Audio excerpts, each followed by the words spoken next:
Welcome to YCS Seattle. I'm Michael Kohanam. I'm here with Robert Boyajian, and the player meeting is underway. Yep. Raging Tempest is legal for the first YCS since its release, so we're about to see a ton of cool new decks, cool new cards, and cool new strategies this weekend that we haven't encountered before. Yep.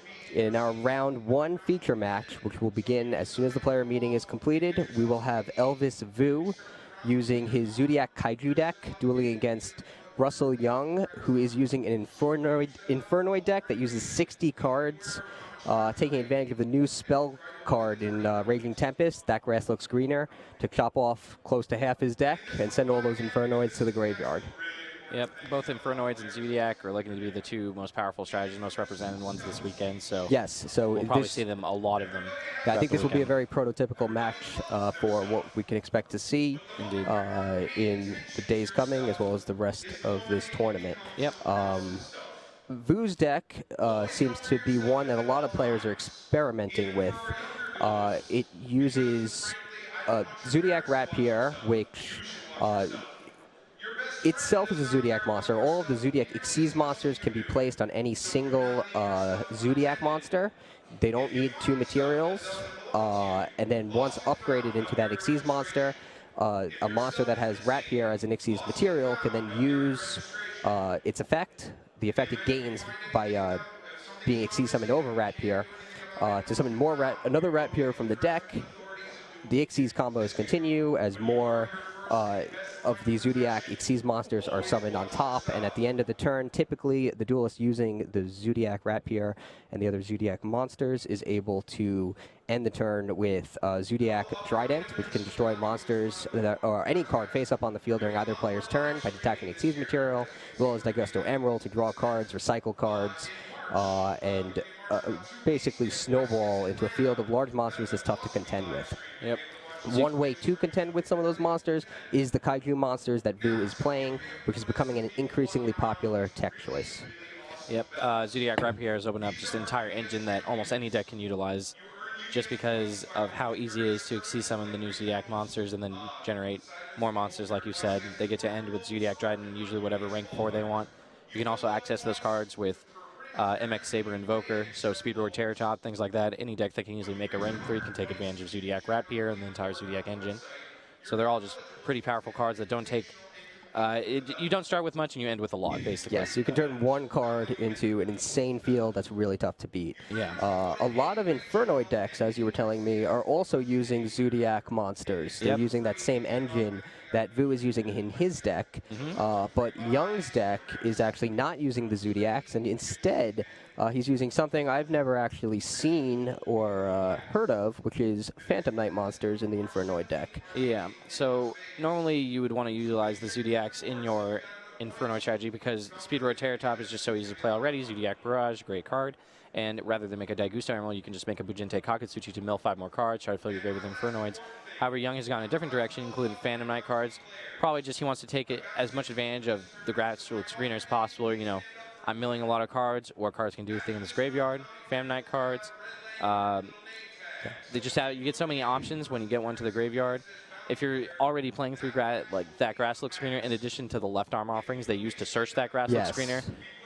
Yes, that's if you're building your strategy around it, you might as well just have some additional upside in milling, especially if you have so many slots for not including the Zodiac engine in your list. Yeah. So it's an interesting approach because unlike other Infernoid deck, if he uses that Grass Look Screener to send the Phantom Knight monsters to his graveyard, he can actually banish the Silent Boots to search for Fogblade and actually have a trap backup, which otherwise most other builds can't do. Most of them are making monsters and using those monster effects to back up their field. Yeah. So it's a slightly different approach.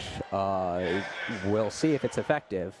Also, by sending Fogblade to the graveyard with that Grass Look Screener, he can special summon Phantom Knights from the graveyard, so that'll let him do some Xyz summons that he otherwise might not have been able to do without the Phantom Knights. Yeah. Looks like one of our feature match duelists got chosen to be a bounty, so that's good. Yes, Elvis Vu, that is the YCS Anaheim champion. That's right. Yep. Elvis Vu is the most recent North American YCS champion, but at that time that he won, Raging Tempest was not out yet. Nope. So it was Invasion Vengeance. He won with ABC. He mastered the ABCs, and now he's taking a whole new strategy to try to win this weekend. Yep, all the way to the bottom of the alphabet. That's right. From A to Z. Yep. The Elvis Vu story. Indeed. But yeah, Infernoids I think are really well positioned this weekend. I'm really excited to see just any version of them do well. All of them having effects that essentially DD Crow the opponent is lined up very well against Zodiac Rapier. You also get to take advantage of stuff like Fairy Tale Snow, which is, I feel like, one of the most powerful monsters that is underutilized. Insane. I'm seeing that card everywhere. Yeah, 7 cards isn't that many when you have that Grass Looks Greener in your deck, especially when you can just start banishing spells and traps that just don't matter. In addition to that, the new engine of Void Vanishment gives you with Void Imagination and Void Feast makes it so you have a really good card going second with Void Imagination using like a Shaddoll Fusion-esque effect if your opponent has extra deck monsters getting to send 6 Infernoids. Or turn 1, you get to search Void Feast and use it sort of like a Geargi gear to just get 3 Infernoids into play. Kabi, Onuku, and Deviati with some Decatrons have additional negation. So I'm really excited to see the Infernoid deck play. I think the Infernoids are probably the most powerful strategy we have this weekend, whereas Zodiac is probably like the most consistent or just low cost for high reward. So that's why I expect the combination of the two to be the most successful, but we'll see what happens. I agree, but I remain skeptical of a 60-card deck. I can understand that. It can certainly do some of the most powerful things that any deck can do right now. And it has pretty good odds of getting the Grass Looks Greener. Yeah, given especially that it uses left 3 arm left offering. arm offering and 3 of the Grass Looks Greener. I think even the 40-card version, though, of Infernoid Zodiac is still like a great list. You don't get that Grass Looks Greener, but you also lose all that inconsistency. You just get to play a lot more 3-ofs of the most important core engine cards. You usually have to slim on stuff like spell and trap card removal, things, you know, or like field wipes like Dark Hole, Raigeki, stuff like that. That's another interesting thing that I expect we'll see this weekend.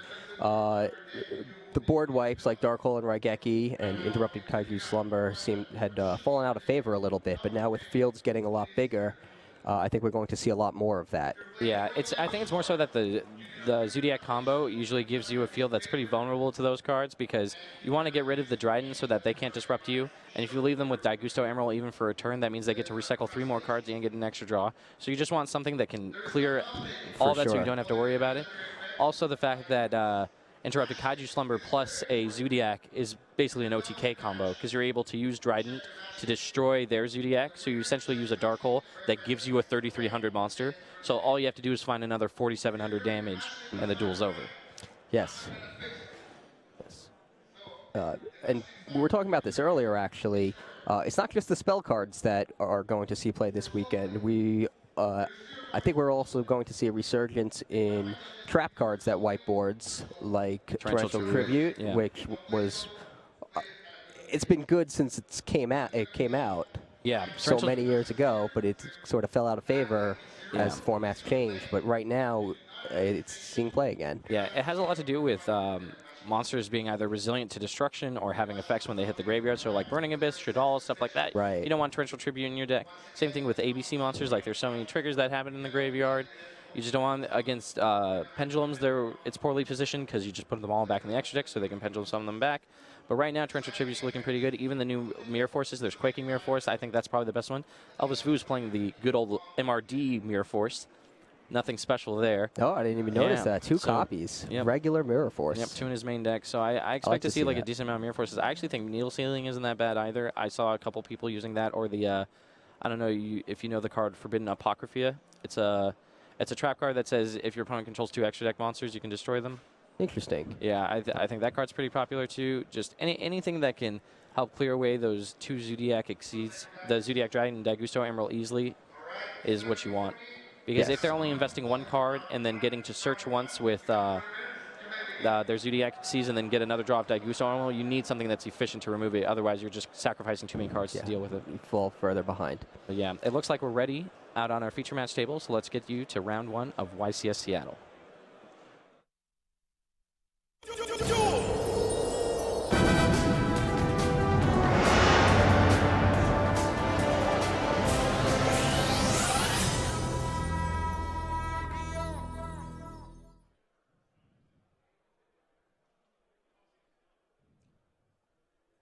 All right, so it looks like our duel's begun underway. Young has a pretty strong hand. He has 1 for 1, and it looks like that Grass Looks Greener Oh, no, it's left arm offering, but he can easily just search that grass look screener with the left arm offering. We'll see what else he has once they get the hands onto the iPads. Vu's hand is also good. He has Tenki to start his combo, as well as a hand trap to disrupt whatever Young tries to do, and 2 trap cards. So it really just depends who's going first. Yeah, he drew Zodiac Rapier, though, so he won't be able to use that Tenki for Rapier, so he's probably going to use it to search, you know, Thoroughblade or Whiptail, depending on what he wants to do. You usually want to use your normal summon on Zodiac Rapier so that you can get Zodiac combo down to the graveyard to recycle your cards and go again. But that's especially important in the Zodiac Mirror match. Not so important in the other matchups because usually your one combo is enough and you don't really play the same grind game you do in the Mirror match. Right. So we'll see what he chooses to do because he could also just Tenki for Thoroughblade and discard it, but looks like we have a turn 1 That Grass Looks Greener from Young. So it looks like Young went first, and that is a very strong opening, probably as strong as it gets. Looks like for 18 cards, 55 versus 37. Right. So That Grass Looks Greener lets him send cards from the top of his deck to his graveyard until the number of cards in his own deck is the same as the number of cards in his opponent's deck. Yep. So just like that, he sends 18 cards to his graveyard. Yeah, including Fairy Tale Snow, which is a big one because that will give him disruption. He also looks like he sent a ton of Infernoid monsters, including a Phantom Knight or 2. Yep, there's a Phantom Knight in there, no Fogblade in there, but he got Ragged Gloves in there, so he can banish that to send Silent Boots and banish Silent Boots to add Fogblade to his hand. Yep. So he already has effect negation as a result of That Grass Looks Greener. So it's an incredible opening. Yeah, very much so. Yeah, I mean, if we know that Foolish Burial is a limited card because of how powerful sending cards is to your graveyard. Send one card, have a card that sends 18. Yeah. Of course, it's random cards. Yes, it is. They are random cards. 18's usually enough where it does not matter nearly as much as you don't would forget, think. it does come at a cost. You have to run 60 cards in your deck to make that happen. Right, but we've seen people win YCSs with 60 cards before. Without a even card without like that, yeah, that is like true. That Grass Looks Greener. So when your deck is a resource, yep, and you're just trying to get cards from it, you want a variety. It was probably a little different though. I feel like back then it was a 60 cards because you wanted a grind game, you wanted more total resources. Here it's just strictly to take advantage of That Grass Looks Greener. I agree. Yep. It looks like he's still going to be able to do a lot here. Normal summon Silent Boots, special summon Silent Boots. Now he had Ancient Cloak in the graveyard as well. He banished it to search for Silent Boots so that he would have another one to special summon to his hand. So now he has 2 on the field. Combines them.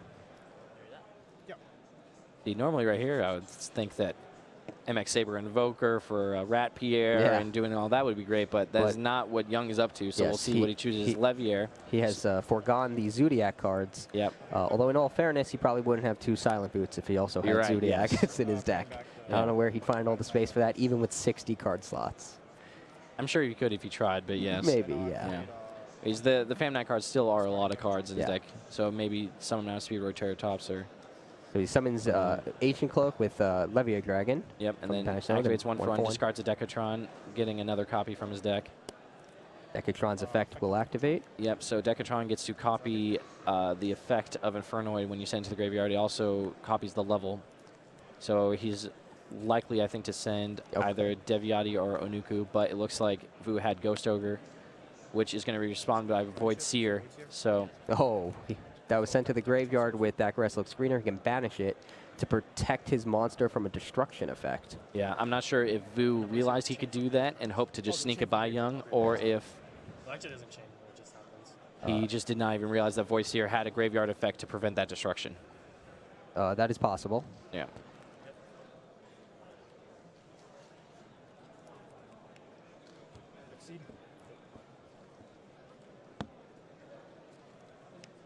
Looks like he sent a 3 to the grave to summon Dante. That's interesting. So, yeah, this is just an Infernoid deck that's trying to take advantage of Phantom Knight's 4 rank 3s. Okay, so he wanted to banish Silent Boots, but it looks like he declared Dante's effect again. As long as he doesn't send 3 Fogblades to the graveyard, it won't make a difference. Looks like he had a pretty good meal, too. 2 Infernoids and a left arm offering. Yeah, that seems pretty good. Yeah, I feel like also the non-Zodiac variant of the Infernoid deck that uses left arm offering might be at a little bit more of a disadvantage in terms of like what you could search off left arm offering. Because I feel like once you use 1 Grass Look Screener what you want to search changes a lot, obviously, because that's just such a high priority card. So once you're not using the Zodiacs, you're probably searching like Void Vanishment or Void Imagination, something like that. But in the Zodiac variant, you can just search Barrage and do all of that. So I'm interested to see what Young wants to do here. Because now he's just stuck with a dead left arm offering in his hand, where I feel like the other variant might have been able to just work that into his play. So it looks like he summons Anunku. Bring that up on the screen. Fogblade. Yep. So now he can negate spells, spell traps, and monster effects because of the Fogblade. Is Onuku the one that banishes cards when it negates them? Yes. Yep. You contribute a monster and negate the activation of a spell or trap card, and if you do, banish that card. Yep. That's so a once per turn effect. Yep. So that comes up. It's not the most useful, the banishing aspect of it, but there's some times where it'll be super relevant. Yeah. Absolutely. So it looks like Vu is activating Tenki. Yep. And Young is letting it resolve. Yep. Yes. Yeah, this is a matchup where Vu really wants the Kaijus. There's a big argument on whether or not they're that great in the mirror match because of just they're sort of low impact. They cost you a whole card to only get rid of one of your opponent's cards, but against strategies like Infernoid that take advantage of Infernoid, Deviati, and Onuku, it gets a lot harder. I'm interested to see why he chose to use his Kaiju, though, tributing off the Onuku after he activated Fire Formation Tenki. That is interesting. Maybe he was hoping to bait him into using the effect to negate Tenki. And then so he can just hold his Kaiju. Yeah. But I feel like he also doesn't have any spell or traps, so that's also an interesting line to take. But he has traps in his hand, right? Yes, but he'd be able to negate it again on the next turn anyway. I assume that exactly. Yeah. So I'm a little confused about that one, but we'll see. I don't know. Yeah. It's not like he drew it off of Thoroughblade either, because he just drew for that. And it looks like he drew another trap card. I think his hand might be Triple Dimensional Barrier or something similar.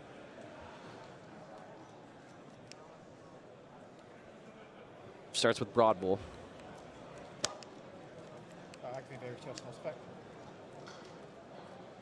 Yeah, it's really hard to beat the Infernoid deck after it sets up, after it gets one good that Grass Look Screener, because as long as they can summon one monster that's a negation effect, have a Fairy Tale Snow in the graveyard, and then with the Phantom Knight cards, you can search a Fogblade.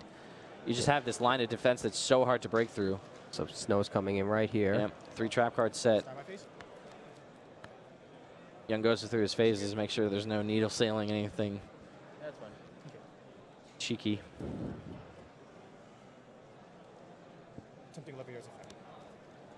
Young built a tough board to break out of.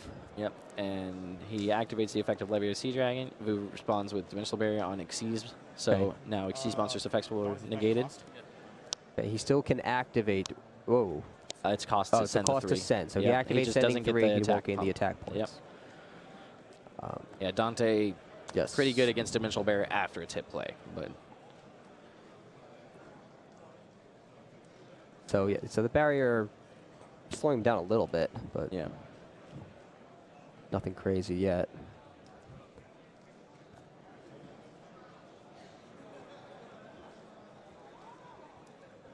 Activate the effect of Phantom Knight Ancient Cloak. Activates Ancient Cloak. It's going to look through his deck, add a Phantom Knight of Silent Boots to his hand.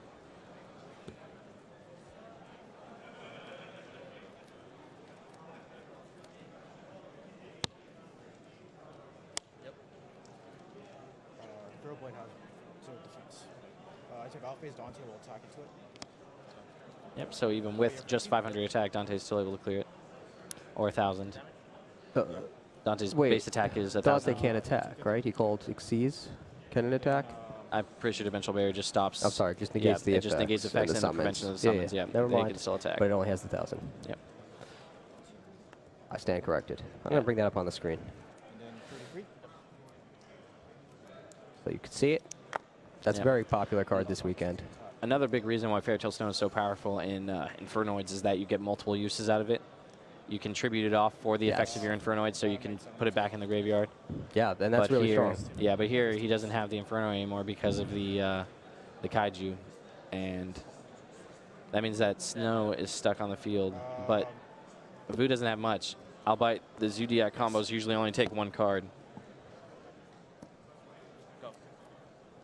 Vu drew a card and set a card. Yeah, I feel like one of the only cards it could be to get him out of this is Mirror Force, but Tell me where it is. That would be good. Yeah, you got it. Can you pause the clock? yeah. So it looks like Vu concedes, and oh no, maybe not concede. Oh, he dropped a card from the top Okay. of his yeah, deck. no, when he so said you they're got just it, he was repairing just that. referring to the judge. Drop a turn, standby phase. Yep. Russell, what do you have life points at him at? Like I'm Vu has a lot of 50. nothing right now. Entering battle phase. Attack you with W for game. Of course. Oh, he had Mirror Force face down. That is certainly not nothing. Yep, the one card he could have drawn. That's pretty good. It is good. I It also realized he puts had Snow drawn back that. in the graveyard, though, and clears Young's field so he can summon back a bunch of Infernoids. Yes, it will still be very, very difficult for Vu to recover. Looks like he's just going to press, though. Maybe this is just enough with just Fairy Tale Snow to win. Vu's Yeah, it at looks like 1050. 1,050, so, that's enough yeah. for Snow. But Vayne's Emptiness, that is actually He's not a very hanging on popular there. card, so it's super interesting that that's in his deck. But he's going to change Snow's effect Yeah. again. As long as I have So seven cards. it's coming back. Yep, one big reason why Fairy Tale Snow is so powerful. There it is. Not much restriction on it, other Not than even- needing requiring 7 cards, because you figure that 7 cards is a lot. It's not But- even once per turn. No. It's not even a, you can only use the effect of Fairy Tale Yeah, Snow once that's per why turn. this deck uses it the best, Yeah. because you can Yeah. get into grave, fill your grave with a lot of cards, and then keep on tributing off with your Infernoids to keep on bringing it back. Yeah. And also, while Fairy Tale Snow doesn't negate a monster effect, it can put a monster face down before it can activate that effect. Yeah. Especially against Zodiacs, which is what we saw there, where we saw him put Broad Bull face down, so we Yeah. couldn't upgrade it into a Trident and use that Trident's effect, or upgrade it into something else. Yeah, a big part of what makes I feel like a lot of strategies powerful right now is having sort of built-in trap effects with your monsters or things like that. Like you do your proactive game plan, and you just wind up having ways to disrupt your opponent. So like that's a big reason the Zodiac deck is so good, right? Because you do the thing you want to do, and you end with a Dryden that disrupts your opponent. Same thing with Infernoids. You do what you want to do. You end with an Infernoid that can negate stuff. It can DD Crow things. Right. You also put a Snow in the graveyard to disrupt your opponent more. You put a Phantom Knight in the graveyard to banish it, search for Fogblade. But you didn't need to draw it as a trap card. Yes. So you have more cards that proactively contribute to whatever you're trying to do. And then in addition to that, they happen to also give you these effects that disrupt your opponent. Absolutely. Part of the combo is backing up the combo. Getting the Exactly. cards to Yep. back up the combo. Any deck can make a big field, but can you back it up? Yep. And that's what we saw there, where Young made a big field, but then was also able to back it up with cards like Fogblade to negate monster effects, Anunku to negate spells and traps, Snow to put opponent's monsters face down to stop their effects, and at the end of the game, that is what it took to win. And Yep. he easily won that first duel.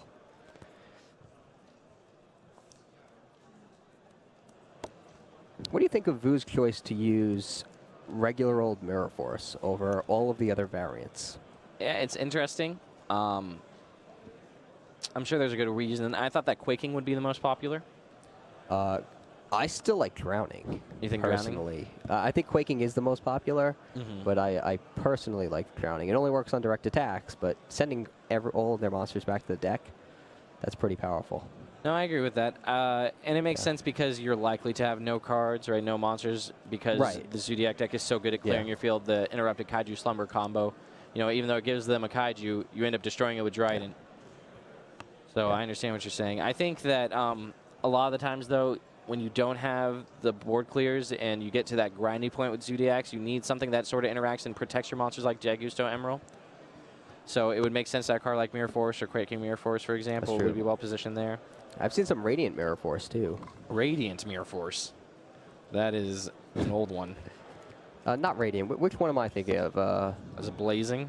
No, the Or one that returns to the Storming? hand. Storming. Is it Storming Mirror Force? I think it's Storming. Yeah, Radiant Mirror Force. No one's playing Radiant Mirror Force. Yeah. No, that's an old one. Storming Mirror Force is the one I'm thinking of. Yes. Yeah. It happens, yeah. It's just I have to just recut the deck, right?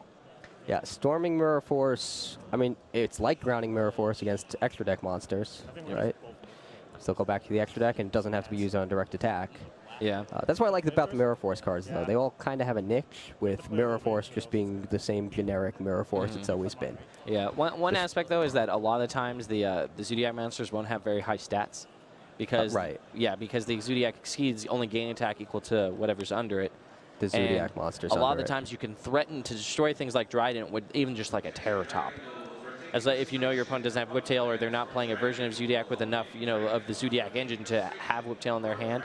So like if you can force a Trident on something like a Terror Top versus like they use a Mirror Force that returns that Terror Top to their hand, you know what I mean? So like that's the big difference I think is why that specific Mirror Force isn't that well lined up. But Right. Right. At least in the current. Yeah. In the current environment. Yeah.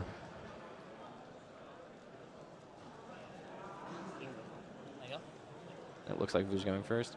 One also advantage of that Grass Look screener is that it gets even better going second. That's true. Their deck Because your is even opponent's likely smaller. to, So do even more things. Vu starts off with Zodiac Barrage. He uses its effect to have it destroy itself. He can destroy any face-up card on his field, special summon Zodiac from his deck. And he special summons, I assume, Rat Pure. Yep, it depends what he has in his hand. This is where I like including Zodiac Ram Ram, because if you already have Rat Pierre, you can make a combo that's a little more resilient to destruction. It looks like he he's gets getting Thoroughblade, Thoroughblade. which means he likely already has He might Rat already Pierre. have Rat Pure in hand. I can't see his hand, so. Yep. And I'm pretty sure after side decking, Vu likely brought in the Lancias and the Imperial Iron Walls, so he's probably just trying to, if he's using the effective Thoroughblade, he's just trying to dig for those. He just got a Whiptail, so that means he probably already has something else, or he's just digging that hard. He doesn't have Rat Pure. I don't see a monster in his hand.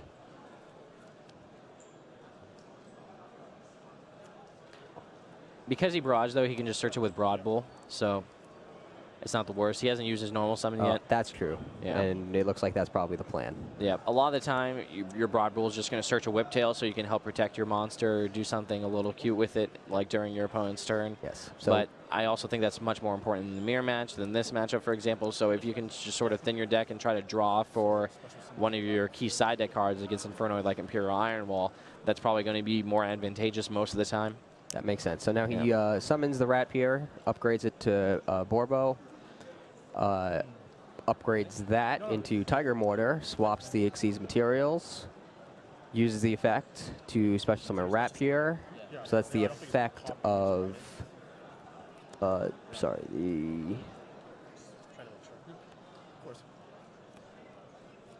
The effect of Zodiac Dragon was the last one you used? Or which one are you talking about? You went pretty quickly.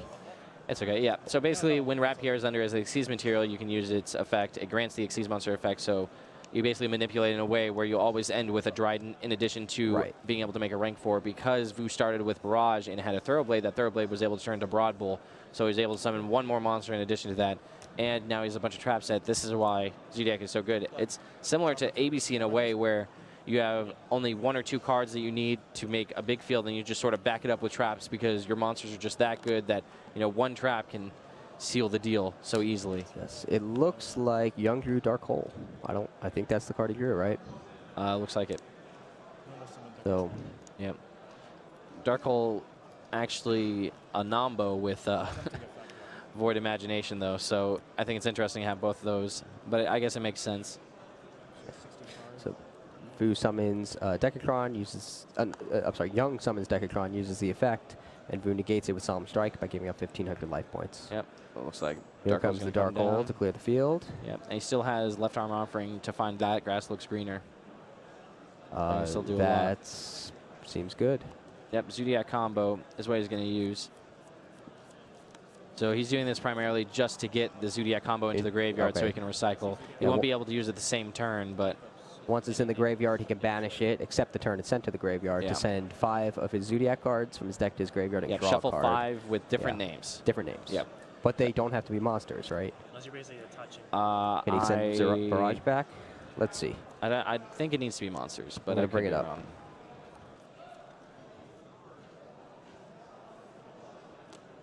Zodiac cards. Yep. Okay, so you can send back So Barrage. he can send back Barrage as well. A lot of the time you don't want to be sending back Barrage, though, because what you're trying to recycle is your monster so you can do more things. Of course. Yeah, sending back Barrage just means you have an extra Barrage in your deck to draw. But you do need to hit 5, so if you only have 4 monsters, so you can, you can send the Barrage. Well, Yeah, it's on stream. Heavy storm, and you hit me with Starlight Roll, and I'm dead. What I do with that? Vu was joking, asking if Young has Heavy Storm for the last 2 cards in the back row. Obviously, he doesn't because that card is forbidden. Indeed, it is. And here comes the left arm offering. He Yep, cuts that off grass his looks hand greener. to add that grass looks greener Yep. from his deck to his hand. 4 cards, worth it. Well worth it. And then you have to 1, 2, 3, 4, 5, 6, 7, 8, 9, 10. So 32. I'll bring up left arm offering. Yep, a very powerful card if you have a spell card you're trying to take advantage of in your deck. However, it does have restrictions like you cannot set after it. Can't set this turn, and you have to have at least 2 other cards in your hand when you activate it. Right, which is a big problem for the more pure Infernoid deck because normally you could use it to search, you would think you could use it to search something like Void Banishment and then discard a card to set Void Feast, but you can't even do that because you can't set cards. True, but now he is sending 21 cards from his deck to his graveyard. Quite a bit. And in an Infernoid deck, that's like drawing a lot, Yeah. since your graveyard is Essentially, a every single resource where you can summon Infernoid you from. send to the graveyard is very close to drawing a card, Yeah. especially if it's a larger Infernoid. I think the lower Infernoids are sort of like drawing half a card because even though you can't summon them, they're still a Yeah. resource for your larger Infernoids. There's In a- addition to the Phantom Knight cards, which you can are look at it together. Like good extra old- cards. There's a 2 Fog Blades. I don't know exactly how many Infernoids there are. Doesn't look like 3, very. Oh, there's 4, about 5, 6, I think. Maybe Yeah, I 7. think there's 6 with the Ragged Gloves, 2 Fog Blades. There's got to be other good stuff in there too. Yeah. Just couldn't see everything.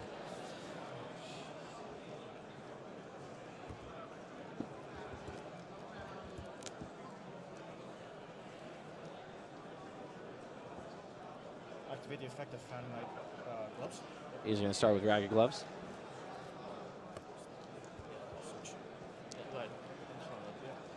Who's going to take a look through his graveyard while Sending, he's doing anything? Sending Ancient Cloak to the graveyard. And he's going to use the effect of Ancient Cloak to add Silent Boots to his hand. I'm kind of liking the Phantom Knight engine in this deck. Yeah, it is powerful. Yeah. I don't think it isn't, but I still, you have to compare it to the Zodiac engine, right? Right. And like, we know how good the Zodiac engine is. Especially, I just like how good the Zodiac engine goes alongside Void Vanishment, because like if you start with any Zodiac card and with Dryden, Hagasuchi, and Void Vanishment, and then you're able to get 2 Decatrons and a Jet, and then the Decatrons are able to copy Onuku and Deviati, that's a pretty impressive field. Nearly unbreakable board. Yeah. Yeah, I guess the main difference is for the Zodiac cards, you would want to draw the Rat Pier special summon. in your Infernoid deck, whereas for this deck, he's You want to putting a send lot them to more. the Yeah, grave. he's putting a lot Yeah. more stock in that grass looks greener. Yeah. Whereas sending the Zodiacs to the graveyard is not as good as sending the Phantom Knights to the graveyard with that card. Right. And I guess from what we saw, he drew both duels, so he makes it look good. Yep. Is it really that good? Maybe. Effect of Levier. But he detaches Silent Boots, summons Snow. Yep. He gets back Snow I because guess he that was in his hand when he cut it left off. arm offering. Yeah, he wants it just to get it onto the field so that he can disrupt Vu further, because he only has a total of 7 level ranks right now, so he can still special summon Infernoid and then tribute the Snow off. So Ooh, does he have Deviati in there? no, that looks No. like, Tondo. yep. Yeah, that's a Ensemble. ton. Yeah. Enter ball face. Yeah. 28. It's a lot of damage. I think 35 Yep. plus 28. that's- 36, 50, 28. We look at 66, 50. Is that right? Should be it. If life points are correct. 50, baby. We live. Oh, maybe not. 24, 54. 50, I forget what's the Tondal's attack. 28. God dang. It's comeback play right now. Still It balance. looks like 64, 50. Yep. Yeah, I think it brings Fu's it to clapping, 50, but he right? can- Yeah. But no, but Young gets to use the effect on Tundle during the battle phase, tribute off the Snow, and then bring back the Snow, so he has the damage. Oh, that's right. A Tondal's during either player's turn, so he can do it now. Yep. And I guess Yep. neither of Vu's face down cards could stop that. Yeah, so. watching Vu get that excited to then get that disappointed is probably, Snow's effect. Yeah, Yeah, he that's went it, down to yeah. 50 life points, thought he was still in it, but I it get the bounty. turns out he is not. yeah. Oh, and yeah, Young has defeated Bounty Duels, so Yes. Vu not starting off the day the best, Yeah. but Young Great. gets to walk away with at least a couple Yeah, packs. and great great start for Young Yeah, with I mean, that grass looks greener. yeah, I mean, you can now see how good it is just to include that grass looks greener in your deck. It's like true. it's a build around card for sure. Yeah. Because you just gain so many free cards essentially off of one effect. Yeah, and we saw that 2 games in a row. He took a He pretty threw away quick- basically 4 cards to find that grass looks greener. He had 4 cards in his hand. Yeah. Gets rid of everything. That grass looks greener. Sends a massive chunk of his deck into the graveyard, and then duel's over. And he took a quick 2-0 victory over the reigning North American YCS champion. Yep. So that was definitely an impressive draw and an impressive win. I was Yep. afraid I was gonna get punished game 2 for that. So after that, are you a little more impressed? I am, but I think what we saw was the peak of what that deck can do. Sure. So when it draws that grass, yeah, when it draws it, I want to see the deck function without that card, and then I'll be sold. It's no doubt a very strong deck. Yeah. I have no question about that. It's the consistency I worry about. I can understand that. Yeah. I think that the worst part of the deck is probably the Infernoid cards. Like Infernoid monsters, just drawing them isn't the best, right? Right, like even right. in traditional Infernoids, like you needed cards like Reasoning That's and things right. like that, like big That's enablers right. to send. They was effectively the grass looks greener of that strategy, right? Right.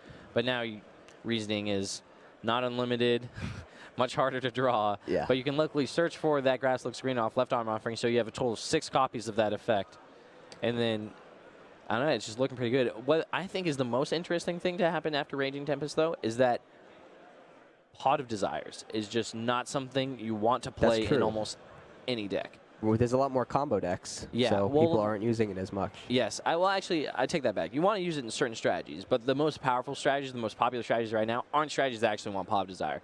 Like Zodiacs, you do never want to banish any of your Zodiac cards because you are at a huge disadvantage if you do. If Same you lose thing a with that grass. Rapier, Exactly. it's over. That grass looks greener. Like you don't want to banish 10 cards off the top of your deck to draw 2 because Pot of Desires effectively gets rid of 12 cards from your deck. So Yep. you have your 18 is now a 6 when you activate that grass looks greener. So Yes. yeah, but we had a good, solid round 1 feature match. We did. We saw 2 strategies I think we're going to see a lot of this weekend, Yep. and you'll probably see a lot of in your local tournaments and regional events moving Definitely. forward.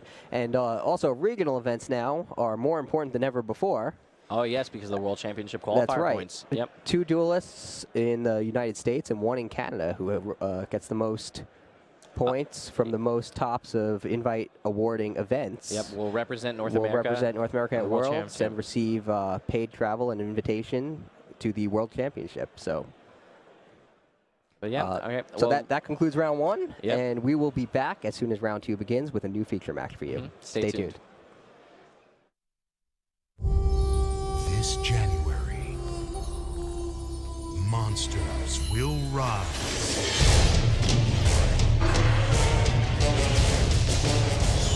As good and evil collide.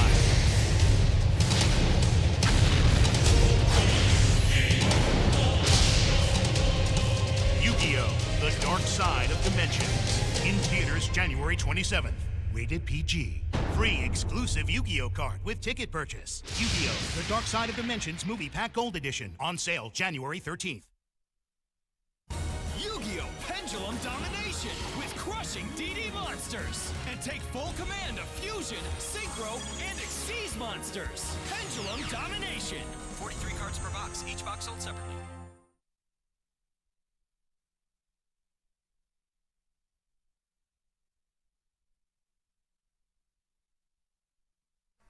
Good news for all you fans of Declan and his DDD deck from Yu-Gi-Oh! Arc 5.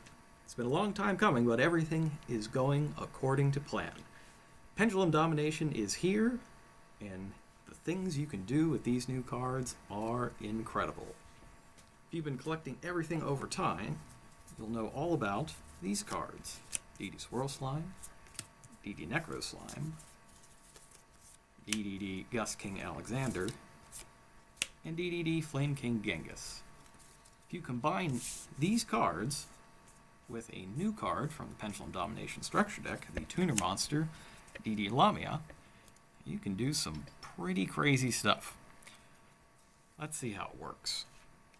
So, there are many combos that you can pull off with this deck that range anywhere from 2 cards to 4 cards that do a variety of different things. But the simplest one involves these 3 cards, or Dark Contract with the Gate, which can be used to replace any of these cards by searching for it. And it ends with 2 level 8 Synchro monsters on the field. And we're talking like pretty good Synchro monsters. We're talking Crystal Wing Synchro Dragon level, or Psyframe Lord Omega, or the new DDD Curse King Siegfried from the Structure deck. Take these 3, pick 2. You can have them all on the first turn. Here's how it works. So, you need these 3 cards, or you need Dark Contract with the Gate to substitute for one of them by searching for it. Now, this is one case where DD Savant Kepler, or DD Savant Kepler, cannot be used to replace the Dark Contract with the Gate, because you are going to need your normal summon to summon DD Lamia. So, here's how it works. You've got your 3 cards. First thing you want to do is use the effect of DD Swirl Slime. That lets you fusion summon using it and another DD monster in your hand to summon a DD monster. So, you're going to fuse the 2 slimes together, put them over to the graveyard, and you will summon DDD Flame King Genghis. Now, you'll need to use your normal summon. Use that on DD Lamia. That's 7, and you have a DD Tuner, so you can Synchro Summon DDD Gust King Alexander. Alright, now you need to head back over to your graveyard. You've got your Necro Slime in there. Necro Slime can be used to fusion summon from the graveyard, using itself as one of the materials. So go ahead and use Necro Slime now. Use it with the Swirl Slime in your graveyard. It banishes them. And you'll summon a second copy of DDD Flame King Genghis. You do need 2, you can't just recycle the same one. When you do that, Gust King Alexander's effect will trigger because you special summoned a DD monster. Remember, DDD monsters are also DD monsters because they have it in the name. That'll let you summon a level 4 or lower DD monster from your graveyard, so go ahead and bring back that Lamia. There she is. And that gets you your first level 8 Synchro Summon. Let's go ahead. What do we want first? How about DDD Cursed King Siegfried? Here he is. This guy can negate a spell or trap card for an entire turn during either player's turn, till the next standby phase. So, one way you can use this is to negate your own Dark Contracts until your standby phase, so that you don't take any damage from them. But the main use is going to be to negate your opponent's spell or trap cards. Now, you special summoned a DD monster to the field. That's still a DD monster, even though it's DDD. So that'll trigger DDD Flame King Genghis' effect. And that's going to let you special summon another monster back. So there's no level limit on this, so you'll summon DDD Gust King Alexander back. Now, depending on whether you had to use Dark Contract with the Gate or not, this step will vary slightly. If you had Dark Contract with the Gate, it's actually better for you, because DD Lamia can be special summoned back from the graveyard by sending a DD monster or a Dark Contract card from your hand or face up on your field to the graveyard. If you have the contract, you can just send it to the graveyard, which gets you off the hook for the 1,000 life points to summon back Lamia, and then you Synchro Summon with Gust King Alexander or Flame King Genghis. Probably Gust King Alexander, because level 7 non-synchro monster, that can get you Crystal Wing if you want it. It's pretty good. If you don't have the contract with the Gate, you'll have to send DDD Flame King Genghis instead. And that takes 2,000 points off the board and possible further special summons. But with just those 3 cards, which are really easy to get, because you've got Dark Contract with the Gate, which straight up replaces any of them, you've got a lot of extra draw power with cards like Allure of Darkness, which are also in Pendulum Domination, if you don't quite have enough copies of them. So it's really easy to get all those cards together in one place. As for what you summon, these 3 level 8s are probably the ones I would choose the most. This pair gets you the negation of a monster effect and a spell or trap each turn, in addition to Crystal Wing's other abilities, like getting Gargantuan when he attacks things. Or if I don't know what I'm playing against, I think this is actually a pretty good start as well, because you negate a spell or trap and everybody plays spell cards. And you can just temporarily take a card out of your opponent's hand, see what they're playing, and go from there, which will help you inform the decisions you make with Curse King Siegfried. And that's just the tip of the iceberg. There's just a ton of different stuff that you can do with a DDD deck. And I'll leave a lot of that for you to figure out on your own, because it's fun to just figure out all the different combos you can do. But that 1 3-card combo with the 2 Slimes and Lamia is one you're going to see a lot, especially if you see a lot of DDD decks being played during YCS, during our event coverage. So keep an eye out for that. And I'll see you next time.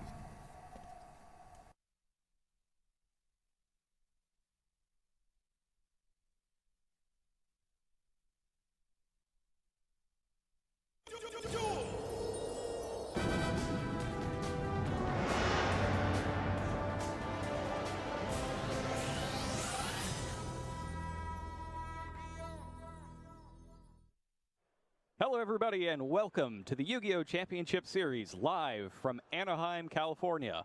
It's a beautiful day outside, but it's a little chilly, so over 1,700 duelists have opted to come in out of the cold and duel this weekend. We were running a special Black Friday promotion yesterday and I guess into this weekend. Yeah. So what we did was everybody who pre-registered yesterday, when they turn in their deck list, they got a special game mat featuring Soravis, the Ancient and Ascended, and it's absolutely gorgeous. Lots of people turned up for that, and they're going to have a lot of other fun stuff coming this weekend as well. And we've got a lot of fun stuff as well. I'm here in the booth with Robbie. Yep. And we also have another member of our crew this time. We teased it back in our Destiny Soldiers live reveal from the office, but Billy Brake is going to be joining us as well from the sidelines and out on the floor. So we're really excited to have him on board. Yep. It's going to be a good weekend. I'm so excited. So much has happened since the last YCS we've been to. We got Billy on coverage. Yep. Yep. It's looking good. We've just completely redone the format, too, Yeah. since I then mean, we as well. have Invasion Vengeance, both the new Kaiba and Yugi starter decks, so it's going to be a good time. All right, so why don't we go meet our new floor reporter and send it over to Billy Brake, Master Duelist. An intro, so I don't have to introduce myself. Hello, Duelist. We are here live at YCS Anaheim. We're just over 1,700 players are preparing to battle it out all the way to the top to become the YCS Yu-Gi-Oh! Champion. We are get excited. We're going to have live streaming all day coming at you. I'll be on the field. We have Jerome and Robbie back doing feature matches. I'll be giving you tech updates. Player, maybe your best player, your favorite player is doing well, and I'll let you know. What else are we doing today? I'll be walking around and just giving you updates on all sorts of games and everything. We'll be doing player interviews after the feature match. I'll be able to interview the duelists and see why they made certain decisions and why maybe they didn't do so well. But there's a lot of duelists and they all want to be a champion, but there's only one who will come out on top this weekend. If you were to personally ask me, I think Melifos are going to take it down, but ABC is a very strong deck, piloted by Kaiba himself, so we'll have to see what happens. I'm just waiting for everything to get started. The player meeting will begin for round 1, and so it sounds like we have the announcement for round 1 about to begin. I'm excited. Thanks a lot, Billy. Yeah. So, yeah, as he said, we're going to be seeing a lot of Billy. Yeah, we're going to try to tons get of to him Billy. between games here, since that's a little more exciting than shuffling, and we'll talk to him after each match as well. Yeah. And one thing that really stuck out to me there was his pick for Metal Foes to take it down this weekend. I think he's right. I also agree. I think Metalfoe, at the surface, it seems like ABC is the strongest deck, right? They're able to do so many the strongest powerful things. individual card. Exactly, yeah. The ABC Dragon Buster is just crazy, yeah. You're just able to do so much with so little in that deck, right? That, like, you don't need to do this huge intricate combo, and because it's just so simple, players sort of gravitate to that, right? Like, oh, if my best thing is this easy to do, obviously this has to be the best, right? Yeah. But Metalfoes just has these extra layers that deck doesn't. It's very good going second, whereas ABC, kind of relies on traps a little more, a little worse going second. Yeah. And there's just so many things you can do with Merthrillium and Outcast, the new fusions, that I'm just really excited to see it. Merthrillium is one of my absolute favorite cards. Yes, that card is crazy. The amount of damage you can spit out from that is, it's absurd. Yeah, no, I'm really excited. It just feels very reminiscent to like Shadal's to me a little bit, with it's very similar mechanically, because you have the regular fusion card and then the quick play fusion card. It is, that's intentional. Yeah, yeah. No, it That's seems like intentional. part of this format has to deal with like how many sort of actions you can make back and forth. So I think Full Metal Fusion completely changes that. But yeah, All right. we hear that Billy has an interview, so we Let's shoot send back it out to him. Yeah. Oh, we're here. Oh, sorry, we're doing an interview. We're here with Duelist, Yeah. Uriel Diaz. and you are using a secret deck this weekend, right? Yes, yes. Keeping it secret, so keep it away from your competition. I like that. What deck do you think is going to win this weekend, be victorious out of all the other ones? Honestly, Metafo, it's a very strong choice, and you see some of the crazy combos it could do. It's very, very strong this weekend. Yeah, Metalfo is a very popular pick, and I would also agree with you. Yeah. But good luck, round one. I think the round one pairings are up, so you might want to get there and get to your Good luck. table. Thank you. All right, thank you for that, Billy. As you said, round one pairings are coming up. We Yeah. already we know who we are going to be featuring this time Yeah, around. we got a good one. So one of the other new additions to the card pool since last time we had a YCS in North America is Destiny Soldiers. Yeah. And with that came a revamp of an old favorite that started in the Yu-Gi-Oh! GX manga series. That's the Dark Lords. Yeah. They've got this nasty new spin on them. They've got their own suite of spell and trap cards that do a lot of things that most decks aren't allowed to do. Yeah. And then they can do each of those things twice. When I first read all the spell and traps, I kind of couldn't believe it. Like the spells especially. Yeah. And then when I read Ixkill, like the fact that I can just discard some cards, draw more cards. That deck Yep. has so many draw cards and it's so consistent in doing what it's trying to do. It's like do you even need Pot of Desires? You already run 9 draw 2s. Exactly. And in this case, I think you said yes. Yeah, do I need mean, Desires I'm as always well. willing to draw some more cards. I'm going to play yeah, 15 so. draw 2. Or could you possibly draw too many cards? Yeah. Does he use Sacred Swords in his deck? I was seeing that in some lists. No, it's Okay. just Desires, Trade-in, Allure, Okay. X-Shell. So that's 12, 15 if you count The Searchers. Banishment of the Dark Lords. Yeah. So he's going to be we're going to see a lot of card drawing, and for me, not a whole lot of shuffling, which is Always nice. not a lot of searching anyway. Yeah. Just a lot of drawing. I'm okay with that. Yep. So the Dark Lord deck, if you're unfamiliar with it, it's a bunch of monsters that you normally can't play. They're all high-level dark fairy-type monsters, and they find various nefarious ways to cheat themselves into play, usually by discarding other cards or themselves, and then coming back with a Monster Reborn-like effect from Dark Lord Contact. Yep. It's really good, and if you can get it set up with a bunch of Dark Lord Rebellions available, either on the field, in the graveyard, or both, you can just stop your opponent from playing anything one card at a time. Yeah. It's very good. How do you feel about Eradicator Epidemic Virus in that deck? I don't think our Duelist has it here, but Eradicator, well, it's limited. Yeah. But if I were to play 18 one, draw cards yeah, or- I'd probably play the one. yeah, it just seems like one reason I really like that deck is there's such powerful, like high-impact cards like Eradicator Epidemic Virus, Vanity's Emptiness, all these things, and other strategies. You know, they all know that Vanity's Emptiness is just one of the best traps you can play, but they kind of have to get lucky to draw it. Whereas Dark Lords, you almost always guarantee finding it, or a lot of them play Arc Lord Chrysia or Vanity's Fiend, just something to sort of stun the opponent out of special summons. But because you can dig so deep in your deck, you can almost guarantee always having that, and that's why I really like Dark Lords right now. All the draw 2s are great because Yeah. you can play those tech picks like that. You can main deck, just 2 kaijus. You don't have to use all 3 Yeah, if you need that's to. another thing. Slimming slots is always Yeah, nice. because if you draw through, if you see 15 cards on your first turn, then Yeah. you're probably going to find one of them in there. Yeah, and then much like Blue Eyes, like this not. deck gets to take advantage Kaiju. If it's ever dead, they get to just trade it in, trade which is in. always a big deal. Yeah, same thing with the water strategies, right? Because they can always ditch a Gamma Seal. It's nice to always just have an extra thing to do with a Kaiju when, you're not trying to beat one of their cards. So we're hearing some announcements right now. That's going to be for the player meeting. As you heard, over 1,700 duelists. That puts us at 11 rounds for the weekend, 9 today of Swifts, then 2 more tomorrow, followed by a cut to top 32. Not quite enough for 64. We were a little worried for a moment just a because little the bit. line never stopped. Yeah, yesterday especially, that was Yeah. I could not believe how long that line was. So a lot of the extra pre-registration was to get that the game playmat, mat, yeah, though. it's awesome. Those people would normally be here on Saturday, Yeah. but even at 6:30, half an hour before registration was scheduled to close, it was still down past the next exhibit hall and starting to curve back a bit towards. That's crazy. Anaheim Convention Center also just huge, Yeah, so that's it a was big really, deal. really yeah. big. Oh man, I'm excited. It was fantastic. Yeah. So that's a big turnout, especially for a holiday weekend. Yeah, yeah. I mean, it's crazy, but people are eager to duel all these awesome new cards. It's exciting. Who doesn't want to take a holiday trip to Southern California anyway, right? That's true. Oh, looks like we got another All right, deck list and on we're the just side right there. receiving something right now. We've got our opponent. Oh, this is fantastic. Nice. Well, we knew what one of the decks we were getting was. We scouted that out ahead of time. But our other deck for this first match is definitely a fan favorite, and it's seen a surprising amount of regional success since the Dark Illusion was released, and that is the Dark Magician. Yeah. 2 dark decks battling it out. Which one is the better strategy? So tell me about Dark Magician. How does this deck run? Okay, so a lot of it has to do with interacting during your opponent's turn. Right. Because you get a lot of bonus effects off of cards like Magician of Dark Illusion when you're doing things there. Their most powerful cards are Dark Magic Circle, Magical Navigation, and Eternal Soul. Right. That's kind of what they're looking for. Dark Magical Circle, that's the one whenever you special summon a guy, it banishes one of theirs, right? Well, when you activate it, you get to look at the top three. Yeah.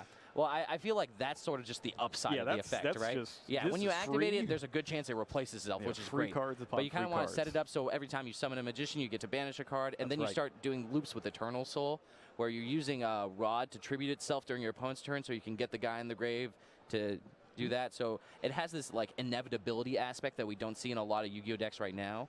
It's like this and pendulum decks. Exactly. Everybody else runs out of gas. Yeah. Everything else is kind of sorting. They're trying to combo in some way where they just make a big field. You can't do anything about it. Whereas Dark Magician almost plays this grind game where they just set up their combo, but their combo takes a little longer, but it just actually sort of locks you out. And I really like that about Dark Magician. The one thing that you have to worry about when you're playing with Dark Magician is that the banishing effect from Dark Magical Circle is only once per turn, no matter how many copies of it you have. So you need to know all the other decks really well so that you know which is the key part of that deck that you need to banish with the circle and when to trigger all of those effects. Yeah, I feel like that's a very important aspect of this format, is knowing exactly what you're supposed to be disrupting. Yep, timing and what the other deck is doing. Yeah, because a lot of people are building their decks now to just do one more thing, right? Like, oh, I want Photon Thrasher or Empowerment in my ABC deck because I need an extra monster to threaten Alkahest, for example, right before I can do more things. And I feel like that just has a lot to do with, like, you just need to know what you're supposed to be answering. Like, okay, yeah, I might lose my Alkahest here, but that's not as important as making sure he doesn't drop, like, ABC Dragon Buster and things like that, And Metal Foes is ripe for a lot of those sorts of things. Yeah, that's one thing I was trying to mention about Metal Foes earlier is that the full Metal Foes fusion gives them just like additional actions. Like that's just the important part. Like I have one more way to disrupt you. And like it's that's a quick what play. matters. Yes, so that's you can why drop that it's in one more the battle thing. phase or on your opponent's turn. Yeah, it's a very powerful card. It's either a huge damage source or just another trap-esque card, right? Because you have Alkahest, who's effectively a trap monster in some ways, right? Like trap-esque effect, just put on a body. Have you ever actually used the thing equipped to Alkahest as a fusion material? Yeah, I think it comes up like a solid amount, but not as much as you would think when you first read it, right? Yeah. Yeah. It seems like it just happens all the time. But Yeah, I also feel like when your hand's good going first with Metal Foes, right? Like the game usually ends just on the second turn, right? Because they just can't do anything, and you already filled your extra deck with Pendulum monsters. You have these fusions set up. Yep. You got Bismuth gear triggers, so you always make sure you have a couple monsters to fuse away. So the duel usually ends as soon as they can't break the Alkahest for a turn. The duel's usually over the next turn. So I feel like that's also a big part of why you don't see it happen too often. That's when most people play Metal Foes. When I play Metal Foes, I don't draw any Metal Foes. And it gets really ugly really that is definitely a fast. problem. Are you a fan of the Cliff Fort engine in it? You're like the one scout, one monolith thing with the summoner arcs? For Cyber Dragon Nova? Yeah, also it's just like free, right? Like it just gives you more things to shoot. shoot. Volflame. I like that Summoner's Arc can pick up Volflame. Yeah. And if you already have the Metal Foes, you can do that. The problem there is space. Yeah. Because you have, it's only one card each for Scout and Monolith, but you're not going to play those Summoner's without the Arcs. arts. Yeah, you got to play at least 3 if you're, well, not at least 3, but you're trying to play 3 if you're trying to take advantage where of are Scout. those spaces coming from? Yeah, exactly. Did they used to be painful decisions? Were they extra copies of Desires? Right. Are they a second or third full Metal Foes fusion? Yeah. It's just where are you getting the deck I feel like a real lot estate? of duelists have, they sort of feel like they have to add something extra to the Metal Foes deck, which I think the pure Metal Foes deck is actually the most powerful. But I've seen a lot with sometimes they play Terror Top, right, as an out to anti-spell and just, I can make a Totem Burn to one. Or have you seen the one that uses Swap Frog, for example? They summon a Swap Frog to send Ronin Totem, and then they bounce it back and Pendulum summon him back. So then they get to send the other guy to make a totally awesome, everyone's trying to do a little extra cute thing. Yeah, they're trying to do something a little extra cute with their Metal Foes decks where I think they just really need to get to that bread and butter. Yeah, that's a lot of it is just the synchros you can get off of Gofu are really crazy. good. Do you like Zolkin still? I feel like a lot of people have been gravitating. Billy actually has the same opinion as you do, which everyone, when we were talking about before, it seems they were very much on Zolkin. That can help just make some of the hands just get a little better because of Zolkin. That's what you want. But Billy hard argument that you'd never need it. It's a little weaker than a lot of people think as well. Yeah, because, yeah. like, Crystal Wing Synchro Dragon seems like a super powerful thing. Mm-hmm. And so does Void Ogre. But a lot of times you have Bismugear triggers in the end phase, so Yeah. you can't use Void Ogre, so you're stuck with Crystal Wing. But Crystal Wing is vulnerable to all the spells on trap-based removal. And a lot of people, like, what happens to me all the time is everybody's maining Raigeki. Yeah. And just... If not There you Raigeki, Book of Eclipse, I feel Or like Book that's of the Eclipse, big one, that right? sort of Book of thing as Eclipse well. and Kaijus are just so good at dealing with things look that normally can't be for dealt. Book of Eclipse this weekend Yeah. to make a pretty big impact. Yeah. But I like stuff just Vermilion Dragon Mech.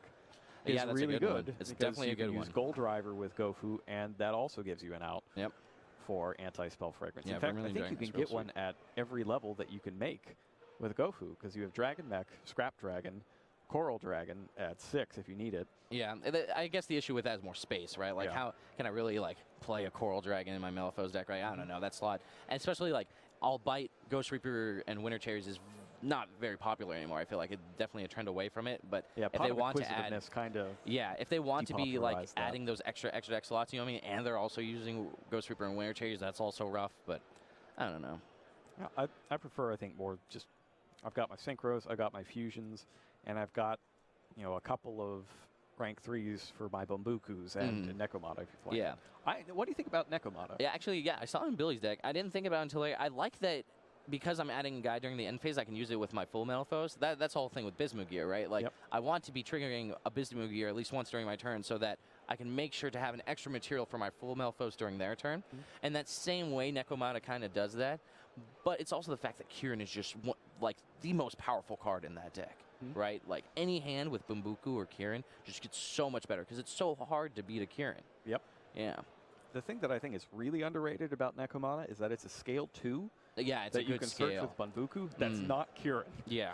Because that's one of the brutal things, that there are more scale 8 metal foes than there are scale 1 metal foes. Rare metal foes, Bismugear does not have a scale 1 counterpart. Yeah. So you need more low scales. You've already got Archfiend Eccentric. She's a 7. Yeah. You've got 9 8-scale metal foes. You need more low scales. And having one that you can search out with Banbuku that's not Kieran, so you don't have to scale Kieran and not get access to it, that's really big nice, as well. yeah. Well, most of the time I feel like, I guess that's in the later turns of the duel, right? Like that's more so the problem, No, because for you me, always it's the first want turn because I never have a Metapose. that makes sense. Yeah, if you don't draw Metapose, then scaling Kieran isn't the best, right? But it feels like you always want to scale Kieran because you want to make sure it's destroyed, sent to the extra deck. Like scaling Kieran's also so free, but you're right that you don't want it locked in your scale. Right. Yeah. I had, it was Thanksgiving night actually, I was helping one of our Konami Bounty tournament participants practice, and I wound up with the only things I could scale were Kieran and Luster Pendulum. Yeah, not the best pair. Yeah, not the it best wasn't pair. good. Unfortunate. Oh man, the days when you could scale Kieran and then blow it up with Luster Pendulum. Another time. Yeah, thank goodness those days are gone. That was rough. Yep. Well, it looks like our players are beginning to sit down, but all right. I don't know how much time we have before that. What did you say, 1,716? It sounded like it. Something That is like a that. large amount. It's pretty good. Yeah. All right, and we've got our players. They are, in fact, sitting at the table. They're getting ready to go while the judge announcements are going on. So what's going on here? What do you think is going to come out on top? Do you think we'll see a Dark Magician victory or Dark Lords will reign supreme? All right, so it looks like our players are ready. Let's go ahead and get down to the table to see Steven Silverman, World Championship competitor with his Dark Lord deck, take on Filiberto Ruiz and his Dark Magician deck.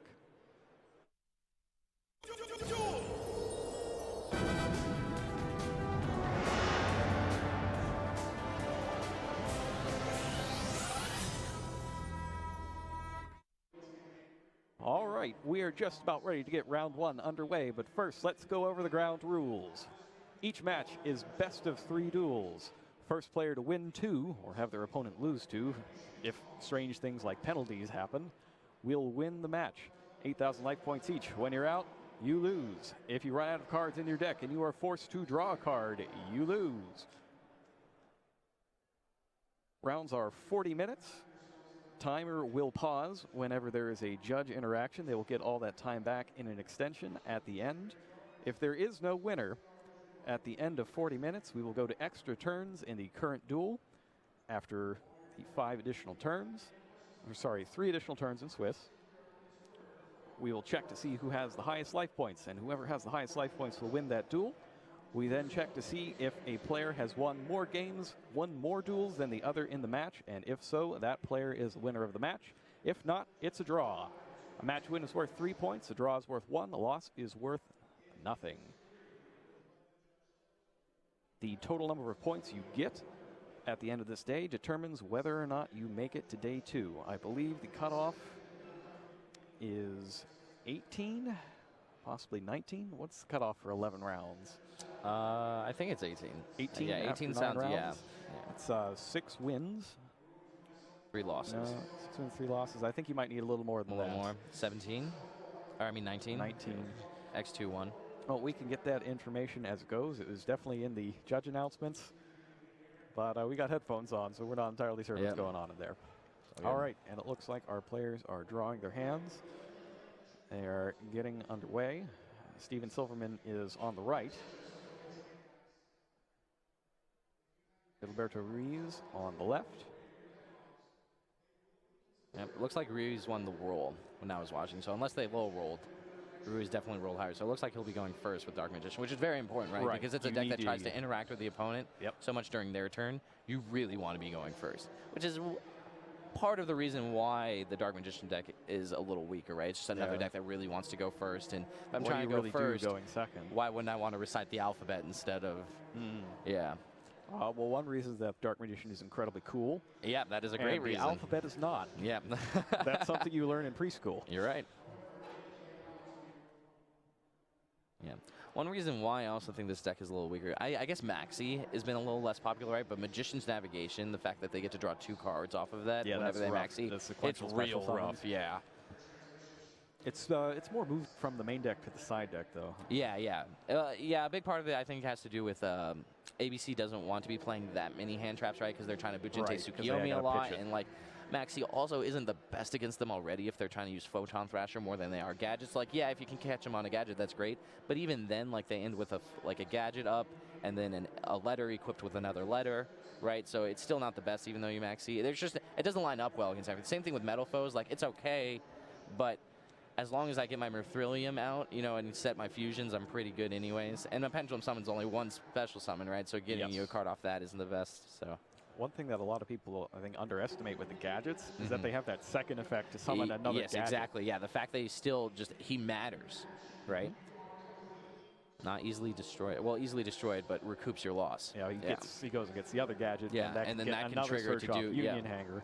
And it can just spiral out of control if you don't have a very solid answer. Have you seen the version of ABC with Torque Tune Gear and all those awesome cards? Yeah, that's the one I built. So when everybody was, so the deck came out, and everybody else was like, oh yeah, this deck is so easy to play, and it's really good. We're all going to start by, we're going to go get a bunch of Kaiba structure decks.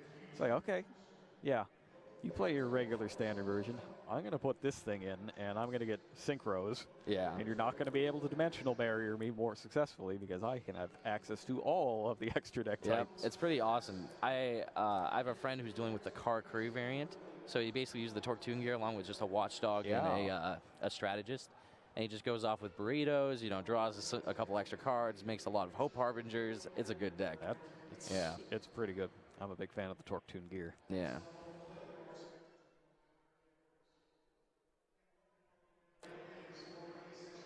All right, we're just getting a few final announcements from our head judge. I believe is that Robert Wakeland? Sounds like it. I think that's Robert Wakeland. Yeah.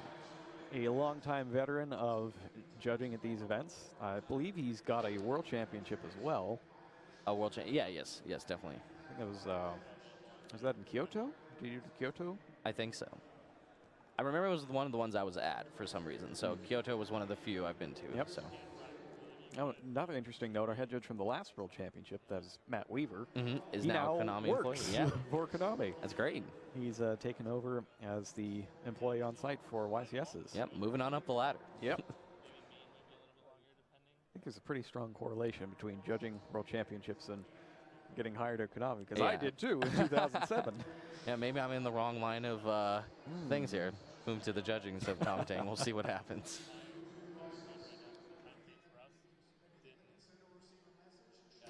Are there any interesting cards in the Dark Magician deck that you see that maybe the more standard versions don't use? Kaiku, yeah, he's sweet. Kaiku's a pretty good one. Yeah, he's really good against ABC, obviously, because they're just trying to dump everything in the grave and banish everything. Same thing. Oh no, never mind. It's not so good here though, as I don't believe it stops you from banishing spells. Actually, you don't even. It doesn't stop you from moving spells around. Yeah, and you're just shuffling them back. Yeah, that's definitely not the best. I also like the Dark Magician deck because you get to play Pot of Duality. I miss that card so much. Pot of Duality used to be such a solid card. You know what I mean? Just trying to jam 3 and everything, but now. Just a little too slow for most strategies, what they're trying to do. A lot of 2-ofs in this deck. Very interesting. He's got the split on Veiler and Max C. And then the same split on Ghost Ogre and Ghost Reaper in his side deck.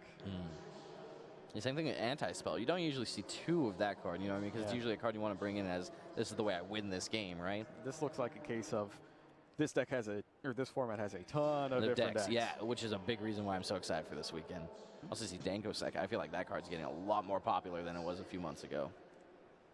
It is. Actually, that was one of my secret tech cards a couple months back. Yeah, well, we see 3 in this side deck and 2 in this one, so definitely catching on. Yep, ahead of the curve. Not an easy card to play against. No, definitely not. And especially with the Paleozoic deck, they're just so reliant on trap cards. Trap cards are literally your deck, right? Yep. And just Danko second them out of the game. It's nice. Also, like any strategy that's just not trying to, they don't need their normal summon as much. For example, like Dark Lords, right? You don't really need it all the time. Yeah, it'd be nice to summon a Vanity's Fiend, but I mean, that's his only normal summon. Exactly, but like against those trap decks, you don't even want Vanity's Fiend, right? So that seems like a clean cut for 3 Danko second, and then you just Danko second them out. I think we'll probably see Danko second in this matchup post-sided, highly right? likely. It's probably real good against Dark Magicians. Yeah. Eternal Soul and anything. Magician Navigation. It's just a beating. It's a good card. We are now hearing who the bounty duelists are. This is the regular bounty duelist for the YCS, not the special Ultimate Pegasus Challenge tomorrow, which will feature Konami employees as bounty duelists. I hope they've all been practicing while I was away. Billy and I were helping out one Konami employee last night throughout dinner, so we're doing the best we can to get them all ready. Because they didn't even build their decks for the most part until this week. And I was on vacation this week and couldn't help them. Yep. We'll see. I have faith. I have faith in a certain Blue Eyes duelist, so. I hope so. Yeah. I'm feeling good.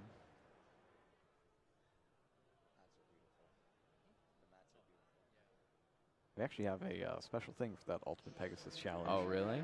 We received special instructions from Mr. Pegasus as to what the duelists are supposed to do and when.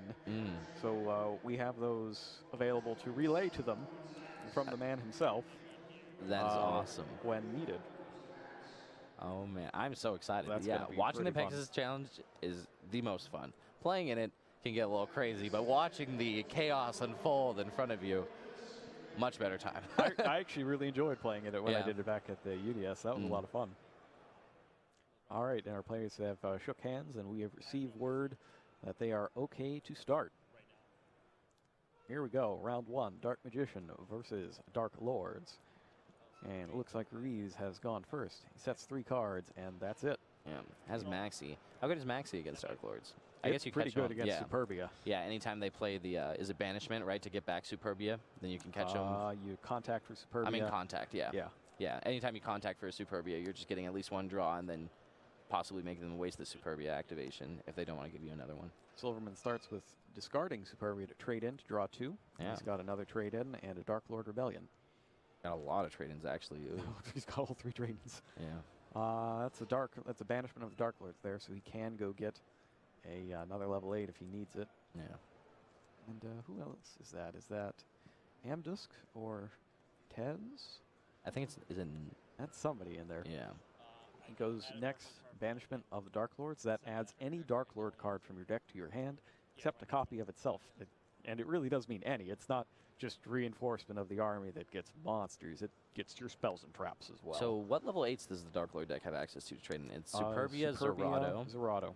Okay, yeah. So here, do you think you banishment for Ixchel, or do you think you search level 8 so you can trade it in?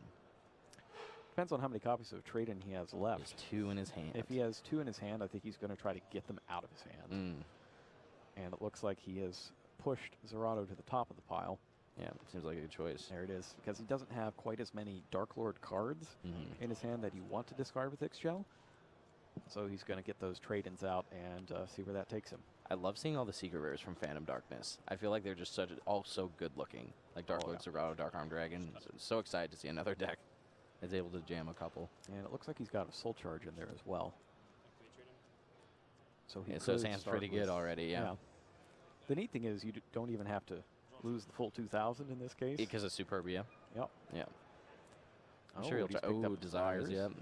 Keep going. You're going to get even more cards. Oh, he's picked up Contact as well. Nice, so yeah. He doesn't even have to use the Soul Charge.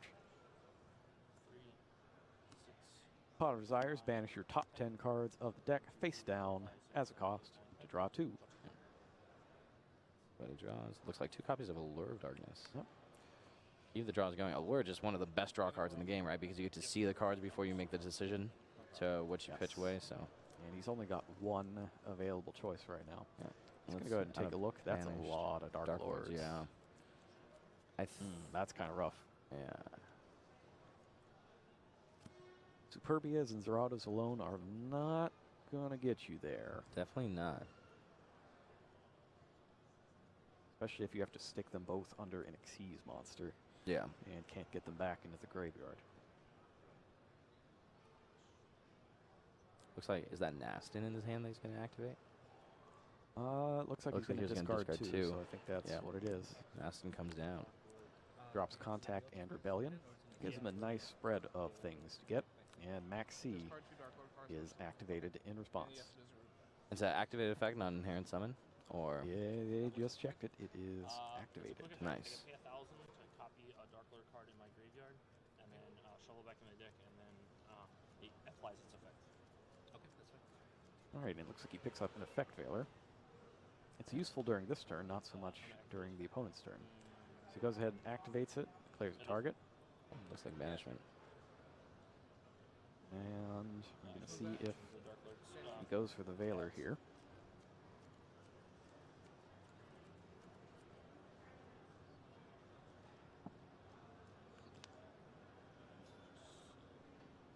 Doesn't look like it. Looks like he wants to hold it for something, but I'm not sure what he'd want to hold it for. Because if your opponent's under Maxi and they're trying to Superbia, right? Like, yeah, it seems like a good thing for you. So he gets the another Superbia. That's going to let him get the last trade in. Yeah, out. Big deal. He was able to go through all 3, and hopefully just find a couple dark monsters so he can start luring away. But he banished so many dark monsters for that Pot of Desires that. And he picks up another Pot of Desires and another Contact. Nothing but green.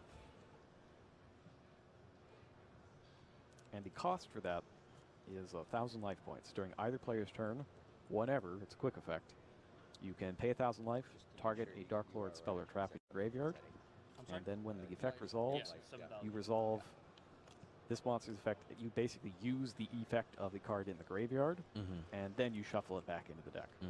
So not only do you get it again, you put it back in your deck so you can get it again. Yeah.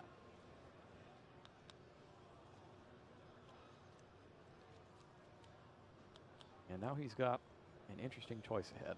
Yeah. He looks like he's going to. Is he going to set his hand and try to allure? Blind allure. That's interesting. I guess if he hits 2 dark monsters.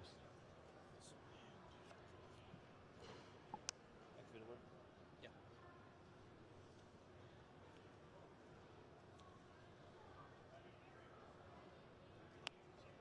All right, he does get in 1, but it is Dark Lord Ixchel, and she is banished now. Yeah, but he finds another banishment. So you can only play each one once per turn, though. So that's he already had a banishment down anyway, right? So, or was it Contact? He played a banishment, and then he shuffled it back in with Nastin. Held it this time in his hand. Another maybe lure. Wanting to discard it. And it looks like he's picked up another Ixchel. Found Gamma Seal. Unfortunately, out of trade-in, so he can't cash that one in anymore, but it's okay.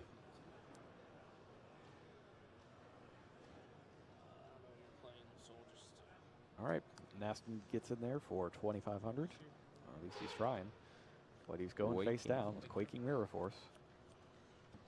Quaking Mirror Force is a popular choice because it freezes that monster face down. It cannot have its battle position manually changed anymore. Quaking Mirror Force, it's the most popular Mirror Force right now, right? Out of them all? Yep. Yep. Yeah, the second is kind of a tie between Storming and Drowning. Yeah. All right, on the end phase, we got a Twin Twister, discarding Eternal Soul. Doesn't have any Dark Magicians yet. Takes out Soul Charge and Pot of Desires. If my Twin Twister could trade for Pot of Desires and Soul Charge every duel. That'd be pretty nice. And then he flips his other face down, which was another Eternal Soul. And now it's time for the Dark Magician. Or rather, Dark Magic Attack, because he doesn't have one to summon. Fortunately, yeah. Dark Magic Attack is one of those cool attack spells.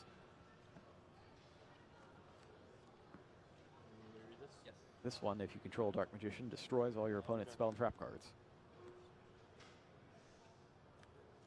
Eternal Soul has two effects. One lets you summon Dark Magician from your hand or graveyard each turn, and the other lets you search for 1,000 Knives or Dark Magic Attack, of which Ruiz plays one of each. I like that. It also keeps all your Dark Magicians protected from enemy card effects. Yeah, that's a big one. That's And, the biggest one, I think. It gives you not only... It's sort of like a darned if you do, darned if you don't kind of thing. Where if you have a Dark Magician in play, right, they don't want to deal with it because you can get it back with the Eternal Soul and then possibly trigger a Dark Magic Attack. But then, or not trigger a Dark Magic Attack, trigger Dark Magical Circle. But then, in addition to that, it's just already so difficult to deal with this Dark Magician because it can't be affected by other card effects. If I have a Dark Magician on the field, I could destroy one monster. Okay. See 1,000 Knives and Dark Magic Attack. Let me see, 1,000 Knives. Yeah, he's getting 1,000 Knives instead. I thought for sure that he had picked up Dark Magic Attack. Oh no, it's his turn now. Yeah. Okay. Drew another Maxi, so it's still nothing too proactive. Pass turn. Draw. We see Dark Magic Attack. It's Dark Magic Attack, and 1,000 Knives is that was used mainly by Arcana. Yeah, that was one of my favorite episodes. It's a good one. There it is. Red Dark Magician. Dark Magician, you can destroy an opponent's monster. Did we get that Red Dark Magician out of one of the legendary decks? Yes, it was in the first Yugi's legendary decks. It's a good one. All right, so Ruiz is up. He's got a lot of cards in his hand, but none of them do anything proactive. They're all a bunch of cards that are really good at stopping your opponent from doing their thing. Yeah. Dark Lord Contact is activated. That special summons. Eternal Soul can special summon the Dark Magician from your hand. I believe it right? can. Yeah. So then at least Maxi can hopefully give him something, right? If he finds a Dark Magician soon enough. But it just depends how aggressive Silverman's trying to be. Because Contact special summons the monster's defense, right? But when you get Superbia, can bring the monster out in attack position, so you can still be pretty aggressive. Yep. So he goes for it, Superbia into... Oh, no. That's interesting. Interesting. He decides to Veiler it there. Yeah, maybe he's just worried about just dying, I guess, like losing the game because he has no defenses. But at the same time, I don't know. Maybe I want as many draws as possible, hoping that Silverman can't beat me this turn, right? Because I need a way to get into this game. And I think Maxi drawing a couple extra cards is one of those ways. This could be a case of he doesn't want Hope Harbinger to drop. He needs his spell cards. That makes sense. Banishment of the Dark Lords picks up Dark Lord Rebellion. Sorry, which effect are we using at the moment? Okay. Go ahead and give that to you. Dark Lord Rebellion is the brain control-esque one, right? Rebellion is the Regeki Break one. Enchantment. Enchantment is the brain control. Is the other one. It's brain control. Okay. Funny thing about Enchantment, it originally lasted multiple turns. Wow. When the card was first created, you got to keep the monster until the end phase of your next turn. And it was far too powerful, so it doesn't do that anymore. Yeah, it seems like a strict upgrade. Definitely a strict upgrade. It does not do Practically that now. a snatch steal at that point, because I'm sure you'll get rid of that monster during your turn, right? That you will. Yeah. Tributes face down Nasten for Vanity's Fiend. Ooh. And that is... a big one. I don't know that there's anything Ruiz can do about that. Because he needs to get Dark Magician out of the field, and I don't think he can do it without special summoning. Yeah, all he has is another copy of Quaking Mirror Force, right? I think to deal with it. I don't know how else he plans to. It goes for Magician's Rod. Yeah. Magician's Rod doesn't count as Dark Magician or anything, It does he? does not. Yeah, that's what I thought. It lets you get a Actually, I'll go ahead and bring it up for you. Awesome. When this card drops something, you can add 1 spell or trap. During your opponent's turn, if you activate a spell or trap or effect while this card is in your graveyard. Magician's Rod. It's a level 3 monster, dark. Yeah. 1600 attack. Unfortunately, I think it's been banished by Pot of Desires. Oh no. We'll have to wait till next game to get it back. Yep. Well, it's 1600 attack, dark, spellcaster, level 3. When you normal summon it, you get to add a spell or trap card that With Dark specifically Magician. lists the specific card, Dark Magician. Yeah. in Very its cool text. flavor card. And it also lets you you contribute a monster to bring it back from your graveyard to your hand. And there he is. There's the red Dark Magician. Specifically that one. That's cool, but Magician Circle has a similar effect. You look at your top 3 when you activate it, or when it resolves, rather, and you can add a spell or trap that specifically names Dark Magician or Dark Magician itself. They just put on top deck any order I want. also one of the few cards that lets you rearrange the top cards of your deck. That's always real nice upside. So he will at least know what's coming up next. 20. Vanity's Fiend, though, is... Yeah, throwing a huge wrench. Life would be great if it weren't for that one specific card. Yeah. Which is usually what Vanity's Fiend tries to do, right? Anything with Vanity's in it, usually the problem. And the crazy thing is it looked like he banished both the other 2 copies of Vanity's Fiend. Oh, so that was with the only Desires. one. But when you draw, 20 cards... Yeah, I was talking You're about how fine. signing out Vanity's Fiend for Denko Second might be like a strict upgrade game 2 and 3, but this Vanity's Fiend is definitely putting in work, so. Goes for yet another banishment. Yeah. Not many cards. Oh, no, he only banished 1 Vanity's Fiend. Another one. Do you think that Ruse could try to deck Silverman out? I think it's his only chance. Yeah, but do you think he has no way to really defend himself, though, still from the 2400? Like, he needs to draw a bunch of monsters and be sending it a lot. It still seems like Silverman has at least 8 cards in his deck. 8 turns is a substantial amount. Alternatively, he could, if he gets another Veiler, he could Veiler Vanity's Fiend on Silverman's turn. And then trigger Eternal Souls. Ooh, that's a good one. See, if he wouldn't have used that Veiler on the Superbia, he would have been able to draw some extra cards and maybe do just that. But And he could also pick up his other Quaking Mirror Force. yeah, That's also a possibility. yeah, that's definitely his best draw, right? Is that Quaking Mirror Force? It just deals with exactly what he needs to right now. Yeah. But yeah, I don't think decking out's going to be an option because there's just so much damage coming through between. Like the Dark Lords are just so big. Superbia is 29. Yeah, 29 on Fiend both is sides, 24. right? It's not happening. Yeah. All right. There's a Desires. So he's got a Desires, and he knows that he had that coming because he put it there with Magical Circle. So what do you think the best card he can draw is in addition to the Quaking Mirror Force? It'd be the Veiler, I think. Yeah, I think that's just like a cards. redundant way to answer the same problem, or just because it's more defense, that's what he's looking for? You need one of the 2. Yeah. I mean, those are the only options. Well, I saw Trap, at this but point. yeah, at least something. Nope. Magician's He's Navigation. got Upstart Goblin, though. I guess that gets him another draw. Yeah. Let's see if... Checking his face-down banish cards to see if they're gone. I didn't see him there. I did not. There's one trap I didn't get to see too well, but I don't think it was Quake. I think it was Magician Navigation. Open up. Another Magician Navigation. Silverman's getting some life points back. Yeah. Get to reuse some Dark Lord effects. But he's got a handful of cards that he's not allowed to play. Vanity's Fiend, the fun police. And there he is. And he's going to take way too much damage next turn, so Reeves picks it up for this game. The Tribute Summoned Vanity's Fiend turns out to be the game decider there. Yeah, I mean, I feel like that we've seen this before, right? With Vanity's Fiend, Vanity's Emptiness. Usually just you either have the answer or you don't. That's kind of what it...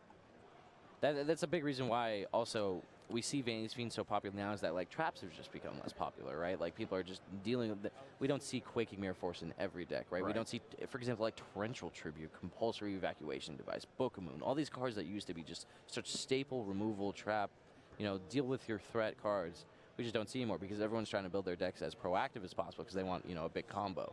You know what I mean? It also helps you going second that you just want as many cards to help you combo off as possible to try to get through whatever your opponent's trying to do. So, yeah, Vanity Fiend definitely a strong one, especially in game 1 and 2, right? Or game 1 is Hello and welcome back to round 2 of YCS Seattle. This round we have a pretty cool feature match with Matthew Gibson against Kurt Achu. Yes, Kurt Achu has one of the coolest feature match request forms I've seen.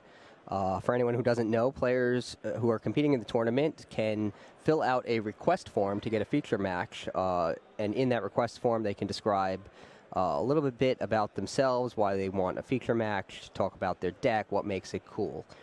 Kurt Achu told us that he is a math teacher, and since he is using a deck that doesn't really use his extra deck too much, he's using a stun deck that prevents the opponent from special summoning monsters. He allowed each of his students who couldn't come here today to give him one extra deck card to include in his extra deck. So he is using 8 cards in his extra deck provided to him by his students just so they can be here in spirit.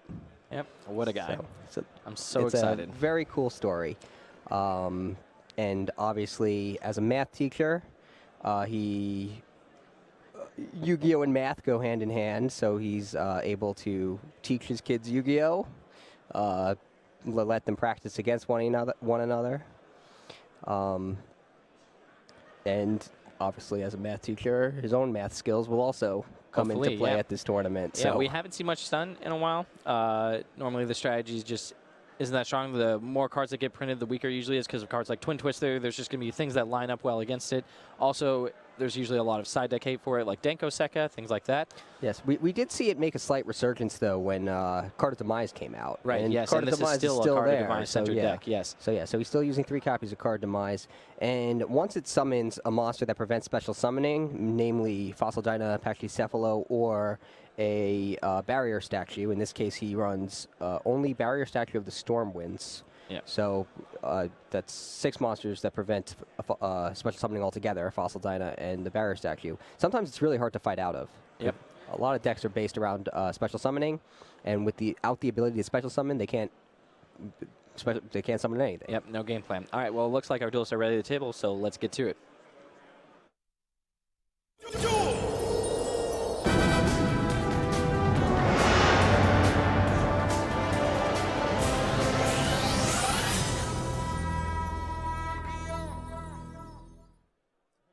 So we know Achu is on a stun strategy, centering around cards, just basically stop the opponent from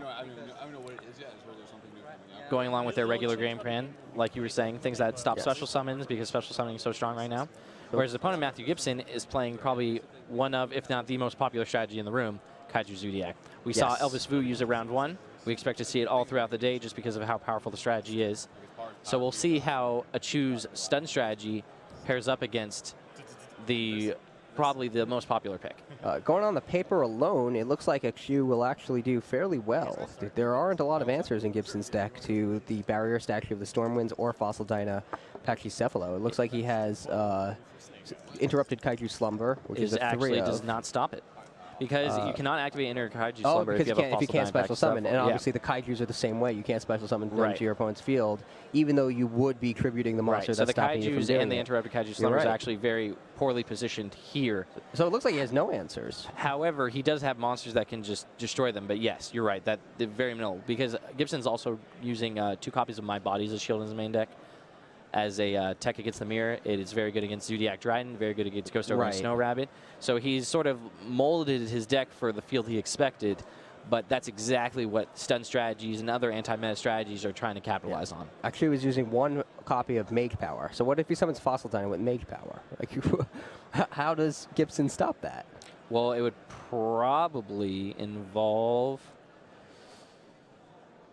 Yep, nothing. What he would have to do is hope that he goes first and he's able to make a single Zodiac Exceeds. Yes. If he's able to have 1 turn, he should have it. But if Achu's able to get on the table before that, then it's a big problem. But it looks like Matthew Gibson won the dice roll, so it that's looks really, really big. And with no hand traps in Achu's deck, he's going to have full ability to do whatever he wants.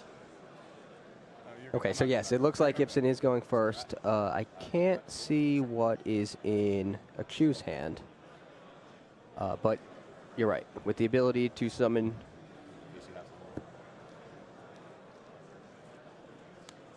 The ability to special summon before Q can stop him. He should be able to come out ahead. Yep. One really big thing about Fossil Dyna, though, is actually pretty good still going second, because if you set Fossil Dyna and they attack into it and flips, you're still able to destroy all the special summon monsters. So even going second, if a Chu is able to get a combination of cards that involves, you know, a Fossil Dyna, a way to clear the field with it, and then just another monster that stops special summons, he's able to get back in it. He also has cards like Mirror Force that make going second much better. That's true. Yes. Just because Gibson summons a strong monster of the field first turn doesn't mean a Q is out of the duel. Right. If he's able to combine a Fossil Dyna Pachycephalo with a Mirror Force effect, he's able to essentially, you know, set both. He Mirror Forces the monsters, forcing Gibson to recommit more monsters, and then on his own turn, he flips up the Fossil Dyna, destroys all those monsters, and that's the way he's probably going to try to win this duel. That's right. Yeah. So to start, we saw Gibson pull off the Rapier combo. He tankied for it, summoned it, turned it into Borbo, detached, summoned a Rat, upgraded to Tiger Mortar, used Tiger Mortar's effect to swap the Xyz material for another Rat, used its effect to special summon another Rat Pier from his deck, and now he's overlaying both of his Rat Piers to summon Daigusto Emerald. Yep, this is the bread and butter Zodiac combo. Yep. Yep, you get to recycle a bunch of cards with Daigusto Emerald and then even more with combo. So even after doing this, you usually net a couple cards extra than when you started because of a Broad Bull search along with a Daigusto Emerald draw. And then you also have a draw from combo, and the vast majority of your Zodiacs are also back in your deck. So it's pretty impressive that they're able to do so much with so little, and in with a disruptive threat like Zodiac Dryden, and something that will generate even more advantage in Daigusto Emerald. Yes. So it looks like a solid start for Gibson.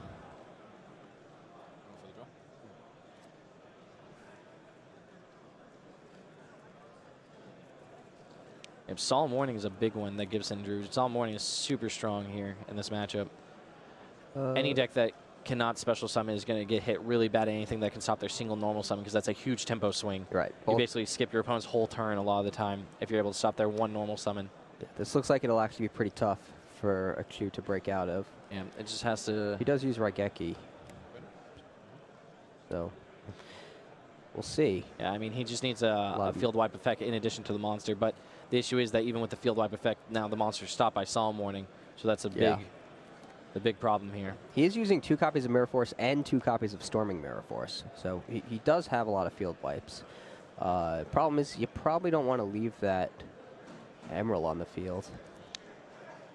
Well, he doesn't have 3 monsters in the graveyard yet. Yeah. I feel like how a Chu's deck operates, though, he doesn't actually care too much about the advantage or the total resources that Gibson has. You're right. It's just trying to turn off what he's trying to do. You're right. Once Gibson can clear the field and summon a monster that prevents special summoning and back it up, maybe with an attack boost or something, it's basically over. So I guess that's the goal, regardless of how many cards Gibson draws. That's not particularly relevant.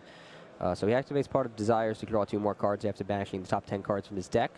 The number of cards a Q draws is certainly relevant because he's going to need those cards. Yeah, Pot of Desire seems to clear the pretty field dangerous in this strategy with only 7 monsters.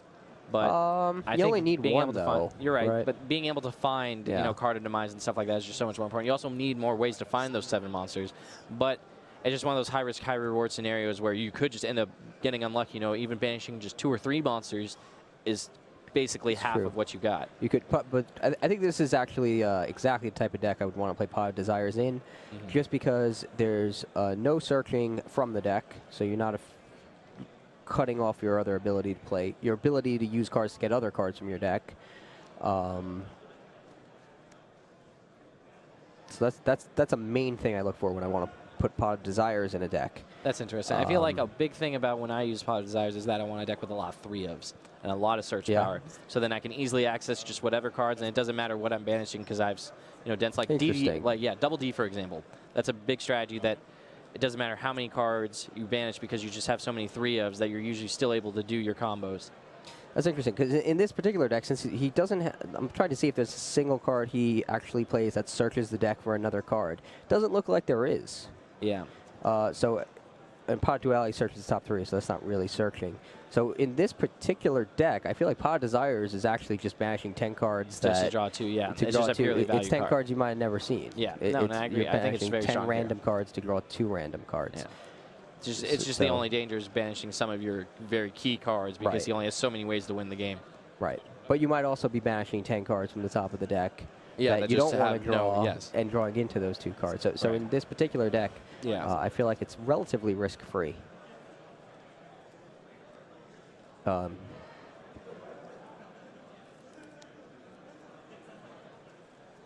Chu has 5 back rows.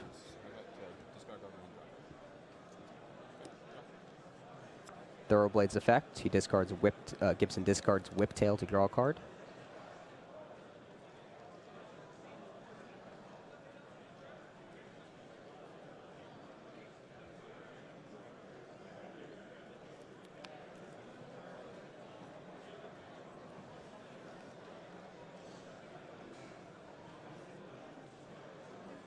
Yeah. Chu has to do quite a bit to get back to this game. Do we know what his set cards are at all? Were you able to see what was in his hand? I noticed they both had Solemn Warning, so I know one of his face-down cards is Solemn Warning. Yeah, Solemn Warning not the best against a field that's already developed. Not at all. I think he had 2 Phantom Knight's Wings.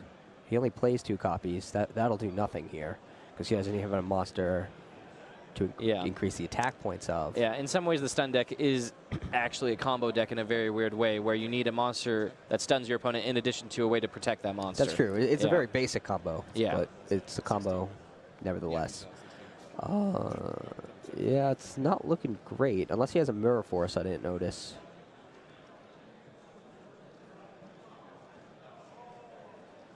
But this is just what we expected anyway. We knew that he needed a Mirror Force effect when going second otherwise. Yeah. He was just at way too large of a disadvantage. Some way to Yeah, the only other reason, the way you could probably come back is if you manage to run your opponent out of total resources, right? They already use their Zodiac combo, they already use their Daigusto Emeralds, and you're able to run them out of win conditions. But with Zodiac combo still in the grave, not even banished, and Daigusto Emerald sticking for a whole turn, not likely to happen. Yeah, it's not happening here. If anything, he's just increasing his ability to combo again as the game progresses. He keeps using Emerald's effect. This would have been a totally different game if Achu was first. Yeah, but that's usually how it is with stun, right? Yeah. Or just most games in general. Going first is just such a huge advantage when you have plays as strong as these. It's true. We are seeing more reactive cards, though. Like, with all the kaijus interrupted and kaiju interrupted slumber, things. the kaijus themselves. The kaiju hits the field. At this point, if I'm a Chu, I would almost consider conceding. Not to reveal the let him see the barrier statue. That's an interesting. That's interesting. Although he, and then Dryden can just destroy the like kaiju he's if giving I feel like him. if I didn't have a Mirror Force effect, and I already know that the one card in Chu's hand isn't a monster, so I would need to draw an effect that clears the field in addition to a stun monster. It seems like I'm pretty far behind. That is interesting, actually. Is it worth concealing that information? Because it's still possible for a Chu to win, right? Possible, yes, but likely I'm unsure. However, we'll see how it plays out. I guess he does set up that play with wings, so that's pretty good. So Gibson gives him the kaiju, the Thunder King kaiju, Thunder King the Lightning kaiju, and then when Gibson tries to use Dryden's effect to destroy it, Achu is able to use Phantom Knight's Wing to protect it once that turn. Can we bring in Phantom Knight's Wings? Yes, plus it gets 500 attack points that it permanently keeps. So let's bring that up. There it is. So now it's protected for the one time that turn, and now it's really strong too. I think he's 3,300 normally, right? Yeah, he has a 3,300 base, so he has 3,800 now. Yeah. Also, he can't just slap another kaiju on top of that kaiju because you can only control one kaiju. So. That was an interesting way to get out of this. Yeah. I don't know how long it'll last. You can interrupt a kaiju, slumber a kaiju, however. Yeah, now he can do that. Yeah. Well, he's not going to want to, obviously, but he can make another Dryden. But he plays 2 Dryden. He can make a Dryden and then try to destroy it on his opponent's turn. But then there's another Phantom Knight Wing.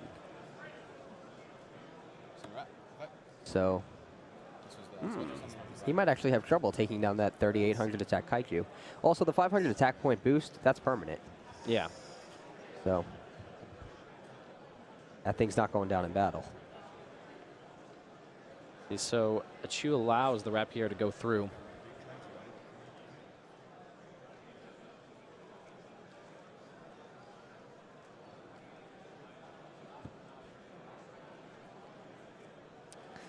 He could have stopped it with warning, right? But I guess why would yeah, he? but he chose not to. Well, I guess, yeah, I guess the advantage to doing it would be you get to You get prevent them from another extra kicking deck a monster card, out yeah. of their deck, and they send another card to the graveyard. So assuming that card isn't relevant, Yes. then it's better because you just get more things in the graveyard. Although now he got rid of a Tiger Mortar that would otherwise still be in his extra deck. Right. However, I think that Gibson still has combo in his graveyard. He So he's does. also just filling up Zodiac names. He does, but combo gets banished, and I think he only plays one copy, right? Yeah, he only plays one copy they of should Zodiac only be combat. using one copy. Zodiac Yeah. combo. One actual interesting thing about Gibson's list that I didn't notice until now is that his instant fusions can special summon either Elder Divinity Norden or Sea Monster Theseus. Ah, so that's something I thought maybe we'd see more of, Sea Monster of Theseus. Mhm. It's still early in the tournament. But I guess Instant Fusion isn't quite as popular as it was before Raging Tempest came out. Would you say that's accurate? Would I say that instant fusion is less popular just in general Now than it was a couple weeks ago. No, I don't think I necessarily agree with that. I think instant fusion is so powerful in Zodiacs. Like I think Elder Entity Norden is so powerful for what you want to do in Zodiacs that it's pretty popular. Okay. The only reason you really slim on copies is because you usually only have one Elder Entity Norden, and you're recycling back a lot of the time with Daigusto Emerald, but it's just a card that doesn't really contribute to your combo. Like, it doesn't start your combo. It doesn't extend your combo. It's usually just used to, like, fight through disruption or help you OTK. Yeah, it's definitely a good recovery card for Yes, when your yeah. combo is disrupted. Extra deck space is super tight, though. That's another big thing. The extra deck space in Zodiac is interesting because they play a lot of 2 of their Zodiacs, but there are things you can slim. Like, for example, Gibson only uses 1 copy of Borbo. That's a very popular choice. Also, many duelists don't include additional rank 4s.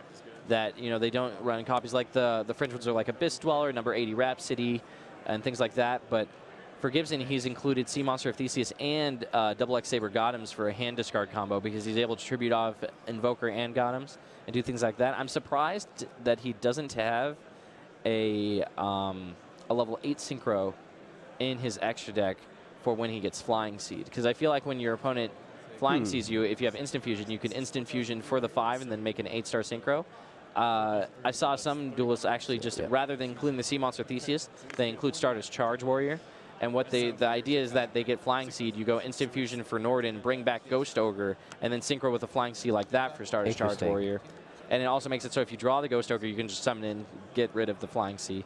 Interesting, so yes. It's interesting, definitely. I looked away, and now the Kaiju's gone. Oh, it looks like he banished it with Whiptail, right? Yep.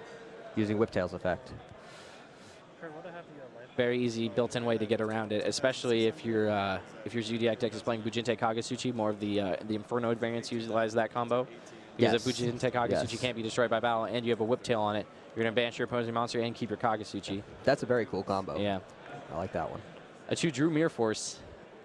Still probably a little, like, too little too late. But Maybe, yeah. And Gibson still has the Solemn Warning backup, so even if he can land the Mirror Force, he's not going to be able to land a monster. Right. So this is definitely tough for Achu. Yeah. If one of his set cards is Dark Bribe, he can probably force through summon, but we'll see what happens. Let's see. Gibson draws.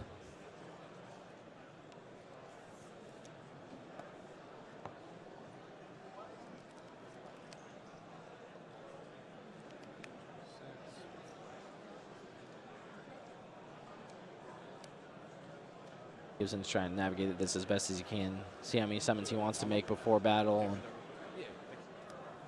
What else?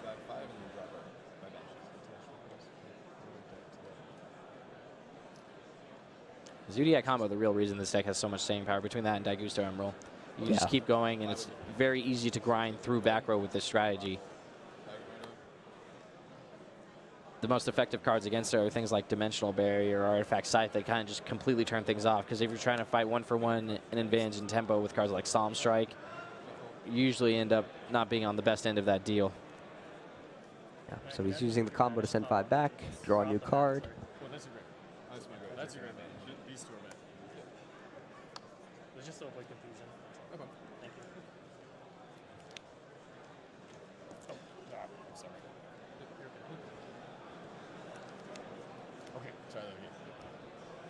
And go for the combo.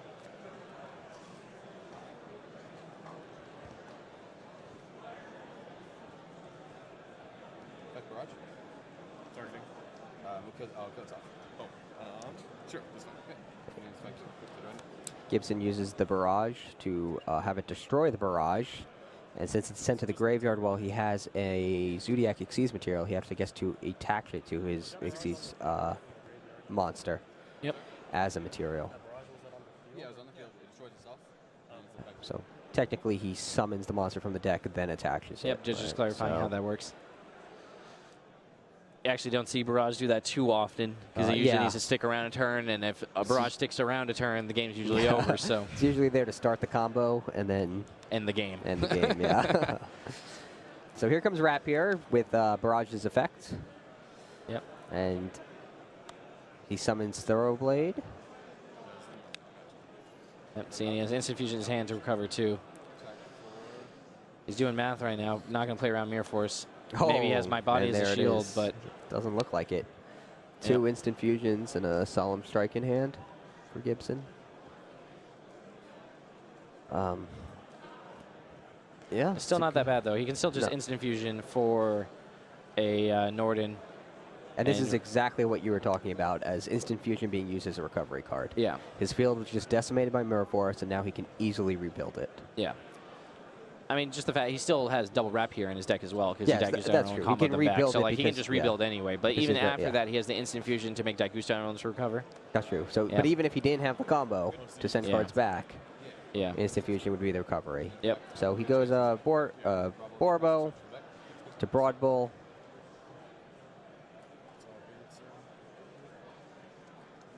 Uses Broad Bull's effect to add Whiptails in his hand. Yep. Reveals that he has a Sea Monster of Theseus in his extra deck to chew maybe a little bit accidentally, but yep. So he stacks Tiger Mortar on top, swaps the material for Rapier. Yep. Then he detaches the Rapier to special summon another Rapier from his deck. Yep, and right he here can make Daigusta another rank Emerald. 4. Does Shuffle he have a everything second back. Emerald? Yep, everyone should be using 2 Emerald. And that second Emerald can always shuffle back the first Emerald. Of course. So in these long, grindy games like this, I would very like to see, yep, there we go. First one. He knows what he's trying to do here. Yeah, control strategies he could have never run evolved in a way where they don't really grind out the opponent anymore. You're just trying to stop your opponent because so many of the proactive strategies are actually so good at playing grind games that you really just want to stop what they're doing rather than try to go a little higher than what they're doing, right? Yeah, so this is definitely going to be tough for Akshu to win. Yes.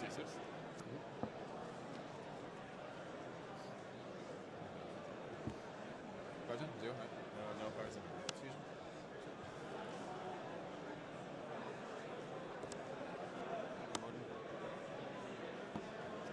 He activates Instant Fusion, and Gibson special summons Norden from his extra deck. He activates its effect, special summons Whiptail from his graveyard with its effect. He combines Whiptail with Norden to Xyz summon his second Daigusto Emerald to the field. He detaches Whiptail, and he is sending back 3 monsters of his choice. Trident, Borbo, and Broad Bull. So all 3 extra deck monsters. Still shuffles his deck. And draws a card. Draws a copy of Zodiac Barrage. Now goes to try and defend his field. Trident. He's all main phase 2, so he can't attack. What is that card? Upstart Goblin. Well, it'll get him a new card.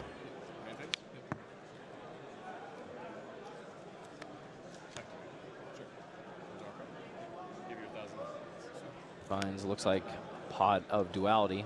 So draw a card to look at 3 more cards. All right. Slowly but surely, he's trying to inch back Tries into to the find game. Pot of Desires here, I think, is the That best won't hit. help. Pot of Desires into Fossil Dino Raigeki. That would be amazing. Fossil Dino is not the worst card. I don't think it's going to help him enough. Yeah, well, he can set it and then force his Yeah. opponent to try to do something to its set, but Gibson already has Kaijus in his hand. So it's a pretty easy way to beat a set Fossil Dino. Well, if he plays another, gives him another Kaiju, he'll try to Trident to destroy it probably, and then Akshu has the wings again, Phantom Knight's wings to protect it. But then Gibson still just has 2 copies of Daigusto Emerald. He's going to do that. I'm actually a little... I don't know if I would have summoned the second copy of Daigusto Emerald. It's fine because you get to recycle stuff and draw another card, but I feel like continuing that Emerald loop against a strategy that I don't really know what kind of cards they play. I don't know how attrition-based they are, how long of a grind game he's expecting to play. But... Oh, he summons the Fossil Dino. Yeah, probably going to just get met with Solemn Warning, I would assume. Right? Because he still has it set? Yeah, one would think. Yeah. Nothing else to Solemn Warning this turn, so you might as well, since it's probably going to end by the next turn. Yep. Does he have the Dark Bribe? Nope. That's it. So that's it. Yeah. See, and I feel like right there, you showed so many more cards that you may have... You're right. He could have conceded when he tried to... Well, let's see. Once he tributes the face-down monster, though, can you concede before the action? monster Maybe goes to not, graveyard? actually. I don't think so, No. because it's already been Yeah, because tributed. they have to see the Stormwind. So you're But going to see the barrier no matter what. But then do they know that you're playing Phantom Knight Wings and things like that, you know? But I understand what you're saying, because it doesn't even start a chain. Like yeah, it's done. The monster's in the graveyard, the Kaiju's on the field. You can look at the monster. I don't know how much more information was real. Yeah, I don't know how much knowing what the other cards in the deck are is really worth. Personally, I wouldn't concede. I don't like to as long as there's a chance I can win. But I know a lot of players like to conserve time, for one thing, and prevent their opponent from gaining information that they think will be used against them. I mean, he still had a path to victory in that game, though. He definitely did. Yes, yes. Yeah. But what you have to do is assess whether that, 5% or however much you want to chalk it up to is worth giving your opponent all that extra information and what they can do with that information. Yes. Well, once you see the barrier, though, I feel like you know at least what strategy they're on, and your side deck strategy is going to be formed based on that. Yeah, and I can agree with yeah. that. Because, you can't really just put them on some win strategy that's also playing that, right? Right. I mean, it was also set 5 set the barrier. Yeah. So he knew about the set 5 no matter what. And in Gibson's side deck, you have 2 copies of Deco Seka. Yeah, so that's the first thing up to that point, you know those are coming in. Those are coming in now. Those would have come in anyway. 3 Twin Twisters. Yeah, probably all the see spell that trap come card in removal for, cards, when you things set like that. 5 cards in the back row. Yeah. Torrential Tribute might come in. Just as a way to out the...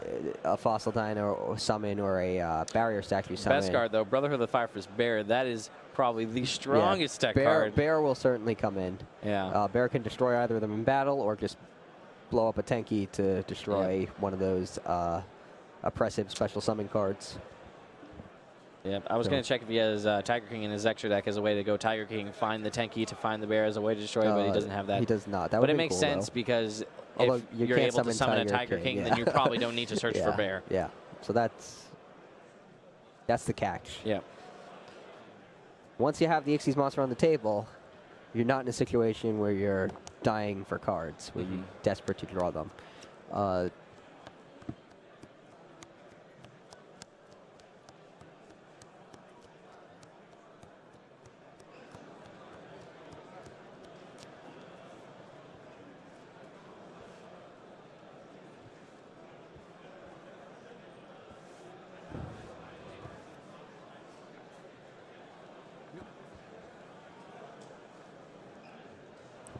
So Akshu will certainly have the advantage of going first in Duel 2. Yeah. But he certainly had a huge disadvantage for having lost the first duel. I mean, yeah, it's rough when your opponent has Dango Second in the other deck because you have Solemn Warning as usually your only out.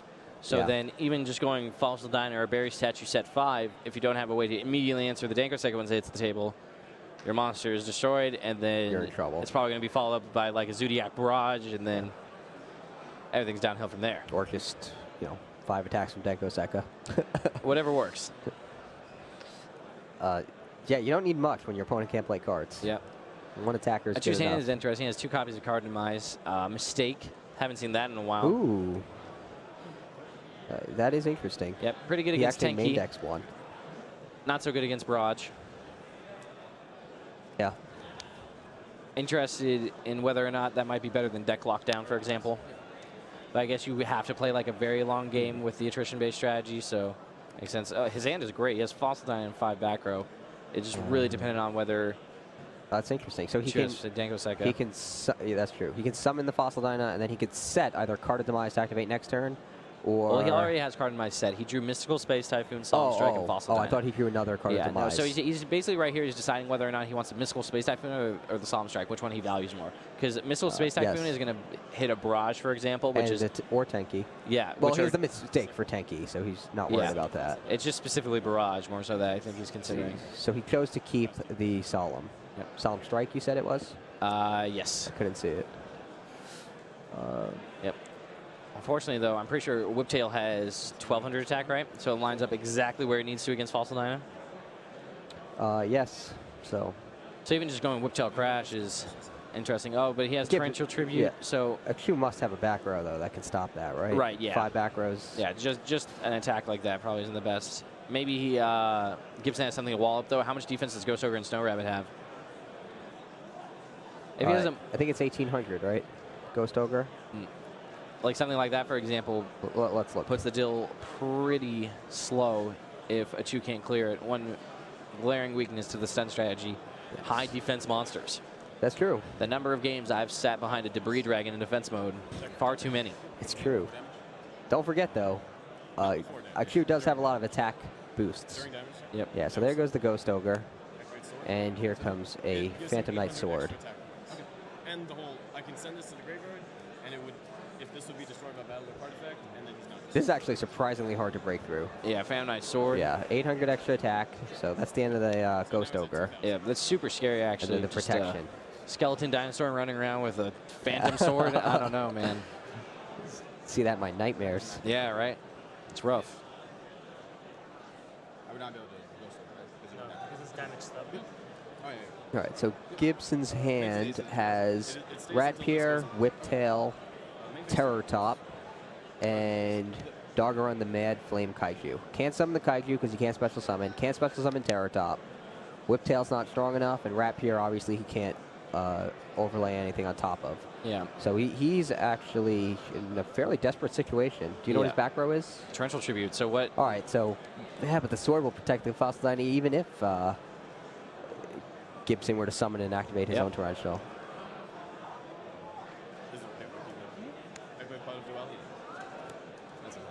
Just found Dark Bribe too.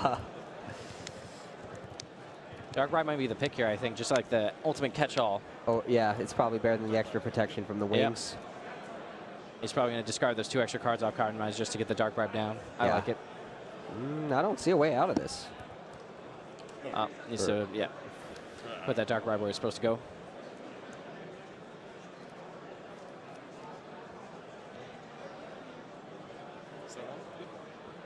Oh, choose not to discard the Dark Bribe, or set the Dark Bribe.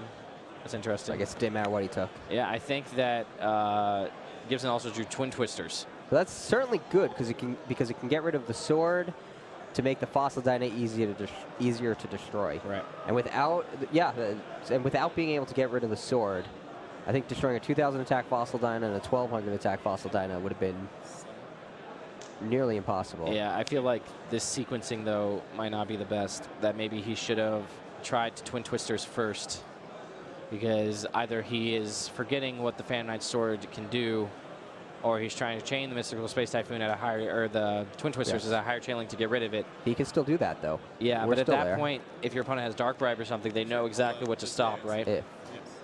He did not chain the Twin Twisters. Yeah, no, I think Gibson just might have made a small misstep there, not Looks realizing. like it, because he could have chained the Twin Twisters to the Torrential Tribute and salvaged that play. Yeah. I mean, he could be going for a longer plan where his plan is to summon Whiptail and Crash with Twin Twisters as a way to clear through the other back row. That could be. But it just still seems pretty rough. Achu now has Lance down.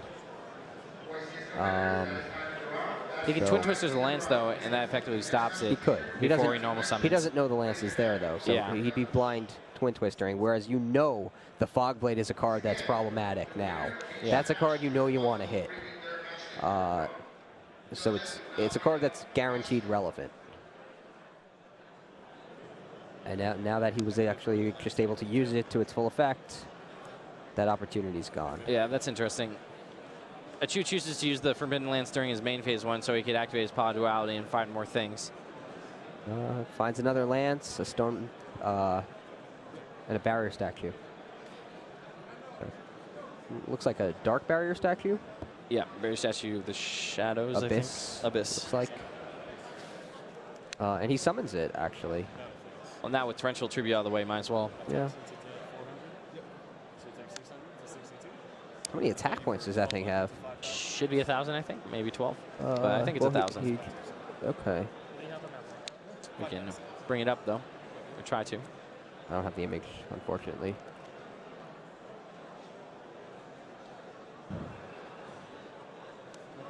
All right, here comes the Twin Twisters. So now there are 3 face-down cards he doesn't know, and a mistake that seems of no relevance. So he's not going to hit that one. Actually, is that Tenki in his hand? He has to pick the targets. Actually, he might pick the mistake so he can Tenki. Yeah, so he's probably going to Tenki for the bear. Yep. That's fine. Oh, Ooh, man, he and lets it go. Now that Tenki's gonna, he doesn't realize that Brotherhood of the Fire Fist Bear is an option.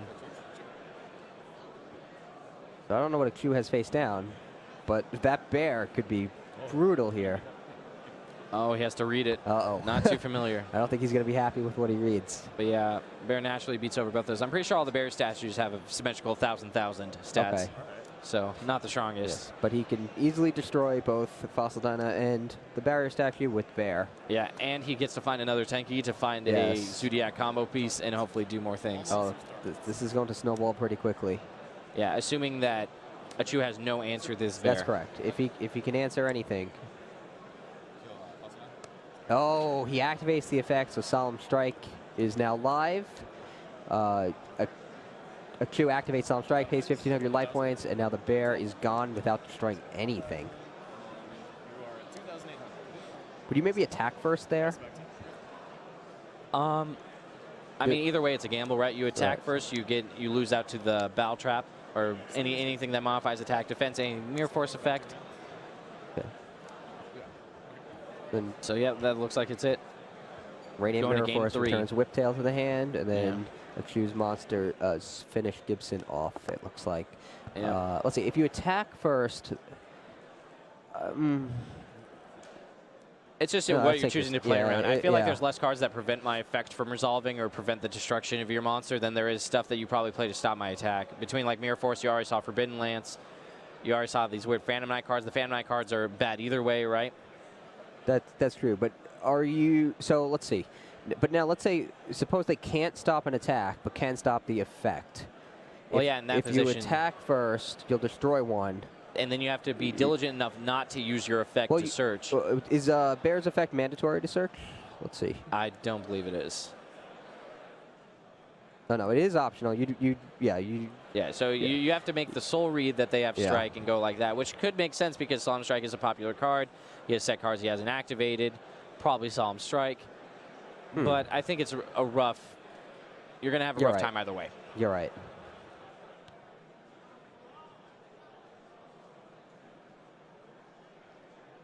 Yeah, it probably makes more sense to use the effect than attack.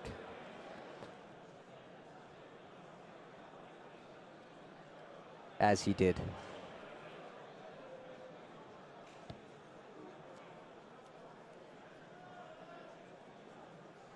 All right, so they're off to Duel 3.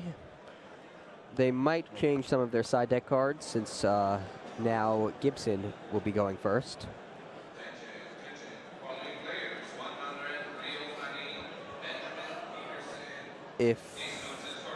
Well, Gibson put in his Torrential Tribute before. I was going to say, if he hadn't put it in before, it would definitely be coming in now.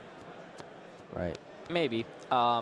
Because you're going first, you'd have to be signing out a card that you just don't think is either going to be proactive or protect your field, right? Because like I would rather have a proactive card that helps me go first rather than a Torrential Tribute. Well, there's a lot of cards in Gibson's deck actually that don't do anything. Dimensional Barrier, for example. Yes. In a deck, he plays 3 copies; those can come right out. I agree with that. Solemn Strike. Not too bad against a set Dyna, but other than that, it's mostly the Kaijus. I feel like that would be coming out a lot. Yeah, all of the Kaijus. But it looked like he kept Kaijus in. Game 2, right? He had at least a couple Kaijus in his hand. He did, and they didn't do anything. Yeah. So I guess maybe he just doesn't have enough cards to put in.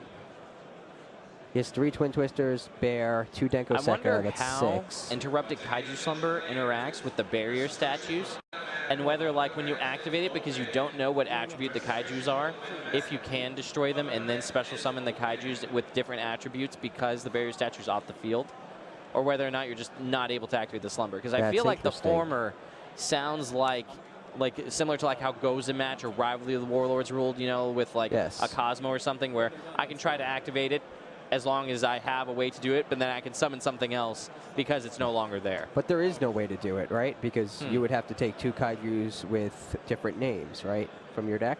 Right, but and they all have different attributes. But is that something that the game can recognize? That I don't know. Yeah, exactly. It's a complicated interaction. Perhaps if it comes up, we will learn. Yep, we will find I'm out. hopeful.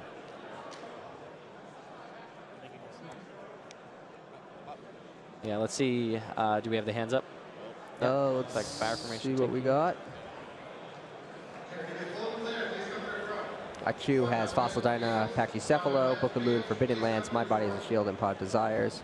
Gibson has Tenki, My Body is a Shield, Denko Sekka, Zodiac combo. He already activated Barrage, used its effect to destroy itself, summon Rat Pier, placed Borbo over Rat Pier, placing Broad Bull over Borbo, using Broad Bull's effect to detach Borbo.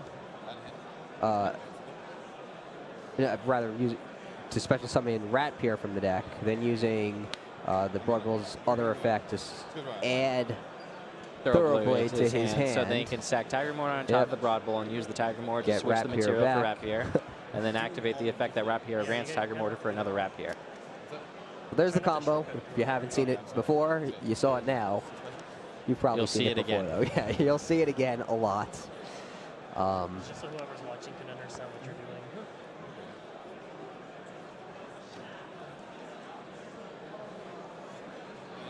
Yeah, right here, if you're Gibson, you definitely just slam Tiki and find the bear now, right? Or do you think you wait? Before they can use Mistake or something. Some way to disrupt it. You might as well use it now, right? Bear also just has solid enough attack where thing. he naturally threatens all those monsters, right? Like we were talking before. Yeah, Bear is actually very strong in this matchup. That 1 copy of Bear is huge. Yeah, this is pretty bad for a Q, but it could be worse. At least there's no Fossil Dyna, right? I mean, Denko Sekka. Well, there is a Denko Sekka in Gibson's hand. And he hasn't normal summoned yet, right? Oh, no, he just normal summoned Thoroughblade, but... Oh, he did normal summon Thoroughblade. Yeah. I assume he's just going to hold the Denko Sekka for the following turn. And just try to do something like that, yeah. He'll be vulnerable to Solemn Warning, but that's about it, right? Yeah. The bigger issue is that because the 2 has Fossil Dyna, he can set it. And then there might not be a good way to remove the Fossil Dyna, but we'll see. Okay. And then Gibson might not want to set Torrential Tribute, right? Because then he might lock that into his back row and then leave his Denko Sekka. If he sets any card, the Denko Sekka doesn't work. Right, that's what I'm saying. So he might hold the Torrential Tribute in his hand. Yeah. I think it's worth holding in the hand. The bigger question is whether you want to set, like, My Body as a shield. That's another thing, though, that can just get trapped there. And then you can't Denko Sekka. Right.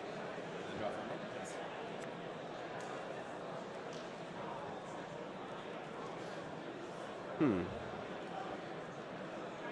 curious to see how he'll play this, actually, because there's a lot of things he could do. Upgrades Tiger Mortar into Trident, so now he has the ability to destroy a face-up card on the field during either player's turn, once per turn. He sets the Torrential Tribute and passes his turn. It was not Torrential Tribute. It was Anti-Spell Fragrance. Off Daigusto Emerald. How do you like Anti-Spell Fragrance in this matchup? If you have so many cards you want to side out, it makes sense. Yeah, which he does. He's chaining the Book of Moon to the Anti-Spell Fragrance. Yep. Otherwise, he couldn't activate it. He would have to set it first. I thought that was a Torrential Tribute. Okay, so when face-up Anti-Spell Fragrance will have no impact on his ability to use Denko Sekka. And actually combos very well with Denko Sekka. Yep, it is like a Dark Samorg-esque combo. Yeah. Because the opponent can't set your card, so you can't activate any of your spells. So spells and traps would all be gone. Yep. saw a lot of that interaction during Necros format, but it was just yes. never good enough to actually matter. Yeah, those Necros Because you have to be cards very, are- very far ahead on field Yeah. for it to be worthwhile. Your opponent can just start walling you out with Valkyries until they find some way to beat it, and then it's not good news. That was a crazy deck. Yeah, Necros format. I actually think that Zodiac is very similar You think in how so? it works. Yeah, because it takes very little to start your combo. That doesn't really beat your opponent, but you recycle so many cards back and you gain just a little bit advantage, and you can disrupt them just a little bit, and then you snap it off the second turn where you try to end the game. I can see Seems that. very Necros-esque. Yeah. I think the feel of the play, though, is very different. Yeah, I can Yeah. see that. I feel like it's a bit different in terms of resource management. Yes. I feel like you can be a little bit more reckless with the Zodiac resources than you could with the Necros resources, because you have to plan out a lot with banishing the ritual spells and clearing away your field and doing Yeah. that. Whereas Rapier is easy to just stack under things and get more Rapiers. Yeah, Necros decks were actually one of the toughest decks to play. Yeah, yes, they were. Yeah, And in at my- several stages, too, because they kept on getting hit and the deck was still great. Yeah. So, back to the duel, though. Yep. My Gibson, body as a shield, yes. stopping the bear on the Fossil Dyna. Oh, but my body as the shield to negate my body as a shield. But he can't activate that because of Anti-spell anti-spell fragrance. fragrance. So he has to set it first. Yeah. So he tries to my body as a shield for my body as a shield, which otherwise he could have done, which is interesting. Yeah. Because technically my body as a shield does destroy the monster whose effect it negates. Yep. Actually, I was sorry. I have to stop again. So you attempted to do another illegal play. So since it's the second one that happened, I do have to stop play just to check with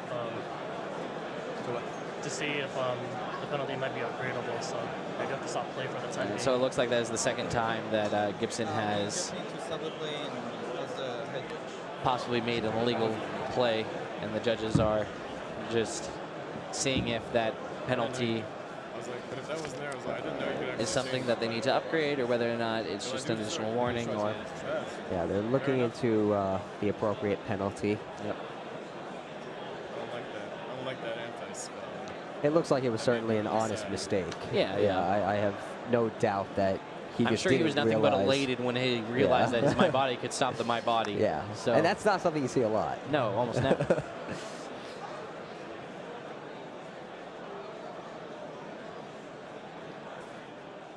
So, see what happens.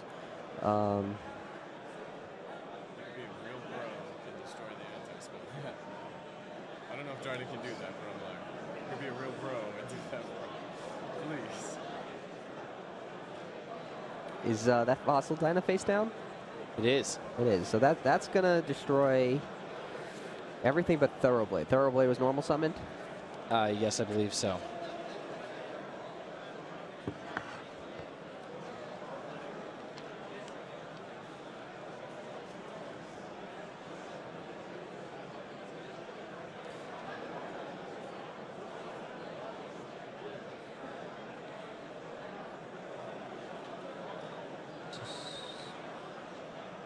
So we are waiting to see what will happen.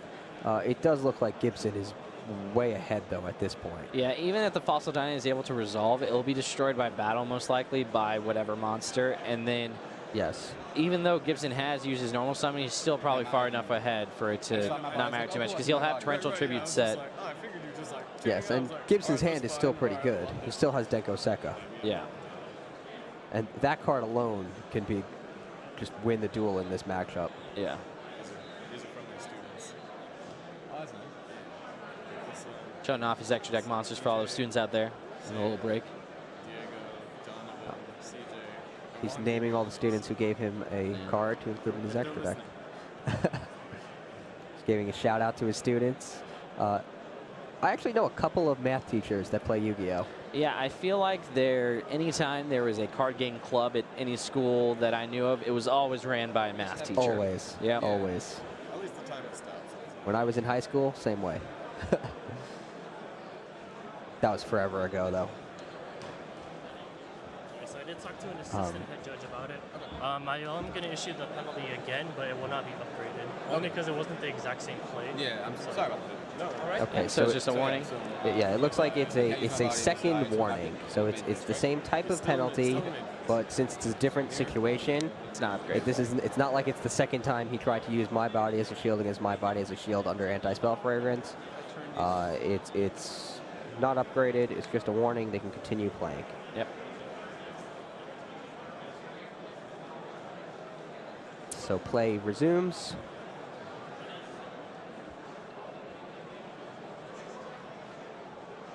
Okay, so time's up. You're going to be turn 0, 1, 2, 3, 4, 5.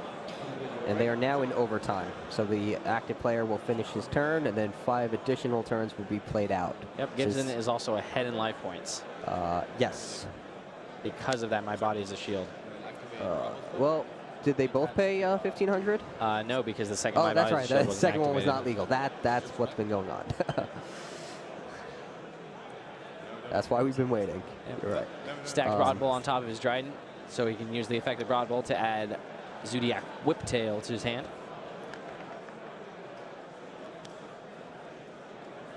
Keeps on flipping Dako second to the front, but he has already used his normal summon on Brotherhood of the Firefist Bear. That's right. Which got my body. Yep. Mostly just did that to get the extra monster in the grave, I assume, so that he could Daigusto Emerald. I'm interested to wonder, though, whether it wasn't better to use the effective Trident on maybe like an anti-spell fragrance or something to get the extra material to the ground, so then you can Broad Bull the bear to your hand, because you need to get the extra monster in the graveyard, so then you can Daigusto Emerald the bear back, so then you can do it in that order.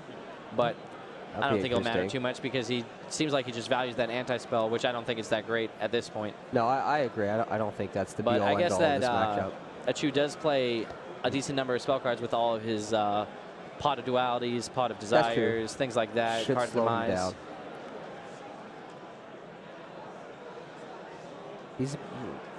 Gibson is about to be hit by Fossil Dino. I think that's inevitable, right? The cards in his hand won't protect him.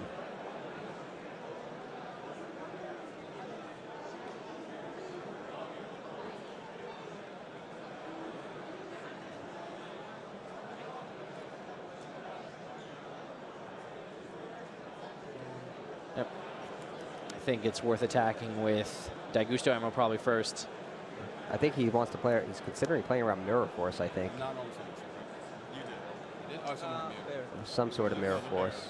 The bear, yeah. That was special. Yep, so the bear was special. That was a normal. That was Oh, so looks like Thoroughblade was actually special special summon? summoned, and they're saying the bear was the normal summon. So it's all special summon. Yes. So they still die. Pretty sure that was special summon too. There's actually a discrepancy. Yeah, about I'm sure they'll whether figure it. They'll go Thoroughblade- through the yes. graveyard really quickly, and I think they'll realize that it wasn't special summoned. I started my turn with Barrage. Barrage got me Rat. I Rat comboed into Barbo. Barbo detached searching for this. I normal summon this. Discarding combo. Yeah, Gibson's correct that it was normal summon, but that's what I was talking about in terms of sequencing, attacking the Daigusto Emerald first, making sure you can get in the 1600 with Throw Blade. So he missed a bit of damage there, it looks like, by choosing to attack. That's a very good point, and that would have been exceptionally important since they are in overtime, so every life point counts. Oh, it's only if it's an XYZ? Yeah. Oh, okay. Just kidding. I'm still a 6. Looks like he's going to choose to set a card as well. Try not to move the card. Oh, yeah, sorry. Is that a torrential tribute he sets? I believe so. Maybe not actually. It's either a torrential tribute or my body. It wasn't my body. He still has it in his hand. Is that? What's the other crap in his hand?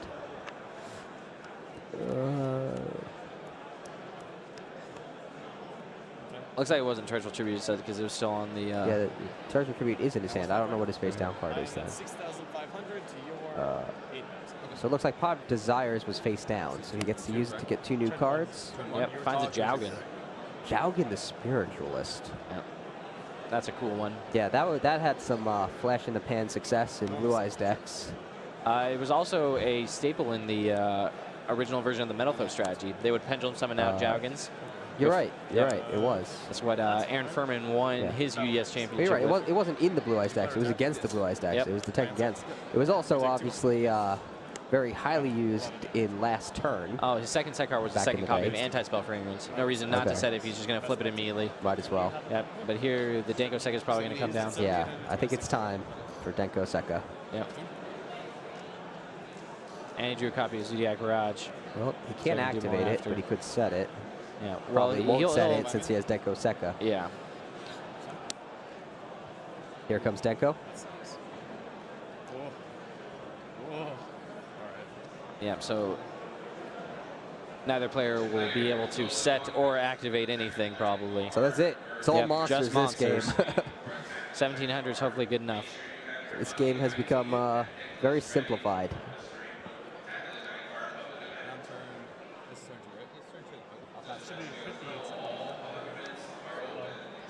That's probably the end for Akshu.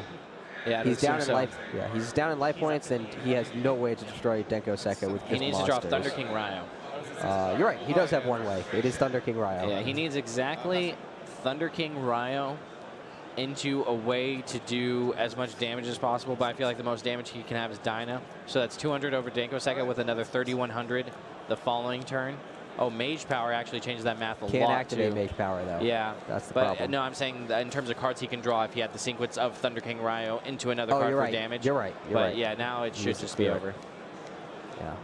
Because even if he can, even if Chu does manage to clear the Denko Seka off the table, he's not going to be able to make up the life point disparity. Yeah.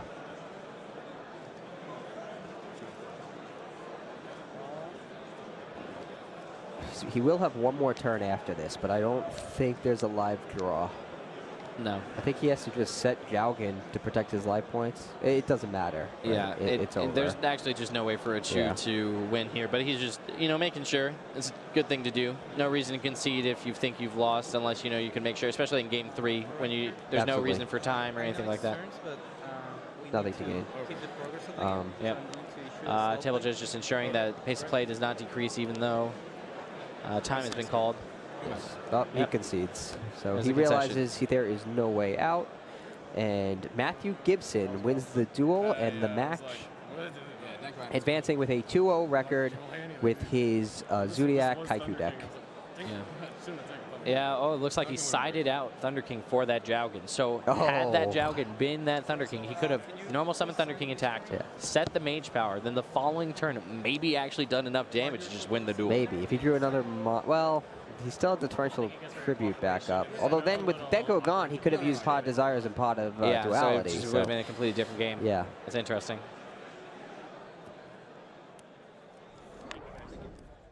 So interesting match between Sun and Zodiacs. It kind of played out how we expected, though, where going first is just such a big advantage in a game that is just defined by one player trying to stop the other player from special summoning. Yes, especially in this particular matchup, as you mentioned, because of the fact that before side decking, there were not a lot of answers to Akshu's monsters in Gibson's deck. Yeah. He doesn't main deck a lot of monsters that can destroy, for example, a Fossil Dyna Pachycephalo, especially with all the attack boost backups that Akshu plays.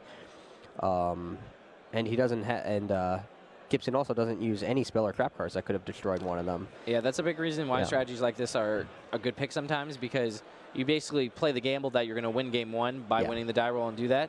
And then regardless of how good your opponent's cards are you against game 2, you know that game 3 you get to choose to go first. That's true. So that you can still take advantage of the fact that your strategy is just designed and built around these cards to stop your opponent from doing anything if you have the initiative to play them before your opponent does. That's true. So it looks like we have some commercials to run for you. We'll be back for round 3 of YCS Seattle. Expect more exciting duels and stay tuned. Yu-Gi-Oh! Raging Tempest. On a dark and stormy dueling night, rain monsters down with all your might. Bring wind and birds and beasts from the sky. 100 new cards. Raging Tempest. 9 cards per pack, each pack sold separately.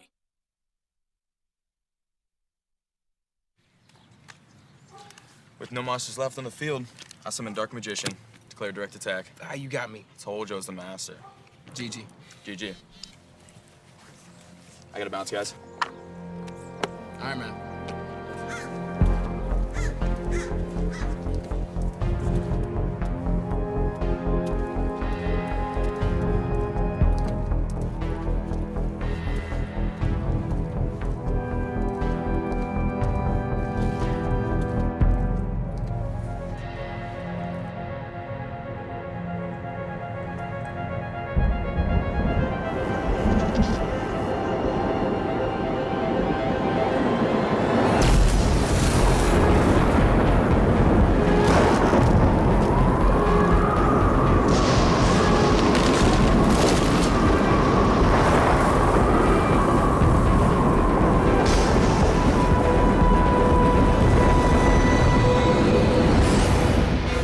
It's time to duel!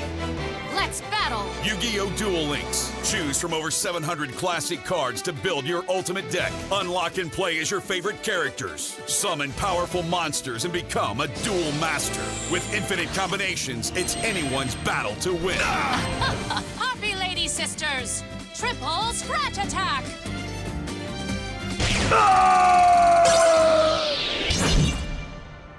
Rematch? Bring it. Yu-Gi-Oh! Duel Links, the ultimate real-time PvP battle. Now on mobile. Download free on App Store and Google Play.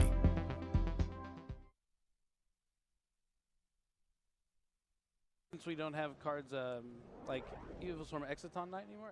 Welcome back. So we are now in the top 8 of the tournament. Top 8. Yep. Only 8 duelists left. 1,700? Yep. 8. Now only 8. That's a very small fraction. We just saw Elvis Vu take down Zach Bishop.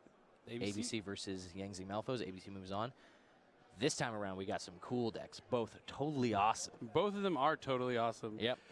We have Ed Sepsion for using Paleozoic Frogs. Yeah, we've seen a lot of that. The Trap Heavy variant, you know, just trying to do as much as you can with the Paleozoic cards, abuse them as ways to make totally awesome, and then get the payoff by also using cards like Swap Frog and Dupe Frog and all that good stuff. Yep, and we have John over here playing Heroes. Yep, John Sokovia. Old fan favorite. Yep, so Heroes, very similar to the deck list that we saw Nathan Christmas play, albeit this one's now at 40 cards, so I like that. Looks geared like a little bit more to going second just because he has Twin Twisters, only 2 Quaking Mirror Force, but looks like our duelists are ready, so let's get top 8 underway.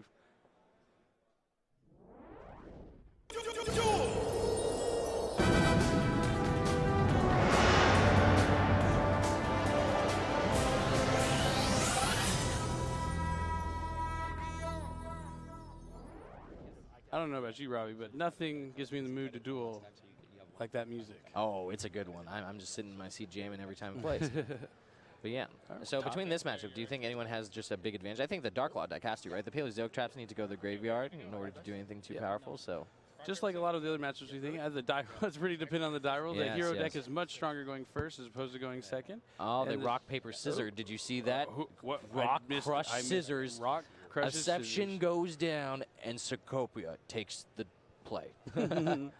Let's see. Oh, I see a Summoner Monk, a Mass Change. His hand does. Yeah, his hand's very, very good. Darklaw could give Ed a ton of issues. He actually has the full combo already. He goes normal summon. The Summoner Monk discard Pot of Desires, gets Shadow Mist, doesn't trigger its effect. Sets his 2 cards, activates Match Change from his hand. The Shadow Mist goes to graveyard. He gets Dark Law, searches Bubble Man, specials that Bubble Man, then flips E-Call for the second Bubble Man, and then ends his turn with Bahamut Shark, totally awesome, Summoner Monk, Mass Hero Dark Law, and a set trap card. That's a good one. That sounds like a totally awesome field. Yep. Let's see. Taking a minute. They're probably writing the hands down of both players. There we go. Yep. That's a refresh, But yeah, totally awesome being one of the most impactful cards that came from in the most recent set, or most recent core set, Invasion of Vengeance. Yeah, it's definitely a big one. Just enabling all these strategies that can either summon Bahamut Shark or ones that just want to be using a lot of water cards. Just That's why we see the return of our fan favorite Swap Frog. Yeah, Swap Frog just holding it down, just allowing Totally Awesome to quickly snowball, fueling you for more summons. The fact that you just immediately get a Swap Frog into Ronin-Tone, and then if you're Totally Awesome manages just to live for a turn because now you can tribute away that Ronin-Tone, you'll get another Swap Frog. Yeah, every aspect of Totally Awesome's effect is just amazing. It negates, it sets the card, it negates, it adds back a card. It's just a very, very good card. Yep, so he starts with Summoner Monk, most likely discarding that Pot of Desires, I would assume. Well, if he sees the play that you just said, that is the card he's going to start up. He's going to go with E-Calls and just take an emergency call. Try and maybe draw some traps. Up, yeah. Try and draw some traps with that Pot of Desires. But yeah, or he can just find another way to get a Bubble Man, I guess. I don't know. This one, in terms of value, is a little bit better, right? Because the Pot of Desires is worth 1 more card, the emergency call, because emergency will just search for 1 hero, whereas Pot of Desires will draw you 2 cards.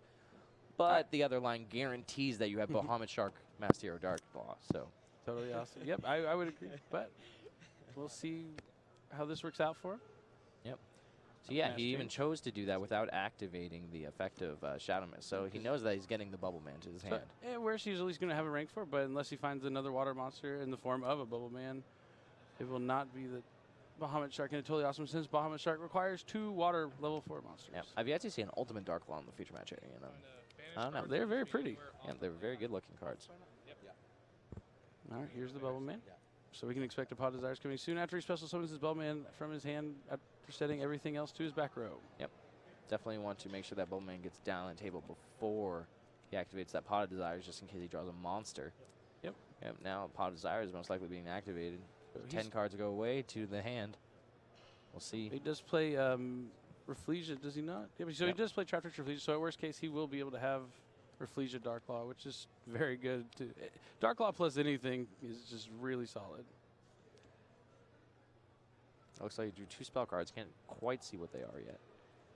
Finishing a couple of Looks template like goldfish. And at another least one Bubble Bubble Man. Right, Gekigon, a couple trap cards. Bane's Emptiness and Solemn Warning. Looks like he's just going to make a rank 4. I didn't see any of the Trap Hole cards banished from the Desires, so Trap Trick Rafflesia. Last card in hand is another Desires.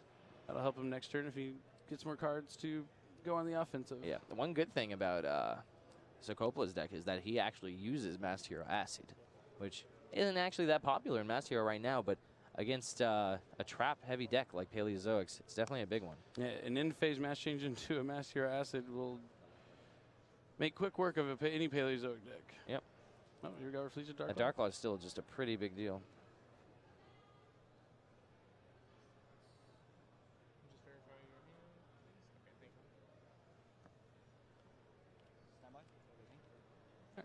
Let's see what's next. At set 3 and pass, you drew an E emergency call with tag with Darklaw. He's going to play, try not to activate anything, maybe not get a response. I think if he'd gone with the play you described in the first turn, he may have been able to do a little more offensively this turn and not have to worry. He'd be able to use Bahamut Shark a second time, get another totally awesome, and 2 negations is a big deal. It's probably just game right there. But I don't know, he just valued the extra card of a Pot of Desires a little bit more. Yep, and did give him this Pot of Desires, so we'll see if so technically it pays that Pot off. of Desires was close to 3 cards, right? Because it fed you into another card. Yep. But now he has to kind of worry. I don't know if you ever actually have to worry about decking, but that's 20 cards banished already, and with 1, 2, 4, 3, probably 6 more cards down there. He probably has less than 10 cards left in his deck. Oh, most definitely. Yeah. But he drew a Twin Twister, which can be really good against Paleozoics on the end phase. Yep. Here comes the Paleozoic trap that flips a monster face down. I'm assuming you target Darklaw. Canadia, my favorite one of them all. Oh, Trap Trick Rafflesia just by herself is actually pretty very good against Paleozoics. It's unaffected by traps, so he has material. Yep, exactly. Yep.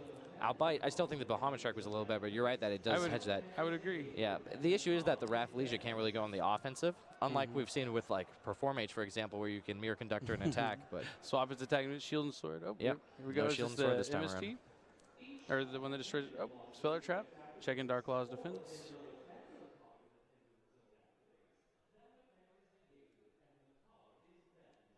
Player thinking about a response. Yep. Ed also has a Swap Frog in his hand, so now that the Darklaw's face down, the Swap Frog. Yeah, he doesn't just have Swap Frog. He has Swap Frog, another Water Monster, and a Pot of Desire. So he really gets to do a lot next turn. Ooh, destroying the. Oh, nope. He's chaining to save his back. Destroying the Twin Twister. Just making sure he gets that extra Paleozoic in play, because he could actually summon 2 copies of Totally Awesome, or he can summon the Paleozoic Exceed plus a Totally Awesome here. Oh, Ed trying to turn this around after having to go second. Oh, no. Oh, that doesn't work. He targets the Rafflesia. He's able to target it, but the Rafflesia will be unaffected by trap cards. So the Compulse just ends up going to the grave. But now, oh, well, it returned the Rafflesia. I guess that is a thing. Nope, Ed draws for his turn. Drew a Grado Slime Jr.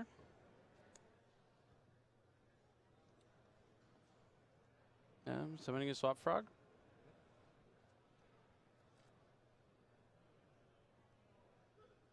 Special summon the Swap Frog by ditching Round Tones. That means he can reuse it for its normal summon. Return to his hand, summon it again. Much value. Sends the Gradle to the grave. First time we've seen it.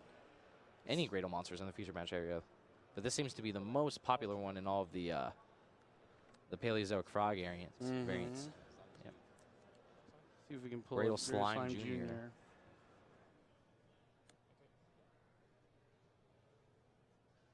Another level 2 Water Aqua, so you can make Totally Awesome. And if you have one in your grave already, has a special ability. And the Paleozoic Exceed is pretty good. Lets you play Paleozoics from your hand, right? Yeah, but once per turn, it lets you search for any places with trap and lets you activate them from your hand, and it's unaffected by monster effects. Yeah. Oh, there goes a bottomless. It also has a whole 0 lot of attack. stuff. Yeah. Things are turning around for Ed. He Almost wasn't on the deterred Gale by that Jr., turn 1 uses board effect, and gets making back the other Gale Jr. Swap Frog comes down.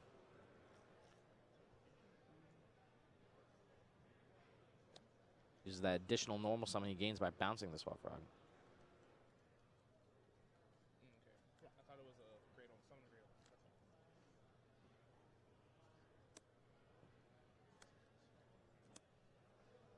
overlays 3. He's going to make the original hit. Once per turn, he's also unaffected by monster effects. Once per turn, during either play turn, he can detach material and destroy any card on the field. Banishes for Ronin Totem. Looks like this is going to be a totally awesome here, right? Let's assume as much. I would expect so. Nope, Pot of Pot of Desires. Desires first. Might as well, right?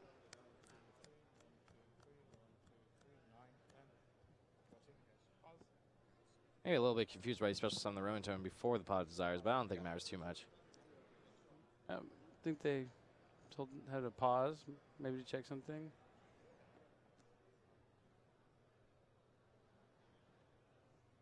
Have to wait and see. Yeah. But despite some pretty strong opening over from John, Ed not getting deterred, it's important. Like, even when your opponent opens up with a pretty good board, you don't let it affect you. You just play the game to the best of your ability, and hopefully things turn around and work out. Yep. So I put it there. Is that okay? Okay. Oh, yeah, I put it here. Side edge doesn't mix up. You guys doing a good job so far. You're explaining things. You're clarifying things. That's great. That's what we like. Okay, it's been brought to my attention that Rafflesia cannot be compulsed because it has materials and it's unaffected by trap cards.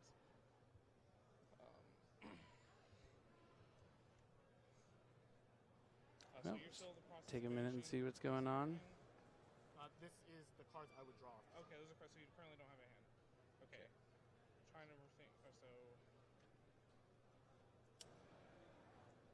I was asked to see if I could repair the game states, and I think I can since no cards were drawn. Well, wait and see.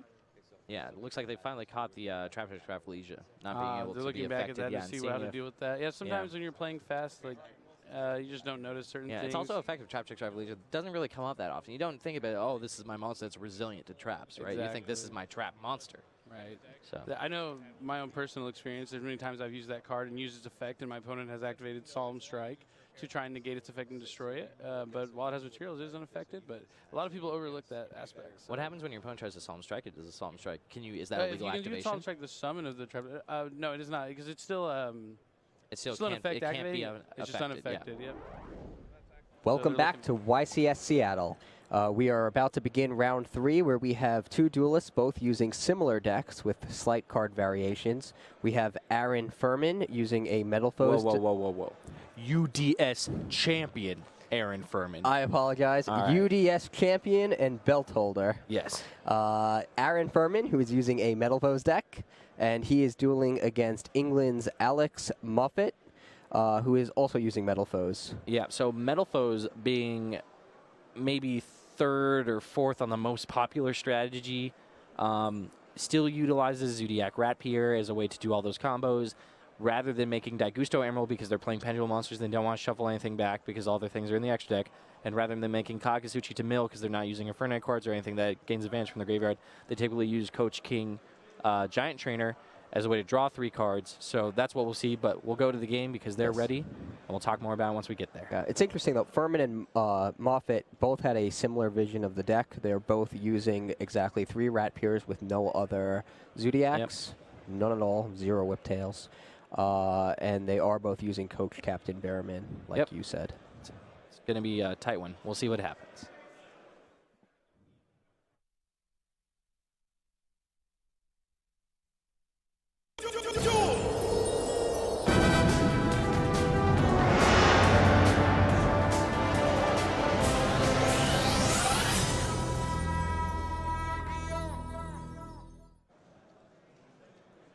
So Aaron Furman, quite an expert with Metalfoes. I feel like since he won the UDS with the initial version that played Jaugen, he hasn't really dropped the deck since, or at least he's always been playing some form of it. I guess he actually did make the top 4 of, was it YCS Minnesota with the Ties of the Brethren Magispector deck?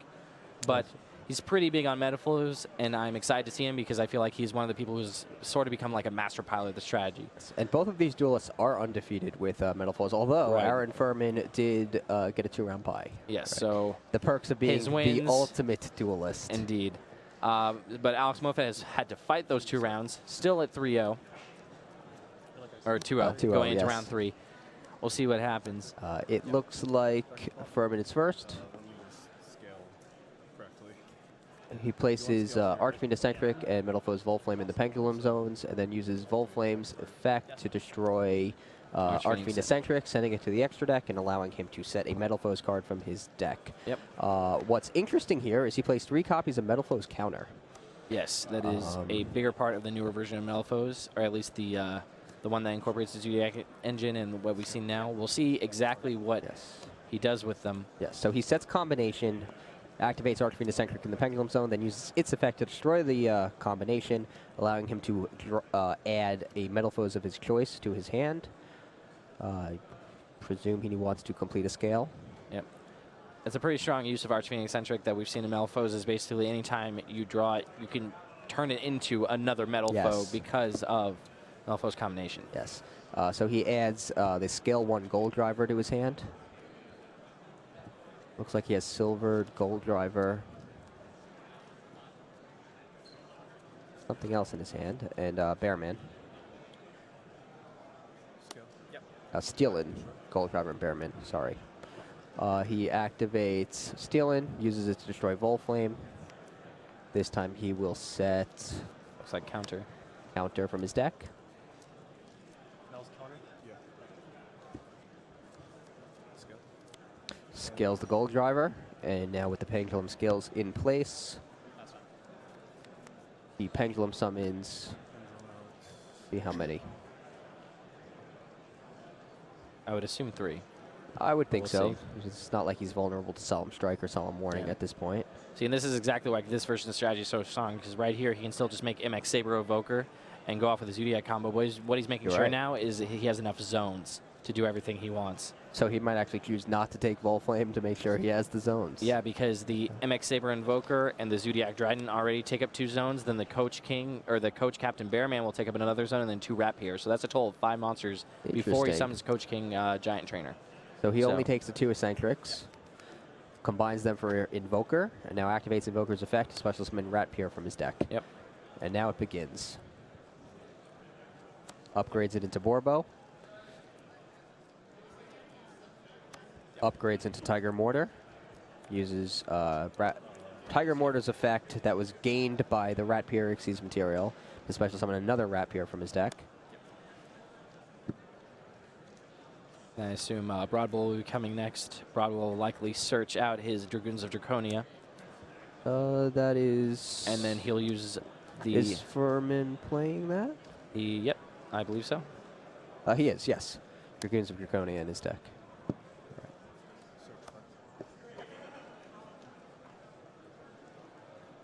And there's the Dragoons of Draconia. As you said, basically just used as a Beast Warrior Pendulum monster you can search for with Broad Bull, giving the Zodiac engine additional value in Pendulum strategies. So I used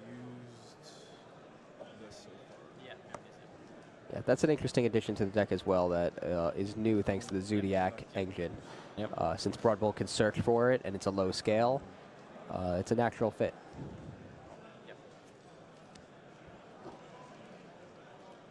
So was that his normal? Yeah, he normal summoned the Coach. Yep. The Coach Captain Bearman. Coach Captain Bearman. Yep. Set another counter from his deck by using Gold Driver's effect to destroy his other Pendulum Scale. That would be Steelin's destroyed. And now he uses the Coach's effect to make his Rat Piers all level 8, and he Xyz summons Coach King Giant Trainer. The big payoff for using Tremendous. Coach Captain Bearman.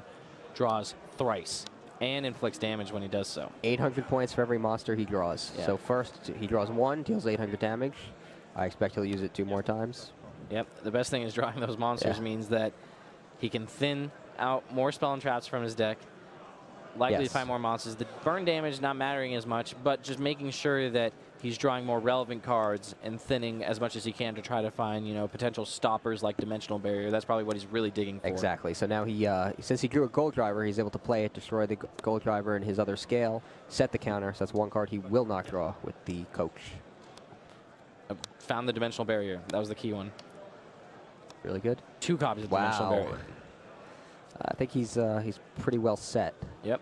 It looks like Dryden's going to plop on top of that Boar or Broad Bull. There it is.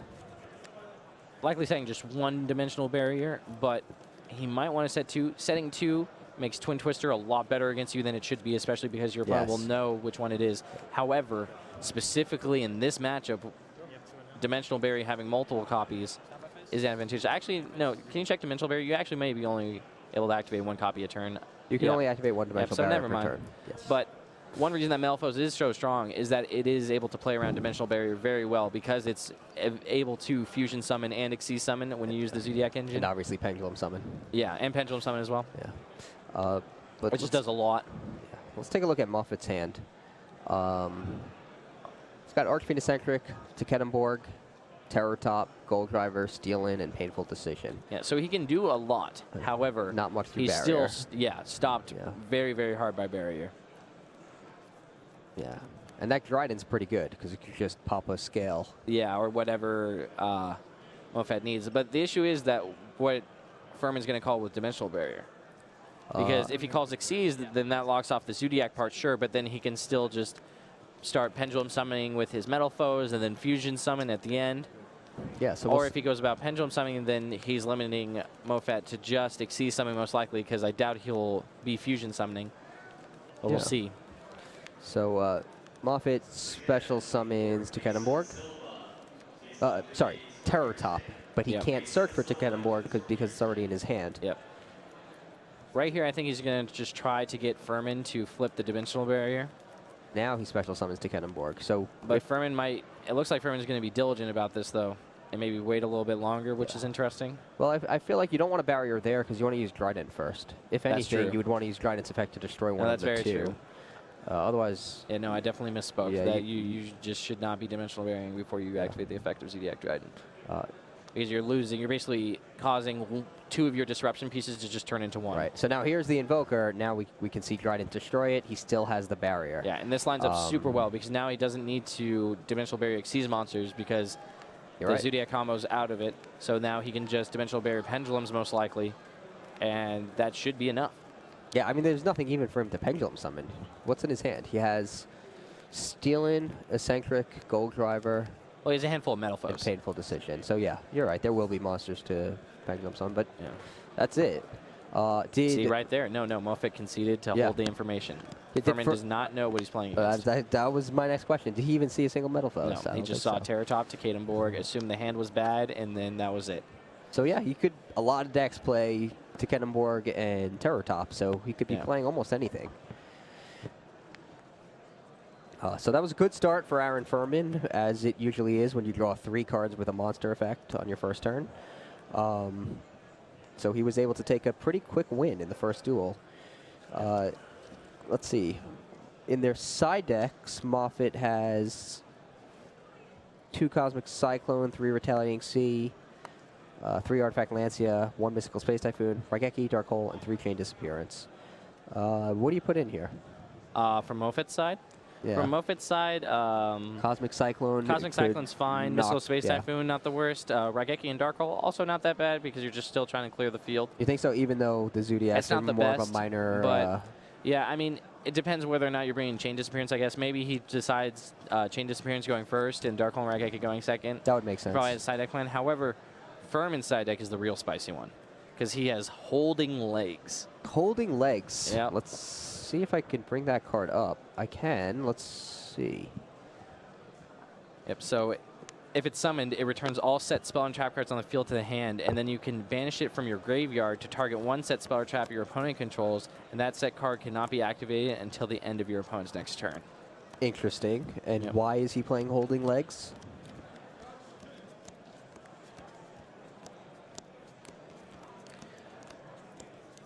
I'm pretty sure earlier Furman had spoke to me about how it's a card specifically for the Metal Foes matchup. Why?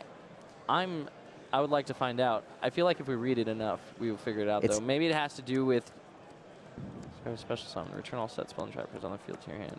It's if it's summoned, so it works on pendulum summons which as is well as obviously normal going to be the summons. key enabler, because you're not committing your normal summon to a holding legs, because you'd rather commit to Probably Coach not. Captain Bearman.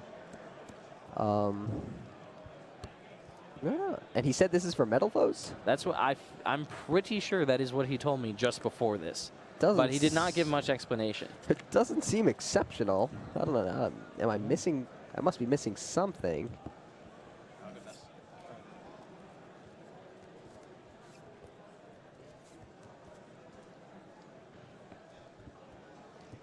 It's probably actually, maybe the graveyard effect is what he wants it for. Maybe. Because when your opponent's going off, you can use it as a way to freeze them, essentially, during their turn, because they want to be using their set cards that they get off the Metal Foe cards. And it's pretty easy to get into play with Pendulum Summoning, so you get the initial value out of Pendulum Summoning it, and then you just get it to the graveyard, so then you can use it in that way. But we'll see what happens. I don't think Furman sided it in because he probably doesn't think that this is a Metal Foe mirror match. So maybe we'll see at Game 3 and how exactly it wants to play out. But that's the only thing I can really think of, is that you really want it for its second effect, and the first effect is also good.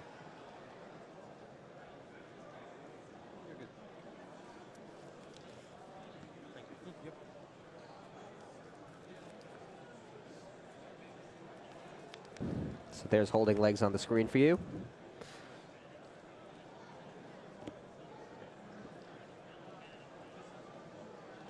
Moffat's opening up with Maxi, Gold Driver, Bismugear, Dimensional Barrier, and Bunbuku. He summons the Bunbuku, uses its effect to search for Kirin, and adds Kirin to his hand.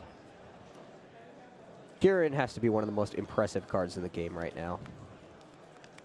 Kirin? Kirin. Yeah, Can't it's be definitely destroyed strong. by card Actually effects. forbidden in the OCG at this Really? point. Yep, is that powerful. Yeah, the fact that you have to not basically surprising. forbid it because all the Magic Spectre cards can access it so easily makes sense. Because even at 1, we see Kirin almost every game because of Bambuku. Yeah.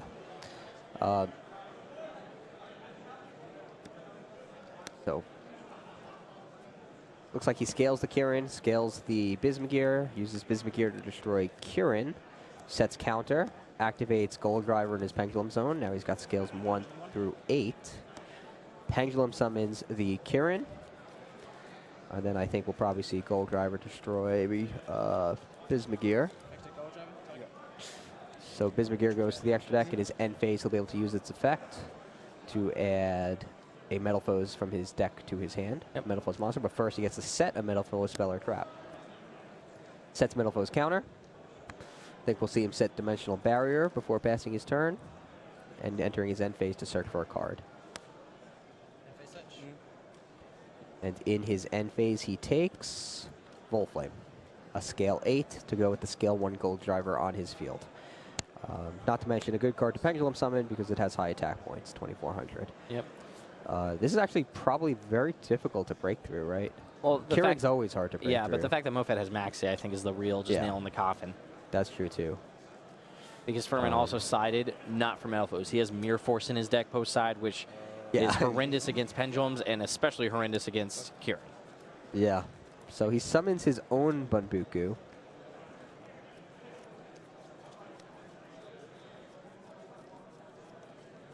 Tekanenborg actually not too bad to draw when you have Magispector cards. Just because it's a level 3 wind. So you can use it as the enabler for your Tekanenborg. It's an interesting dimensional barrier, though, because that means his Kirin's now shut off. Oh, very interesting. I got a text from Jerome Mikhail, R&D for Konami, who actually appears to be watching our stream and has texted me to say that holding legs can bounce the searched out counters on the opponent's side and retrieve your own full metal fusions, full Metal Foes fusions. That makes sense. So then you can activate it the turn you get it. He also says it's used to gain tempo against Paleozoic decks. That makes a lot of sense. So Yeah. I could see it being good against Paleozoics as well for that reason. So the mystery of why he's using holding legs appears to be solved. Indeed. Not too far off, but that was definitely a much better answer. Yes, and It Yeah, the looks first thing, 2 holding legs go down on the table right after Furman starts side decking. So he knows exactly what he wants. And that was a very quick duel. Yeah, I think Furman, not exactly frustrated, but definitely feeling like he got a little juked there by all those Metal Foes cards came to. When he had cards like Mind Control and Mirror Force. Let's take that Mirror Force out. Yep, so this was definitely a situation where concealing information paid off. He had a lot of cards he would not otherwise have had in his deck, and they didn't do anything.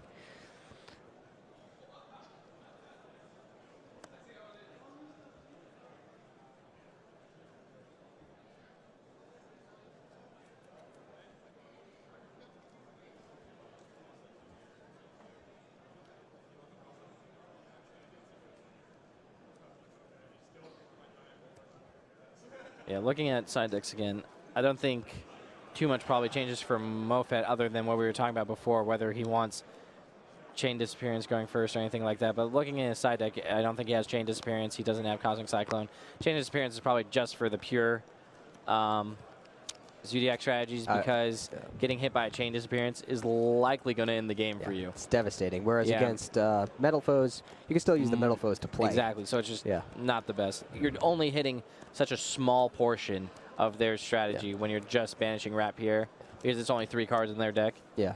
And I guess also the coach Captain Bearman becomes useless, so or this is also essentially useless. So, but even still.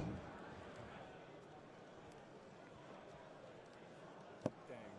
I was so happy after you flipped barrier and I just got maxi. It was risky showing up like the Kieran and the counters, but I was like... That's why I was so happy. I'm like, yes, I get to play Yu-Gi-Oh! I wouldn't have done it if I didn't have the maxi. I should be first. I'm going first. Good luck, dude. Cool. Both players getting ready. Furman choosing to go first. I like his sleeves. Those are actually my favorite sleeves. They're good ones. The main deck sleeves? Yep. Those are cool. Featuring Kaiba, Yugi, and Joey. So it looks like Furman's opening up with, is that Terror Top in his hand? His hand is great, yes. Yeah, Terror Top. His Terror Top and a bunch of Metal Foes. 3 Metal Foes exactly and what you full want. Metal Foes fusion. You could do without the full Metal Foes fusion. Yeah. Hopefully, all he needs to do is just try to find the dimensional barrier off of Coach King Giant Trainer. Oh, he'll have plenty of opportunities. Other than that, his hand is pretty strong. Yes. But it would be vulnerable to a hand trap such as Maxi or even Effect Veiler, actually, to stop the Terror Top effect. Right. Effect Veiler not being very popular or just very strong in general. Even if he stops the Terror Top, all he needs is just any other level 3 that he can normal summon. Moffat's hand is brutal against him. Maxi, Retaliating Sea. That is Metal Foes, Volt Flame, and 2 Painful Decisions. Yeah, that is rough because Maxi will probably be activated first, and I doubt Furman's going to push through it. And then that means the Retaliating Sea will come the second turn.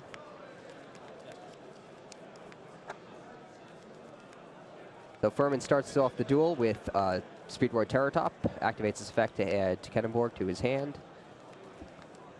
See if we see Moffat discard Maxi. Nope, he special summons Tekkenborg.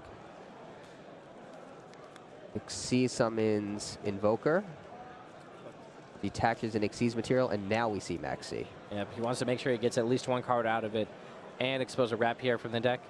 So... Makes sense. Yeah. Actually, is Dragoons of Draconia, and are you able to get Dragoons of Draconia off of Invoker? I think that's what Furman's checking right now. That's a good if question. If he can just audible really quick. But looks like regardless, he's deciding Rapier. No, it's a fire. I believe that Invoker only special summons Earth monsters. So, does not quite work out. But yeah, that'd be actually a really good play, because then you can sort of just freeze under Maxi. And the fact that your Pendulum monster's on the field, not the worst, if you can manage to protect your Invoker. But now Furman's hand is looking much worse. Well, it's destroyed in the end phase, right, with Invoker. Oh, you're right, you're right. But it goes to the extra deck, so it's not the you worst. can still summon it. Yeah. I really like Dragoons of Draconia as an addition to this deck with Broad Bowl. I think it's a kind of a cool update to Metal Foes. Yeah, you know, definitely. Anytime you can gain additional utility, because he's not searching anything else off of Broad Bowl. He doesn't play any copies of Whiptail, no Thoroughblades. There's no way you're ever searching a Rapier. Exactly. It's a searchable low scale. Yeah. Like, it's either just that or your coach captain. So anytime you draw one, you want to be able to, or anytime you draw the coach captain, you want to be able to search something. Or just when a pendulum play is going to be better than your other play, you want the option. So he activates Steal in his pendulum zone. Uses effect to destroy Rat Pier. This way he's, it's not going completely to waste. He gets to take a counter from his deck and set it. He gets a little bit out of it. Activates Volflame in the pendulum zone. Very conscientious about making sure his pendulum zones are where they're supposed to be. Activates Volflame's effect, destroy Steal in, set another counter from his deck. Activates Gold Driver.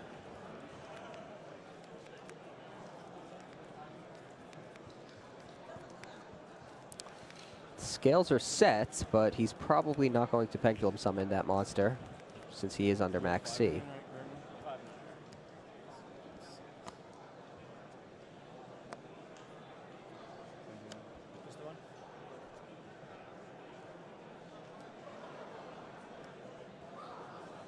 He does pendulum summon it.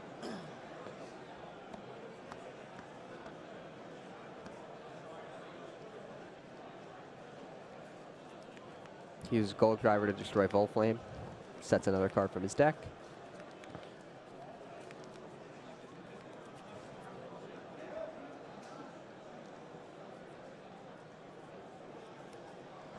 What's he planning with that Steal in?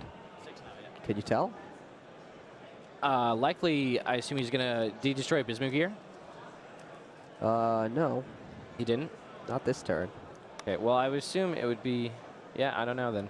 I was going to say that if he destroyed a Bismuth Gear, he could search during the end phase and then use full Melifos Fusion.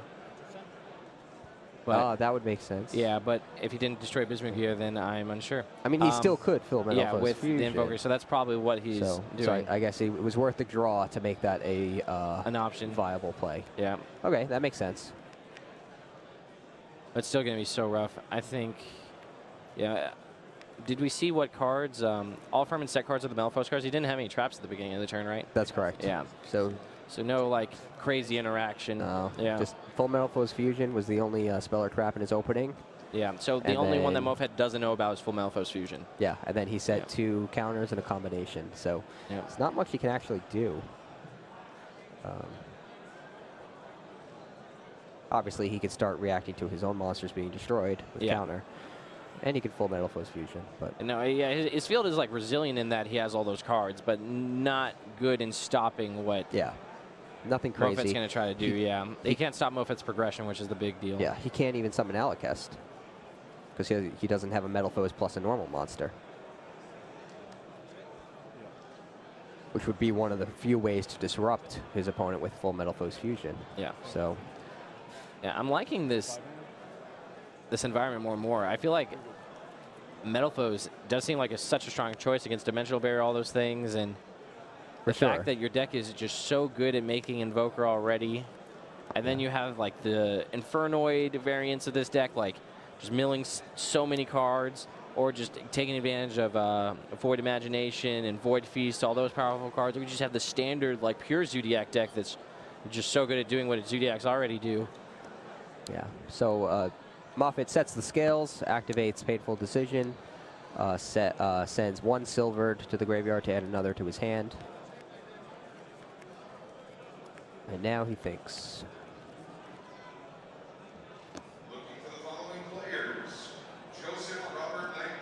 His hand isn't great either.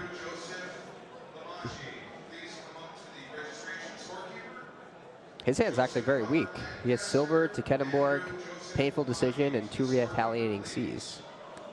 So his deck is actually too many very reactive reactive. cards. Yeah. Not the best, but I still think that he has the advantage. But we'll see. You think so? Okay. So he destroys. Yeah, but I just could be wrong because like Furman does just get another turn. There's no way he's losing this turn. He already has all these set cards, and 1 Pendulum Monster Invoker lives. He can still just get a Rat Pier and do more things. But we'll see what happens. Looks like a Pendulum Summon for 3, including a Retaliating Sea. Then he can destroy it and use it to search Maxi from his deck. That's creative. And now he still has Maxi plus Retaliating C in his hand for Furman's following turn. Yes.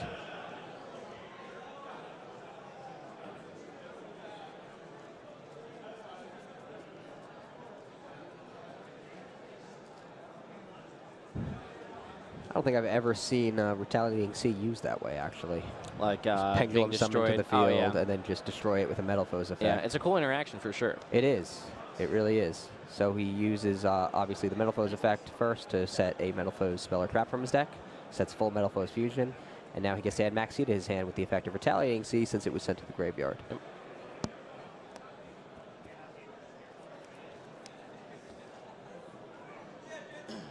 But now he just has a Silver and a Teketenborg, so he can make a rank 3. Are we going to see an Invoker here?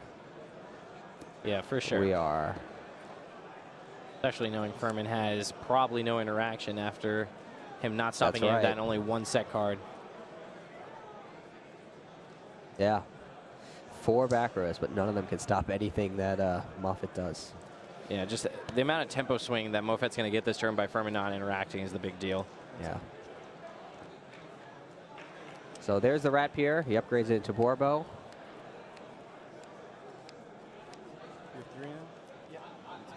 Look like Furman's considering interacting, or at least bluffing interaction. Yeah, there's nothing relevant he can actually do. He upgrades Borbo into Tiger Mortar.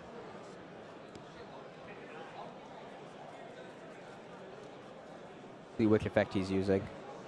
The special summon effect. Tiger Moore is the one who switches material, so it's not Broad Bull. Because he's going to the deck, yeah. So he's using Rapier's effect, special summon another Rapier from his deck.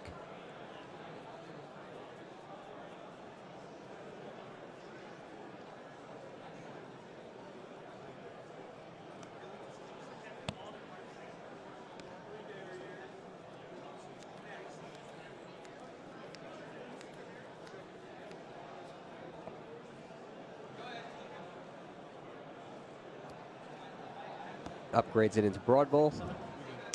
Attaches an Ixie's material.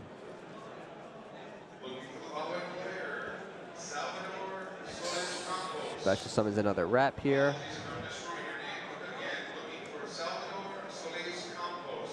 It's that Dragoons of Draconia.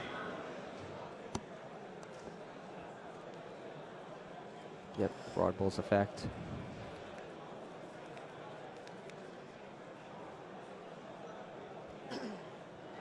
Yeah, this is a lot stronger than what Furman had, but it's far from over.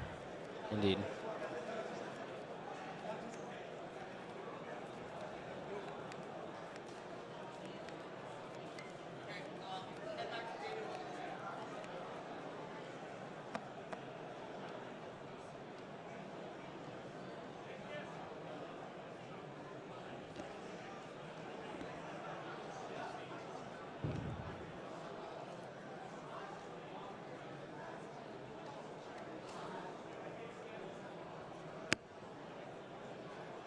See what you make here.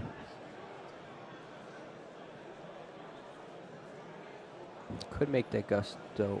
It's interesting that Moffett has chosen to include Daigusto Emerald. Not the most common choice, especially in the Metal Foes variant. Yeah. What do you make here? Not sure. Does he have another rank 4 other than Daigusto Emerald? It's Castel. I'm looking. Yeah, Castel. They could be considering Castellian card just to make sure Furman can't progress at all. But Daigusto Emerald drawing another card might be where it's at. Because it just like, you not only get to get a card, you like recycle cards. It also puts a monster out that your opponent just needs to deal with. Yeah, looking at his extra deck, actually, he only has 2 rank 4s, and that's it. So you could either take Daigusto Emerald or Castel. It's actually... I'm going to have to give you a slow play warning. So just, I know the options you have, but if you can try to make your moves a little bit faster, I'd be really appreciate it. So he uses Castel's effect, shuffles Steelin back into the deck.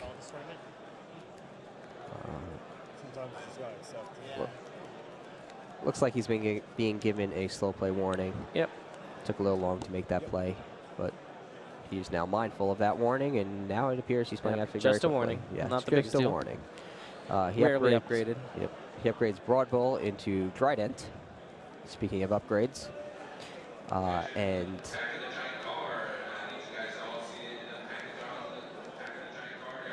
he can destroy... He will destroy Invoker this turn. But that will allow counter to bring out a Volflame.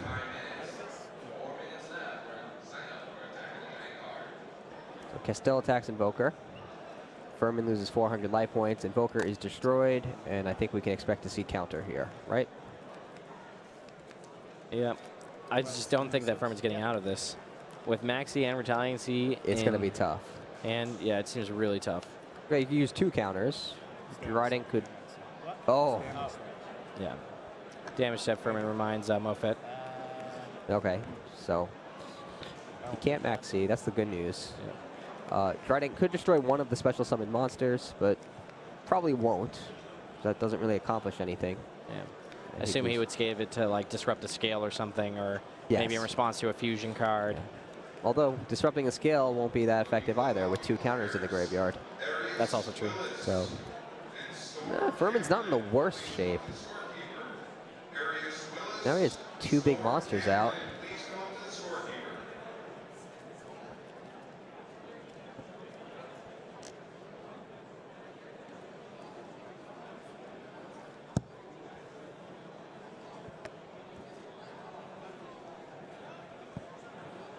Battle of New Age Xyz monsters against normal monster Metal Foes Volflame. Granted, it's half spell, so. Yeah. New Age. New Age. A little bit.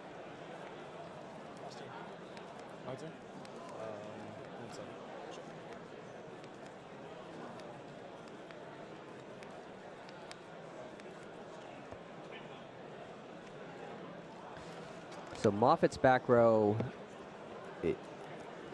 what's in there? Nothing great, right? I don't believe any real trap cards. Just if that. No, it's only Metal Foes cards. I Yes. believe. Yeah. Stuff set by the His effects of his Metal other Metal Foes. Foes. So, this is getting interesting. Here, he Metal Foes. he has the option of Retaliancy. Yeah, that's gonna. Okay, so Can he only use 1 per turn? Well, oh, no, it doesn't actually matter because he pendulum summoned the first one, right? Wait, that was a long turn. He hasn't. What do you mean? Whose turn is it? It's the end of Mohet's. Okay. Mofet's. So it's the end phase. Yeah. Or- And during the end phase, Furman tried to pull the trigger on full Melphos fusion. what prompting. was he? That's what was he planning? I guess he was planning an Alakest. Should it go uninterrupted? But then you've got the Alakest Trident standoff, where if he uses Alakest's effect, Trident would destroy it.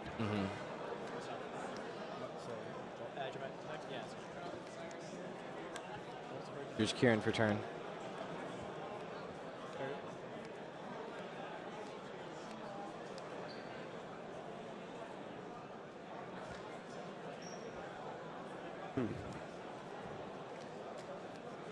Or I guess it's Orichalc he wanted. Looks like he went for the Orichalc. Both of his fusion materials. Let's see. Are the fusion materials banished because of Retaliating Sea? Yeah, along with the spell. Okay, yeah. That's a pretty big hit, I think. No, it's a huge one. Yeah. So actually, Mofet also just has Maxi.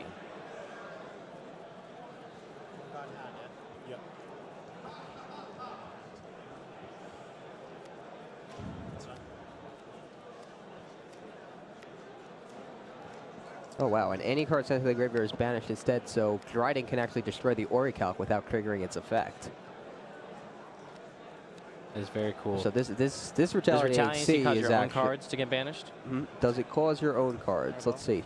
We have it up on the screen. Any card sent to the graveyard is banished instead. Any card. So yes, everything would be banished. Has to be sent to the graveyard. Okay, so I can make my Pop this?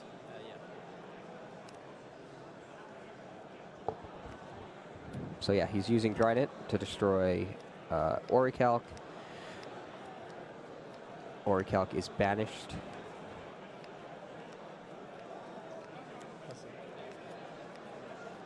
Things not looking too good for Furman. No, everything's falling apart. Yeah. But once that retaliating C hit the field, everything fell apart.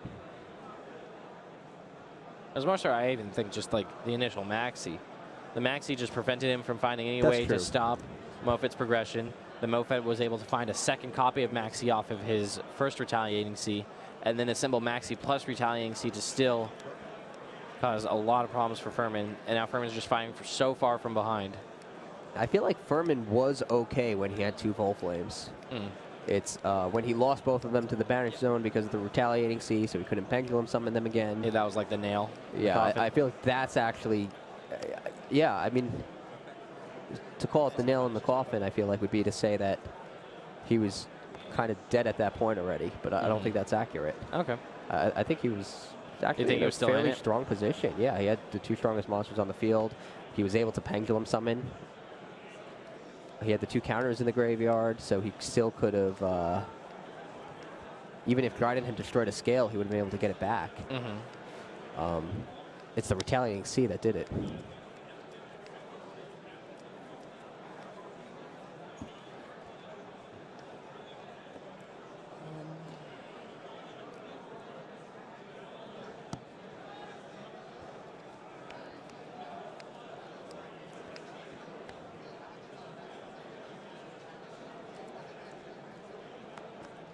Kieran's strong, but I don't think it's that strong. I don't know if it can hold off all this.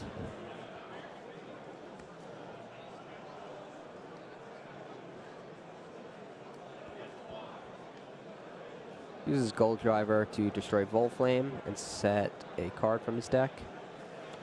Metal Foes Fusion.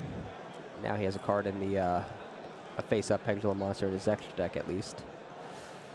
Something from which to pendulum summon.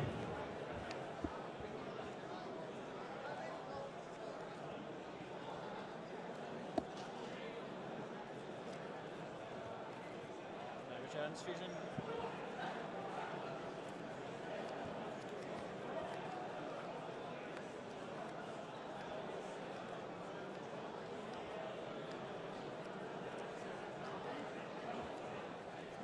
Yeah, looks like he's considering banishing the counter to get back Volflame. Yeah. With normal summons Gold Driver.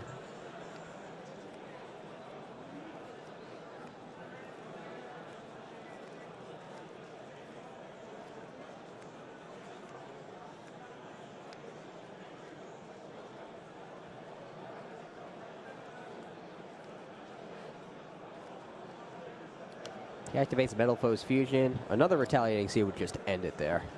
Yeah. But instead I mean, Maxi's still. Yeah, I mean, Maxi's still good. He knew he has the Max C, though, right? Yeah. That was the one he searched for with the first retaliating C. Yeah. So. All right. Change the effect of the counter in his graveyard, adds Volflame back to his hand, so at least now he has the scales. Well, he's chaining it to the Maxi, right? That's in response to his fusion, I think. Right. So his Metal Foes Fusion, chain Maxi, Yeah. chain counter. So he's doing it to get an additional material for the fusion. He wants to fuse from his hand, I guess? Yeah. Oh. He's just getting maximum value out of all of his cards and trying to stick his Kieran. You want to stop clock? I basically, he activated Maximo, I activate this, I chain this to target this, then I chain Kieran to target this to target this. So this goes hand and fuses. Judge just clarifying what happened because there was a lot of actions. Right. That was at least 4 chain links. All right, so we got I think. Mithrilium.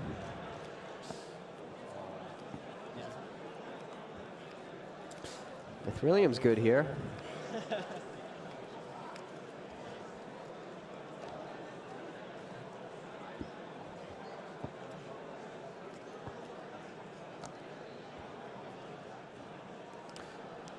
He is under Max C.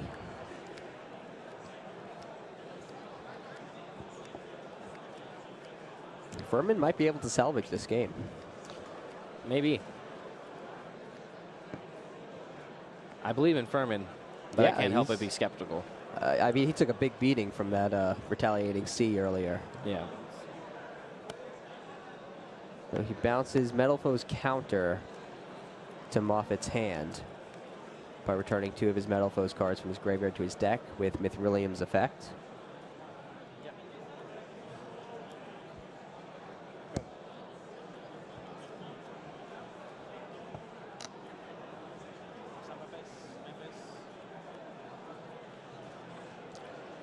Ooh. Moffat drawing Bubuku. That's pretty good.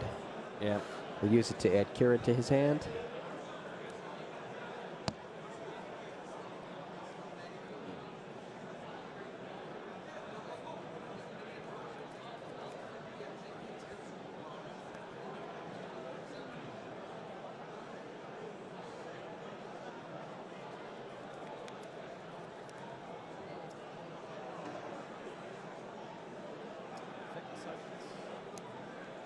He uses his scaled Volflame's effect to destroy Trident. It lets him set a Metal Foe's card from his deck. He sets Metal Foe's Fusion.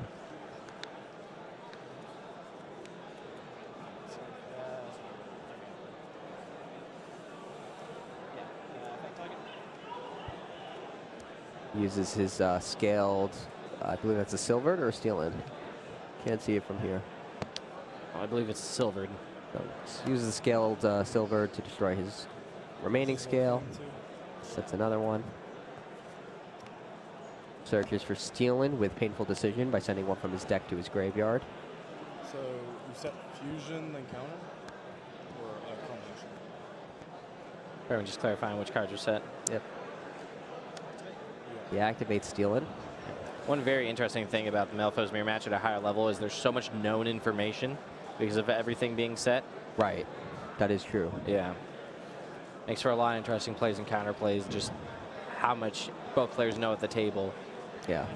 And try to make judgments off of what both players know. Pendulum summons 3. 3-minute time extension from the slow play warning I gave earlier.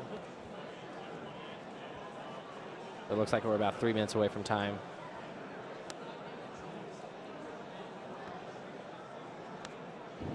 Here comes Metal Foe's Fusion.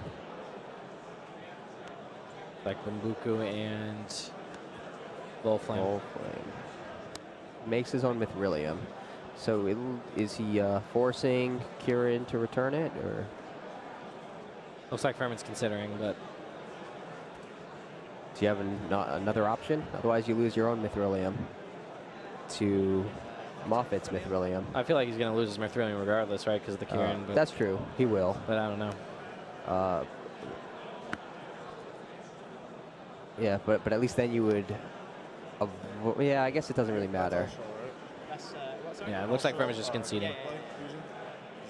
Yeah, I mean, I guess you could have avoided allowing the Mithrilium. Furman's just checking it set card was full matter. Malphos Fusion because he knows he's just lost the game if it was. Yeah, he could use. Even if Furman used counter to try to wall up, Kieran could return a monster special summon, or his other monsters could destroy it in battle. Yeah. There was no way out. That was an interesting one for sure. Yeah, no, that was a good match. It was a close match. It was a 2-1 win for Moffat.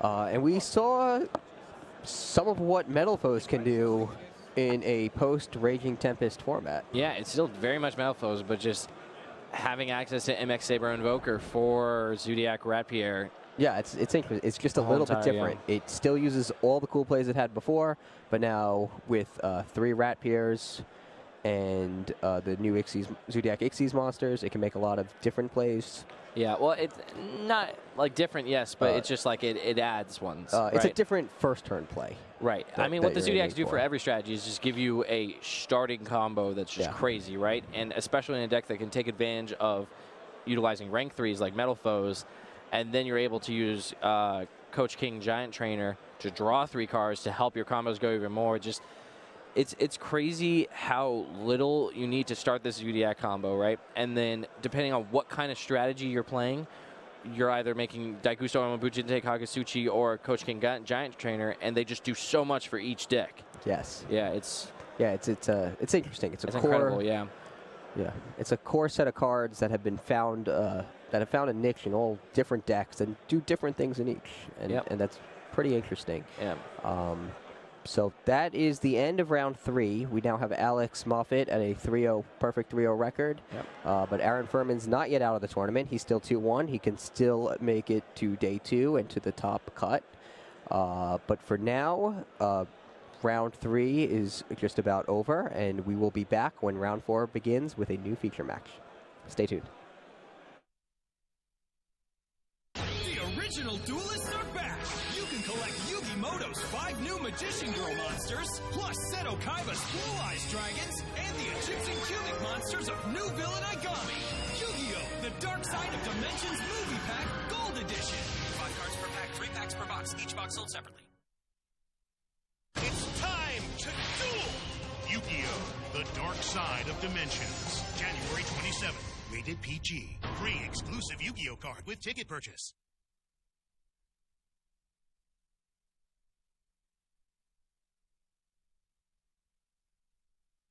Today I want to talk about a combo that you're probably going to see a lot of over the next few months, especially if you tune into our tournament coverage either here or on Twitch TV/official Yu-Gi-Oh channel. This combo involves the Zodiac Xyz monsters from Raging Tempest. We got Borbo, Tiger Mortar, Broad Bull, and Trident. And while the actual result of this combo is pretty simple, it actually has a lot of steps, and you might have seen it done with a few shortcuts, may be a little unclear on exactly what's going on. So I'm going to go ahead and break it down for you step by step, what exactly is happening when you see the Zodiac combo on screen. So the thing with the Zodiac Xyz monsters is that they can all be Xyz summoned using only one other Zodiac monster as the material. And unlike other cards like number S39, Utopia the Lightning, or Downward Magician, that one monster can be just any Zodiac monster. It doesn't have to be an Xyz monster. So the monster they use is Zodiac Rapier. Each of the basic Zodiacs adds an effect onto a Beast Warrior type Xyz monster that uses it as its material. In this case, Rapiers is once per turn. You can detach an Xyz material from this card, summon another Rapier from your hand or deck. So you start by summoning Zodiac Rapier. You can either normal summon it from your hand, or special summon it from your deck with something like Zodiac Barrage, or MX Saber Invoker, which normally winds up on the field courtesy of Terror Top and Tekettenborg. Once you have your Rapier on the field, you start off by Xyz summoning Zodiac Borbo. Borbo is kind of the starter and the finisher for a pure Zodiac deck. You can start off this combo by using it like this, or you could finish a duel by using its effect to attack directly. And then if it has 12 materials, you do a bunch of other cool stuff. But for our purposes, the important thing is that it has gained this effect, the once per turn you can detach to summon a Rapier. So we'll do that now. There we go. Now the Rapier. Next, we're going to use Borbo as the material to Xyz summon Tiger Mortar. Tiger Mortar's effect lets her detach one of her own materials to target a Zodiac in your graveyard and an Xyz monster on your field, and attach the graveyard card to the Xyz monster on the field as material. There we go. So now she's got Rapier, and the ability, once per turn you can detach one Xyz material, summon another Rapier. Now the question you might have right now is, hang on, that affects once per turn, so why can you use it again here? That's because it's just once per turn : it doesn't have you can only use this ability once per turn. And as a result, each time it's placed on a new card, that restriction's reset. It's considered the ability of a totally new card that hasn't been used yet, so we can detach this Rapier now and summon the third one from the deck. There we go. Next, we'll go ahead and use Tiger Mortar as the material to summon Zodiac Broad Bull. Broad Bull lets you detach a material to add a Beast Warrior type monster that can be normal summoned or set from your deck to your hand.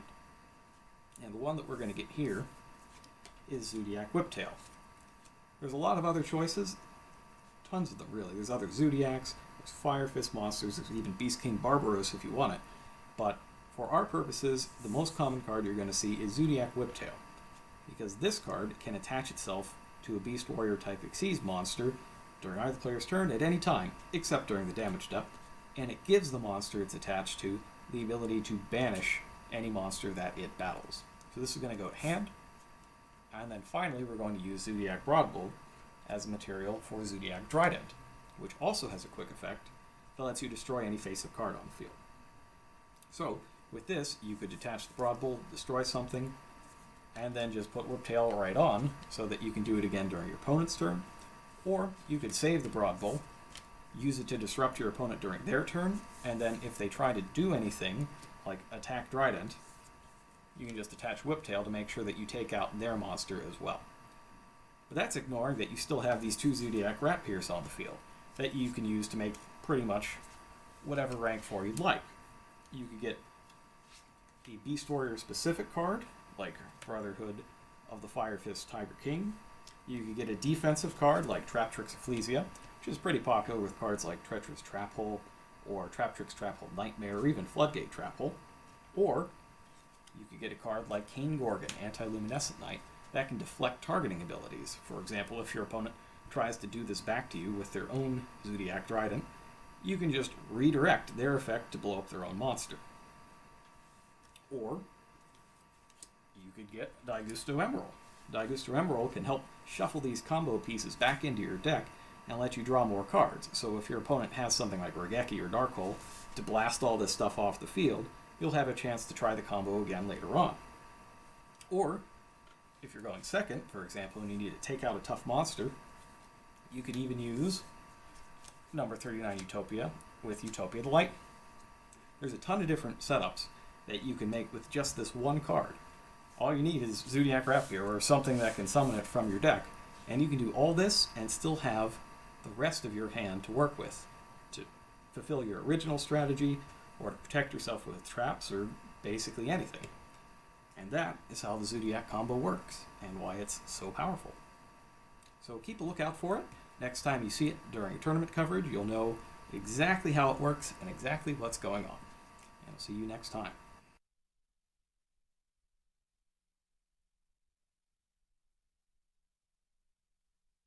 Attention duelists around the world.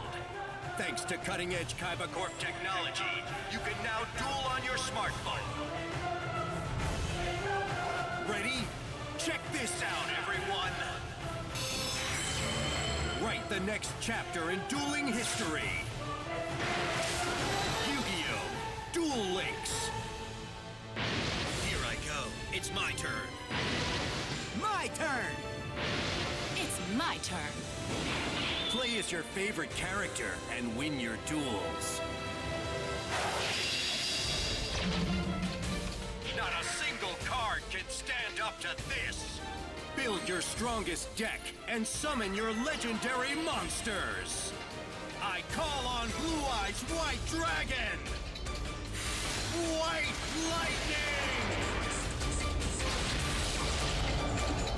Duels are now in the palm of your hand. Yu-Gi-Oh! Duel Links. Make your move because it's time to duel.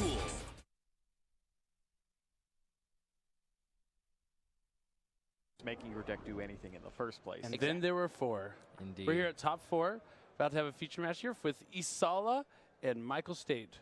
Yep. Paleozoic Frog versus Metalfoes. Metalfoes, yeah. So out of the top 4, we have 1 ABC, 1 Metalfoes, and 2 Paleozoic Frog decks left. No one before this tournament would have told me that there's 2 Paleozoic Frog decks in the top 4. Paleozoic Frogs was one of my dark horse picks. So Indeed it was, yeah. It looks like these are turning out somewhat the way I expected. Michael State, I know he's been playing this deck for a while, too. I remember giving him a feature match at, I believe, YCS Minnesota, but he was playing 55 cards then. So what do you think, he's a Paleozoic master? Well, I know that he's had enough iterations with the deck where he's probably pretty good with it, so I'm pretty stoked. He's also using cards like Stormy Mirror Force. We haven't seen that Mirror Force in a while. Like Seas Reborn, there's a bunch of different tech in his deck. I'm really excited to see I'm very excited. Isala is also no stranger to the top tables. He has been traveling the circuit for quite some time, topped many events, and it looks like the duelists are about ready to start. They're doing the die roll right now. Yeah. Oh, maybe not yet. No, you were actually telling me that you were working with Isala, right, on this Metalfoes deck? Okay. No, not yet. Well, let's take a look at these decks while we're waiting for the duelists to get ready. Yeah, you were telling me you worked with him on this for a while? I mean, I've been talking to Isala. You know, he's asked me some Metalfoe questions. His deck is way different from anything I've been using. Main decking a copy of Regeki. That's which interesting.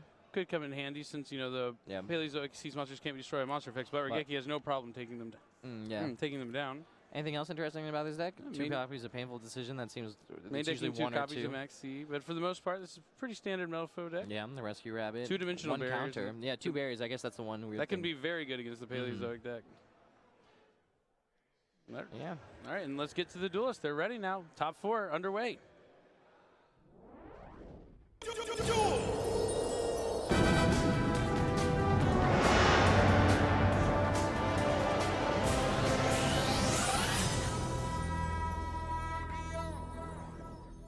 Here we go, top 4. Yeah. Only 2 rounds left in this tournament. One of these 4 will be a YCS champion. I'm excited to see which. So if you had to make your choice right now out of the 4 we have left, we have a Deception, Elvis Vu, Michael State, and a Sala. Which one do you pick? My heart wants to say Ed because of that hard-fought match we just watched, but I said at the beginning of the tournament, I think Metalfoes will win, so I will have to go with the lone Metalfoe with Isala. All right, that seems like a good pick. But let's see, I think Isala will be starting. If Isala's starting the duel, his hand is fantastic. Oh yeah, Gofu and Magispector Bambuku. That is the real winner. He also has Vanny's Impetus. It's not the best in this matchup, but that would usually just seal the deal right there. Indeed, Vanny's Impetus is one of the strongest trap cards, if not the strongest trap card in the game right now. Indeed. What can you tell what the other trap card is? That a dimensional barrier? It looks like it. Definitely, I think it is dimensional barrier. Bring up Blackwing Gofu, one of the most high impact cards that came out of the Dark Illusion. Blackwing Gofu. Yeah. Seems like just the biggest enabler for this Metalfoes deck, right? How important do you think Gofu is into the Metalfoes game plan? On a scale of 1 to 10, I'll put it at about a 9. A 9? That's pretty high. It is very, very, very good. Yeah, just producing free tokens for you to destroy if you want to. Also, the tokens can be used as fusion materials. It's also a tuner level 5. That's crazy. You can tribute summon it. You can special summon 2 tokens, tribute summon for Kieran. There's endless possibilities of yeah, stuff I you think can do Gofu with is going to find a lot of homes in the future Yu-Gi-Oh! Too, because it's just such a solid card. I was looking at a regional qualifier deck list, and there was actually a Monarch deck that made the top 8, and it used 3 copies of Gofu as a way to just generate monsters to use as Karaz, pop the tokens, draw 2 No, cards. you can go Gofu into 2 tokens, tribute 2 tokens for Aether, send 2 cards, get a Zaborg, and that's a 5 and a 5, so you can Zulk it. Ooh. Yeah. Crazy combos. Oh, setting a Metalfoes combination. See what is next. Yeah. He's going to synchro summon, I'm assuming, with Gofu and the Bumuku for a level 8. Cypher Lord Omega, or do you think there's a better one?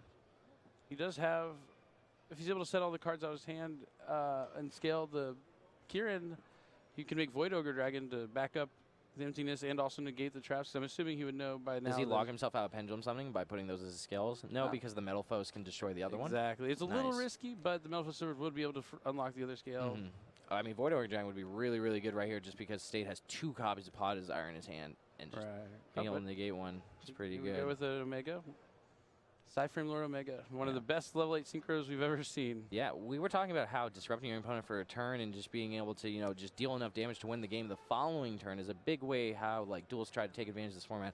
Cyframe Lord Omega just fits that plan exactly. Your opponent not only gets rid of a card, but you get to return this massive 2,800 monster during your turn. Indeed. We got a discard special summon, a Swap Frog. The new ultimate Swap Frog? Yeah, it's nice looking. Inherent Summon can't use Vanny's Emptiness here. I wonder when the Saul is going to choose to use this. Probably you'll chain it Cypher to Lord an Omega. effective Ronin Totem to special summon himself from the grave, I would imagine. But deciding to use the Omega to take out. Pot out of State's hand. 50% chance, or not 50% chance. Yeah, no, 50% chance it's a Pot Desire. That would be ideal for State. Yeah, definitely ideal because you can only use 1 per turn, so it's not the best Omega. Yep, looks like he hit a Pot Desire. Yep, indeed. All right, so. Yep. Won't stop State from jamming that second copy, though. Yep. Smart play to keep both in your hand. Try and use as many of your other cards as possible at first, so your opponent give your increase opponent a higher. odds. Yep, exactly. Swap Frog really helped that too, getting rid of 2 cards out of his hand. Yep. Let's see, State's the kind of guy who does not look at the cards first. He chooses to see the 2 he draws. Are you a? Correct. I'm a play Pot Desires correctly. I'll banish 10 and then draw 2, and then I'll check them after I draw the 2 cards. Oh, nice. I don't know about the word correct there, but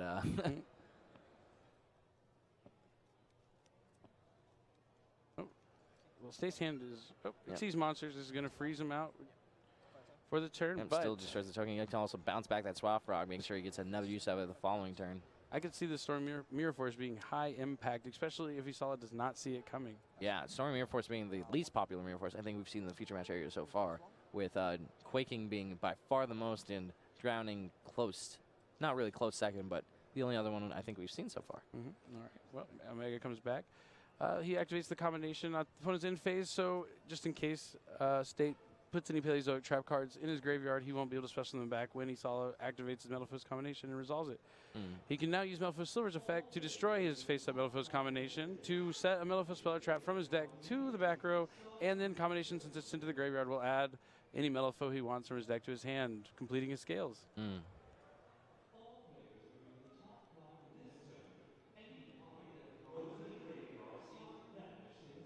Sets up Metalfoes counter. Combination effect will add, I would guess, rare Metalfoes Bismuth Gear, unless he's playing on Fusing, in which case maybe Volflame. Volflame being the biggest and a high scale.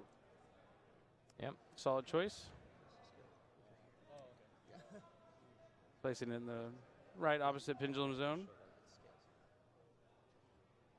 Pendulum Zone is such a powerful mechanic, and Metalfoes being able to use it the best. Yeah, right now. Filling up their extra deck. Yeah, we're talking about just destroying your own Pendulum cards is pretty good because they can just keep on coming back, and Metalfoes just inherently destroys all of its own cards already. Definitely a good one. And the Magic Spectre is being kind of pretty good against Paleozoic since they can't be targeted or destroyed by any card effects. Kieran can really give them a tough time. I'll be able to Pendulum Summon too. Yep. Strike might. Solemn Strike will save him here. Oh, a Solemn geez, Strike. that's a This big is one. huge. Yep. Army League running that Kieran is a big deal. You saw Will probably trying to attack this Roan Tone with the Cyphering Lord Omega. And Lose then out to the Storming Mirror Force. Yep, get blown back to the extra deck by Storming Mirror Force unless he just decides to pass. Nope, here comes the attack. There's the attack and Storming. Oh, things going great for State. Yeah, that's real bad. Showing you that. See if we can bring up Storming Mirror Force for everyone who hasn't maybe seen it. There's a lot of different Mirror Forces you can choose from right now. Everything from Drowning, Storming, Quaking. Is there another one? I feel like there might be. There's Radiant, there's Dark Mirror Force. Oh, yeah, the classic ones, yeah. But Storm Mirror Force being especially good in Paleozoics because you do tend to always have your monsters, and then the only way they can really deal with the Paleozoic Exceeds monsters is by destroying by battle because they're unaffected by monster effects. So they go to try and attack, and then you can return them to the hand. And usually that would be a negative because they can just resummon whatever monsters they are. But if they're from the extra deck, they're it's a big effectively destroying them. Oh. Yep. Vanity's Emptiness. Yep, after the normal summon Swap Frog. Normals, usually in a lot of decks, if you have to flip Vanity's Emptiness face up without having any monsters on your side of the field, it can kind of backfire on you and prevent you from playing the game. But since he is playing Metalfoes, he can always start his turn by destroying his face of Vanity's Emptiness. Ooh, I have not seen a foil Dupe Frog yet. I'm so excited. Super rare. Oh, man. 2 copies of Reckless Greed. That is the dream. It is. For anyone at home who hasn't played with Reckless Greed in a while, that was definitely an older card. But draw 2 cards, skip your next 2 draw phases, but the effect stacks. So if you have 2 copies of Reckless Greed, you basically just get value out of the second copy because you still only need to skip your next 2 draw phases. So the more copies of Reckless Greed you have when you activate it, the better. More than one is definitely ideal. Yep, the Reckless Greed is also just great in the Paleozoic deck because it's another trap you can just activate whenever you want to trigger all your Paleozoics in the grave. And we had to mention that second Desires when you open up with 2 is not only what you want. Went back to his hand when the Omega returned it, so he also has the Pot of Desires to activate. He can draw a lot of cards. And he solid knows this. Yeah, I wanted some of that Swap Frog to make sure that he, gets value out of its effect in case the Pot of Desires goes a little wrong first, but we'll see what happens. Might just choose to bounce back his Swap Frog to normal summon Dupe Frog instead off of that extra Frog normal summon. But he can also just set some cards and sort of wall up. Do you like normal summoning the Dupe Frog here? I think I might. That does not sound bad to me, but he decides not to. Isala is in a rough spot because he has nothing face up in his extra deck. Yep. And here we got a starts with the P Paleozoic. I can never get its name right. Kaya. Their names are all pretty Paleozoic. Draw 2 cards. Draws Gamma Seal and Solemn Strike. Things are looking very good for State, despite losing the die roll. 5. I can't draw 2 turns on Reckless. Yeah, a lot of draw power in this Paleozoic deck. I really like it. So make Will sure it you be, filter to all the pieces. Do you think we might have a Paleozoic final? A Paleozoic mirror in the final? I don't even know how that matchup goes on, so I'm hoping now. It is pretty I watched a couple of those yesterday out on the field. Not the best.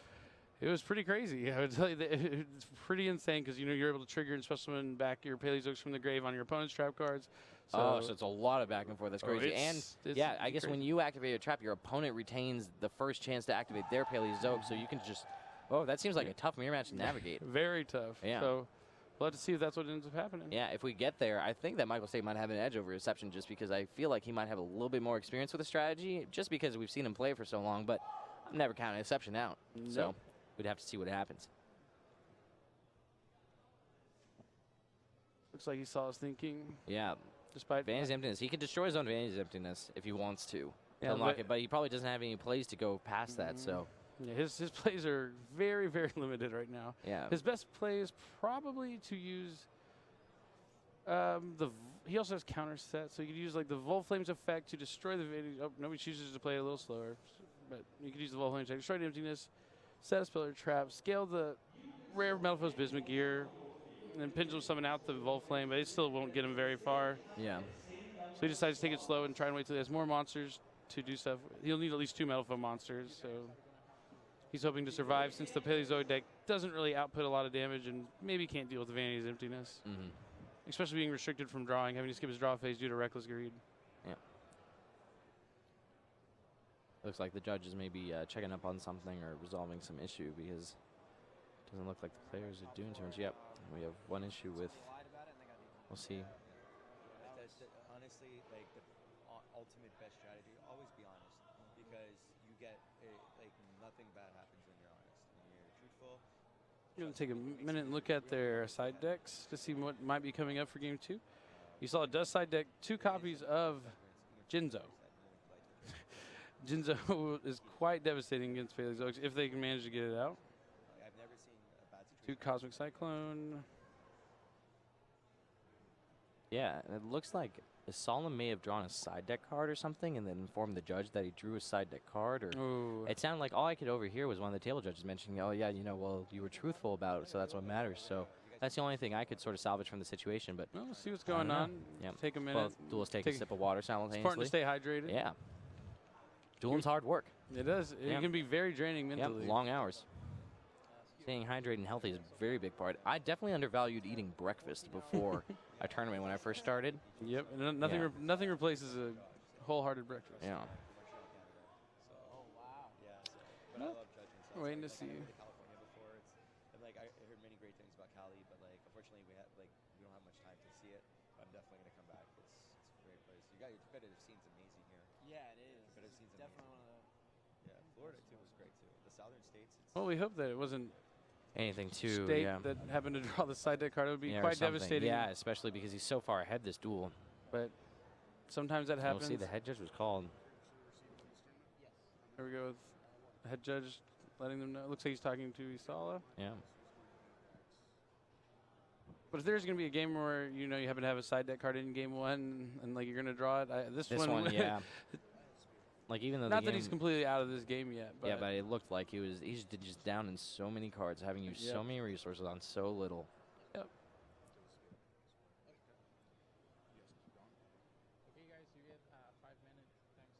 Oh, maybe that wasn't even the case. Just Nope. some other issue. 5-minute time extension. Some other issue that got handled and dealt with. Looks Yeah. like we might be able to proceed. Perhaps it was like a game state error that only a solid caught. I'm not Mhm. sure. Maybe we can get filled in on it after the match or something. But looks like we're still dueling. That's what matters.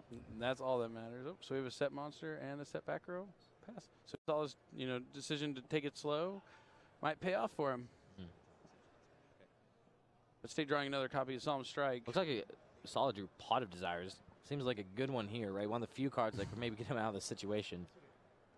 Do you think you destroy your Vanity's Emptiness first with your Metal Foe if you're going to activate your Desire because it's going to just get destroyed anyway, so you might as well get the value out of it? Or do you think it's something where you want to be able to destroy your combination, then destroy your other Metal Foe to keep going?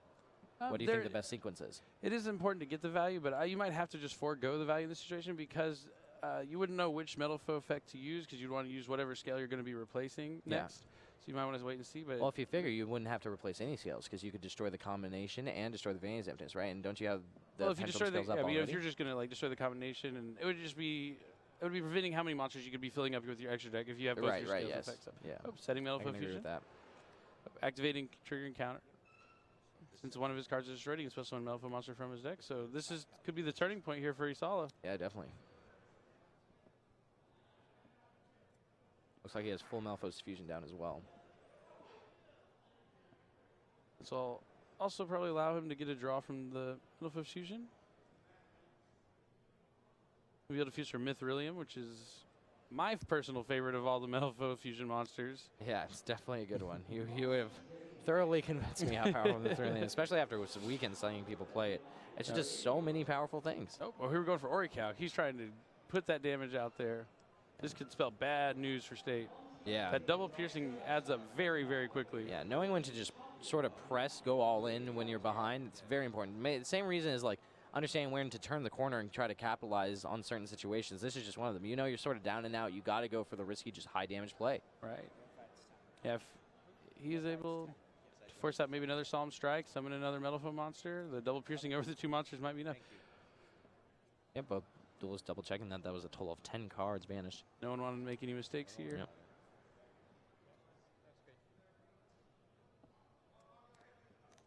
He still also has the extra draw from the Millfoe Fusion by shuffling it back into the deck. Smart not to do it before the Pot of Desires and then risk banishing that Millfoe Fusion. Indeed, yeah.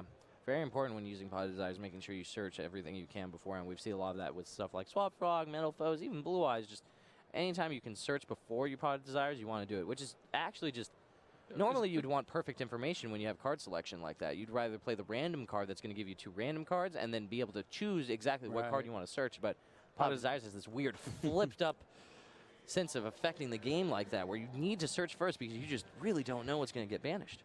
Exactly. It's one of those, it's an interesting cost that we've never really had in a Yu-Gi-Oh card before. Yeah, it's crazy. So getting things going now.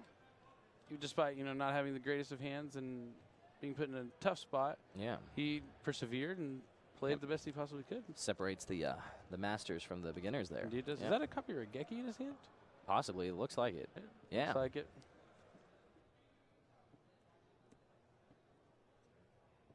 So he added. So he has a whole other set of scales. He has a silvered and a steel in his hand, both 1 and 8 scales. So, yeah.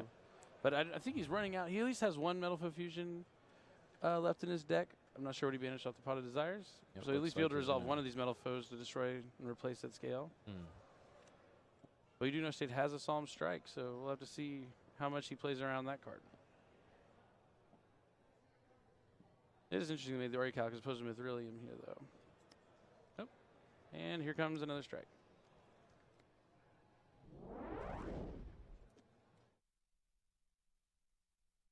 Or of YCS Seattle.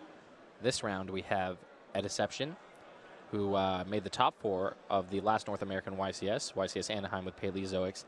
Back at it again with the same strategy. However, 20 cards bigger.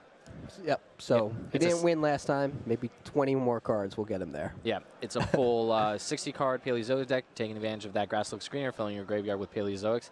Plays a whopping 39 trap cards, one shy of a full deck in just his trap card section. So that's going to be a good one. His opponent, Andrew Gatlin, is using a pure Zodiac deck that is no Kaijus, instead opting to run cards like Forbidden Chalice that maybe, hedge a little better. It's good going second and good going first because you can use it as a protection card. So yeah, it's going to be an interesting matchup.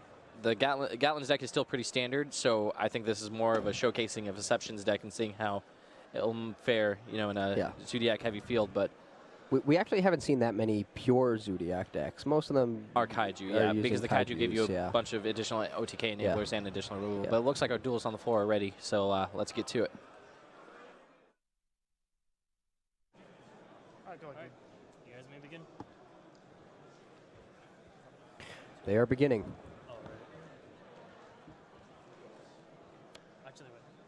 Yep, Deception starts, and it looks like he has a Pot of Desires to begin with, along with Raigeki and a couple trap cards. A lot of Paleozoics.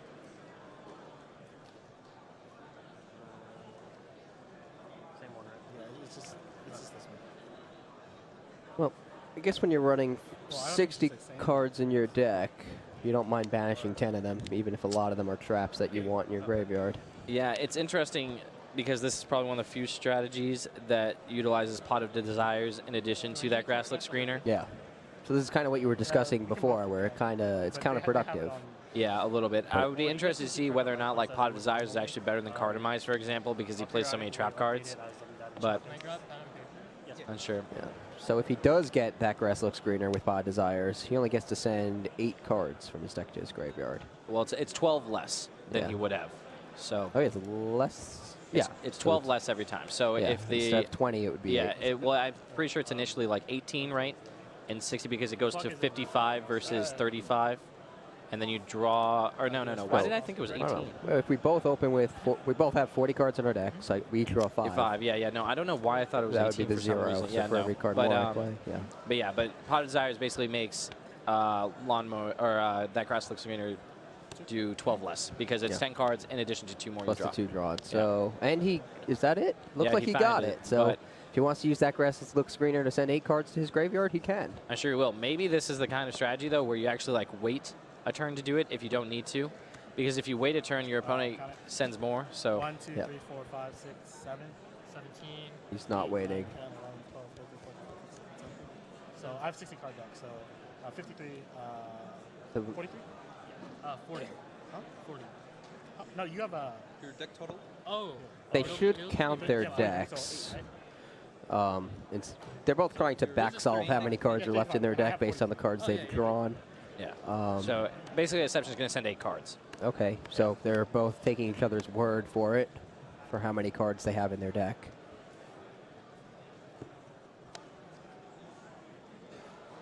Eight cards is correct, though. We have the deck list here. We can see that he plays a 60-card deck and that Gatlin plays a 40-card deck. So with the 12 removed, plus the 5 they've each drawn, that's 8 cards to the grave. Yep, Gatlin's hand looks pretty good with that Terror Top added to it.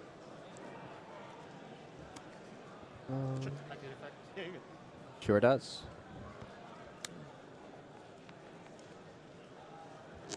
Not the best 8 cards sent to the graveyard, right? With that Grass Look Screener. No, but then again, it's still also just 8 cards. Discard, not a cost, and draw 2. Exception explaining those cards. One super interesting card that Exception's using is Lost Wind. Lost Wind? Lost Wind. Let's see if we can pull it out for everyone. Let's It's a normal see. trap card. We can pull it up. There it is. That's from Raging Tempest. Yep. So you get to target one face-up special summon monster on the field, and it negates the effect. Also, original attack is halved, and if a monster is special summoned from your opponent's extra deck while this card is in the graveyard, you can set this card, banish it when it leaves the field. So it's another card that you get advantage off of sending to the graveyard. That's pretty cool. Yeah. So it looks like Gatlin is going straight into that's Terror Top to Kedemborg, right? Into Totem Bird? Yes.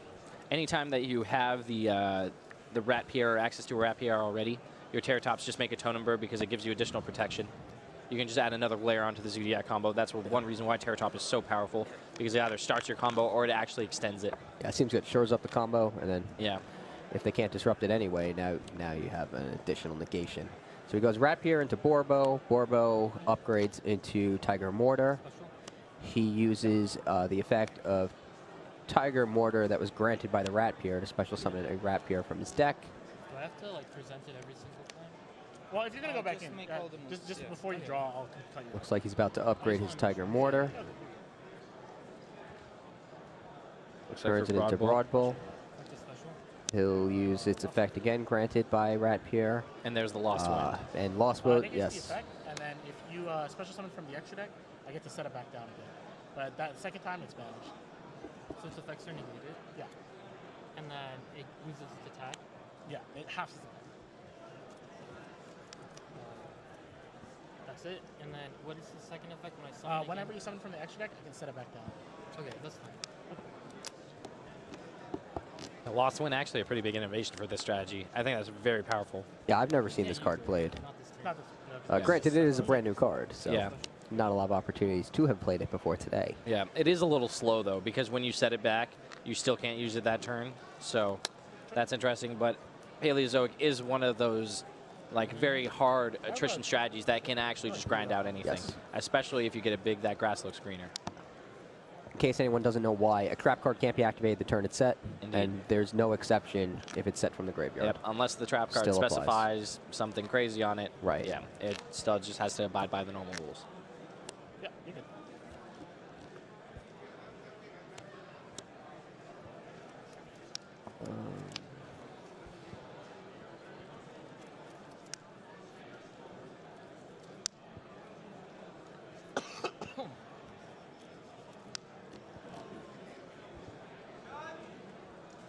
Looks like he upgraded to Trident, used Trident's effect to special summon the Rat Pier, and then stacked the 2 Rat Piers to summon Daigusto Emerald. Now what? You can draw a card. Enter battle. Yeah. Anything on declaration of attack? I have nothing on declaration. It's 7. Oh, 6. He attacks and destroys Ed Asepsion's Paleozoic. Yeah, with his Totem Bird. With Totem Bird, it's banished from the duel. Trident attacks. Oh.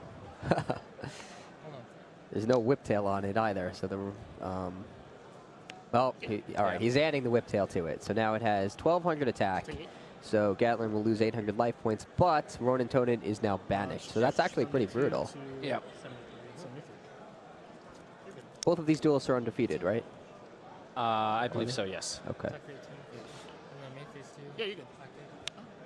Okay, so now he uses Daigusto Emerald's effect in main phase 2 after attacking directly with it.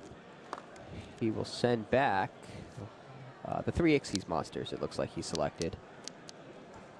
I guess there's no point putting 1 rat back into the deck, since 2 of them are now trapped as Xyz materials. I mean, there's still arguments for it, I guess, just because, yeah, anytime you can just summon any Zodiac, make a Tiger Mortar, use the Tiger Mortar to detach whatever material to get a Rat Pier, to special summon 1 more Rat Pier. That's true, and it seems he agrees because he changed his mind and decided to shuffle Rat Pier back into the deck. He also has Zodiac combo in his graveyard, so if his board gets cleared or anything, he should have enough with Dryden Whiptail, Rat Pier. That's true. And Broad Bull, I think that's exactly 5. Oh no, he's 1 shy of 5, but he's pretty close there. Well, but basically no, because he has 5 if his board is wiped. It has to be different names, so he only have 4. Oh, you're right. There's only one there's Rat 2 Pier. copies of Rat Pier. That's one reason to shuffle back the Rat Pier as well. Very good point. Because it makes it so you have a more diverse name pool in your graveyard. That's a very that's a very good point. I never considered that, and that's very important because that can actually cost you the game. Wait, no. 32. 32? 30? This is 30. Yeah, so 32 to 30. Both duels clarifying counts 32 to 30, so not the best. That grass looks greener. Yep. So Ed activates Raigeki, but Totem Bird will try to negate it, and then Lost Wind will negate Totem Bird. Yep. So Raigeki will resolve. Oh, Lost Wind will not resolve. Yep. He uses Dryden's effect to detect Nixie's material and destroy the Totem Bird. With Totem Bird off of the field, Lost Wind no longer has a target to negate. So it cannot negate Totem Bird, but with Totem Bird off the field, it can still negate the Raigeki. Yeah. So that was some clever playing by Andrew Gatlin. Yep, so they're just clarifying that that's how that interaction works, but yeah, that was super heads up by Gatlin. Yeah, and it does work like that. Dryden can destroy your own cards. Yeah, it's the same thing as you'd use to dodge like Effect Failure with Book of Moon or any of those old tricks. Right. It only negates while it's face up on the field, so can I see Dryden actually? Looks like they're analyzing this to make sure it works. But Dryden does say either side of the field. So this is basically a new spin on an old trick. Yep, exactly. That's super cool. Dryden's a very, very powerful card. Yeah. Yeah, Just having that effect is just absurd because it can just disrupt anything and push your own cards through sometimes through effect negation. That's a big reason why we don't see much effective negation now. Yeah. I remember back in the day, Strike Ninja was considered a really powerful card because it had an effect that could be used on either player's turn. Like Wind Up Rabbit 1.0. Exactly. Yeah. Wind Up Rabbit was also a strong card. Yep. But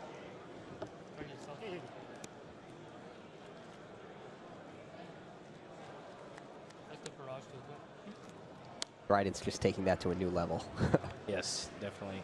But it's still very different. It's not like it in itself is resilient, right? Right. It's just... Right. Well... It's actually just very, very different than both those cards. It is, but it also can protect itself by destroying the opponent's cards. And so, I feel like it's closer to Constellar Pleiades. It is, yeah. That is a much similar monster in terms of what it does. But way easier to summon.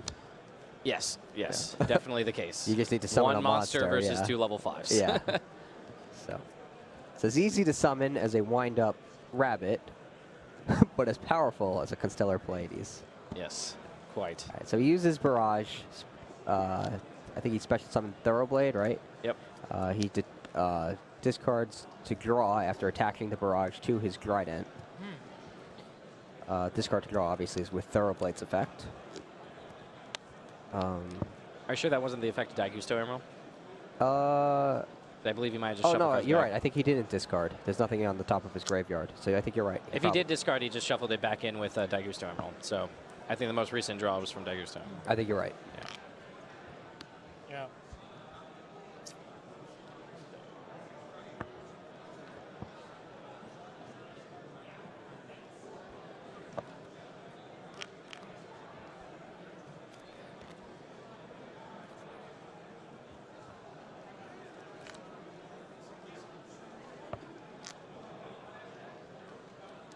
He upgrades to Borbo, upgrades into Tiger Mortar, activates the effect of, it looks like, Tiger Mortar,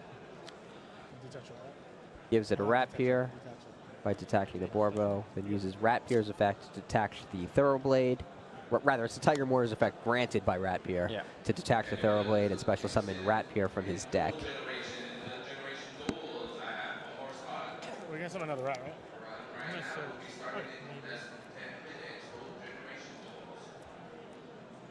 See, now he upgrades the Tiger Mortar into Broad Bull, detaches an Ixie's material to special summon Rapier from his deck with the effect of Broad Bull granted by Rapier. Yep, and then using Broad Bull's own effect, detaching the Rapier to add whatever Beast Warrior he'd like. And he Whiptail will being take the a default. Whiptail, yeah. Is he winning this turn? I don't know what Assumption has faced down. I believe he has a threatening roar, so I doubt it. Okay, so And he's I not think winning this that- turn. Yeah, I'll tell you. also, Gatlin's even playing around Mirror Force cards. He just summoned that Daigusto Terminal defense mode. Does look Because like he knows it. it's going to give him more value later. So he's just trying to play the grind game against one of the grindiest strategies right now, which Zodiac is very, very good at doing, especially the pure variant. It's impressive. Yeah, Daigusto Emerald is just a crazy powerful card. Okay, so he shuffles 3 back and draws a card.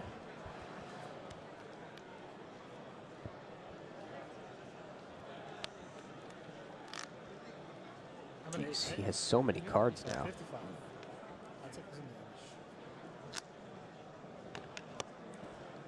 Upgrades Broad Bull into a Trident. He's at 72. Oh, 72. No, he's being very cautious. Yeah. Oh, and he had the Mirror Force, so rightfully so. I'll chain my trap. So that's still Okay, so he chains the Paleozoic in his graveyard to the Mirror Force. Yeah. Special summons it. Mirror Force will resolve, destroy all the attack position monsters on Gatlin's field. Still has an Emerald and a Trident, though, so it's not the most devastating Mirror Force.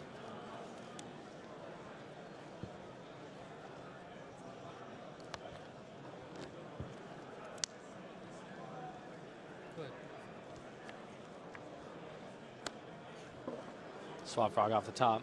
That's one disadvantage to this the 60 card version of the Paleozoics. I feel like drawing Swap Frog is so good when it happens. That's true. That you have a lot less likely to draw Swap Frog, but at the same time, I'm not even sure if the standard Paleozoic deck could really keep up with what Zodiac is capable to do, especially like, you know, so fast, so good at turns combo, minimal investment, long grind game. So maybe you just need that Grass Looks Greener to really match them in terms of total resources. Could be.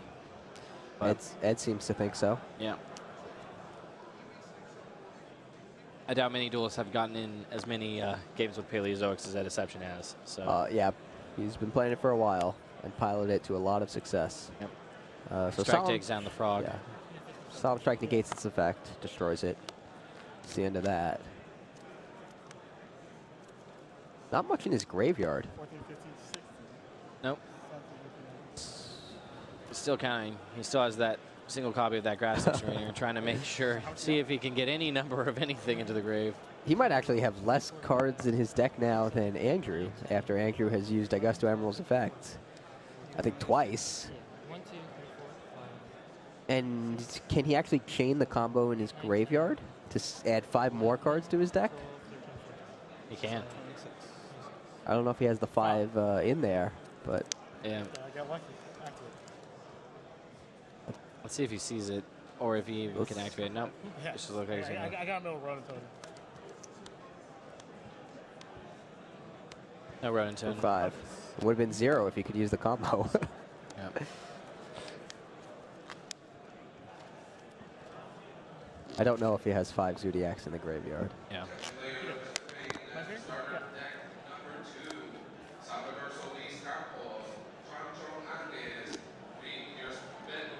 I think he did, or if not, he was like 1 off if he didn't. But he also might just be saving combo in order to keep on doing his own thing, because even if, like, Exception has to mill very well in such few cards that making sure your Rat Pierre gets back into your deck could just be that much more important that you don't want to burn your combo like that. Could be. Ooh, draws instant fusion. It's a good one. Oh, looks like he did it at the end of the turn. I think he needed the Rat Pierre that was attached to the Emerald to be in the graveyard in order to use combo. So, Gatlin activates instant fusion. I suspect, well, I would suspect that would end it, but you said Ed has his Threatening Roar? I believe so. Yeah. Andrew, you're at 47. I still don't think he's coming out of this, though. No, I also do not think so. Probably not. Yeah.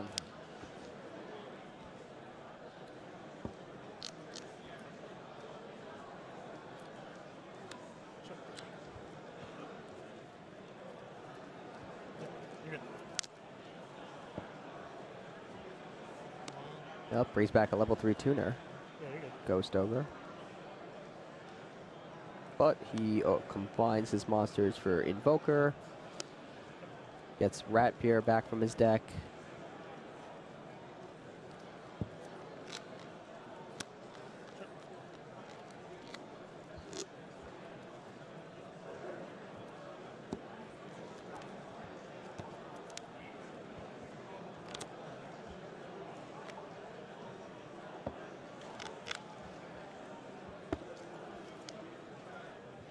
Combines Rat Pierre with Norden and is now contemplating what he wants to summon.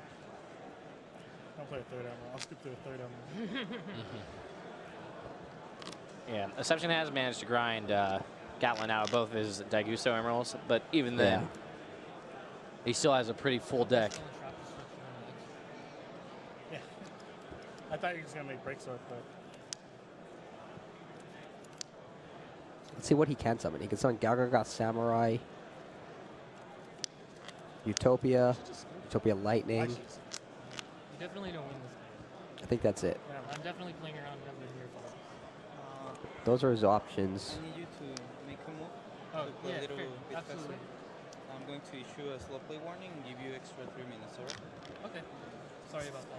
Have you received a slow play warning so far in the tournament? No.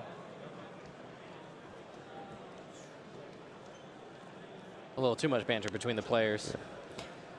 Not much happening on the field. Yeah, he actually, did he just Ixie summon Broadbolt? Yeah.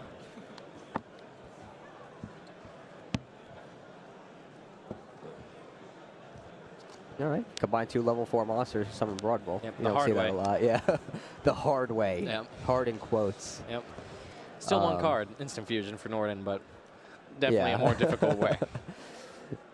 I mean, he could have just used the rat to make it. He was not doing it easily primarily loaded, to yeah. make sure he didn't have, like, fill up his zones, because he didn't need the Norden just sitting there taking up some ammunition, but... But Ed had enough. Yeah. He concedes. There was he didn't have a lot going for him right there. Definitely not. So Andrew Gatlin wins the first duel with his Zodiac deck against 60-card Paleozoic. 60 cards, man. I still draw Ronin Totem. But did you manage all your dupes? That grass looks greener. Wasn't that influential. Didn't have that big of an impact there. Because he activated Pot of Desires first. I feel like if he did not have Pot of Desires in that same scenario, that grass looks greener would probably just I agree. do the same thing it does. Yeah. 12 more cards would have been a lot The bigger better. thing I have, I guess, against the Paleozoic 60-card deck is that if I'm trying to that grass looks greener for value, why wouldn't I just, play it in, like, Infernoids, for example? Like, Infernoids are just so inherently powerful, and they're so much more proactive than Paleozoic deck. And, like, if the Zodiac deck is already so good at grinding that, like, maybe I'm not trying to fight them in a grind game. I'm just trying to overwhelm them. And I think that's the bigger issue that Paleozoic has. I Also, agree. like the inherent problems, just like, you know, being a reactive trap strategy. But we see how that, like, Paleozoic was one of the decks to beat last format. Yeah. Like, it was probably the, I don't know, maybe like second or third best performing strategy. Yeah, it's tough also for the Paleozoic deck because Infernoids can win just with the cards in the graveyard. Yes. Paleozoics also need a trap card to Yeah. even start their things. Generally, and yes. even then, one trap card does not enable all of their cards in the graveyard. They need to keep it flowing. Generally, yes. And that makes Left Arm Offering not as playable in that deck. Right, they don't even choose to play. They'd rather have a Yeah. card like Pot of Desires, or I Right. feel like Card Demise is still one of those cards that you might want, but Right. Exception has chosen not to include it in That is his interesting. list. He is playing Max C, but it is a 60-card deck. I don't know. It's very interesting. This is an interesting new take on an old deck. Not that old, but Yeah. a couple weeks old. That's why I usually don't play them. I'll be going first. I like Alan's strat there. Shuffling Exception deck in 2 different piles because he cannot fit the full 60 cards in his hands. I'll be going first. Divide and conquer. But yeah, Exception choosing to go first. Where you want to be with that kind of strategy. Oh, Starlight Road. Yeah, Starlight Road is actually a pretty popular choice this weekend just because of how good it Yes. is against the Interrupt, Kaiju Slumber, Dark Hole, Raigeki, Twin Twisters, all very popular cards. I love that card. Starlight Road takes advantage of all those things. Starlight Road is one of my favorites. Yeah, the bigger argument in like standard Zodiac is that you might want to rather just have My Body as a shield because it's more of a flexible card. Like it doesn't beat Right. Twin Twisters, but most of the other stuff you're trying to stop with Starlight Road, My Body answers. And it also answers cards like Ghost Ogre and Snow Rabbit and Dryden. So that's why Yeah. we don't see it too often in standard Zodiac, or at least I think there's an argument for My Body over it. But in Paleozoics, it's great because it protects your back row, where My Body as a shield can't do anything like that. I will say, though, that looks like a pretty terrible hand for Exception. Yeah, whereas Gatlin's hand has a Terror Top in it, so we know it's fantastic. Yeah. Exception's hand is the Starlight Road he can't activate, 2 Wabakus. Yeah, let's see if we can put up Gatlin's hand really quick.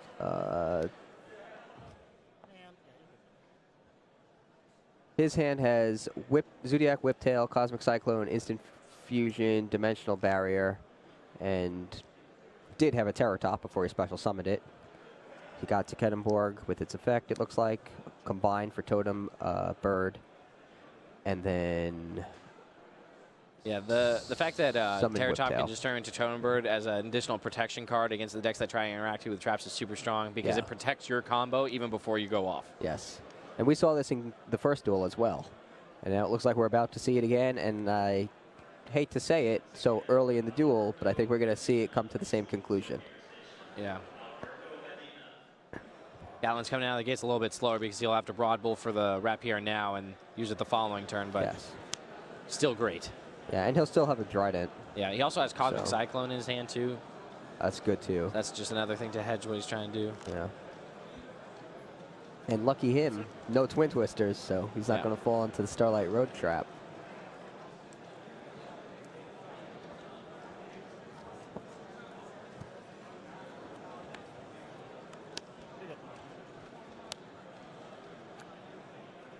Yeah, he also has Instant Fusion. Between Instant Fusion and Cosmic Cyclone the following turn, I think it's going to be hard for Exception to take this unless he Yeah. has some very good way at stopping all this stuff. Exception draws a card and passes, while Gatlin draws DD Crow to make it even harder for an Exception to come back.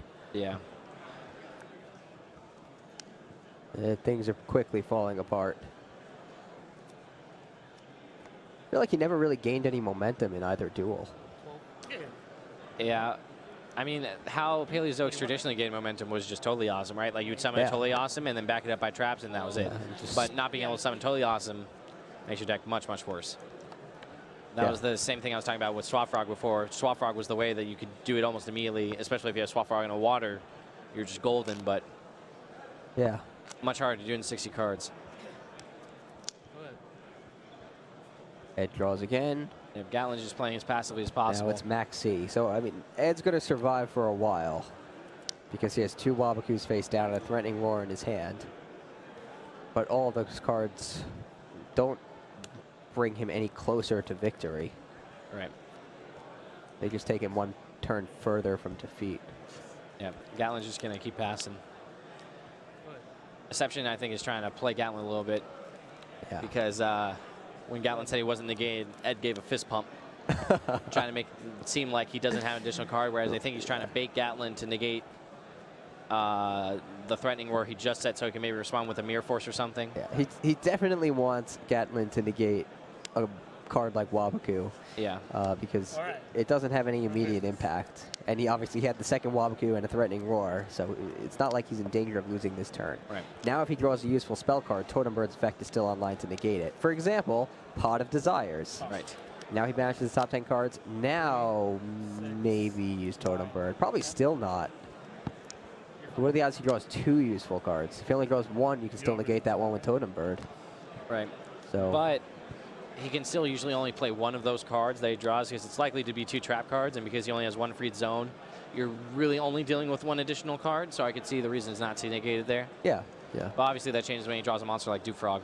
Yeah, it looks like he drew, looks like he actually drew Lost Wind, so now he doesn't really have to worry about Totem Bird.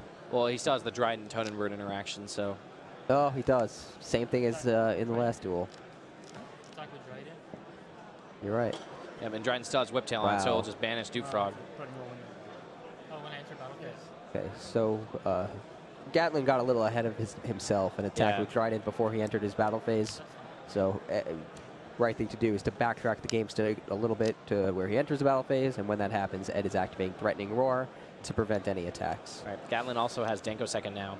I believe his set cards are Dimensional Barrier and Cosmic Cyclone. So if he just Dimensional Barriers at the end of Ed or Exception's turn, just on whatever he wants, and then activates Cosmic Cyclone, you know, it's telegraphing a Denko Sekka, but it's still hard to beat. Yeah. So Ed is desperately using Reckless Greed. I believe he actually has another copy in his hand. He does. So he just drew not it this too turn. reckless, but it's not that reckless. Oh, what a word.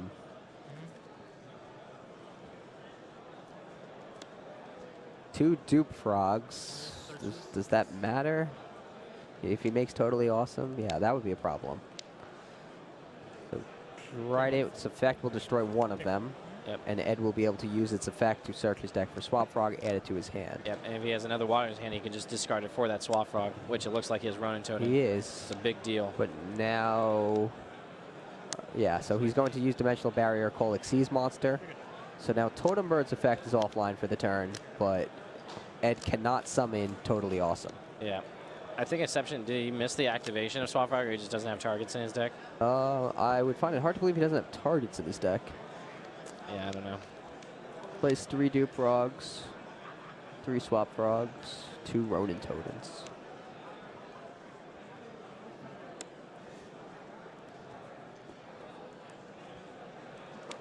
Now he's able to attack over the Dryden. How strong is Whiptail? He's on X, Y, He's a Dimensional Barrier. Yeah. Oh, that's right. So I guess the Whiptail grants the effect to the Trident. Oh, no. Rather than having its own effect, so he was able to attack over Trident without getting banished? No, it's that Dryden has 0 attack points because it gains the attack of its materials, and because Dimensional Barrier negates its effect, it has 0 attack points. Right. But you are also correct about The that Whiptail. additional interaction. Yeah, so yes.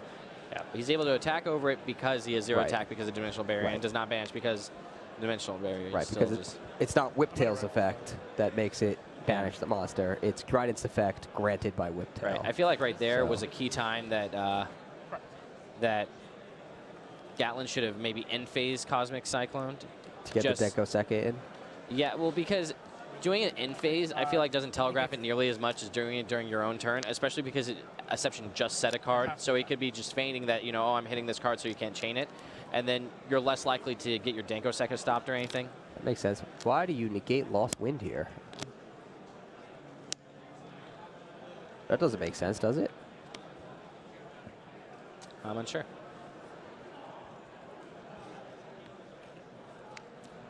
Negating it is taking away the effect from your Totem Bird. And that's it. Doesn't make a difference. Denko Sekka ends it. It looks like Exception drew too many Paleos and is not too happy about it. Yeah. Yeah, Andrew Gatlin beat him pretty quickly. No, Adrian Gatlin right there was probably the most impressive duelist I think we've seen so far. Well, in terms of what we've seen so far, his plays were he played around everything. He played around all the mirror forces he needed to. He knew exactly what he was trying to do in the whole time. His sequencing was basically ideal. I was so impressed. He was the perfect amount of cautious. Yeah. And it paid off. It certainly paid off there. He also used his Trident very effectively. Yeah, no, the fact that he even yeah. recognized that was an interaction Yes. is crazy. Especially when it's a card like Lost Wind where, yeah, you realize it's an effect negator, and so that interaction is a little more obvious. But just they flipped a card, I have no idea, what it does. I have to read it, and then I have to reassess the situation based on that, so it's even more impressive. Exactly, and he did that perfectly. Yeah. So that's the end of our round 4 feature match, but don't go too far, because as soon as round 5 begins, we will have round 5 coming up. Yep. Stay tuned. This January, monsters will rise.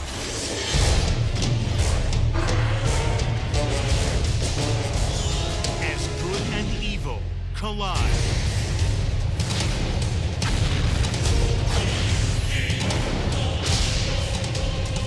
Yu-Gi-Oh! The Dark Side of Dimensions.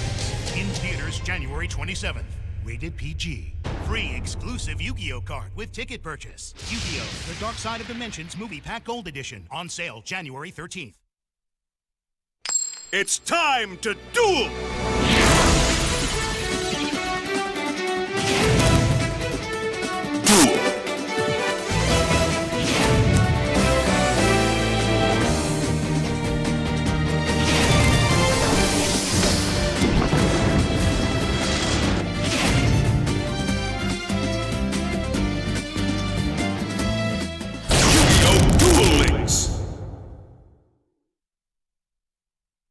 Even if you haven't set up cards in your pendulum. And it all comes down to this. We just watched Michael State defeat Asala using his Paleozoic deck against Metal Foes. And on the other half of the bracket, Elvis Vu managed to defeat at Inception utilizing his ABC deck against Paleozoics. We're so close to all Paleozoics final, but now we have ABC against Paleozoics. Let's get right to the action. Right now. The finals, YCS Anaheim. Let's see what happens.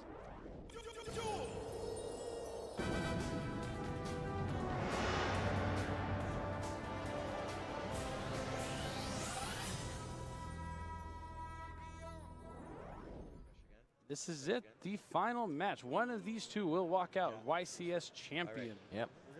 Yep. Many players, the ultimate dream of finally winning a Yu-Gi-Oh! Championship series. And we've seen a lot of Elvis Vu and a lot of Michael State. So I'm sure both of it just want it so bad.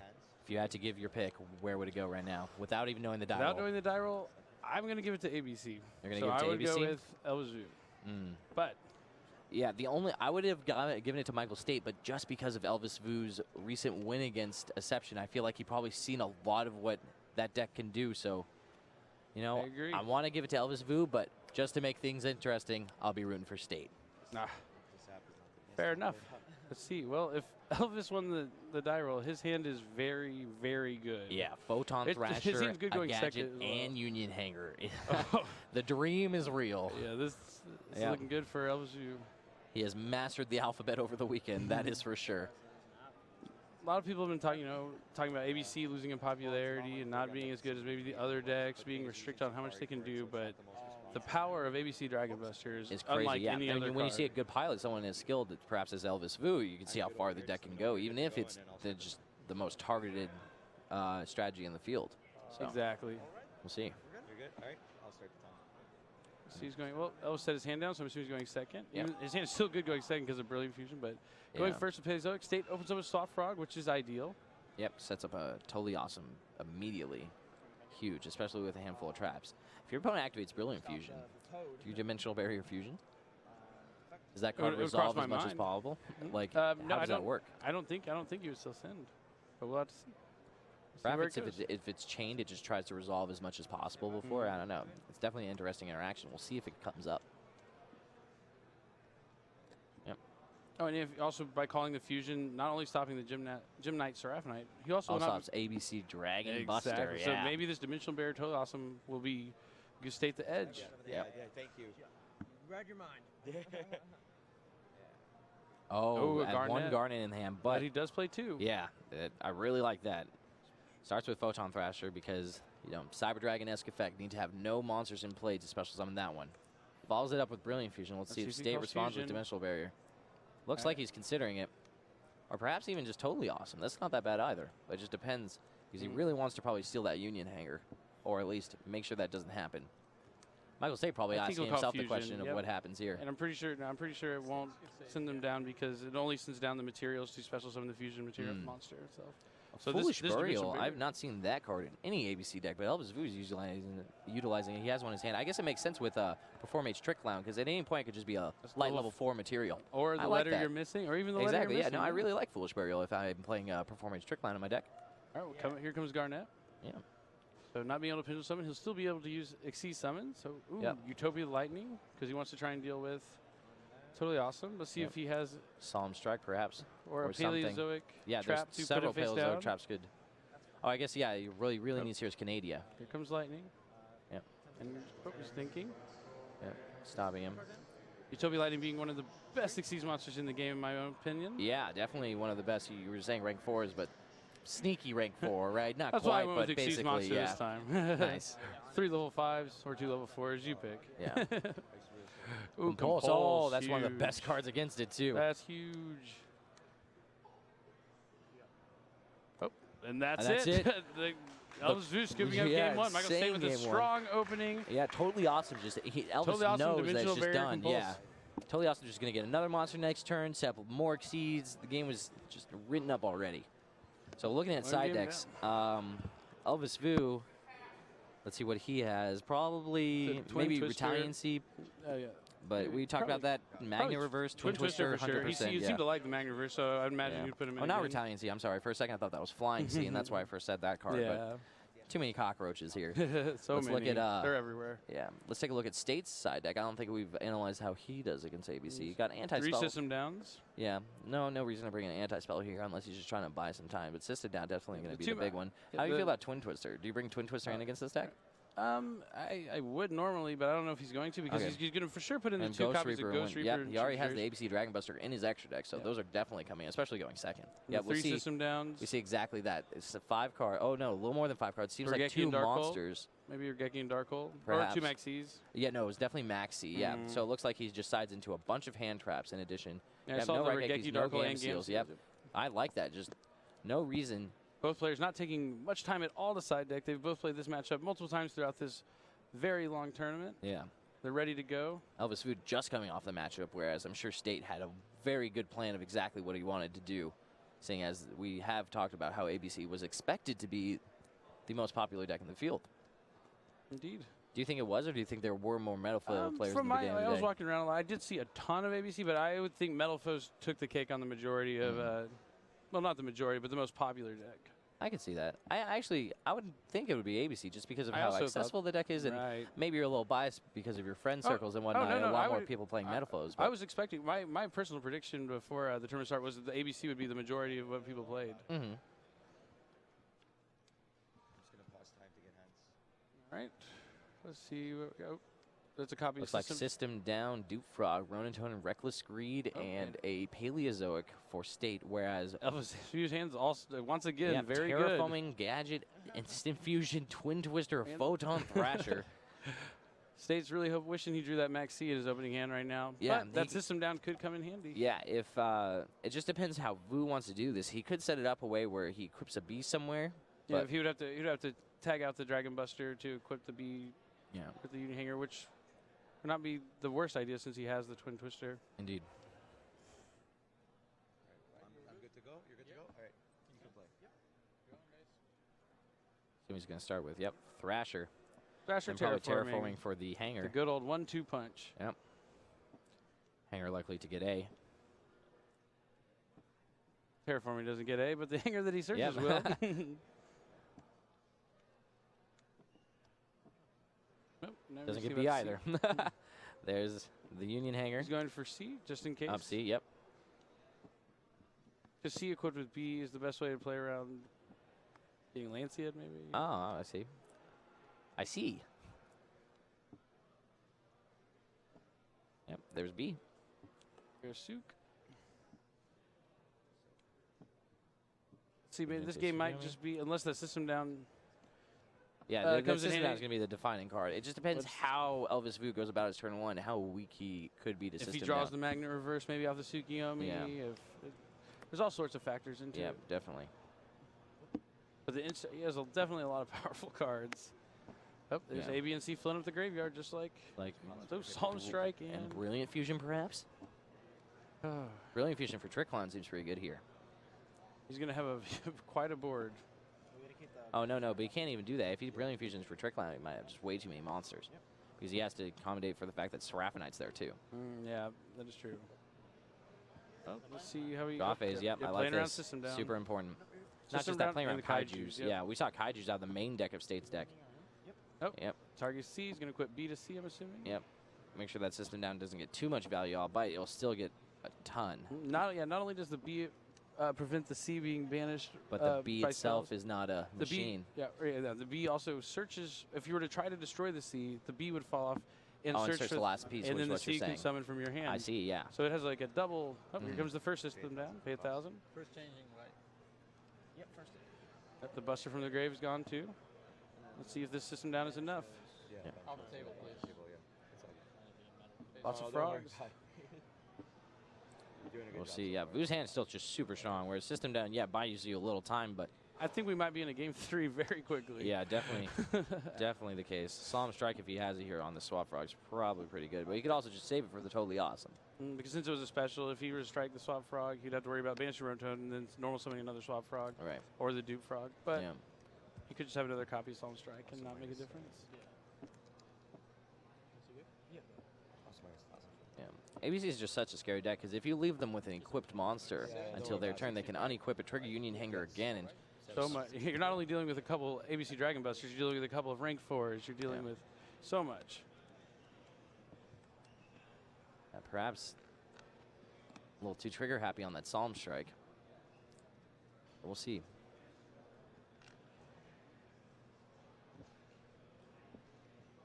Actually, no, not trigger happy at all, because he would get to send another frog to the graveyard, so there's just a lot that can. You want to just stop the Swap Frog, right? Most of the time.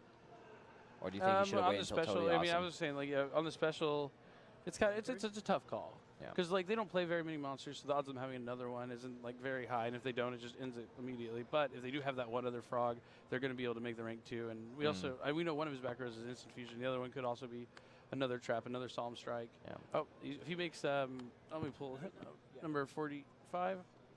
Yeah, I haven't seen that one yet. He negates a face-up card on the field, so he could negate the B that's equipped to C and attack over it. Effect on B. Battle. Can't activate, right? Yeah, can't activate, and then it's negated. It's negated? Yeah.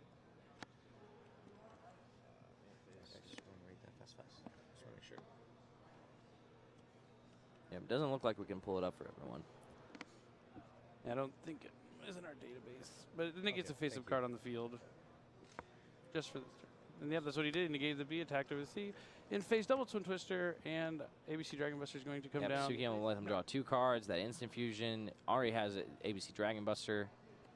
This game basically will end at the this ready. turn. Yep. Yep, let's go to And game that's it. 3. Wham bam. Here we go. Final game of the YCS. I am excited. Me too. Once again, Yeah. you guys have 3 minutes to decide. So.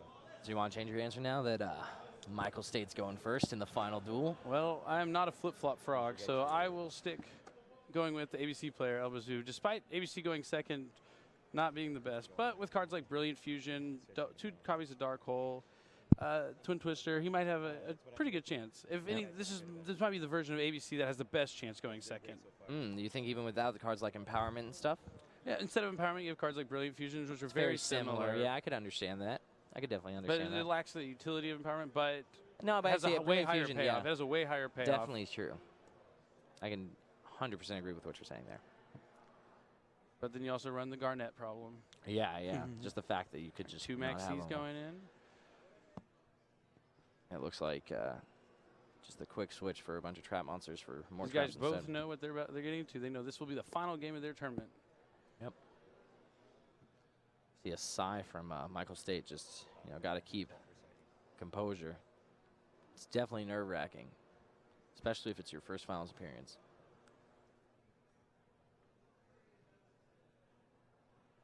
Will Paleozoic Frogs be able to take down YCS Anaheim? Or will Kaiba's ABC Union Monsters be able to win? Yeah, definitely interesting. Especially after, once we got into top 32, it didn't seem like ABC was, it just seemed like everyone was very ready to beat ABC. Right, we only seen a couple of ABCs since the top cut, and Elvis was the only one we actually got to feature. We'll see what happens. Thinking Looks like Elvis about making Chaos a few Hunter? extra decisions. Looks like Dimensional Barrier Chaos Hunter. Interesting. Perhaps as a way to, when they special summon Swap Frog to send Ronin Toad, you can special summon your own Chaos Hunter and prevent them from using Ronin Toad. And could be. Nope. Yeah, he's switching back out for strikes. He's trying to be a little cute, but. Yeah, no, it looks like Dimensional Barrier, not Strike, right? Oh, maybe. Yeah, he was thinking That's about wrong. it, but decided, the finals probably isn't the time to try something like that. Yeah. 20 seconds. Doesn't matter. Siding, like if you're done siding, like if you're shuffling your deck, you're technically done. So don't worry about it. I'm done right now. Yeah. Ooh, here we go. Took out copies of Magna Reverse, it looks like. 11:30, but I mean, like you have to stop switching cards at 11:30. Whatever you He have in took there, them is out. what you have in there. Yeah, going second, it's hard enough to make an ABC Dragon Buster, let alone summon one back. Yeah, you can still shuffle and present for final cut. That's fine. That's totally fine. I'm just saying now you can no longer swap cards because the 3 minutes is up. Both players know everything is on the line. One will walk away with an ultra rare number 93 topic Kaiser, and one will have a super. Event, but you guys grinded all the way up More to importantly, here. one will Make it a have nice, the good coveted title, Yu-Gi-Oh! Championship YCS Series winner. Championship winner. 1,700 people, 2 days. Give it everything you got. About 16 rounds. Nice good show And for it all the comes club. down to this. Yep. One game. Let's see, yeah, that handshake.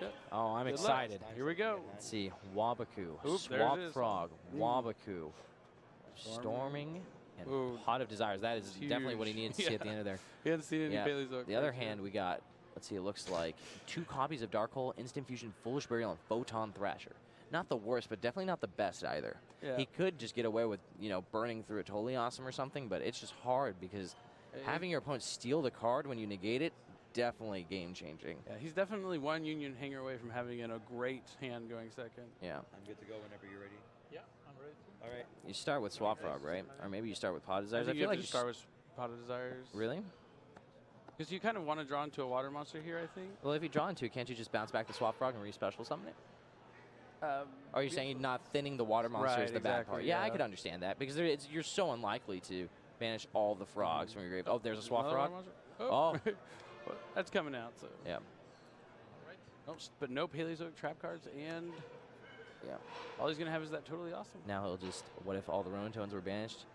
Oh, he didn't even check what was banished. I don't like that. He did not check any of the cards he banished out Pod Desires. So He probably, maybe he's trying to save time and he'll do it during his opponent's turn, but. I don't know. Now he checks 3 copies of Duke Frog banished. That is a huge That's huge. deal. That makes the totally awesome much, much worse. Yeah, no, it's not even close. Oh, man. And And also it looked like the drawing other 0 copy of Paleozoic Ronin traps. Totem might have been banished too. Oh, Oh, man. jeez. This is not. Oh, man, that Pot of Desires. And also, yeah, just having no actual Paleozoic trap cards could be. Oh, Brilliant Fusion. What a card. Yeah. It's a good one. Oh, man. Yeah. Elvis will quickly realize what's up once State gets a Swap Frog and doesn't activate its effect. Special Summon Thrasher. Not wanting to give his opponent a Dark Hole. Yeah. Activate Brilliant Fusion right off the bat. What was the other card he has set? So he has 2 copies of Wabaku, Stormy Mirror Force, and Reckless Greed. Reckless Greed. Oh, yeah, so nothing that can really interact.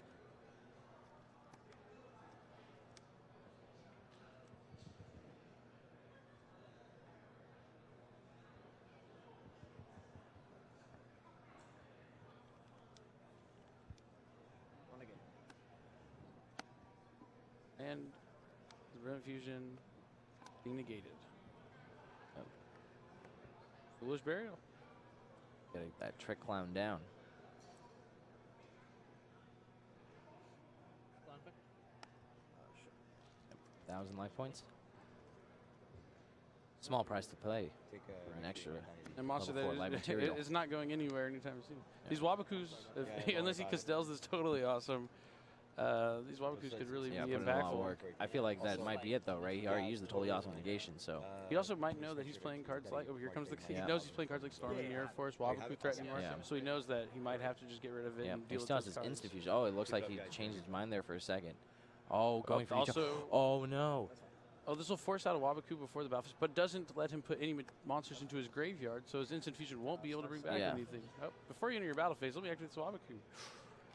Punish Slight so misstep. hard, yeah. Might wanting to Castell first and then instant fusion. Yeah. But the lightning's still going to be a threat. The totally awesome not really going to be able to do anything about it. Yeah, Wabaku affecting the player, not the monster, causing the normally invulnerable S39 to not be able to defeat the totally awesome in battle.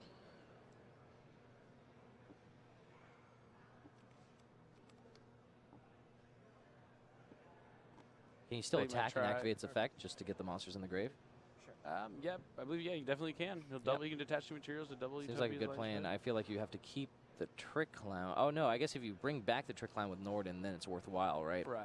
Yeah. It just depends what Xyz monster you want to try to play next. I'm assuming it's going to be Castell. Yeah, definitely Castell, but that would cause the Trick Clown to go down, so then in that case, I would have liked seeing the Trick Clown stay under the S39. Maybe he won't go Castell. We'll see. I feel like he has to at this point, right? But knowing his opponent doesn't have any more any more frogs in his deck, right? Maybe that's, but I don't know. It's definitely an interesting spot to be in. Yep, Castell. See, yeah, but another tiny thing could have gone differently, but Elvis is just in such a good position now. But that Reckless Greed, that's what State has to bank on. If that Reckless Greed maybe finds like a Desires to just get him back in, now it doesn't even matter what he banishes. Right. He's just so much banished. Right, and now he's the anti-spell. State's only chance is somehow get a monster bigger than these guys, clear the board, and... Well, yeah, Storming Air Force right here will just take him back in, and then he needs to just have a good series of draws. Oh, he knows. Nope, or maybe... Oh, wrong. Oh, I don't know about that one. Isn't yes. S39 invulnerable, right? So he could have just switched it to the attack mode. Perhaps he, picked the wrong one there. Yeah, bounces to the hand. Both players are playing a little quickly, a little nervous. Yeah, definitely. They just want to... Neither of them drew like the way they probably wanted to. Oh, Reckless Greed into Reckless Greed. That's definitely a step one. This... With the you can never tell what's going to happen in these games. I believe that's Canadia he drew. It's either Canadia or Pikaia. If it's Canadia, he can use it beforehand and then Reckless Greed to trigger it to special summon it. But if it's Pikaia, he needs to find another card before. But yep, looks like it's Pikaia. During the end phase, he's going to have to activate that Reckless Greed, and so he'll stack, but he'll still have to skip one. He can still use this during the end of the turn, though, the Pikaia, so we'll see.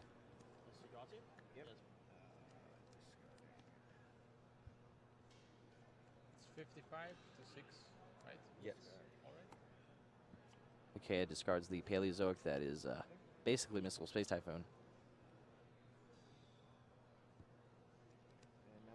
He drew Dynamiscus too, which will be the Karma Cut-esque Paleozoic, so at least he has an answer to that Utopia Lightning. It looks like it. But with no frogs. Actually, no, that's not even it. No, it's not Dynamiscus. Yeah, oh wow, he's still just, he can Threatening Roar before battle, but he's still just looking to draw. He's also under Reckless Greed, he has one more draw. This is going to be my turn, your turn. Yeah. Boo's just slowly gaining a bunch of cards. Yeah. We'll see. He drew Vanity's Emptiness. That's going to be a big one. Elvis Vu? Yeah. Oh, that just said it. Will that be the card that seals? Yep, goes to Banish Rowantown, and it looks like this is where I would assume he snaps off that Emptiness. Vanity's Emptiness. Oh, man. One of the most powerful trap cards in the game. Yeah. I'll go and bring it up for those of you who are not familiar with it.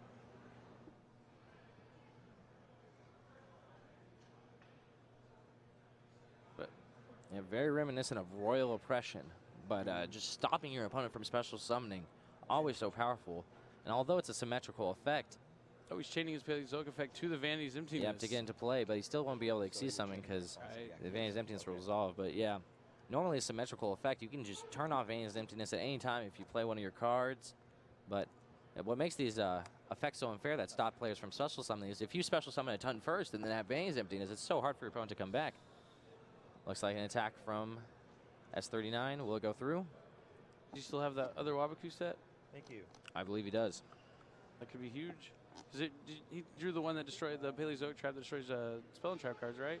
If he's able to Wabaku and then destroy Well, I believe he one of discarded it for the Pikaia, but I don't know. It looks like he drew something else instead that I maybe didn't catch. So we'll be excited. Exciting to see what happens. Oh no, looks like it goes down.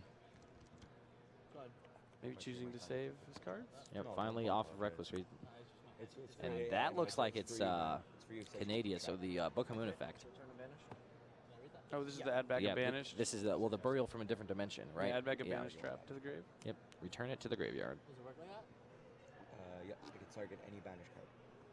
Game is still not over. Yep, by he any can start means. putting back those cards he banished off Pod Desires if he wants to.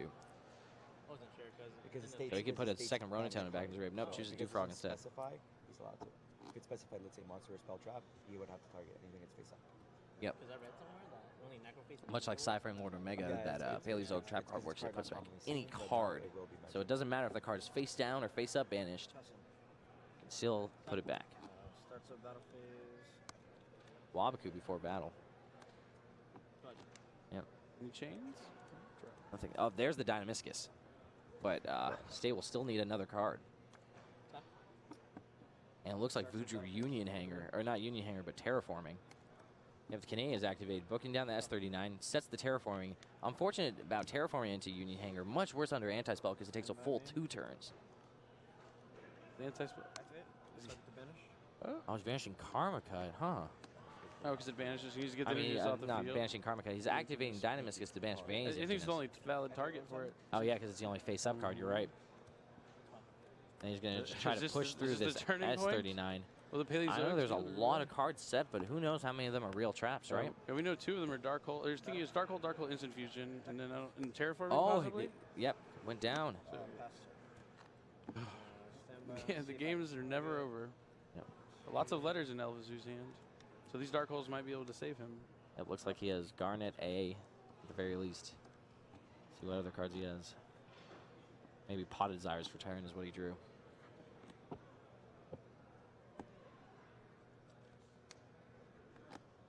Dark Hole. Oh, he still has those 2 copies of Dark Hole, right? Yep. And the Instant Fusion, I believe. I know it's a quick Unless, no, he used the Instant Fusion.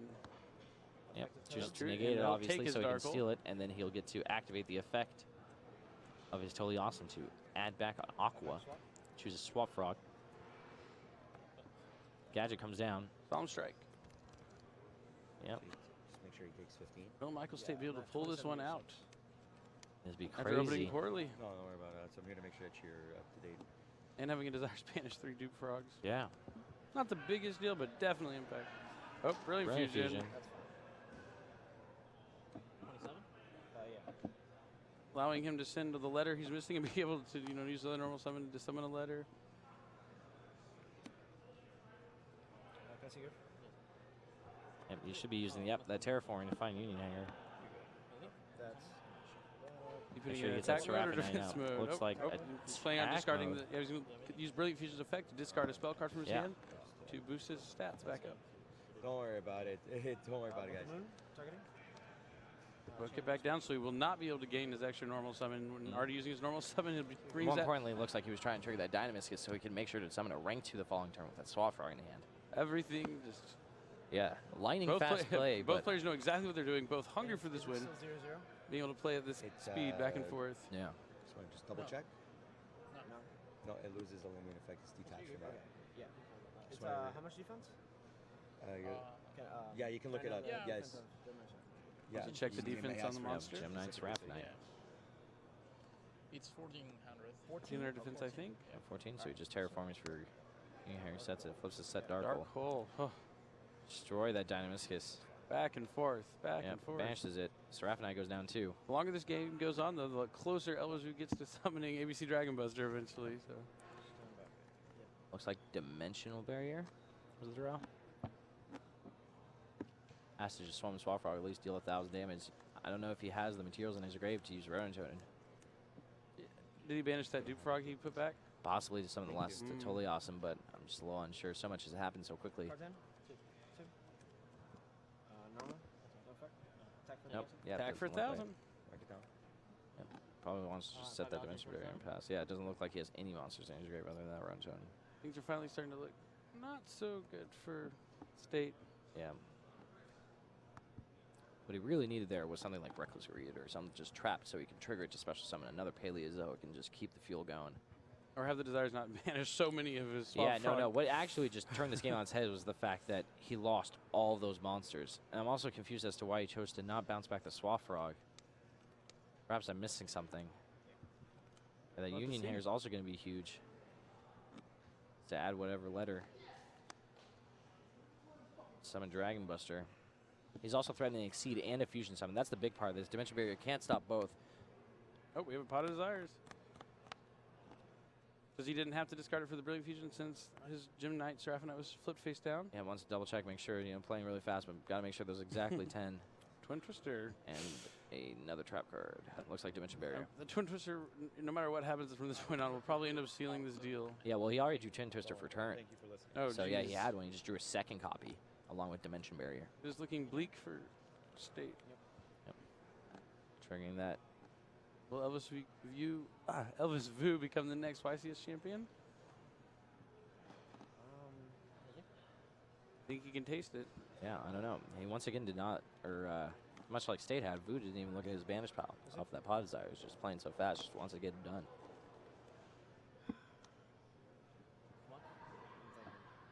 What's the last trap card that State has set that we don't know? That wasn't the Dimension Barrier he drew. Confusion? I don't know. We're going to find out. Maybe a Wabaku? No. No, not Wabaku. Trying to delay the Is ABC, it the impending Storming Buster. Mirror Force from the beginning of the game? If it was, he should have just activated it right there. I don't think it is. I think he used it. Wow. Oh, that's it. Michael Staley, Elvis Vu is our champion. ABCs take down Paleozoics in the finals. Yeah, that was crazy. Very epic. Very excited. It's a great feeling to put so much time, so much effort. State can't help but smile. He knows. He's a good sport about it. He knows what. You're allowed to celebrate at that point. Oh, definitely. Both duels just dueled their heart out there. So much back and forth. It was the craziest game. It looked like State had locked up with how good his beginning hand was, but finding a crazy, way. unfortunate Potted Desires just banishing all the copies of Dufrong from his deck. Taking his late game out completely away from him. Yeah, it's rough. And both players played very well. Yeah, that's it. High risk, high reward cards like Pot of Desires just. Winner, Elvis Vu, YCS champion, Anaheim, 2016. Yep. ABC. He had the anti-spell, so like he was locked out Yeah. for a bit one point because of the anti-spell. What a weekend. People thought ABC would win. It happened. ABC. Didn't expect it. Didn't draw it up like that where there was two Paleozoic Frog decks in the top cut. But man, oh man. What an epic, epic tournament. Top cut was amazing. Yeah. Every match we featured, I felt was the very best. Yeah, enjoyable. this is actually probably my favorite YCS I've done coverage for in a long time. This was a real good one. That's saying a lot. Yeah, between awesome. how the format winded up, they're so diverse but so powerful at the same time, and then just everything getting turned on its head by totally awesome. Right? There's so many totally awesome decks. Heroes out of nowhere, Mermail, Paleozoic Frogs. ABC going second in the finals. Yeah, and losing, still just and his hand was crazy. It was double Dark Hole. He's just rank 4 deck. Yep. Up until, even take Nope, 2 Buster turns. never came out. Yeah. Sometimes you just got to work with the cards you have. Very, very Jeez. epic. Lots of good players, lots of good plays. Yeah, I'm just so excited now. Great tournament. Elvis Vu finally taking one down. He's been around the Joining circuit for the one-win club. many years. Yep. Yeah. Congratulations, Elvis Vu. Yeah, definitely. And Congratulations. shout out to Michael State, who played yeah. very well. Yu-Gi-Oh! Pendulum Domination with crushing DD monsters. And take full command of Fusion, Synchro, and Exceed monsters. Pendulum Domination. 43 cards per box, each box sold separately.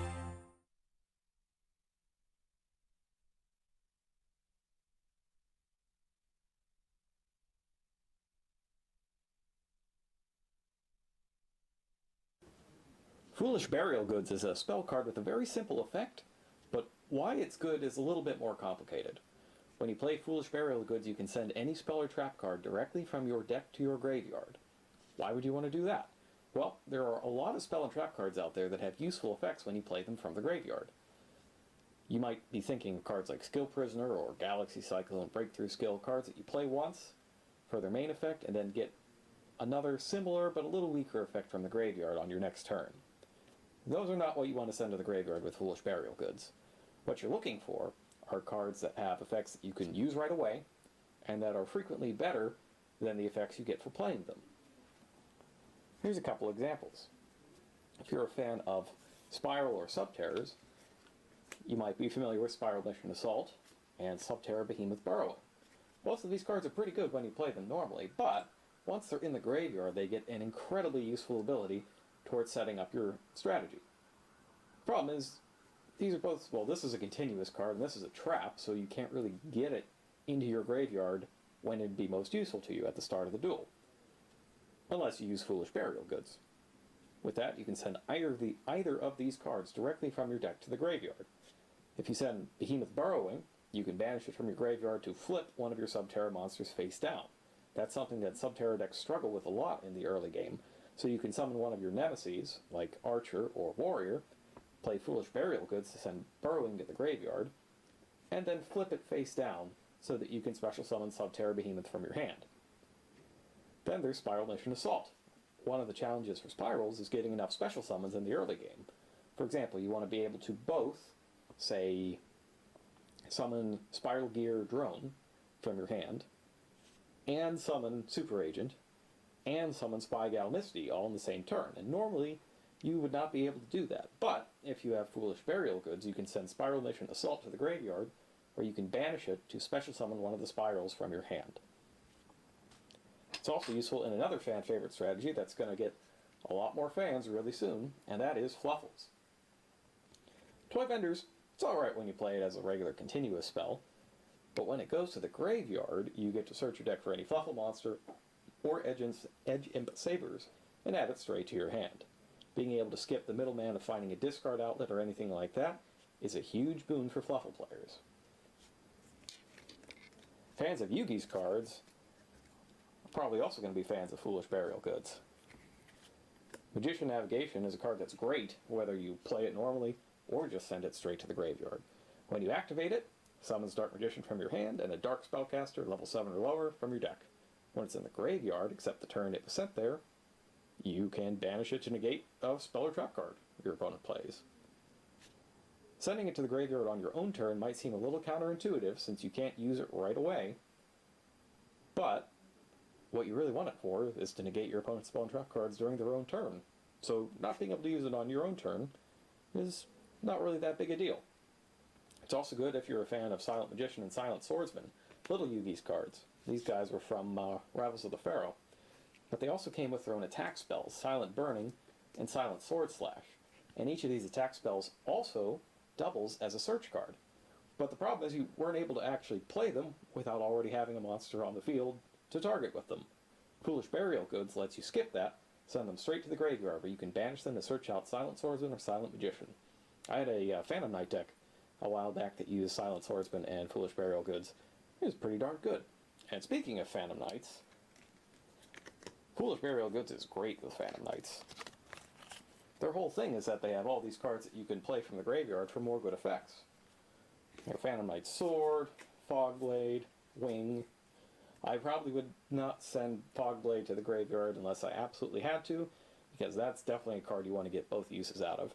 But something like Wing or Sword to make sure that you can get an instant special summon without having to wait a turn to use the traps is extremely useful. Speaking of traps, I don't know that this will actually happen in practice, but you can also send something like a Paleozoic card to the graveyard so that you can activate a trap and immediately special summon it back out. It's a neat little application that could lead to a lot more Paleozoic Xyz monsters and toads down the line. So there are really a ton of different options that you have for Foolish Burial Goods. I didn't even go through all of them. There are just so many of them. So if you have a spell or trap that you like playing, but you wouldn't mind seeing it go straight to the graveyard so that you can use it later, this could be the card you're looking for. Talk to you next time.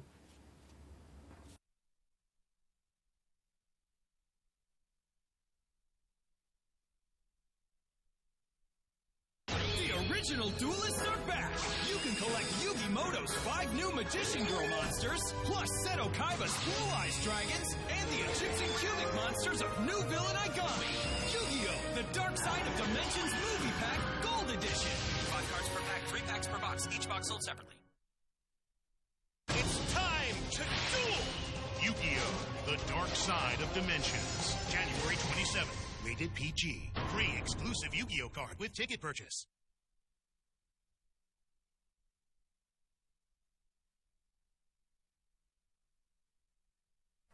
Good news for all you fans of Declan and his DDD deck from Yu-Gi-Oh! Arc 5.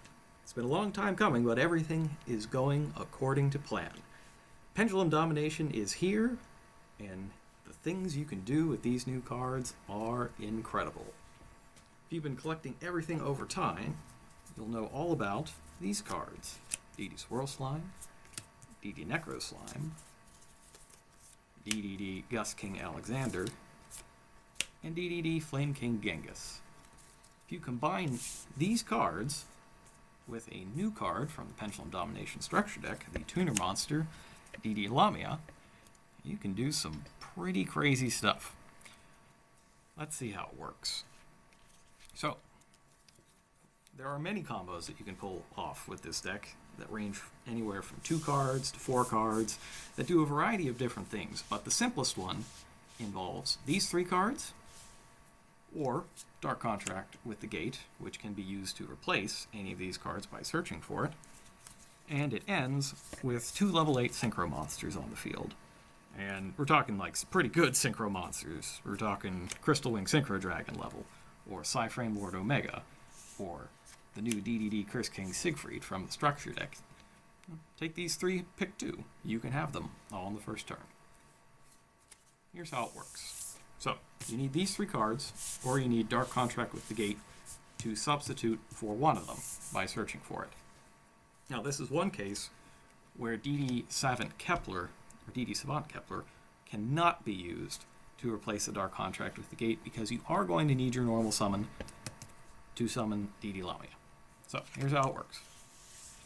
You've got your 3 cards. First thing you want to do is use the effect of DD Swirl Slime. It lets you fusion summon using it and another DD monster in your hand to summon a DD monster. So you're going to fuse the 2 slimes together, put them over to the graveyard, and you will summon DDD Flame King Genghis.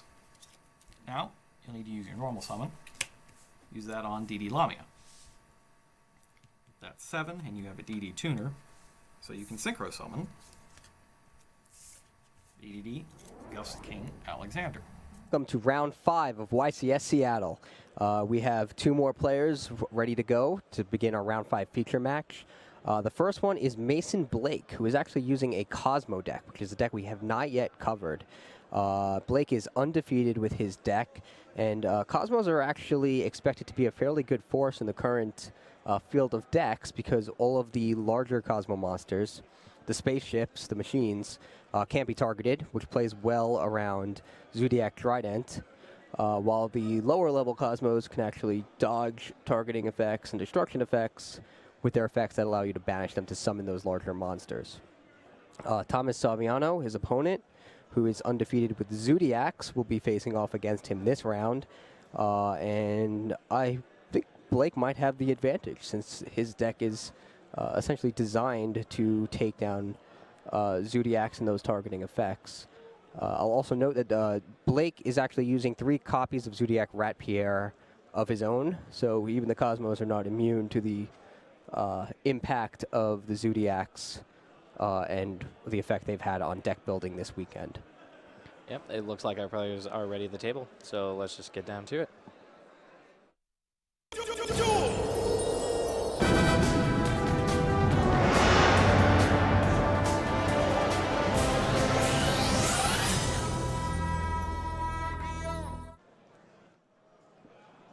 But yeah, Cosmos are a very interesting choice right now because I think that the Cosmos actually don't line up that well against the current environment because Really? Kaijus are so popular and Kaijus are fitted so well against all the larger spaceships.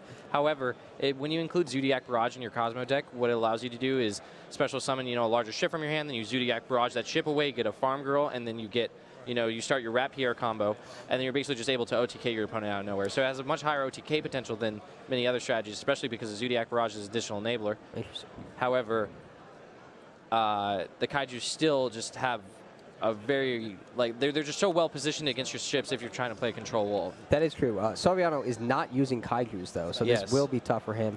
Kaijus are a strong force in the environment right now, But we are seeing a lot of decks that don't use them, Right. and that includes Saviano in this round.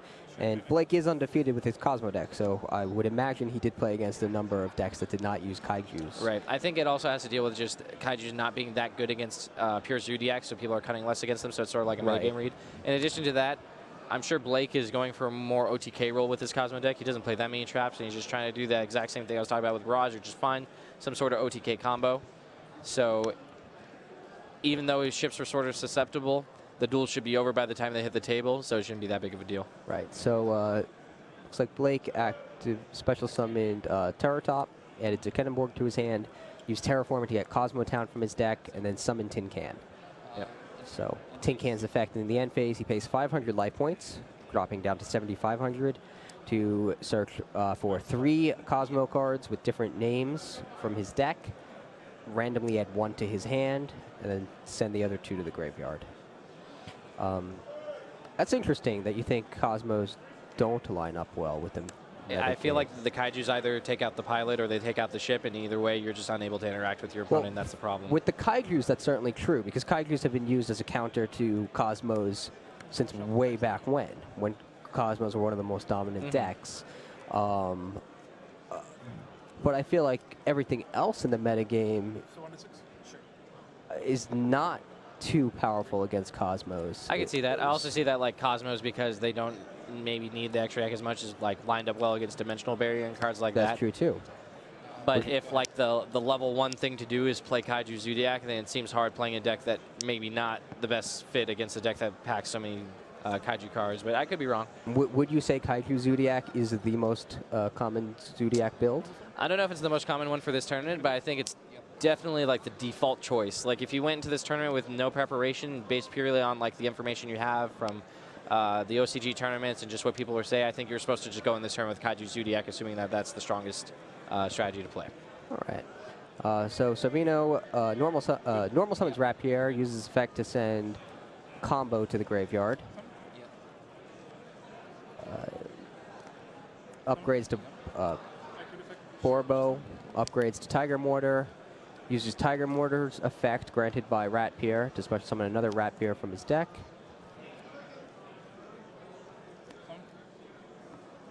Upgrades to Broad Bull. Activates its effect granted by Rapier to special summon another Rapier from the deck. Uses Broad Bull's effect to add a Beast Warrior to his hand. Another Whiptail. We've yet to see Zodiac Ram in any of these decks, but I still think that's a choice that might be better than the second copy of Zodiac Thoroughblade. Yeah, we just see a lot of Rapiers, Whiptails, and Thoroughblades. Yep. And a lot of decks that just use Rapier. So he upgrades his Broad Bull into Trident. Now he has the ability to destroy face-up cards on the field. Combines his 2 Rapiers to Xyz summon Daigusto Emerald.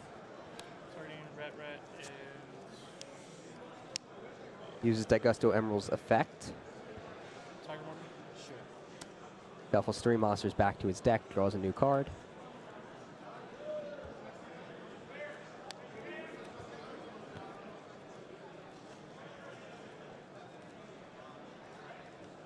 Wow, Savino has 3 Whiptails in hand. Not the best, but certainly not. It does mean that he has a lot of damage out of nowhere. Yeah. He did just draw Max C off of Daigusto Emerald. That could be good.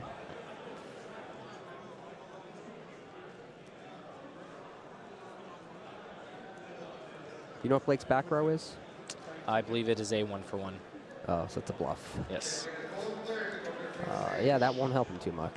He does have Dark Eclipser in hand, so he can dodge. Yeah.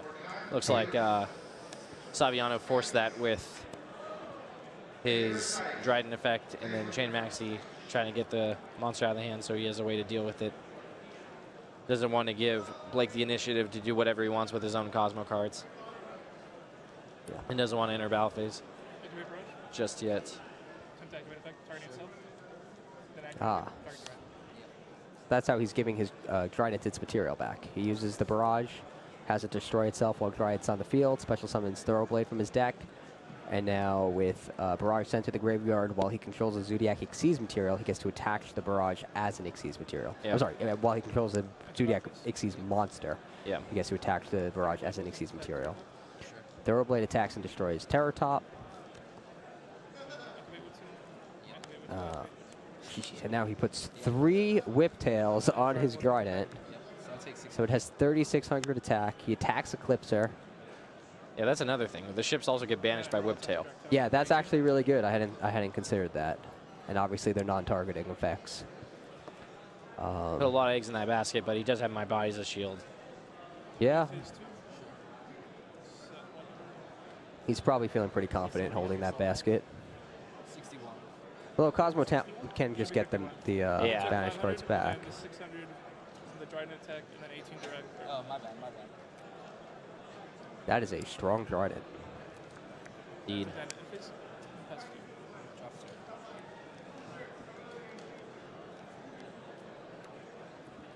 Stand by. Main phase. How's the sound effect? Target this. Pay 100.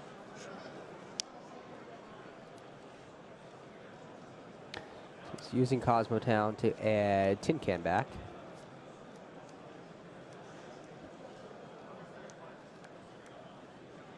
Let's see what's in his hand. Got a Cosmo Dark Witch, the Tin Can, another copy of Cosmo Town, and a Speedroid Takadum board. So he's using the redraw effect of Cosmo Town, right? Yep. What did he send back? Just the...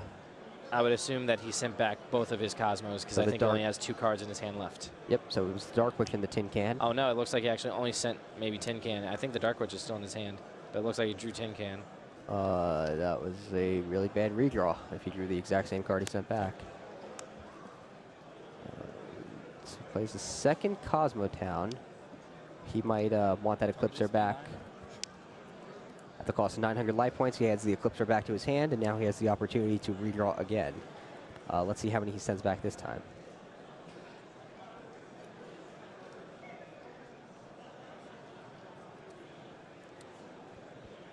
Activate effect shuffle. Still just the Tin Can. Zodiac Barrage is just such a powerful enabler for Cosmos. It's just so similar to the Metal Foes Cosmo deck.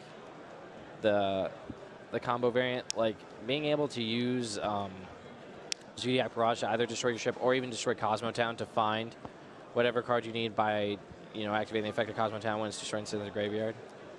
So it's interesting. I didn't even consider any of those things, but a really powerful strategy. Okay, so that's the reason why he was shuffling back his Tin Can every time. Well, that certainly makes sense, but I'm surprised he didn't want to send more back. What does he need a Dark Witch and a Dark Eclipser in his hand for?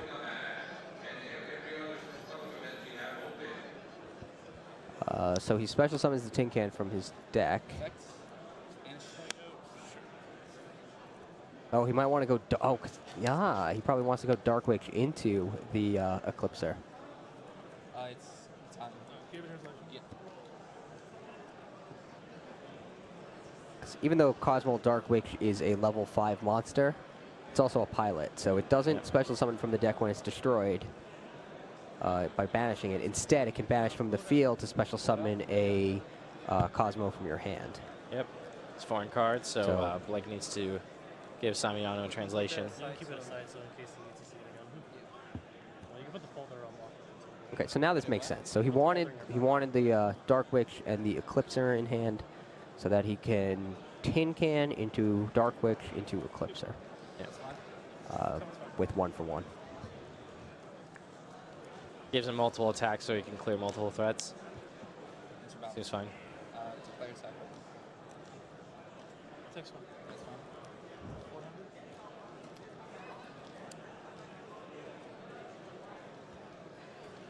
Effect. Special. Declare attack.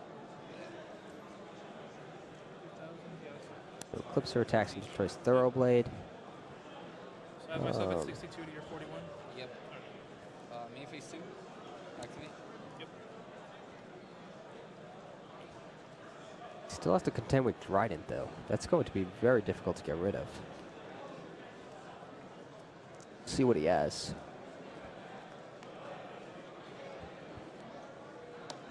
It's rough the Trident's so large. Yeah, he'll need either Cosmojo, Dimensional Barrier, or Raigeki to deal with it. I guess Dark Destroyer too, if you can manage to summon it. Trident destroys Cosmotown with its effect. I believe he has one more Cosmotown in his deck. Should be. But that just, looks like he's going to search Cosmojo. Ah, so he's searching for the immediate answer to the Trident. That makes sense.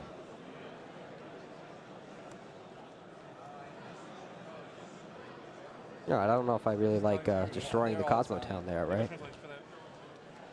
Hmm?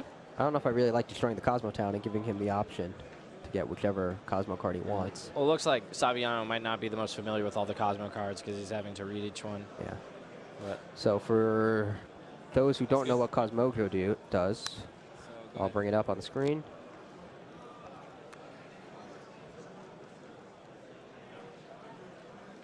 very powerful disruption tool. Yeah. Yes. Also an enabler for your larger Cosmo ships. Yes. So you destroy a Cosmo you control, which would activate its effect if it's a ship. Yep. And then you banish a card your opponent controls, and it doesn't target. Sure. It targets your monster, your Cosmo monster, but not the opponent's card that you're trying to banish. So. Indeed. So it forces them to react before you resolve the Cosmojo, meaning that they get put into a lot of darned if you do, darned if you don't situations. Right. So here comes the Zodiac combo. He's banishing it to shuffle 5 different Zodiacs into his deck and draw 1 new card. They're just verifying that it indeed says Zodiac card, as we checked earlier today. Yes. And it definitely does. Yep. But like you mentioned, normally you'd want to send back monsters. Yeah, it's just the issue that all 3 Whiptails are under Dryden. Yeah. Makes it a little rough. Ooh, and so Saviano is playing Upstart Goblin. That's interesting. I haven't seen many of Upstart Goblins. Upstart Goblin actually not my favorite card in Zodiac because a lot of your OTK combos don't get you to 9,000 damage. It's only somewhere in the 8,000 range. Why would you play Upstart Goblin in a 41 card deck? I'm unsure. Because he is indeed playing a 41 card deck.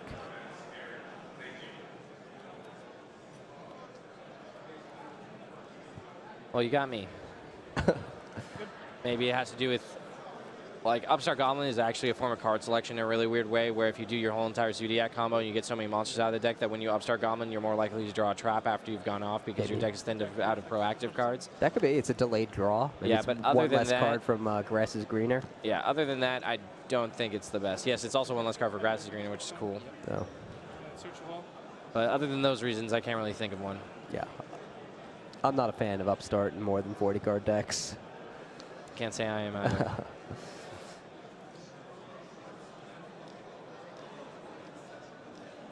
So he's pulling off his combo, getting 2 more Rat Piers out.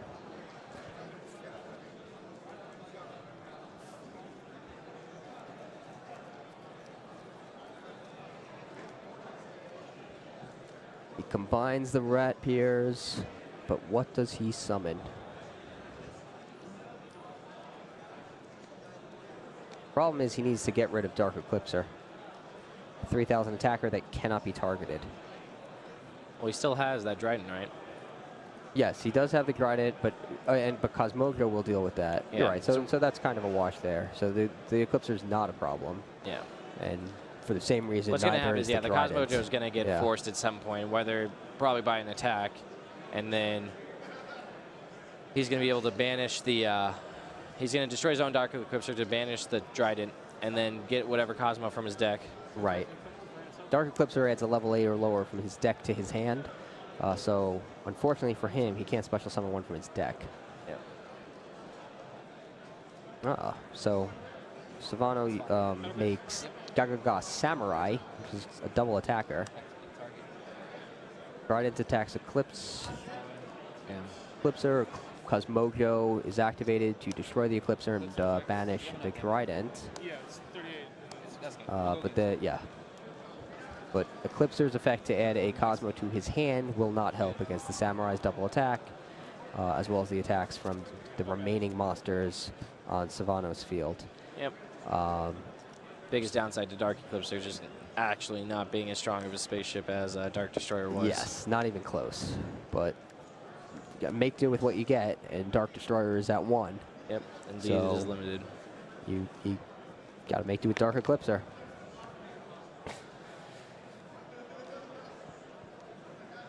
Looking at side decks, at least from the Cosmo side of things, we see cards like Darkhold, that's fine. Book of Eclipse, probably a tech against Infernoid as a way to answer the Void Feast. When they Void Feast for 2 Decatrons, you can chain Book of Eclipse, so it doesn't matter because they haven't resolved yet, so they haven't been able to send Deviati and Onuku, so they can't negate it. Cosmic Cyclone's probably fine, but not what you want going second. Anti-Spell Fragrance, very good against Zodiac actually going first because they hit so many cards like Tenki and Barrage. Slows them down substantially. Starlight Road could be the way he wants to go if his opponent was playing a lot of mass removal, which looks like he is, right? He's playing 2 copies of Darkhold and a Raigeki. Yes. Yeah, but he hasn't seen any of the deck. Kaiju.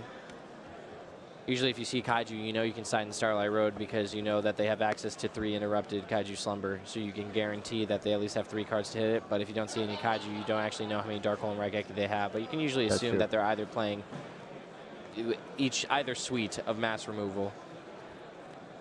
How about Saviano's end? Saviano, I like his approach to side decking. He uses exactly 5 cards and 3 copies of each for the full 15.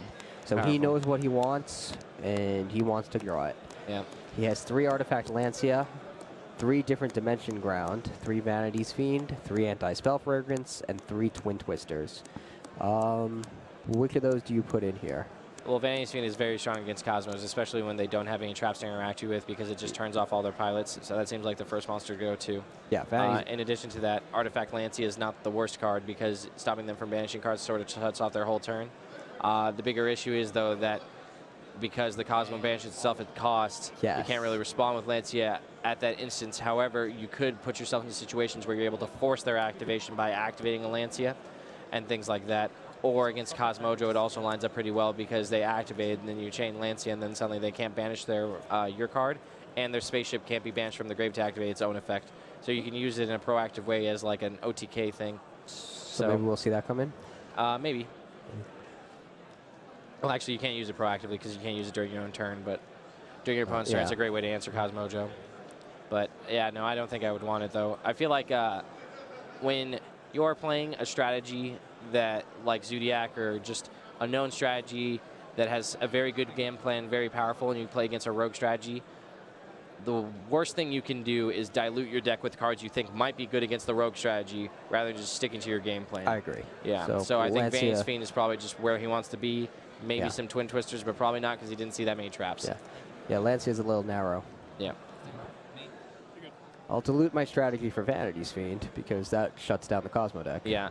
But you could also just, it seems like an easy side out for Dimensional Barrier, for example. Like Dimensional Barrier is only really good against their turn 1 Zodiac combo. Other than that, not the strongest card against Cosmos most of the time. So the duel's underway.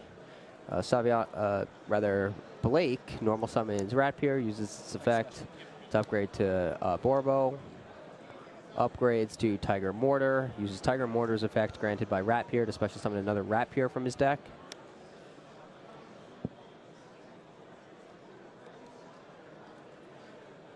The Bullhorn's up next. Bullhorn using its effect to special summon, I assume. I don't believe he plays any other value targets. Oh, he actually does Perform Hell King Bear. Can you pull up that one? King Bear. Let's see. And there it is. He just searched it off a Broad Bull.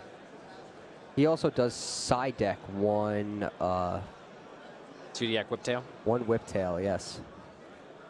We don't have an image for King Bear. All right, well, there it is on the table, and I can quickly read for everyone at home what it does.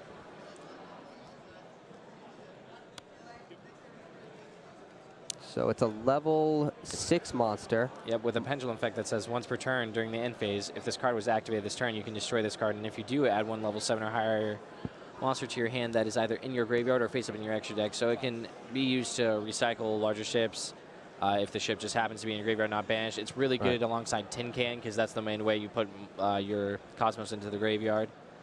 And then its monster effect cannot be destroyed by spell or trap effects while in face-up attack position, and then it gains 100 attack for each performance power card you control during your battle phase only. So you really only use it for its pendulum effect as a card that you can use in combination with Tin Can. Yeah. So the upgrades to Trident makes to Gusto Emerald, uses the Emerald's effect to shuffle 3 monsters back and draw a card. For that, he terraformed for the Cosmo Town, activated it. So, not a bad start. Haven't seen the Cosmo card other than the Cosmo Town, but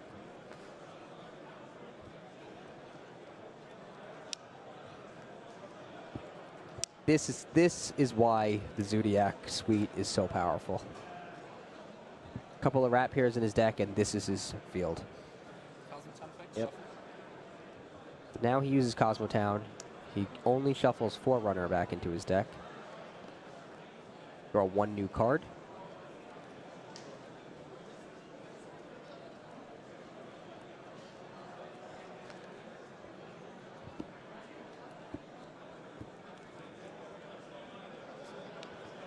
One for one. That's a big one. It is. That's going to let him get Tin Can out. Yeah. Unfortunately, he has to discard the King Bear, which would be great alongside that 1 for 1, but yeah, seems worth it. Unless, what's the rest of hand? Oh, he scales it. Oh, he has Emergency Teleport, actually. He doesn't even need the 1 for 1. I didn't realize that was the last spell in his hand. With Emergency Teleport, you can just go straight to the Tin Can. Oh. I'd assume he's just going to activate Emergency Teleport and move to the end phase.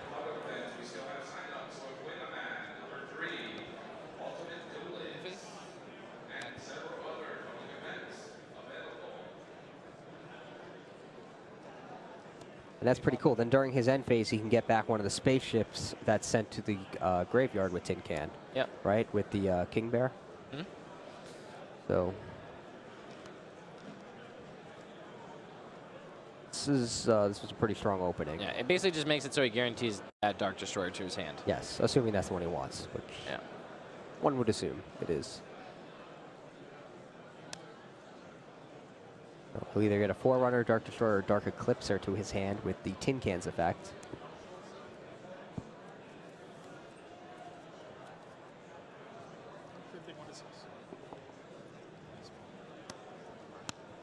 Forerunner goes to his hand. Eclipser and Dark Destroyer to the graveyard, but then the King is coming in. Gets destroyed to his hand. Still during his end phase, he's going to activate Tin Can because otherwise it would be banished by Emergency Teleport. Goes on the Forerunner. We need to pause. What happened?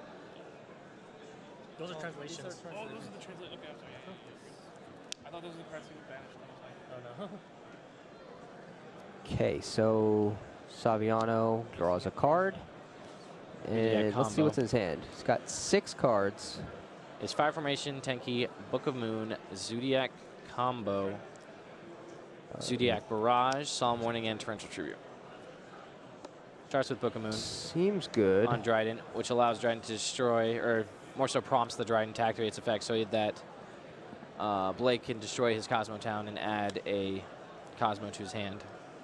It's Straw Man to his hand.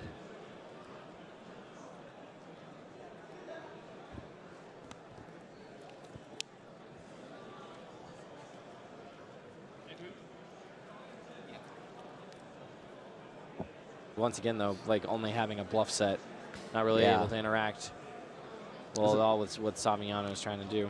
Yeah, this is actually pretty tough for Blake, and he doesn't have a low-level Cosmo on the field.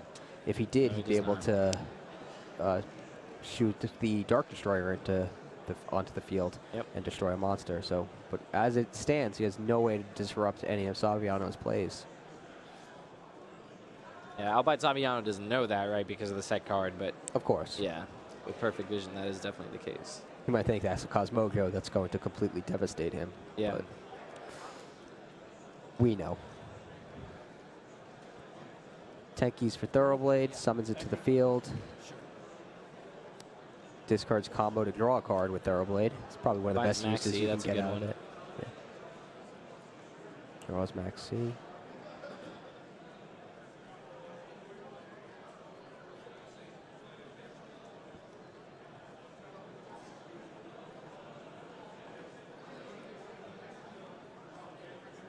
Now, let's see. What is Saviano's answer to Forerunner? I guess it's searching for Whiptail. Likely. Yeah, Cosmo's much less impressive when you have so many ways to just banish them by battle. Yeah. And because he started with Thoroughblade, his Zodiac will have more than enough attack to actually just be able to destroy by battle and like survive. Is that right? Hmm? Is that right? Sure. Oh, Is what with right? Tenki it is actually. Yeah, he can get to 29. Yeah. So they're both 20. Oh, he's 29. Yeah. Okay. Yeah, so the 100 boost from Tenki allows him to get over without being destroyed. You're right. Oh, no. Doesn't Forerunner have much less attack? Forerunner's 2800. I don't believe it is. Yeah. Am I wrong? I'm pretty sure.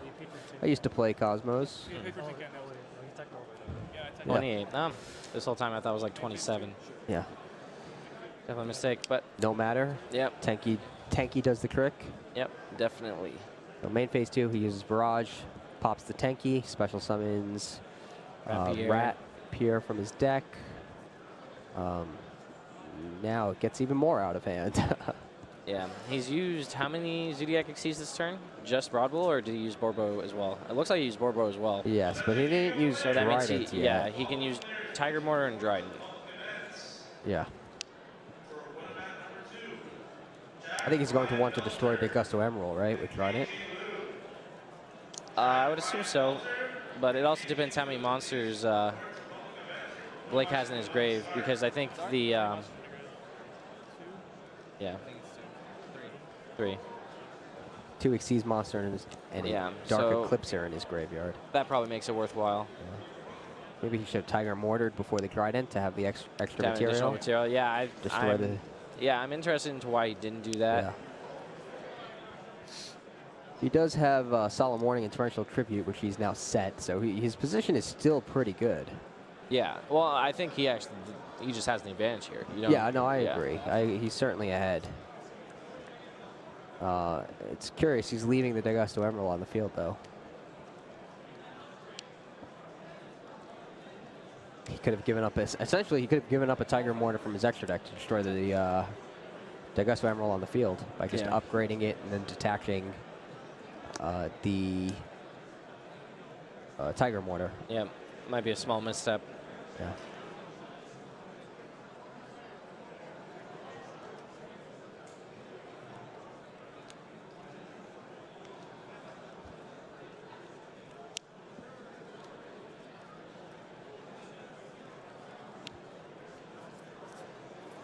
Draws Terraforming.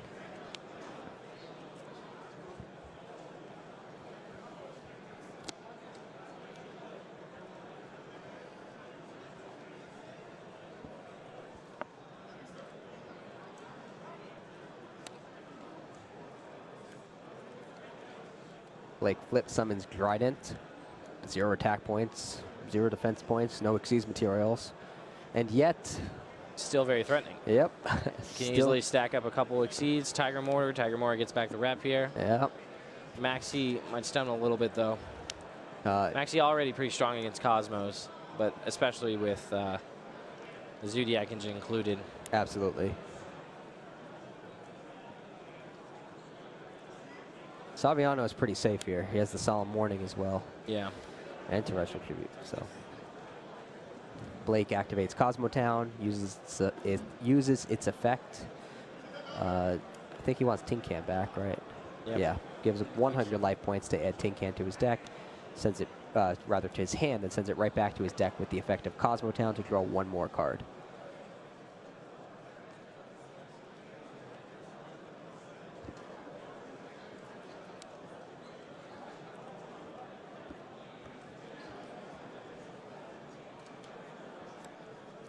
Draws Max C.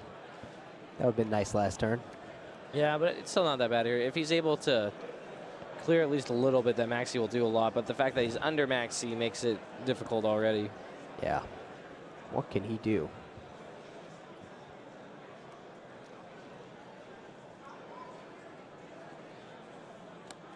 Summons Strawman. That would be great if you weren't under max C, but I guess it's still good. You could still bring back, I believe Dark Eclipser is banished. Is that right? I'm unsure. I don't think Dark Eclipse is banished. No? I don't believe so. I think it went to the grave via Tin Can and then got shoveled back with Dagusto Emerald. You might be right. I don't think there's any banished Cosmo right now. Okay. So maybe he was just planning to use this effect to special summon the Dark Destroyer from his hand. Yeah, or at least threaten to do so the following turn. Yeah. Yeah, this way he wouldn't even have to allow Saviano to draw a card with Max C's effect. But it's all meaningless because Solemn Warning negated it. Yeah. Yeah, that Zodiac Barrage is just such a thorn. He really wants to get it off the table. Yeah, this is Blake's in a tough spot. Because he doesn't want a special summon, but he really needs to clear the field.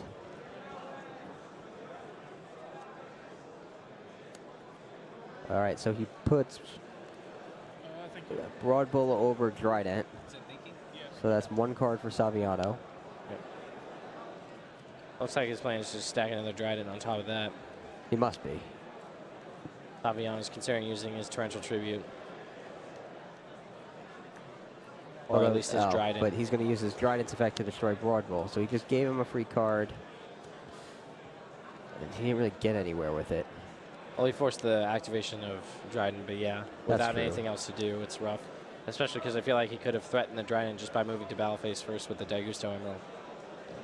Yes. Yeah, that would have... You're right. Maybe he should have done that as a main phase 2 trick. Yeah, but it just depends what his other set card is on the left, because I don't know if he's still... Yeah, I don't know. Like, if it was a set 1-for-1 or maybe like emergency teleport, I guess it makes more sense, but it's still a little rough.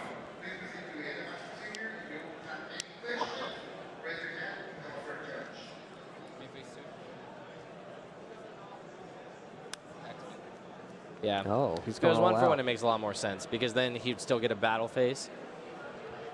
Okay, so he's going to get the Tin Can, get the effect, and probably summon Dark Destroyer in the end phase, right? Well, no, he's gonna activate its effect and then summon Dark Destroyer probably during Saviano's draw phase. Oh, that's you're right. That's 1-for-1. That's Yeah, not not emergency teleport. All right. Yeah. So that's not bad. He only gets one draw instead of 2. Yeah. Removing Zodiac Barrage is definitely worth it too.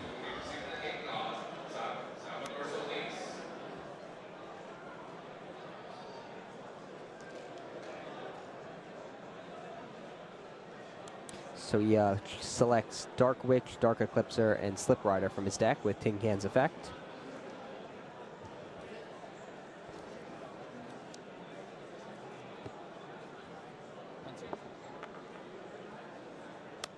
Dark Eclipser is added to his hand. The remaining 2 cards go to the graveyard. And you are right. Saviano's turn has begun. Oh, he max C's immediately. Holding off on the Tin Can effect. I guess it makes sense because you kind of want to maxi anyway because of the Broad Bull. And if you're letting yourself get a draw off of the Zodiac Barrage anyway, it seems worth it. Okay. Because you could just use the Dark Destroyer to disrupt anything that actually matters if your opponent's trying to like force through a ton. Yeah. So he uses the Barrage to draw special summon Whiptail. Blake draws a card, and the Barrage attaches to Broad Bull. Oh, he has Vanity's Fiend. He can just tribute it for Vanity's Fiend, and that's a... Yep, that is a huge beating. That's and that is huge. probably the duel. I don't think... Does Blake have any way... Oh, I guess he has Raigeki. And Dark Hole if he didn't take them out, which I can't imagine he would have. Well, he doesn't even main deck them. You're right, Yeah, we're here's no looking at Dark Blake's, Hole. not Saviano's, yeah. Dark Hole's on the side, but he might have put it in. So. Yeah. Yeah, that was brutal.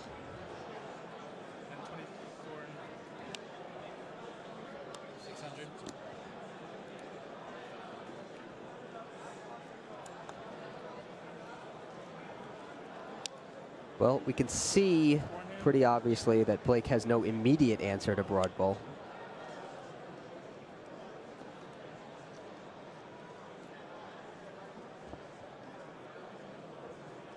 Plus, Saviano now has 5,200 attack points on the field. Okay. Saviano detaches the Zodiac Barrage from Blood Bowl to add a Beast Warrior to his hand. He takes another Thoroughblade. Yeah, he just wants a monster that he can normal summon next turn, increase his clock. Yeah. Actually increases the clock to 1 turn. Yep.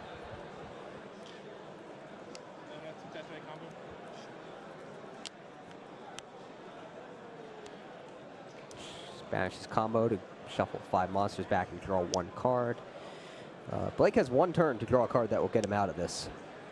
Yeah, I don't think. Well, he also has the Cosmo Town, so he can ship back all of his Cosmos and try to find one. But so he has 1 turn, but he may get a lot of draws to do it. Yeah. So.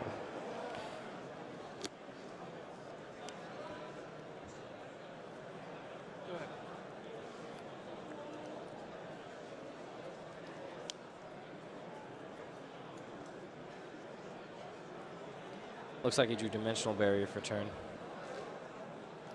Okay. It'd be a Cosmojo, which would be better than Dimensional Barrier, but I don't think it is. This is tough.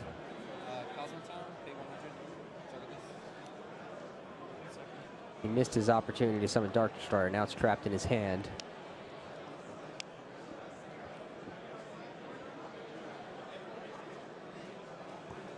Do you send the Dark Destroyer back to the deck to increase your odds of drawing an answer to Vanity's Fiend, or do you hold on to it, hoping that if you do draw the answer to Vanity's Fiend, you'll be able to follow up with the Dark Destroyer? I think you have to send it back because I don't think he has a pilot either. So Right. his exact 2 would need to be Raigeki plus pilot. Yeah. Which is rough. But I think he'd be. Let's see. How many can he send back? He has Slip Rider, Dark Destroyer. I think that's a tin can. So he has at least 3 already. Oh, actually, yeah, no. With the activation of Cosmotown, able to get back Tin Can, he has the pilot, so maybe he just does 2. Oh, but he chooses to do 3. So he keeps the tin can, sends back all of the space Yeah, ships. if he's able to find Raigeki and then have a Tin Can, I guess that is also a very good way to win. Yeah, that would be. Yeah. The bigger issue, not the bigger issue, but like Ghost Ogre still lines up pretty good against Tin Can if he doesn't have a ship when he activates it. That's true. But we'll see what he draws. Looks like Maxi, Anti-Spell Fragrance, and another Tin Can. None of those get him out of this. Far from it. Yeah. Oh, but he gets to try again. Cosmotown for the 2nd time this turn. Yep, but Ghost Ogre and Snow Rabbit this time. But I don't think it matters because he can get a 3rd Cosmotown, right? Unless he's been through all of them already. Yeah, that might have been a. Oh no, Cosmojo. Cosmojo lets him Is that assemble better? some way to deal with it. I'm unsure. Will he But- survive the turn? Cosmojo gives him an immediate answer to Vanity's Fiend, which is what he's searching for. And then he can Dimensional Barrier Exceeds to prevent any actual damage from happening. Oh, that's so true. it could That be a would way to work it out. You're right. That would reduce his attack points to 0 since this effect would be negated, so it would no longer gain the attack points. He'll also have Anti-Spell Fragrance and Maxi, so Things are it looking seems up. pretty safe. You're right. Things Yeah. are certainly looking up. His life points are kind of low. We know that there's a Thoroughblade in Saviano's hand, right?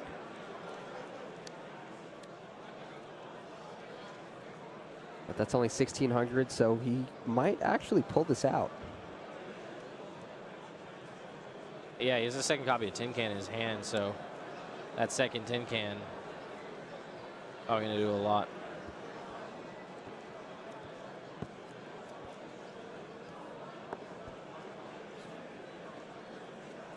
Tin Can's effect adds Farm Girl to his hand. Remaining 2 cards are sent to the graveyard. What do you have his life up right now? I have him at 21 to my 6,000.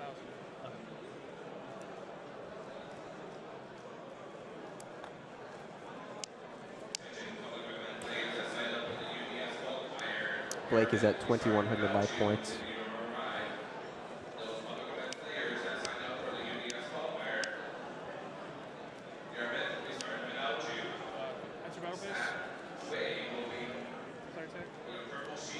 Okay, so here comes the Cosmojo. He'll destroy his own tin can to banish the Vanity's Emptiness. And then he will need to Dimensional Barrier to survive. Yeah. So.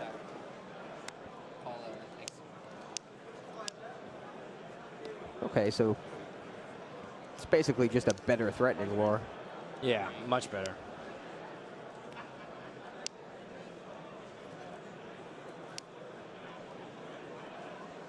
Well, if he had Threatening Roar there, actually, just would have been insane because then he gets to protect Tin Can too. True. That is true, actually. But you're right. Well, That's eventually he'd lose it to he'd well, yeah. Actually, you're right. He would just get another You're right. activation before he needs Cosmo Joy. Yeah, That's the big difference. You're right. You get one more end phase of it because Vanity's Fiend was locking down the special summons anyway, so he couldn't Trident to force it.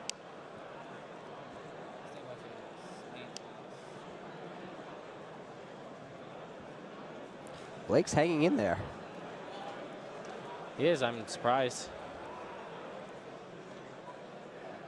I feel like it's been an uphill battle for him, but he's slowly inching back into the game.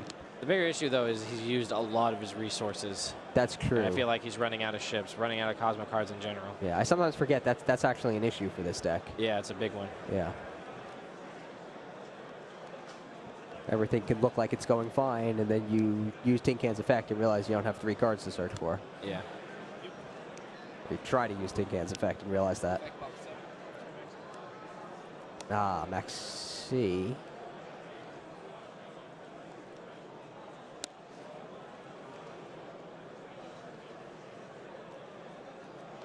Blake special summons Rat Pier. Saviano draws a card.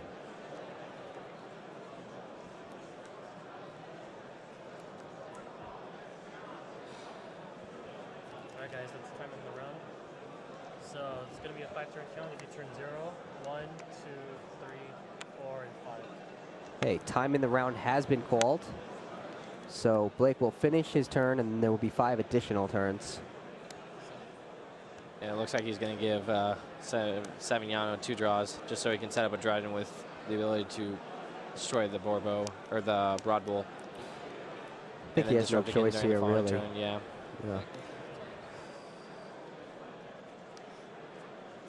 Uses Dryden's effect immediately, gets rid of Broad Bull. Still has one more activation he could use. Summons Farm Girl. Oh! Torrential Tribute's huge here. Torrential Tribute. And depending on what Blake has set, that might be it. Yeah, in retrospect, he should have summoned the Farm Girl first, but I guess people aren't really playing around Torrential Tribute.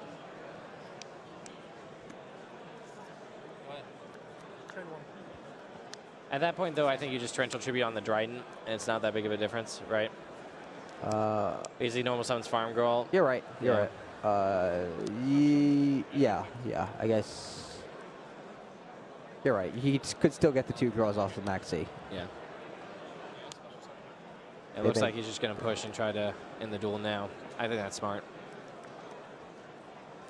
Yes. Can he do it? Let's see. Yeah, he could do it. Good after that? Huh? Good after this? Depending on Blake's back row, actually. Yep. Pretty sure it's another bluff, though. All right, then. We'll Totem Bird. For 9. Yep.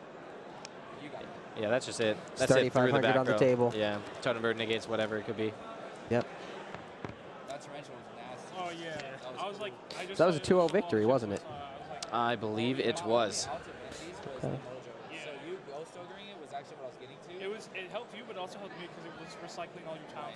Exactly. Alright guys, thank you. Can you sign these for me, please? And that was an interesting duel. Yeah, Blake hung in there for a while, but in the end, he couldn't beat Saviano and his Zodiacs. Yeah.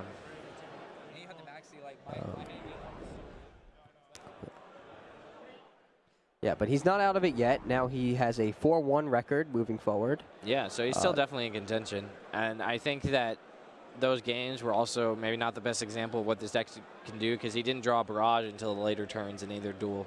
That's true. And I feel like Barrage is the main reason why you even want to be using Cosmos alongside Zodiacs. Like, it's just such a good enabler for all your cards, and that's the biggest deal, right? Yeah, so he didn't pull off the combos he really wanted. Yeah, I mean, he still had strong turns, but it just seemed so much less impressive to the other decks that are utilizing the Zodiac engine in a lot of ways. I will say, though, I don't think he ever summoned Dark Destroyer, which is also one of the best cards Cosmo the has. flagship like Cosmo monster that's just able to, and I flagship. Didn't get one attacking with Farm Girl. I got a couple Tin Can activations, but as good as that card is, it's probably a little too slow right now for what you want. That's true. Effects that activate on the end phase. Yeah, and even without Kaijus in his deck, Savignano made pretty quick work of it. You're right. I really thought Blake had a favorable matchup there, but it certainly did not play out in that fashion. Yeah, so it looks like that's all we have for round 5. We'll be back with round 6 shortly, so make sure to stay tuned. Yu-Gi-Oh! Raging Tempest. On a dark and stormy dueling night, rain monsters down with all your might. Bring wind and birds and beasts from the sky. 100 new cards. Raging Tempest. 9 cards per pack, each pack sold separately.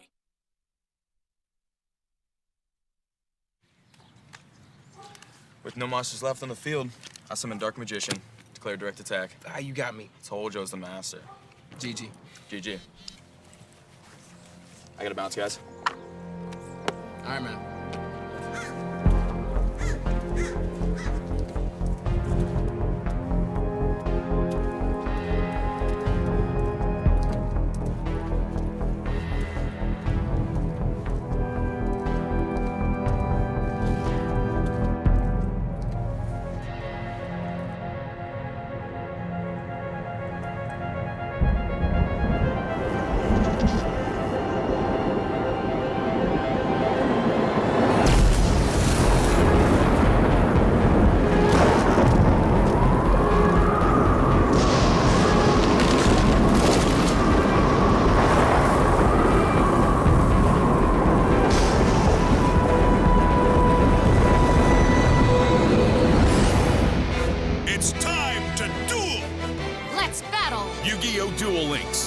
From over 700 classic cards to build your ultimate deck. Unlock and play as your favorite characters. Summon powerful monsters and become a duel master. With infinite combinations, it's anyone's battle to win. Happy Lady Sisters! Triple Scratch Attack!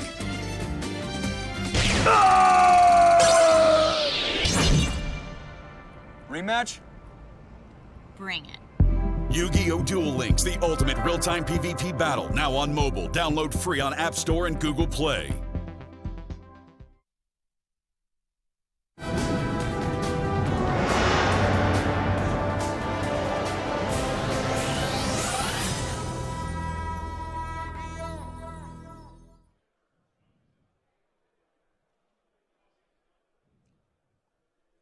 All right, so it looks like our duel's begun underway. Young has a pretty strong hand. He has a 1-for-1, and it looks like that grass looks greener.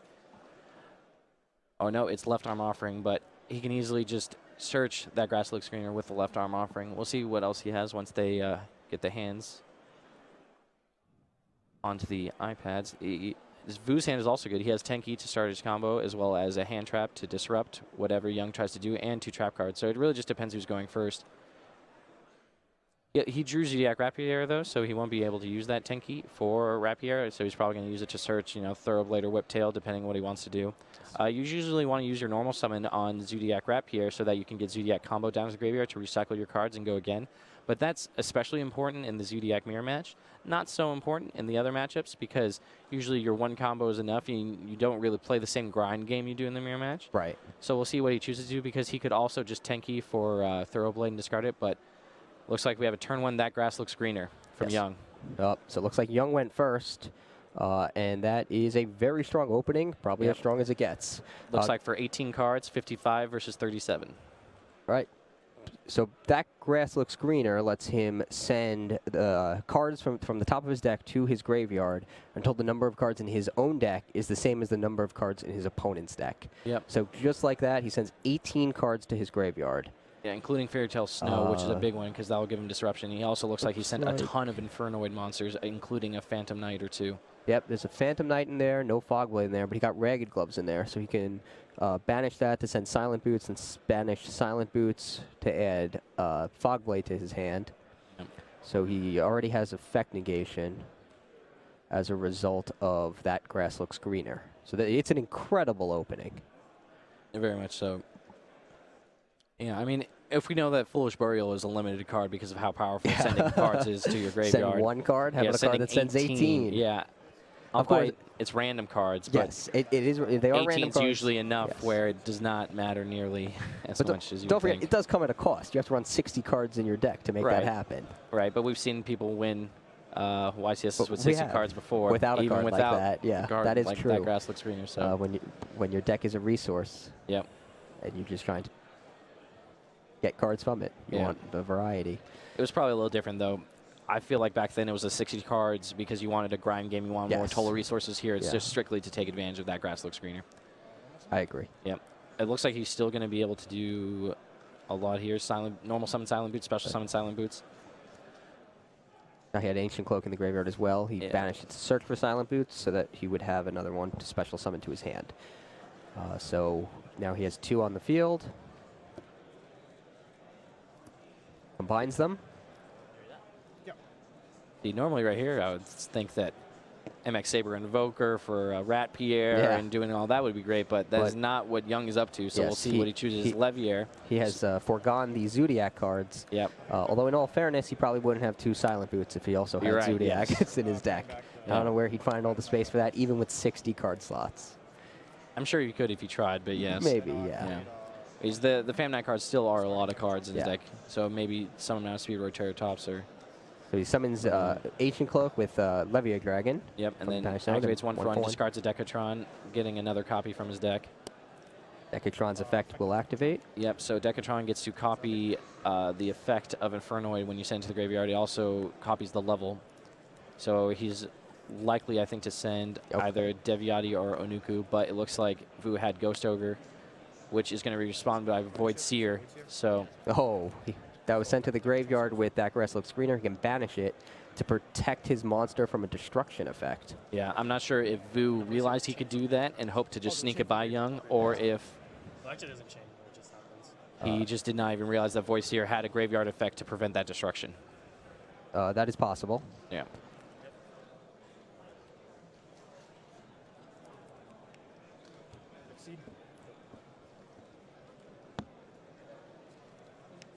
Looks like he sent a 3 to the grave to summon Dante. That's interesting. So, yeah, this is just an Infernoid deck that's trying to take advantage of Phantom Knight's 4 rank 3s. Okay, so he wanted to banish Silent Boots, but it looks like he declared Dante's effect again. As long as he doesn't send 3 Fogblades to the graveyard, it won't make a difference. Looks like he had a pretty good meal, too. 2 Infernoids and a left arm offering. Yeah, likely that does not pretty want good. anymore. Yeah, I feel like also the non-Zodiac variant of the Infernoid deck that uses left arm offering might be at a little bit more of a disadvantage in terms of like what you could search off left arm offering. Because I feel like once you use one Grasslook screener, what you want to search changes a lot, obviously, because that's just such a high priority card. So once you're not using the Zodiacs, you're probably searching like Void Vanishment or Void Imagination, something like that. But in the Zodiac variant, you can just search Barrage and do all of that. So I'm interested to see what Young wants to do here. Because now he's just stuck with a dead left arm offering in his hand, where I feel like the other variant might have been able to just work that into his play. So it looks like he summons Onunku. Bring that up on the screen. Fogblade. Yep. So now he can negate Spells, spell traps, traps and monster effects because of the Fogblade. Is Onuku the one that banishes cards when it negates them? Yes. Yep. You contribute a monster to negate the activation of a spell or trap card, and if you do, banish that card. Yep. That's so a once per turn effect. Yep. So that comes up. It's not the most useful, the banishing aspect of it, but there's some times where it'll be super relevant. Absolutely. So it looks like Vu is activating Tenki. Yep. And Young is letting it resolve. Yep. Yes. Yeah, this is a matchup where Vu really wants the Kaijus. There's a big argument on whether or not they're that great in the mirror match because of just they're sort of low impact. They cost you a whole card to only get rid of one of your opponent's cards, but against strategies like Infernoid that take advantage of Infernoid, Deviati, and Onuku, it gets a lot harder. I'm interested to see why he chose to use his Kaiju, though, tributing off the Onuku after he activated Fire Formation Tinky. That is interesting. Maybe he was hoping to bait him into using the effect to negate Tenki. I can't And then so he imagine can he'd just want hold him his to. kaiju.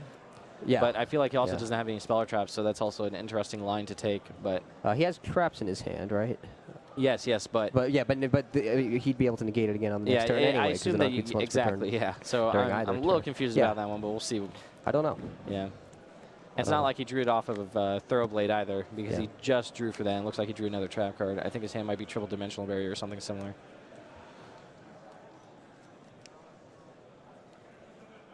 Starts with Broad Bull. Activate their Tailsnow's effect. Yeah, it's really hard to beat the Infernoid deck after it sets up. After it gets one good that grass looks screener, because as long as they can summon one monster that's a negation effect, have a Fairy Tale Snow in the graveyard, and then with the Phantom Knight cards, you can search a Fog Blade. You just have this line of defense that's so hard to break through. So Snow's coming in right here. Yep, 3 trap cards set. Young goes through his phases, make sure there's no needle sailing anything That's fine. cheeky. Attempting Levier's effect. Young built a tough board to break out of. Yep, and he activates the effect of Levio Sea Dragon. Vu responds with Dimensional Barrier on Xyz. So Okay. now Xyz monster's effects will be negated. Okay, he still can activate. Whoa. It's cost Oh, to it's a send the cost 3. to send. So Yeah, if he activates just sending doesn't get 3, the he won't attack gain the pump. attack points. Yep. Yeah, Dante, pretty good against Dimensional Barrier after its hit play, but So yeah, so the barrier slowing him down a little bit, but yeah, nothing crazy yet.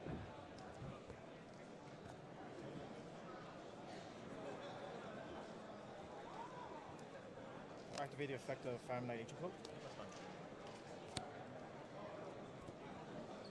activates Ancient Cloak. It's going to look through his deck, add a Phantom Knight of Silent Boots to his hand.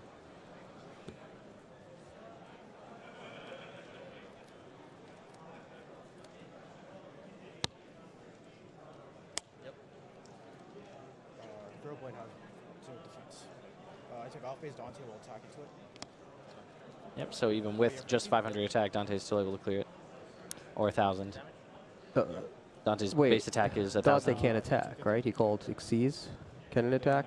I'm pretty sure Dimensional Barrier just stops. I'm sorry, just negates the it effects. just negates effects and the prevention of the summons. Yeah, Never they mind. can still attack. But it only has the 1,000. Yep. I stand corrected. I'm going to bring that up on the screen And then 33.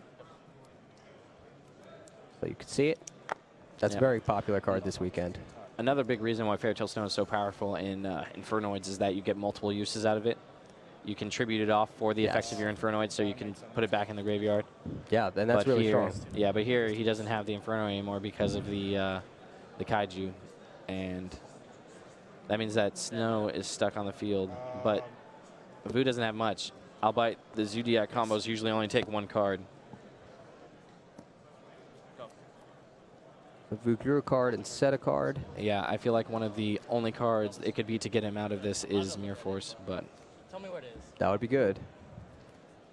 You got it. Can you pause the clock?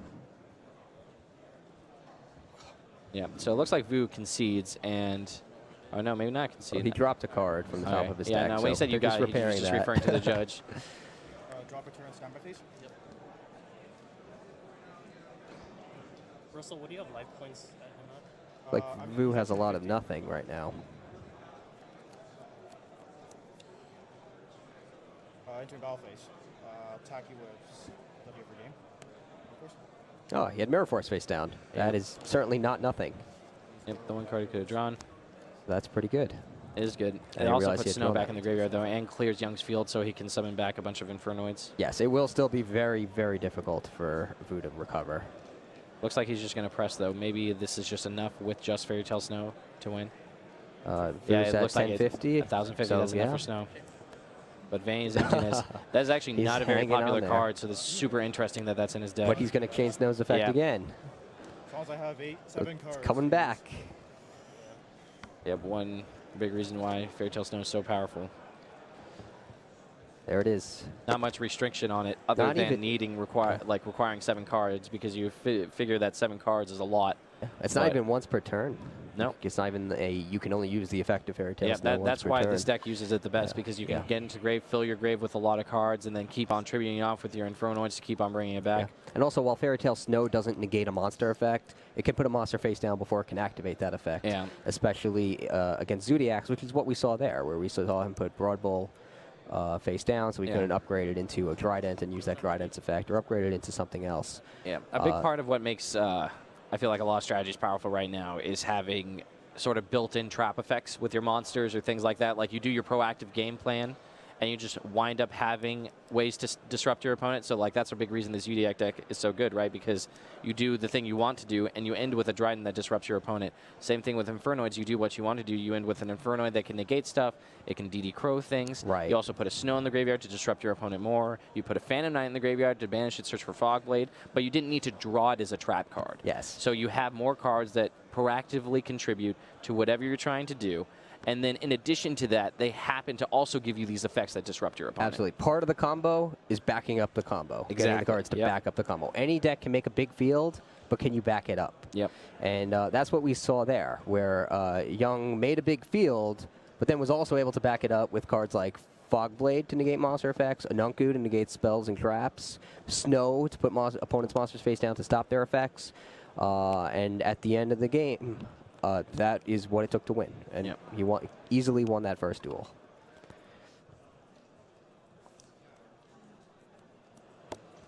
What do you think of Vu's choice to use regular old Mirror Force over all of the other variants?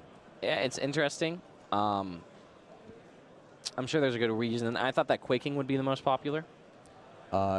I still like Drowning. You think personally? I think Quaking is the most popular, but I personally like Drowning. It only works on direct attacks, but sending all of their monsters back to the deck, that's pretty powerful. No, I agree with that. And it makes sense because you're likely to have no cards, right? No monsters, because the Zodiac deck is so good at clearing your field. The Interrupted Kaiju Slumber combo, you know, even though it gives them a Kaiju, you end up destroying it with Dryden. So I understand what you're saying. I think that a lot of the times, though, when you don't have the board clears and you get to that grinding point with Zodiacs, you need something that sort of interacts and protects your monsters like Jagusto Emerald. So it would make sense that a card like Mirror Force or Quaking Mirror Force, for example, would be well positioned there. I've seen some Radiant Mirror Force, too. Radiant Mirror Force. That is an old one. Not Radiant. Which one am I thinking of? Is it Blazing? No, the one that returns to the hand. Storming. Is it Storming Mirror Force? I think it's Storming. Yeah, Radiant Mirror Force. No one's playing Radiant Mirror Force. Yeah. No, that's an old one. Storming Mirror Force is the one I'm thinking of. Yes. Yeah, it happens, man. It's just I have to just recut the deck, right? Yeah, Storming Mirror Force, I mean, it's like Grounding Mirror Force against extra deck monsters, right? Still go back to the extra deck, and it doesn't have to be used on direct attack. Yeah. That's what I like about the Mirror Force cards, though. They all kind of have a niche, with Mirror Force just being the same generic Mirror Force it's always been. Yeah, one aspect, though, is that a lot of the times the Zodiac monsters won't have very high stats. Because, because the Zodiac exceeds only gain attack equal to whatever's under it. The Zodiac monsters a lot of the times you can threaten to destroy things like Dryden with even just like a Terror Top. As like, if you know your opponent doesn't have Whiptail or they're not playing a version of Zodiac with enough, you know, of the Zodiac engine to have Whiptail in their hand. So like if you can force a Dryden on something like a Terror Top versus like they use a Mirror Force that returns that Terror Top to their hand, you know what I mean? So like that's the big difference, I think, is why that specific Mirror Force isn't that well lined up. But right. At least in the current. In the current environment. Yeah.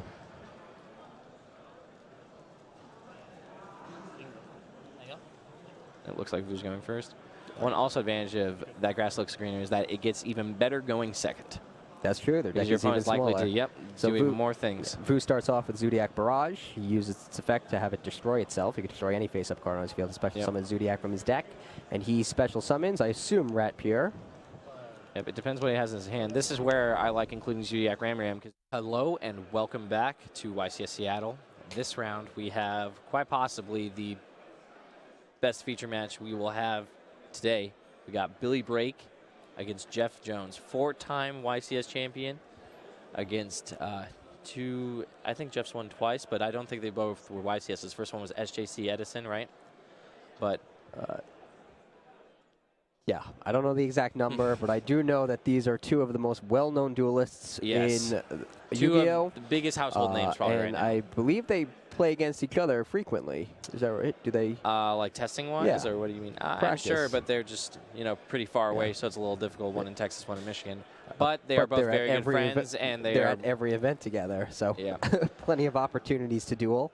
Yeah. One of the exciting things about Yu-Gi-Oh! Doesn't matter where you live, as long as you meet up at tournaments, you can play. Yep. And Jeff and Billy are two players who are always up for a duel. Yep, and it looks like they're ready, so let's not keep them waiting. We're about to begin.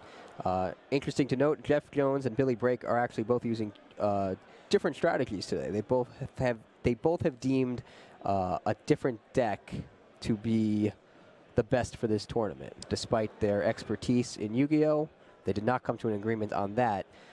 Billy Brake is using a 60-card Infernoid deck, whereas Jeff Jones is using a more traditional Zodiac deck.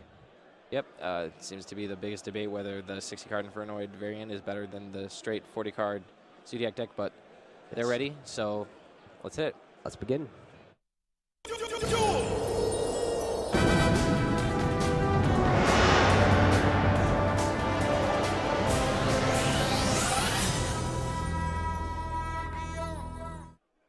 But yeah, as we were saying before, Billy is playing the 60-card Inferno deck that is very popular, utilizing a lot of Zodiac cards. Jeff Jones, on the other hand, playing a fairly standard Zodiac deck. No Kaiju, but does have a couple tech cards like Enemy Controller and Needle Sealing in his deck. So we'll see how good those are. They're especially well positioned in the mirror match. Needle Sealing, probably the closest thing you can get to a Torrential Tribute. And Enemy Controller, very good against Zodiac Trident and other Zodiac monsters, just being able to take their guy and stack it on top and force a Trident out and then respond to it, taking something else relevant. So you basically get to bait a Trident and then take their Gusto Emerald, for example, just do cute things. So Jeff Jones and Billy Brake are actually both 4-1 right now, so they are not undefeated. So they are going to be looking to win for a win here. Otherwise, their shot at a top cut finish will be in serious jeopardy. yes, falling to, let's see, this is round 6, I believe, so they would fall Yes, to 4-2. 4-2. Yeah, 4-2, It's not the not best. awful. You can, yeah, no, but you can definitely make it at 4-2. You just have to win out. But yeah, you don't really want that second loss to come so early. Right. So Jeff goes with Terror Top, searches for Ketenborg, Tanky, searches for Rat Pier, summons the Rat Pier, uses effect to kick a combo to the graveyard, upgrades into Borbo, detaches, upgrades to Tiger Mortar, rather, detaches, special summons Rat Pier, upgrades to Broad Bull, detaches, summons another Rat Pier, which is where we are now. And somewhere in there, he also special summoned Ketenborg to the field.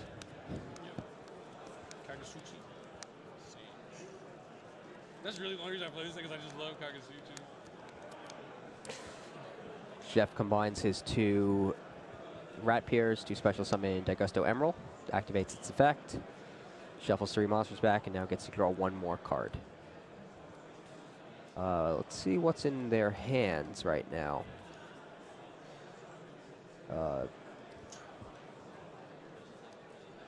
See, I thought I was the only one that did it. Now everyone does that. You draw from wherever the deck is. I do that exact same thing. Oh, really? So Jeff Jones has 2 Dark Holes, a Zodiac Whiptail, and a Barrier in hand.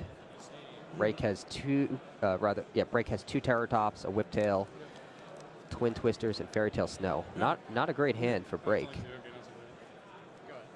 Draw phase, standby phase. Yes. Standby phase, maybe phase 1. Be good.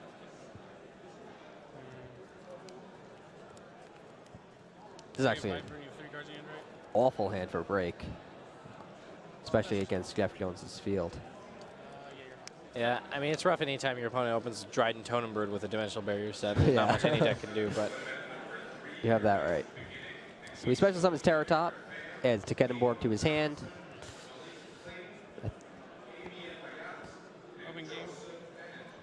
Looks like Brake drew a Infernoid, a Tondel for his turn, which does absolutely nothing. Yeah, that's the biggest problem with the Infernoid decks, that drawing Infernoid is actually not what you want to do. Right. Not very powerful. You really just want to get them into your grave with cards like that Grass is Greener, Fujinte Kagetsuchi, and take advantage of that. The only real Infernoid you want to be drawing is stuff like Decatron. Absolutely. So he special summons to Kenneborg. Looks like Jeff is thinking. Looks like break, I think. Billy might be thinking. Somebody's thinking. Yeah, it's just Billy. He's trying to figure out what exactly he wants to do, but I think he's just in. He's considering, I think, going to battle first and trying to force out the Dryden just by attacking, whether or not that's better than just Exceeding. The Xyz summons Invoker, prompting Jeff to use his Dryden's effect, attach an Xyz material, and destroy the Invoker.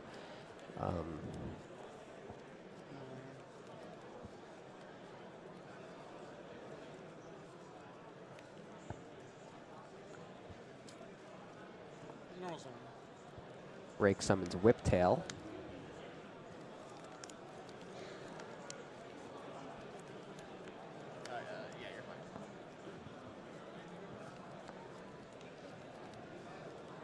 Whiptail threatens Dryden, but about it. He upgrades it into Borbo. Xyz summons Broad Bull by using Borbo as an Xyz material.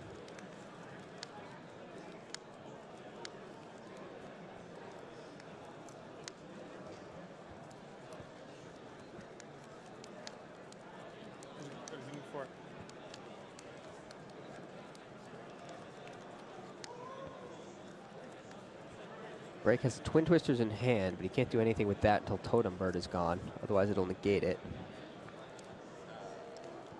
Terror Top won't do anything. Tondil does nothing.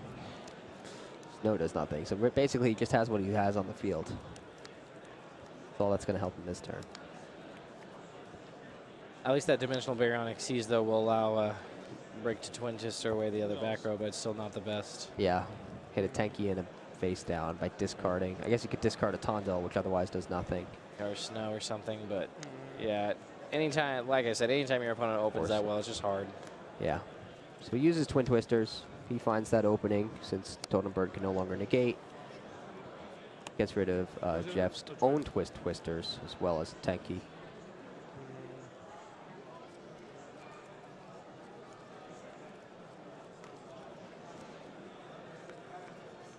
Billy's completely stuck. I don't think he can play anything. Well, no, I'm pretty sure you can still just activate the effect of Fairy Tale Snow and just start banishing cards from other places, right? I'm pretty sure Fairy Tale Snow can banish cards from your hand. Can you summon Snow from your hand? So where is Snow? Snow's in the graveyard. Oh, he discarded the Snow.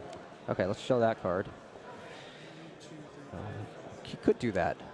Yeah, so doing that to destroy the Daigusto Emerald, for example, or the Totem doesn't seem Bird. the most advantageous, but it does what he needs it to do. It's better than nothing, right? Yeah, he can also crash with the Dryden. 2 0 attack monsters in attack position. Oh yeah, that doesn't crash, right? Yeah, I think they both survive.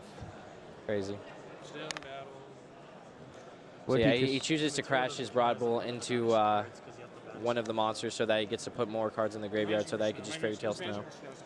I know, but I guess he attacked the Daigusto Emerald. Broad Bull doesn't count. I took 1,800 points of damage. Oh, I have 0 attack. Oh, okay. He attacked it. Yeah. Okay. Yeah, he attacked the Emerald. So yeah, he couldn't. Yeah, he couldn't destroy the Dryden because both monsters had 0 attack, so they just bounce off each other. I don't think I can win this game either way. I'm pretty sure. Yeah, Break sees the writing on the wall. Yeah. Maybe if he can survive one turn and then draw that Grass Looks Greater. Yeah, but even then, that's assuming Jones doesn't just kill him on this turn. Yeah. I said maybe. Maybe he can survive one more turn. I think that has to be the goal, right? Huh? I think that has to be his goal right now. Yeah, it's just the issue that like he either can kill the Daigusto Emerald, right? But then he leaves him with a Dryden, which can stack into Tiger Mortar, and then Tiger Mortar can switch for the Rapier, and then he has the combo. And actually, with Totem Bird on the field, even if he draws that Grass is greener, that Grass Looks Greener, he still loses. It'll just be negated. The Break made that play, hoping that Jeff will potentially just brick on the Zodiac and not be able to progress. Yeah, maybe Billy will get lucky and Jeff's just stuck with a Daigusto Emerald and a Totem Bird. Granted, a Totem Bird with 2 Xyz materials, still pretty good. This is not looking good for Break. Do you need a Zodiac? Huh? Do Do you need a zoo? No, you already have it, right? Yeah.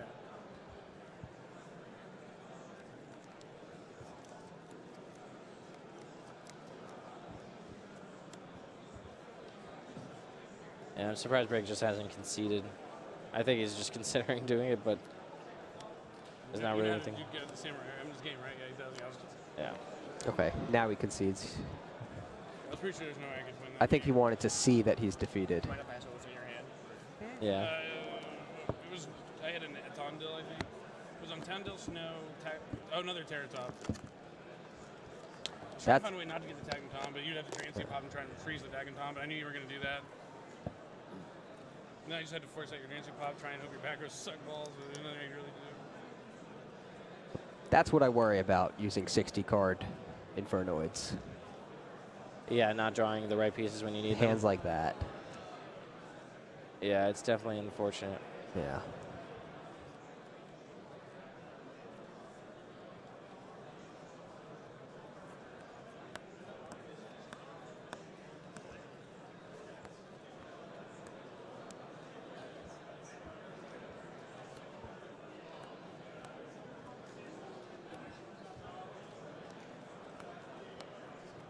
Okay, so in Billy Break's side deck, we have Book of Moon, Ghost Ogre, 1 Book of Moon, 2 Ghost Ogre, 3-dimensional barrier, 1 burial from a different dimension, Solemn Warning, 3 Solemn Strike, 2 Breakthrough Skill, Raigeki, and Twin Twisters. What do you put in against Zodiac? So against Zodiac, Ghost Ogre and Snow Rabbit is a good one. It combats Barrage just about as best you can. It's also one of the few cards that can stop them from just outright, killing you in a turn. In addition to that, Dimensional Barrier, also one of the strongest cards against Zodiac. One much better going first, though. So because Break is going first, I likely assume that Dimensional Barrier will be in his deck. In addition to that, he could just be siding all these trap cards when he goes first, because he also has a full 3 Solemn Strikes, Solemn Warning, and Breakthrough Skill. So it could just be sort of like a conversion side deck where he puts in all this hate against Zodiac when going first, and then going second, he reverts back to a deck that's just a little bit more proactive, trying to break the board rather than set up with traps. On Jones's end, he has 3 copies of Artifact Lancia. Assume that's coming in. Fossil Dyna, I'm not sure how good that is in this matchup, but it might be good against all the Infernoid cards. It's also Metaphysics? That's crazy. I think that deck sucks. I've tried it 3 times. He also has 3 copies of Imperial Iron Wall, which is also very, very good against Infernoid. Yeah, so obviously, if he flips Imperial Iron Wall, that's the Yeah. end of the Infernoid game. It might be another thing, though, where he puts in Lancia's going second, though, and Iron Wall's going first. Could be. Yeah. Could be. Here's something cool, though, that I actually didn't notice until just this moment.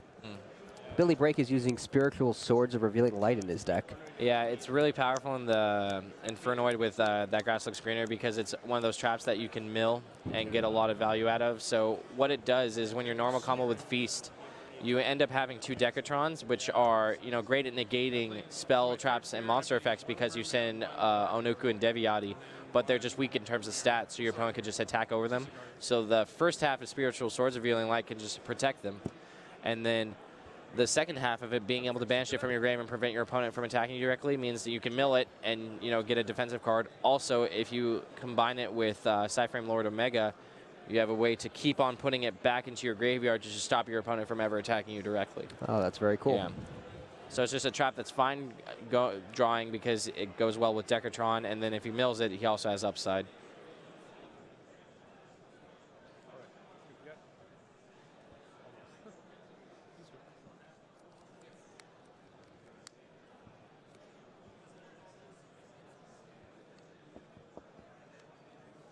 You must be much better than this thing.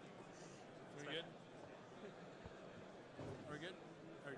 Okay, so I'm good. All right. Okay, so Billy Break opens up with Fire Formation Tenki, Speedward Terror Top, Tekedenborg, Void Vanishment, and Void Feast. Yeah, this is basically the ideal hand.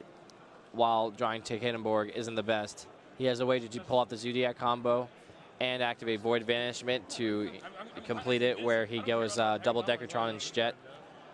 But Jones has Maxi, so that's going to stop a lot. But he can still just Void Vanishment for the Void Feast to set up the combo, and it doesn't really play into Maxi. Okay, so he summons Terratop, special summons Terratop, uses effect to add Tekedenborg to his hand. Yeah, activate He didn't activate the effect add to game mode. He drew the Takedenborg. Oh. Yeah. Sorry. It's okay. Missed that. But he does special summon the Takedenborg. Then he uses Tanky to get Rat Pier. Yeah, it's interesting that he didn't choose to overlay the Speed Rotaratop with the Takane border already to try to play around Maxi a little bit or anything like that, if his plan is to make Totem Bird. Now he makes maybe I'm missing Borbo. something. Tiger Mortar. Broad Bull. Then he used the effect of Broad Bull to use Rat Pier's effect, granted by Rat Pier to special summon another one. Yeah. I'm interested that Jones chose to wait that long with the Maxi. I guess it's because he has enemy control. He doesn't mind his opponent exceed summoning because he can just take control of it. But I feel like normally if you just Maxi at where he normal summons Rat Pier and just has Terratop, Takedenborg, Rat Pier, he's likely to overlay for Broad Bull to get a search or something. Yeah. But other than that, you've kind of frozen him and you sort of just punish him for doing it like that. But I'm sure Jeff has a plan. Yeah, I think you're right. I think the enemy controller is the plan. Oh, he also has Dark Hole, so he doesn't care that much about how much he summons.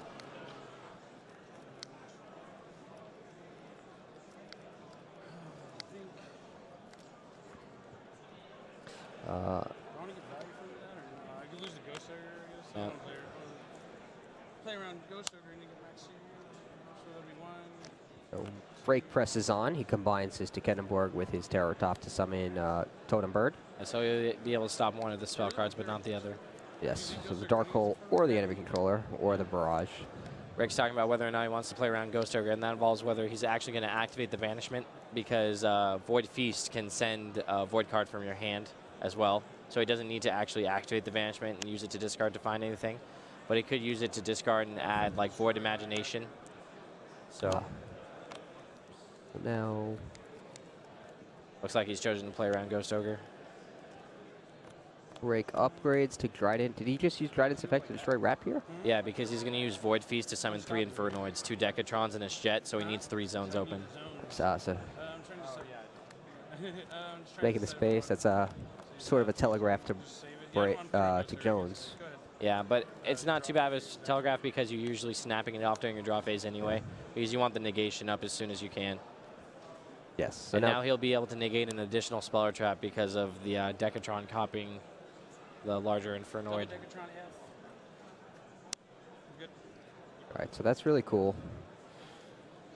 Jeff has a lot of cards in his hand.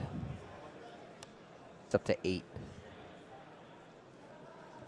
But how do you get through this? So now, for anyone who doesn't know what this play is, so Void Banishment is usually the key card because you use Void Banishment to search for Void Feast. And then Void Feast is very similar to Gear, which allows you to send a Void Speller Trap from your hand or side of the field to the graveyard to special summon 3 Infernoids with total up to 3 Infernoids with total level of 8 from your deck, ignoring their summoning conditions. So you can get double Decatron and an Infernoid Jet just because it's a level 6 and the 2 Decatrons are level 1s. And then you use Infernoid Decatron to send Infernoid Onuku and Infernoid Deviati to your graveyard, so you get one Decatron that can negate monster effects, while the other one negates spell and traps. Yeah, so this is actually a really cool play, in part because it basically uses a lot of the cards that the Infernoids have in a very Infernoid-specific combo. So it's summoning the Decatrons, but they're copying the effects of the boss monsters. Onoku and Deviati.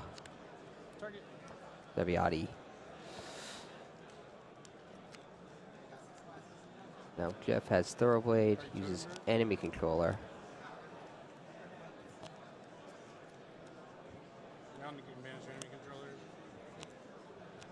So that prompts the first negation. So now he can negate a monster effect with the other Decatron and still can negate a spell or trap with Totem Bird. Okay, so now we can stop Dark Hole or Barrage. Yeah, and he can still negate a monster effect because of the Deviati imprinted on the Decatron.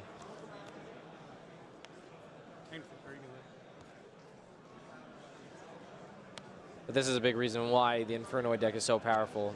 You're right. Being able to do any part of the Zodiac combo and then play a Void Feast gives you a board that's really hard to break. We saw Jeff draw, how many cards was it? It's like 2 or 3 off of Maxi, I think. But even then, it just doesn't really matter. He actually probably drew more than 3. I think he had 8 cards at the start of his turn, so yeah, he must have drawn 3. Well, if he had 8 cards at the start, are you counting his draw After for turn? his draw, yeah. After his draw, and then Yeah. he drew 2, right? Because he had 5. Oh, Maxi replaced itself, Yeah. you're right, so 3. So he drew 3. So Jeff activates Barrage. Yeah, he's trying to bait the Totem Bird negation so that he can Dark Hole and try to Absolutely. get back in the game. But it's rough because he already used his normal summon, and so even if he Dark Holes, he just gets to set some traps, whereas Billy will just have a graveyard full of Infernoids. Billy does not fall for it.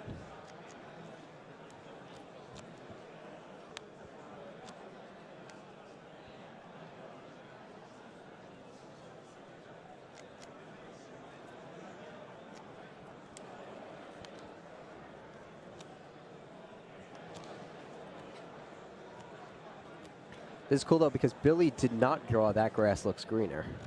This is Yeah. something he did without his best card. Well, yeah, I Or would one argue of that, his like, best, yeah, You would say that Void guy's Greener Banishment's is a even great better. card, but yeah, I mean, that's why I said I think the 40 card version of this deck is still just great because you just consistently can do this more. But so, like, it's hard already because you want to include so much of both the Zodiac cards and the Infernoid cards, and because you're already likely to go over 40, or it's so easy to go over 40, you might as well go all the way to take advantage of that Grass Looks Greener, because you get such an advantage against a 40-card deck anytime you draw it. So Jeff goes into Borbo and then upgrades into Broad Bowl. He attacks the Decatron that negates monster effects. So we go to 69.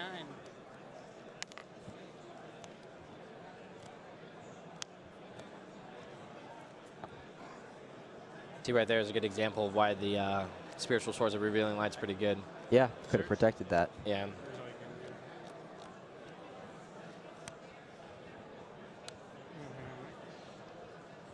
It can also protect stuff like Zodiac Dryden, which naturally has weak attack because it requires more materials under it. I got the Soul Reed, you got another barrage here because I feel like you were trying to do that, so you wouldn't be able to stop your barrage, so you can get the effective barrage. That's the Soul Reed.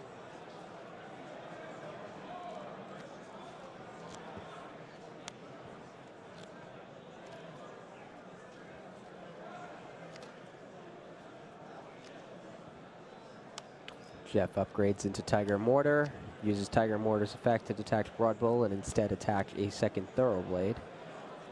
Now he has 3,200 attack points. Upgrades into Drydet.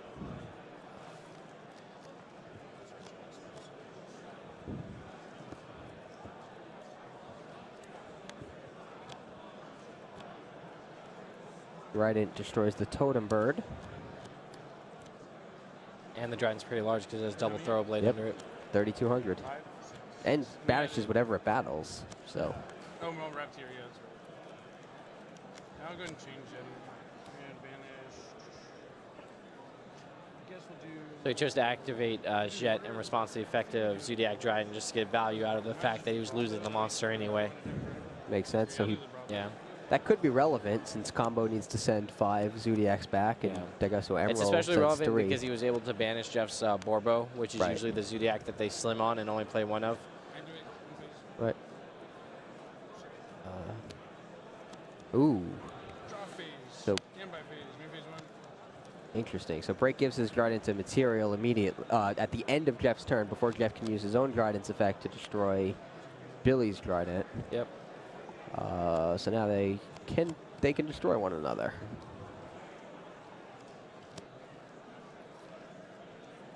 And it looks like they probably will. And with a graveyard full of Infernoids, Billy's pretty eager to trade monsters right here, especially because he Absolutely. can just use his Jet to true itself off or something.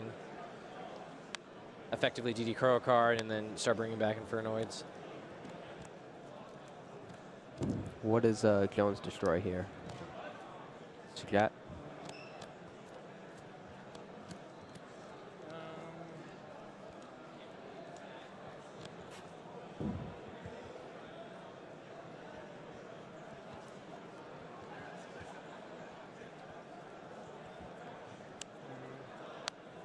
I'll chain his effect, I guess, on himself and banish it.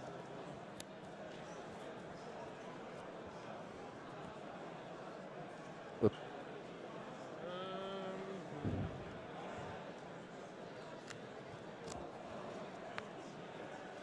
Chains its effect.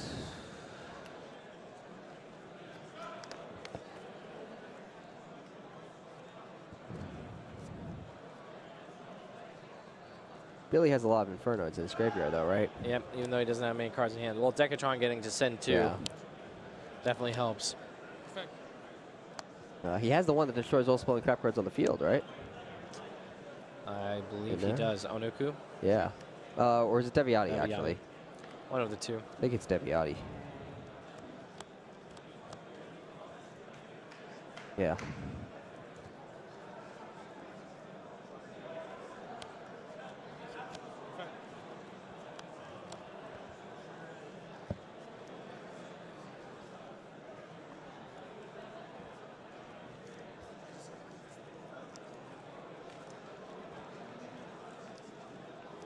Broad Bull searches for Whiptail.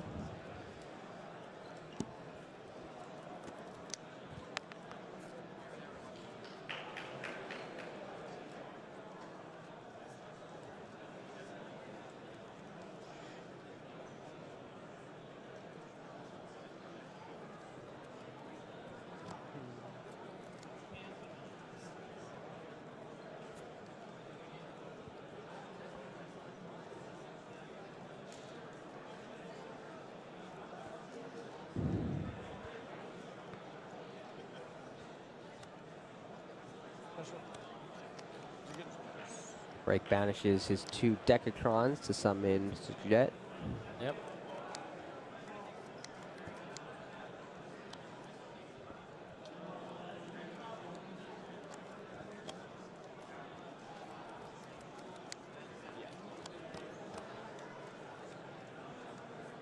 Normal summon.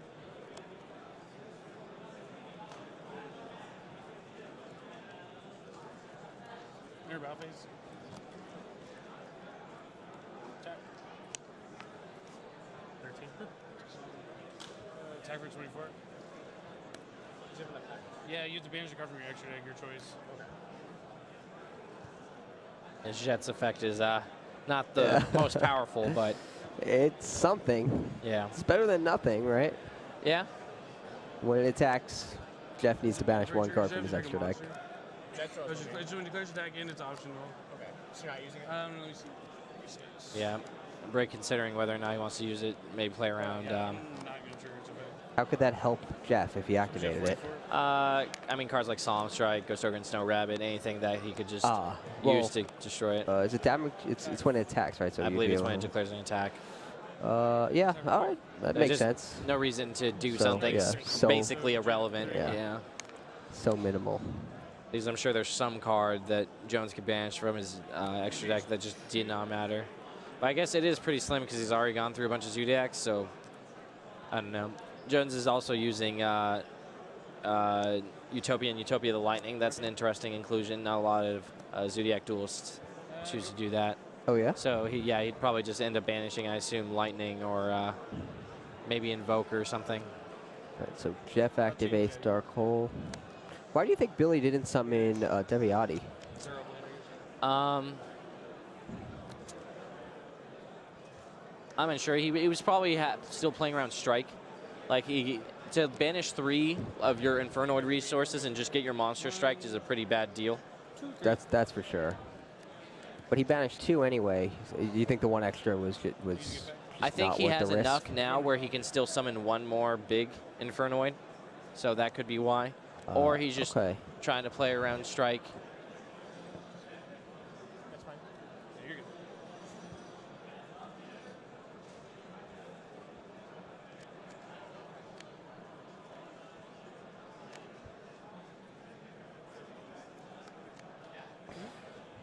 Rat Pier, Tiger Mortar. How many cards do you have in your hand? 3. It's fine. Broad Bull. Broad Bull's effect.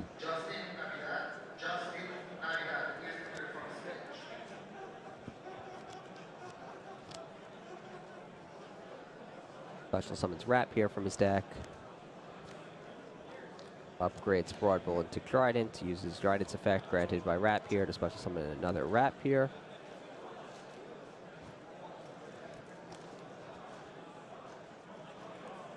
Yep, combines his Rapiers. Summon Daigusto Emerald. He's back to recycling his monsters. Yep. Trident. Tiger Mortar. And a Rapier back to the deck.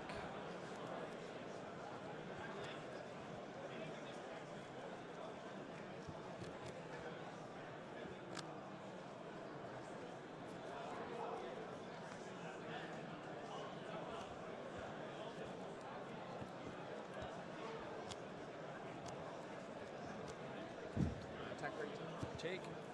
51, 31. I was going to ask you what you had as your hand. I forgot you drew. 51.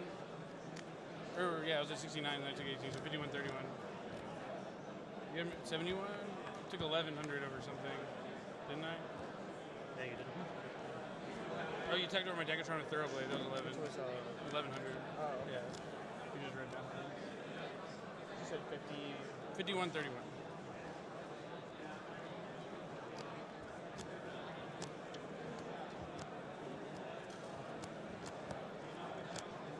Looks like there might have been a slight error in the life points, but I think the players are on the same page. Yeah. And now our viewers can be on the same page too, as it's accurately reflected on stream.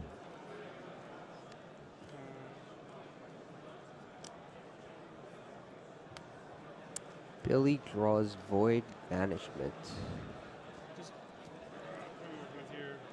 Rather, that's in his hand. Go. Things not looking too good. No, it's not. Just when you push that much under Maxi, it's rough. And Jones was able to navigate it so well. He just did exactly what he needed to burn through all the negations and then end up getting that Dark Hole the following turn to wipe out the majority of Break's resources. What are Jones's other two face-down cards? I'm unsure. I'm unsure.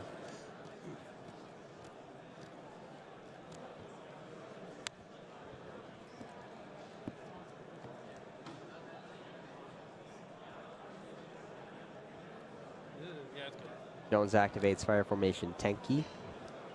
Gets another Rapier from his deck, summons it to the field. It's time to start Xyz summoning. He upgrades Rapier into Tiger Mortar.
Special summons Rapier. Transforms his Tiger Mortar into Zodiac Trident.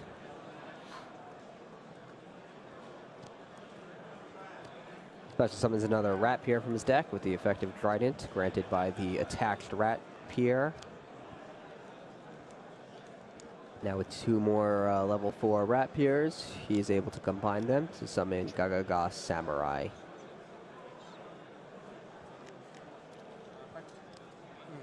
Uses his Samurai's effect to allow it to attack twice.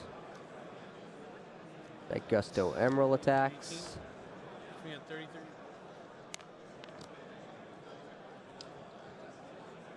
Samurai attacks into Book of Moon, so Billy Break will survive the turn. But he is going to need... I think he's going to need a good top deck. How many Infernoids are in his graveyard? I would assume 3 at least. Okay. 3 if not 4, because he should have Onuku, Deviati, and Jedi.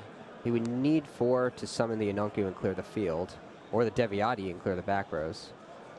Since he would need the king or queen itself plus 3 more. If there's a way back in the game, that's probably it. Trident's a problem.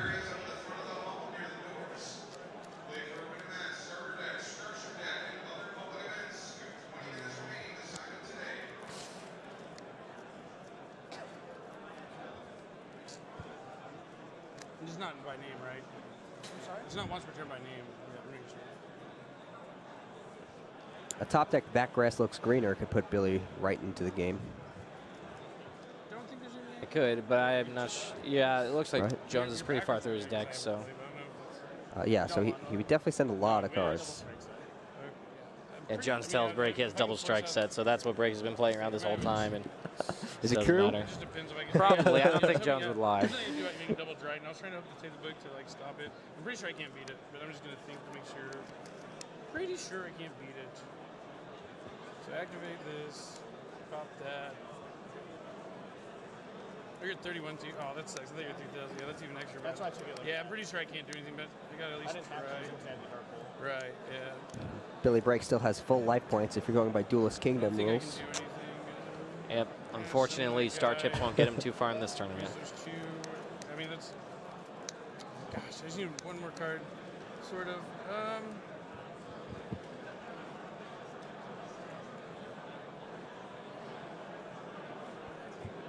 Billy acknowledges he's in a tough spot here. Yeah. Double drain seated no matter what. Pretty sure it's over. This game could have been, actually no, it maybe not been that different. I was going to say it could have been really different if he used the Void Banishment on his first turn and discarded Whiptail to search Void Imagination and maybe squeaked in a Void Imagination at any point. But I feel like throughout the majority of the game, Jones had a Dryden Up to disrupt it, worst case scenario. So, yeah. It's the last turn no matter what. I just had to activate. You haven't received on this tournament. No, I have not. Activate. He activates Void Banishment. Yeah. Yeah. It's its effect. if he activates its effect, trying to search, but then it gets responded to by Dryden to destroy it. It take a long time. I just know there's nothing you can do. This game works. Summon Sights Miss. Yeah, his game. Yeah, I can do it. Yeah. I was trying to make sure there's no way I could force it. That's it. You could have 0 strike set, and I couldn't beat Looks it. like yeah. Jeff Jones's back rows actually were not very useful. Looks like he had a spell and a dimensional barrier. Summon a Noku and blow the field. You pop the Noku and I die. Thank you for the match. May I sign the match slip? Yeah, I just had to hope you didn't guy Samurai and try to kill me with a Dryden equip, and I could book this Dryden and then bait out the first Dryden. That's the only chance I had, but I didn't think that was going to be able to work. Yeah, so at Pretty good, though. the end of the match, Can you sign this for me, please? Jeff's Max C was big impact against Billy Break's first turn. Did you side them out? Yeah, it's Yeah. even if you open with like Totem Bird, Dryden, and getting double Decatron on Nuku Deviati, giving your opponent 3 cards off Maxi just means like if any of your negations need to just trade for 1 card, even if you have 4 ways to deal with what your opponent has to do, 3 extra draws, putting them to 8 cards means they still have 4 more cards to try to get over the rest. Yeah, and that's what we saw there. Jeff had enough answers to be able to break through Break's rather impressive opening field. Yeah. I mean, I think many other duelists might have lost that same duel that Jones just won, even with the Maxi, because I feel like you had to navigate the sequencing like very specifically to get into the position that Jones was. But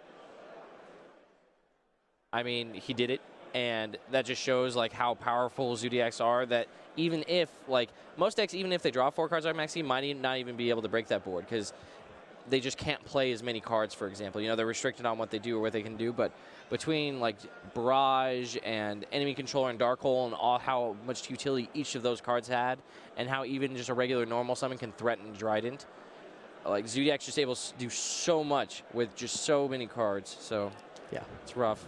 But I still think that this 60 card deck is very, very powerful. We saw Billy, like, anytime, if you imagine Jones doesn't have Max C there, like he ends with that field, the duel's That's over. true. And his field was also worse than it could have been because of Max C.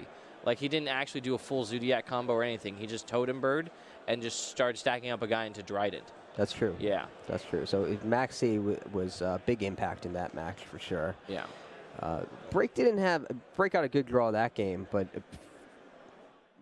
considering the entire match, he didn't draw so amazingly. He never saw that grass looks greener, which is the reason to run 60 cards. Yeah. The first duel, his hand was almost unplayable. Yeah, well, that's the biggest problem with playing an Infernoid strategy. You just can draw Infernoids, or you just draw things that don't mesh.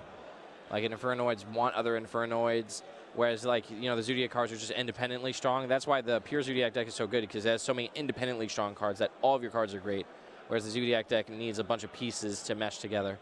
But that's all we have for round 6, correct? Yes, yep, that is round 6. Jeff Jones is now 5-1. Yes, Billy Brake is now 4-2. Yep. Both definitely in contention. We'll be back shortly with round 7, so make sure to stay tuned. Attention duelists around the world. Thanks to cutting-edge Kaiba Corp technology, you can now duel on your smartphone. Ready? Check this out, everyone. Write the next chapter in dueling history. Yu-Gi-Oh! Duel Links. Here I go. It's my turn. My turn! It's my turn. Play as your favorite character and win your duels. Not a single card can stand up to this. Build your strongest deck and summon your legendary monsters. I call on Blue Eyes White Dragon! White Lightning! Duels are now in the palm of your hand. Yu-Gi-Oh! Duel Links. Make your move because it's time to duel.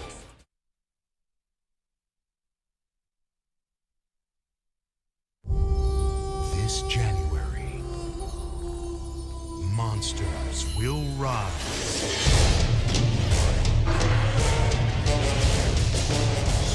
As good and evil collide.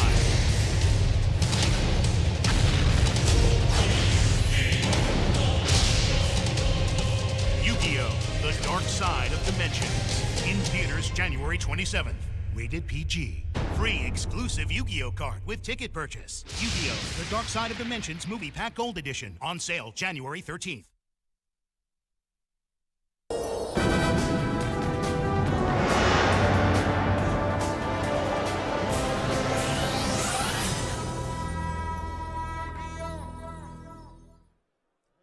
So we know Achu is on a stun strategy, centering around cards, just basically stop the opponent from going along with their regular game plan, like you were saying, things that stop special summons because special summoning is so strong right now. Whereas opponent Matthew Gibson is playing probably one of, if not the most popular strategy in the room, Kaiju Zodiac. We saw Elvis Vu use it round 1. We expect to see it all throughout the day just because of how powerful the strategy is. So we'll see how Achu's stun strategy pairs up against probably the most popular pick. Going on the paper alone, it looks like Achu will actually do fairly well. There aren't a lot of answers in Gibson's deck to the Barrier Statue of the Stormwinds or Fossil Dyna Pachycephalo. It looks like he has Interrupted Kaiju Slumber, which is a 3 actually does not stop it. Because you cannot activate Inner Kaiju Slumber if you can't special summon. And obviously the Kaijus are the same way. You can't special summon them to your opponent's field, even though you would be tributing the monster that's stopping you from doing it. So the Kaijus and the Interrupted Kaiju Slumber is actually very poorly positioned here. So it looks like he has no answers. However, he does have monsters that can just destroy them. But yes, you're right. They're very minimal. Because Gibson's also using 2 copies of My Body as a shield in his main deck. As a tech against the mirror, it is very good against Zodiac Dryden, very good against Ghost Ogre and Snow Rabbit. So he's sort of molded his deck for the field he expected, But that's exactly what stun strategies and other anti-meta strategies are trying to capitalize on. Actually, he was using one copy of Mage Power. So what if he summons Fossil Dino with Mage Power? Like, how does Gibson stop that? Well, it would probably involve... Yep, nothing. What he would have to do is hope that he goes first and he's able to make a single Zodiac Exceed. Yes. If he's able to have one turn, he should have it. But if a Chu's able to get on the table before that, then it's a big problem. But it looks like Matthew Gibson won the dice roll, so it that's looks like really, really big. And with no hand traps in a Chu's deck, he's going to have full ability to do whatever he wants. Okay, so yes, it looks like Gibson is going first. I can't see what is in a Chu's hand. But you're right. With the ability to summon...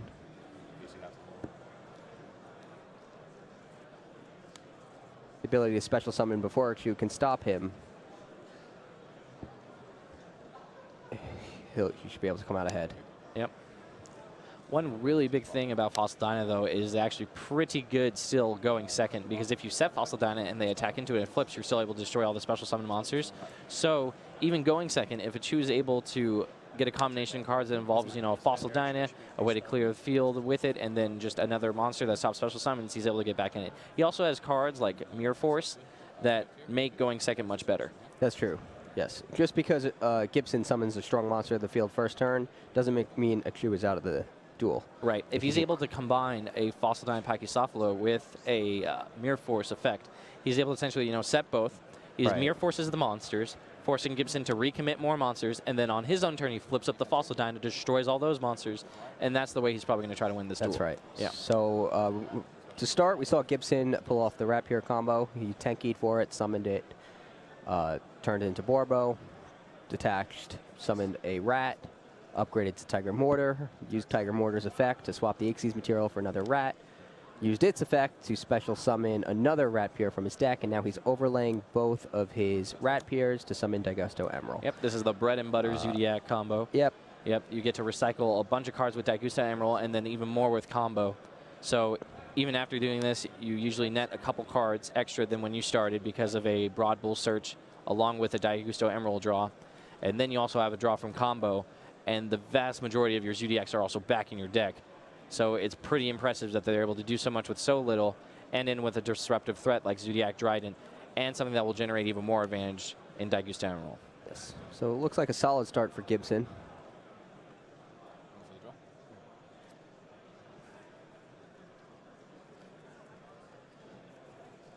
If Solemn Warning is a big one that Gibson drew. Solemn Warning is super strong here in this matchup.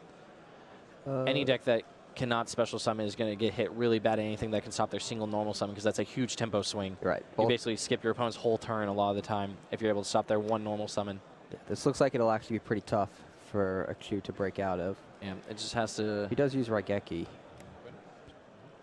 So we'll see. Yeah, I mean, he just needs a field wipe effect in addition to the monster, but the issue is that even with the field wipe effect, now the monster's stopped by Solemn Warning, so that's a the big problem here. He is using 2 copies of Mirror Force and 2 copies of Storming Mirror Force, so he does have a lot of field wipes. Problem is, you probably don't want to leave that Emerald on the field. Well, he doesn't have 3 monsters in the graveyard yet. Yeah. I feel like how a Chu's deck operates, though, he doesn't actually care too much about the advantage or the total resources that Gibson has. You're right. It's just trying to turn off what he's trying to do. You're right. Once Gibson can clear the field and summon a monster that prevents special summoning and back it up, maybe with an attack boost or something, it's basically over. So I guess that's the goal, regardless of how many cards Gibson draws. That's not particularly relevant. So he activates part of Desires to draw 2 more cards after banishing the top 10 cards from his deck. Number of cards a Chu draws is certainly relevant because he's going to need those cards. Yeah, Pot of Desire seems to clear the pretty field dangerous in this strategy with only 7 monsters. But I you only need being 1 able to though. find, you're right, but being able to find card of demise and stuff like that is just so much more important. You also need more ways to find those 7 monsters, but it's just one of those high risk, high reward scenarios where you could just end up getting unlucky. Even banishing just 2 or 3 monsters is basically half of what you got. You could put, but I think this is actually exactly the type of deck I would want to play Pot of Desires in, just because there's no searching from the deck, so you're not cutting off your other ability to play, your ability to use cards to get other cards from your deck. So that's a main thing I look for when I want to put Pot of Desires in a deck. That's interesting. I feel like a big thing about when I use Pot of Desires is that I want a deck with a lot of 3-ofs and a lot of search power. So then I can easily access just whatever cards, and it doesn't matter what I'm banishing because I've, dense like DD, like Double D for example.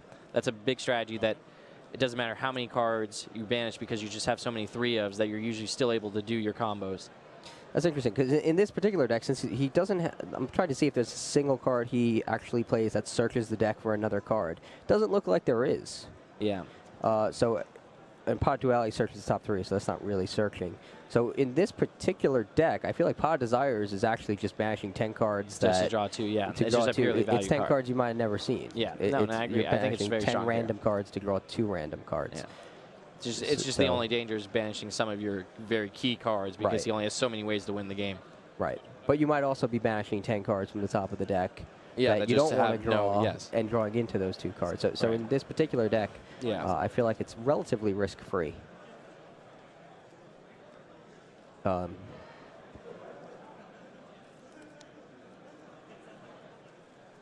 Chu has 5 back rows.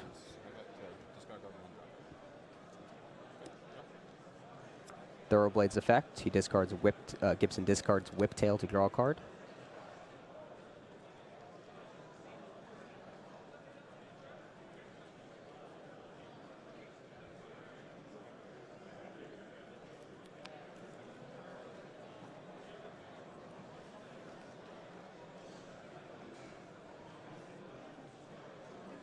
Yeah.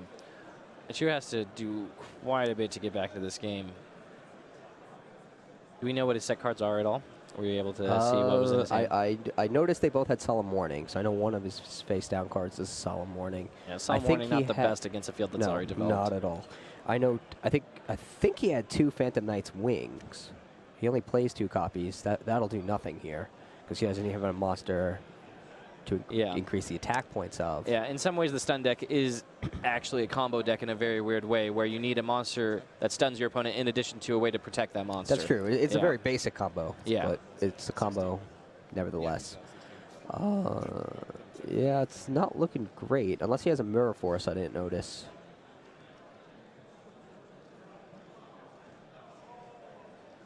But this is just what we expected anyway. We knew that he needed a Mirror Force effect when going second otherwise. Yeah. He was just at way too large of a disadvantage. Some way to the only other reason, the way you could probably come back is if you manage to run your opponent out of total resources, right? They already use their Zodiac combo, they already use their Daigusto Emeralds, and you're able to run them out of win conditions. But with Zodiac combo still in the Grave Knight and banished, and Daigusto Emerald sticking for a whole turn, not likely to happen. Yeah, it's not happening here. If anything, he's just increasing his ability to combo again as the game progresses. It keeps using Emerald's effect.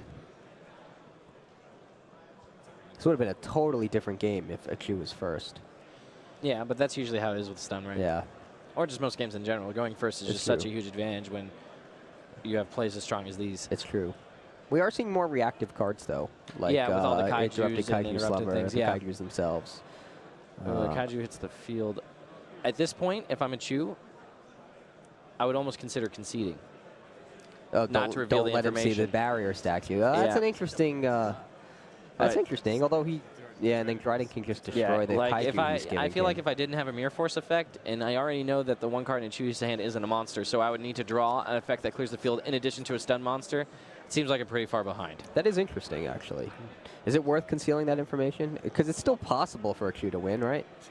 Possible, yes, but likely I'm unsure. However, we'll see how it plays out. I guess he does set up that play with wings, so that's pretty good. So Gibson gives him the Kaiju, the Thunder King Kaiju, Thunder King the Lightning Kaiju, and then when Gibson tries to use Dryden's effect to destroy it, Chu is able to use Phantom Knight's Wing to protect it once that turn. Can we bring Phantom Knight's Wings? Yes, plus it gets 500 attack points that it permanently keeps.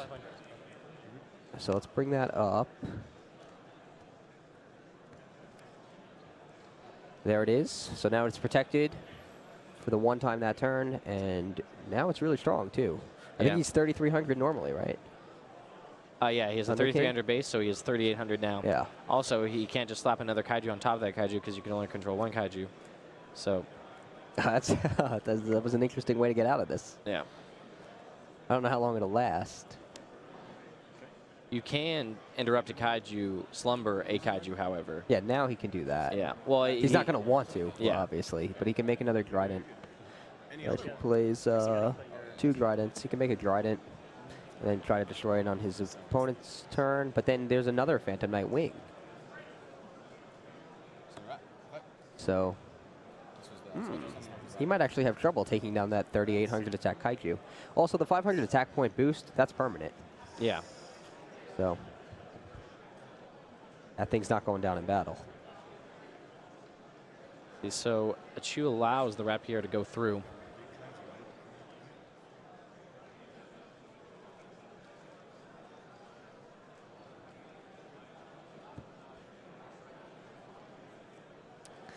He could have stopped it with warning, right? But I guess why would yeah, he? but he chose not to.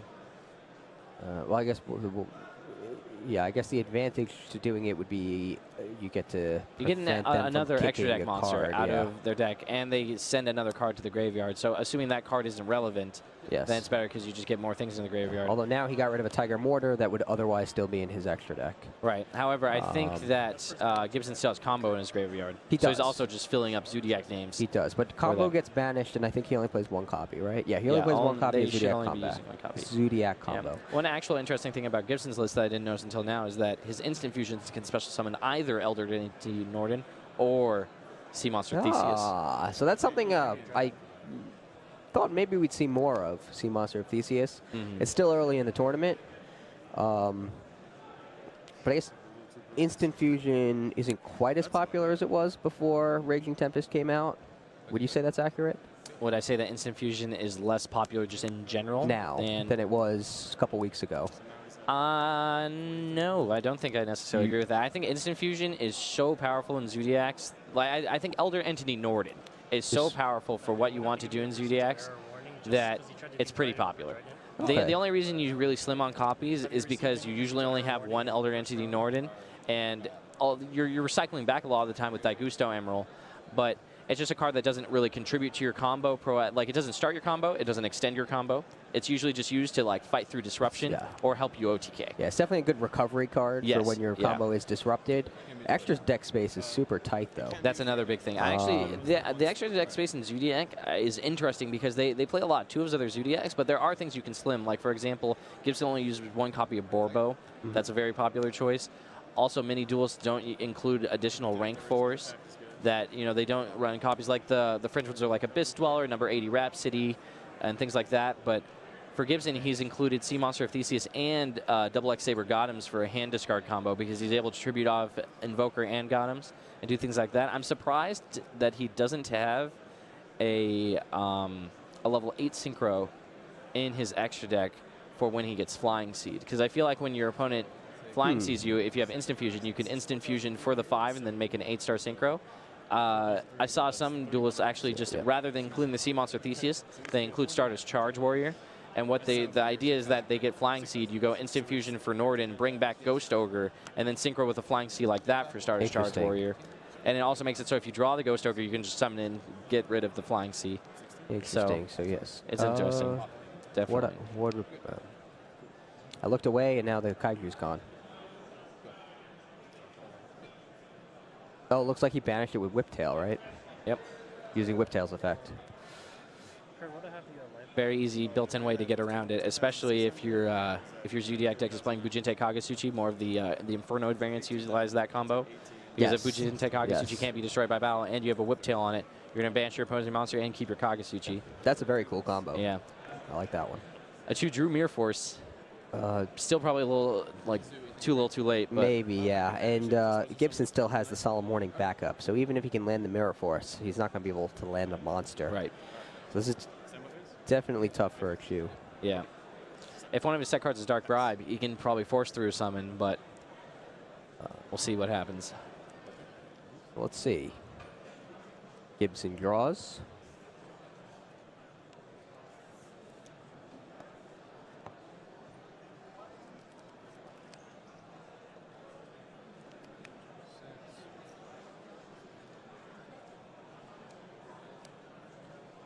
Gibson's trying to navigate this as best as he can. See how many summons he wants to make before battle.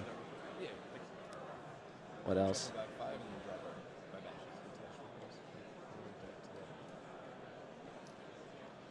Zodiac combo, the real reason this deck has so much staying power. Between that and Daigusto Emerald, you can just keep going, and it's very easy to grind through back row with this strategy.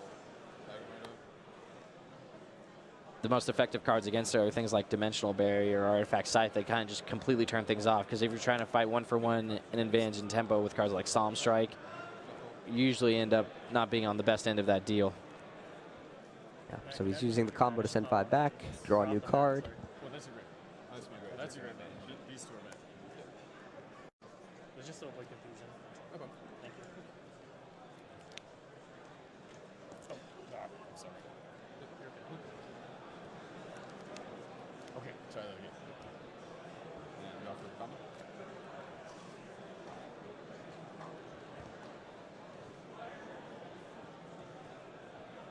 Barrage? Targeting. I'll kill top. Oh. Sure, that's fine. Okay.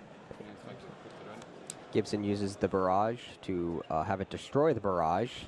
And since it's sent to the graveyard while he has a Zodiac Xyz material, he actually gets to attach it to his Xyz monster. Yep. As a material. Yeah, it was on the field. It destroyed itself. So technically he summons the monster from the deck, then attaches it. Yep, just right? clarifying how that works. You actually don't see Barrage do that too often, because it usually needs to stick around a turn, and if a Barrage sticks around a turn, the game's usually over. So it's usually there to start the combo and then end the game. End the game, yeah. So here comes Rapier with Barrage's effect. Yep. And he summons Thoroughblade. Yep, see, he has Instant Fusion in his hand to recover too. He's doing math right now. Not going to play around Mirror Force. Maybe he has My Body as a shield, but doesn't look like it. 2 Instant Fusions and a Solemn Strike in hand for Gibson. Yeah. It's still not that bad, though. He can still just Instant Fusion for a Norden. And this is exactly what you were talking about, as Instant Fusion being used as a recovery card. Yeah. His field was just decimated by Mirror Force, and now he can easily rebuild it. Yeah. I mean, just the fact he still has double Rapier in his deck as well, because that's true. He can rebuild so it like he can just rebuild anyway. But even after that, he has the Instant Fusion to make Daigusto Emeralds to recover. That's true. So, but even if he didn't have the combo to send cards back, Instant Fusion would be the recovery. Yep. So he goes Borbo to Broad Bull.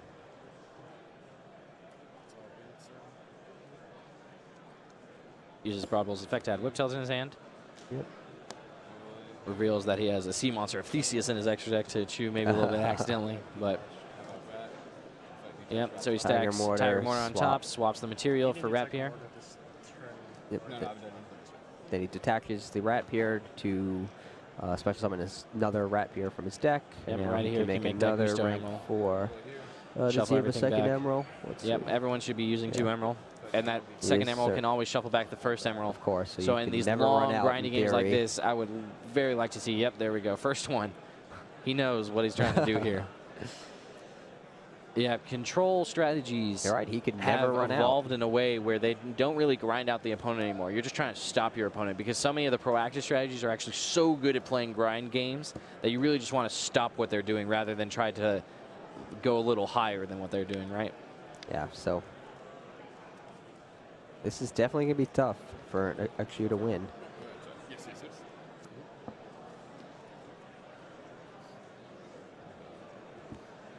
Cards in? Zero? No cards in. Fusion?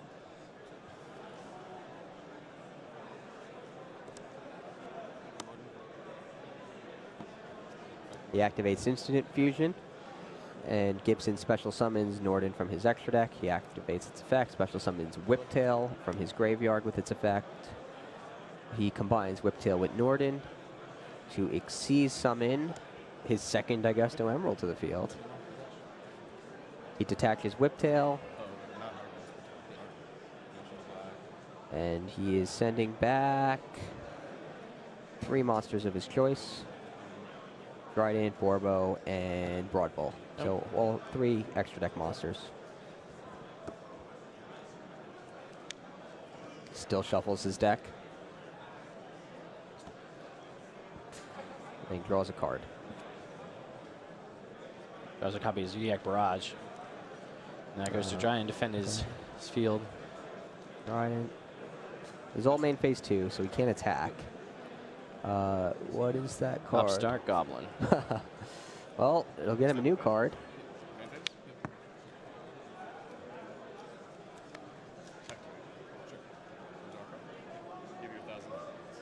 Finds, looks like, Pot of Duality. So draw a card to look at 3 more cards. All right. Slowly but surely, he's trying to inch back Tries into to the find game. Pot of Desires here, I think, is That the best won't hit. help. Pot of Desires into Fossil Dino Raigeki. That would be amazing. Fossil Dine is not the worst card. I don't think it's going to help him enough. Yeah, well, he can set it and then force his opponent to try to do something to its set, but Gibson already has Kaijus in his hand. So it's a pretty easy way to beat a set Fossil Dino. Well, if he plays another, gives him another Kaiju, he'll try to Trident to destroy it probably, and then Akshu has the wings again, Phantom Knight's wings, to protect it. But then Gibson still just has 2 copies of Daigusto Emerald. He's going to do that. I'm actually a little... I don't know if I would have summoned the second copy of Daigusto Emerald. It's fine because you get to recycle stuff and draw another card, but I feel like continuing that Emerald loop against a strategy that I don't really know what kind of cards they play. I don't know how attrition-based they are, how long of a grind game he's expecting to play. But... Oh, he summons the Fossil Dino. Yeah, probably going to just get met with Solemn Warning, I would assume. Right? Because he still has it set? Yeah, one would think. Yeah. Nothing else to Solemn Warning this turn, so you might as well, since it's probably going to end by the next turn. Yep. Does he have the Dark Bribe? Nope. That's it. So that's it. Yeah. See, and I feel like right there, it showed so many more cards that you may have... You're right. He could have conceded when he tried to... Well, let's see. Once he tributes the face-down monster, though, can you concede before the action? monster Maybe goes to not, graveyard? actually. I don't think so, because it's already been Yeah, tributed. because they have to see the Stormwind. So you're But going to see the barrier no matter what. But then do they know that you're playing Phantom Knight Wings and things like that, you know? But I understand what you're saying, because it doesn't even start a chain. Like it's done. The monster's in the graveyard, the Kaiju's on the field. You can look at the monster. I don't know how much more information was real. I don't know how much knowing what the other cards in the deck is really worth. Personally, I wouldn't concede. I don't like to, as long as there's a chance I can win. But I know a lot of players like to conserve time, for one thing, and prevent their opponent from gaining information that they think will be used against them. I mean, he still had a path to victory in that game, though. He definitely did. Yes. Yeah. But what you have to do is assess whether that, 5% or however much you want to chalk it up to is worth giving your opponent all that extra information and what they can do with that information. Yes. Well, once you see the barrier, though, I feel like you know at least what strategy they're on, and your side deck strategy is going to be formed based on that. Yeah, and I can agree with yeah. that. Because, you can't really just put them on some win strategy that's also playing that, right? Right. I mean, it was also set 5 set the barrier. Yeah. So he knew about the set 5 no matter what. And in Gibson's side deck, you have 2 copies of Deco Seca. Yeah, so that's the first thing up to that point, you know those are coming in. Those are coming in now. Those would have come in anyway. 3 Twin Twisters. Yeah, this probably is all the see spell that trap come card in removal cards, when you things set like 5 cards in the back row. Yeah. Torrential Tribute might come in. Just as a way to out the... A Fossil Dino or summon, or a Barrier Statue summon. Best card, though, Brotherhood of the Firefist Bear. That is probably the strongest tech card. Bear will certainly come in. Yeah. Bear can destroy either of them in battle, or just blow up a Tenki to destroy one of those oppressive special summon cards. Yep, I was going to check if he has Tiger King in his extra deck as a way to go Tiger King, find the Tenki to find the bear as a way to destroy it, but he doesn't have that. He does not. That but would it be makes cool, sense though. because Although if you you're can't able to summon a Tiger King, then you probably don't need to search for bear. Yeah, so that's the catch. Yeah. Once you have the Ixies monster on the table, you're not in a situation where you're dying for cards, where you're desperate to draw them.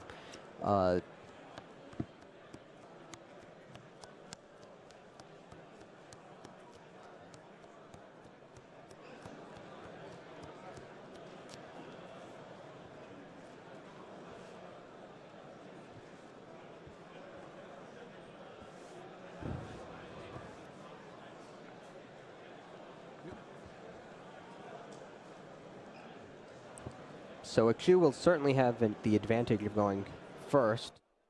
Hello and welcome back to YCS Seattle. We are here in round 7, and we have quite an interesting matchup for you.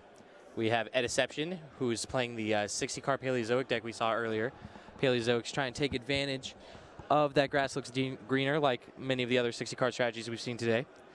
On the opposite end of the table, we have Yuichi Zhu playing a very unique sort of zombie Lightsworn strategy that we've seen a lot of before. However, he's bumped that up to 60 cards as well, utilizing that grass is greener, left arm offering to find it, and a small Zodiac engine. 60 is the new 40. Indeed it is. I'm seeing a lot of 60-card decks today.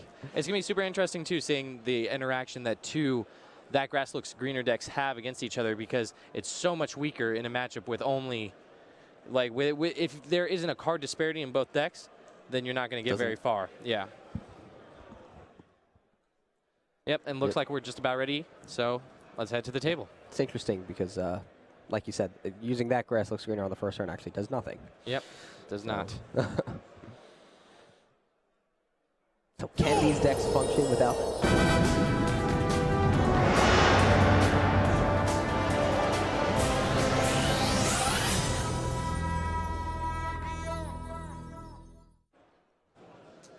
Okay, we're about to see whether or not these decks can function without using that grass looks greener. Obviously, one of them will have to, because one of them will win. Yeah. I feel like the Paleozoic deck has to be able to, because he doesn't even use left arm offering to find it, so it's less of a central card. For sure. Whereas Zhu does use left arm offering to find it. However, we've seen these like Lightsworn turbo strategies do so well in the past because they're just so good at abusing certain cards that I think they could easily do it in a 60-card strategy, because all they're really doing is just bumping up their counts. Like, rather than them playing, like, 2 copies of this, 2 copies of that, it's just a lot of 3-ofs instead. Do you side out that grass looks greener when you're using a 60-card deck and playing against a 60-card deck? 100%, yeah. There's just no reason not. There's no, like, mind game you can play by keeping it in, right? But it wouldn't be about the mind game. It would be about the hope that your opponent plays enough, draws enough cards, or special summons enough cards from the deck, so that when you activate, you can still send 5 or more cards to the graveyard, which alone would justify that card. Yeah, on Assumption's end, I could see maybe keeping in, just because Zhu is playing like a turbo variant strategy that's, made to send deck cards to the graveyard, regardless of whether or not you activate that grass is greener. Yeah, you're going back in, right? But even then, I still don't think it's worthwhile. Okay. Just because turn 1 it does nothing. Exactly. And yeah. Basically, you're looking at pretty late game before it actually has any impact. Yeah. Okay, so duel's underway. Looks like Deception went first and made a T set.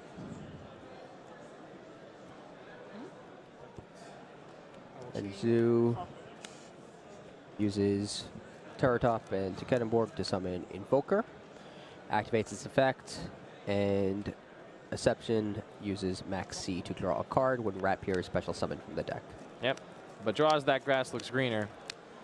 Albeit, probably not that green. Yeah, the grass is not greener on either side. It's not green on either side. Yeah, I don't know. I still feel like this. Every single time I think about this Paleozoic deck, it's just not rubbing me the right way. I don't know. I think it's the Pot of Desires plus that grass is greener. I'm not a huge fan of. Yeah, or just T-setting with a Dupe Frog. Like, I don't know. It's the risk you run when you use a 60-card frog deck. Yeah. Hey, that Dupe Frog's putting in work, I guess, blocking that Invoker attack. Oh, yeah. Quite a bit of work. Is that Illinoids? Looks like it's the Mystical Space Typhoon-esque one, yes, for sure. But we can get the full name up shortly. I think it might be Illinois. Yep. Call Illinois, destroys Dimensional Barrier during the end phase, which opens up a chance to summon Totally Awesome. First time we'll see that this tournament, whereas at YCS Anaheim, I felt like I saw it nonstop. Yeah.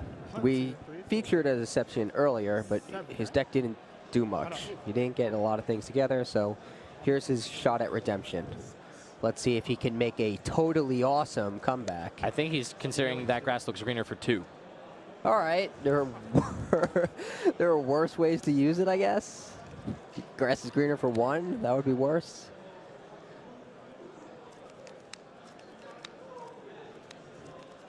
If Deception actually uses Pot of Desires, that could end up making Zeus, Yeah, that grass guy's looks looking a greener. little Very better. good. Yeah, that is true. I mean, it'll make that card look a lot better. Yeah. Make the grass look a lot greener. Use Dark Hole to clear the field, and Dupe Frog's effect will allow Ed to add another frog to his hand. Swap Frog, because he already has Ronin Totem in hand, so that means he can discard that Ronin Totem, special summon Swap Frog, kick another frog down to the graveyard, start using Ronin Totem. We're about to see a totally awesome play. It's your first time. I've never had the opportunity to make totally awesome puns. Yeah, I'm totally not too disappointed by that, but hopefully... you can expect a lot of them. Oh, no. Do you mind showing me?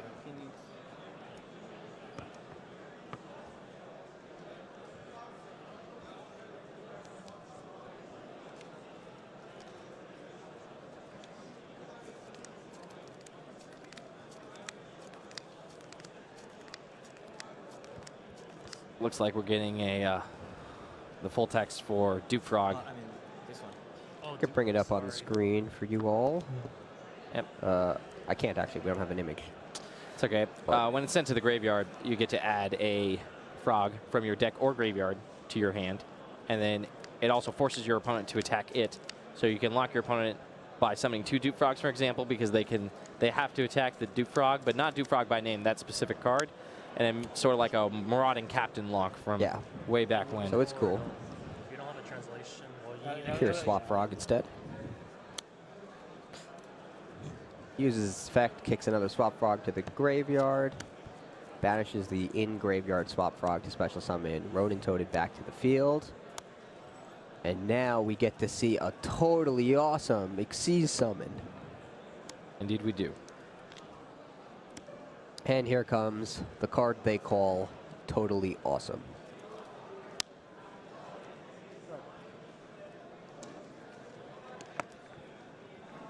During the standby phase, it'll activate. The real reason that I feel like Paleozoic Frogs was such a successful strategy after Invasion Vengeance was primarily just because of Totally Awesome being able to snowball the game out of control. It was less so the Paleozoic traps, and more so that the Paleozoic traps were just the best way to Xyz summon Totally Awesome with materials to take advantage of its effect that lets you get a frog into play every turn. Right. So in the standby phase, Ed Deception uses the Totally Awesome effect of his frog to special summon a Dupe Frog.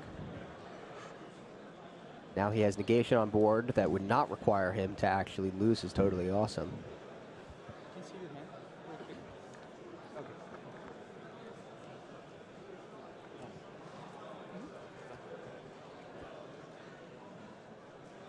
So Zhu normal summons Thoroughblade, tries to activate its effect, prompting Assumption to consider whether or not he wants to negate with Totally Awesome.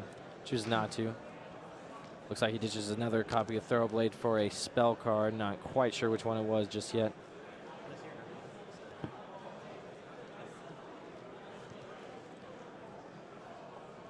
Foolish Burial was definitely the draw. And with Soul Charge in hand, that's a big deal. But he has to force out that Totally Awesome at the very least, so that he can make sure he can use those cards in combination with each other. It's 4 in the game. I don't own any of these cards. No, yeah.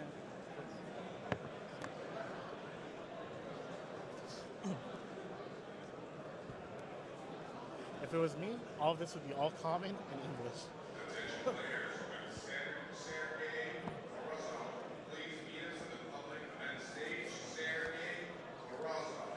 Looks like they're looking up the effect of Totally Awesome, because that is a foreign copy.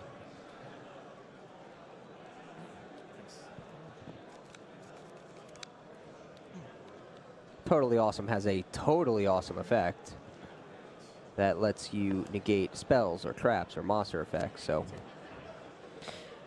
stops pretty much everything. Yep, and looks like he used it to negate the effect of Zodiac Dryden, setting it to his side of the field, and then activating the effect of Totally Awesome to add back Swap Frog. So now Zhu has Foolish Burial and Soul Charge in hand, 8,054. and with Assumption only having one back row, he might push. I would assume he pushes.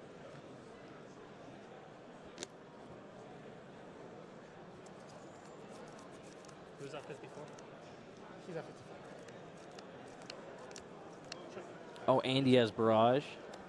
Yes. Oh so man, this is going to get good. Yeah, this is pretty strong.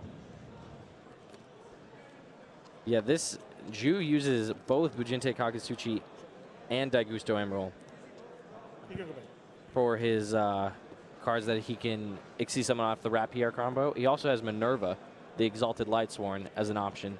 So quite a few different tools to utilize.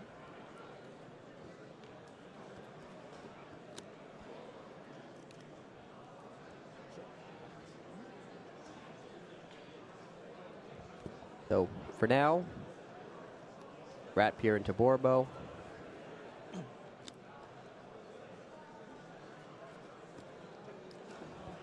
Borbo's was Rapier into Tiger Mortar into Borbo, and then using Borbo detaching Tiger Mortar for the effect that Rapier granted so we Borbo. went in the opposite order of what they usually do, and I missed the Tiger Mortar step. Not that it's relevant, since in the end it upgrades into Broad Pull.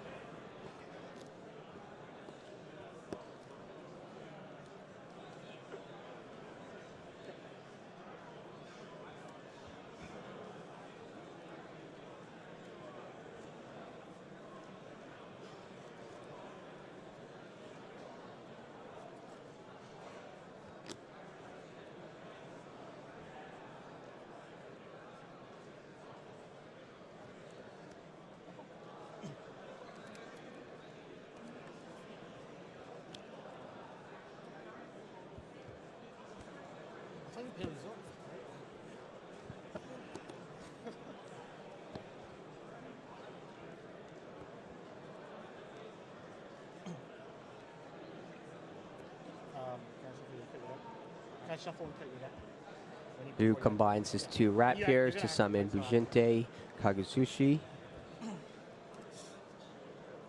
That's a card we haven't seen on stream yet. No, it's the normal end to the Infernoid variant of the Zodiac combo. And ironically, we're seeing it now for the first time in a Lightsworn deck, not Yep. an Infernoid deck. Didn't mill too well, but did hit a Unizombie in addition to Shiranui Spirit Master. Yes.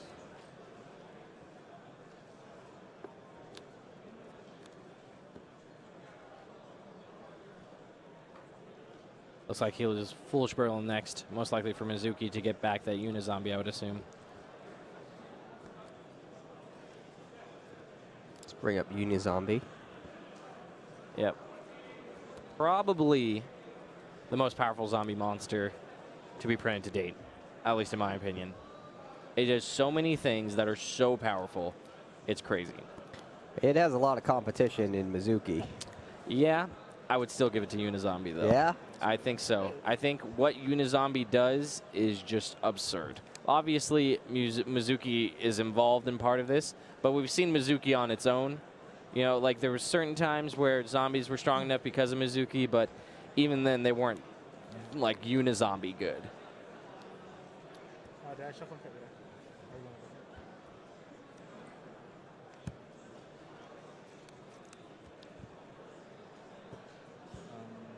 Purpose.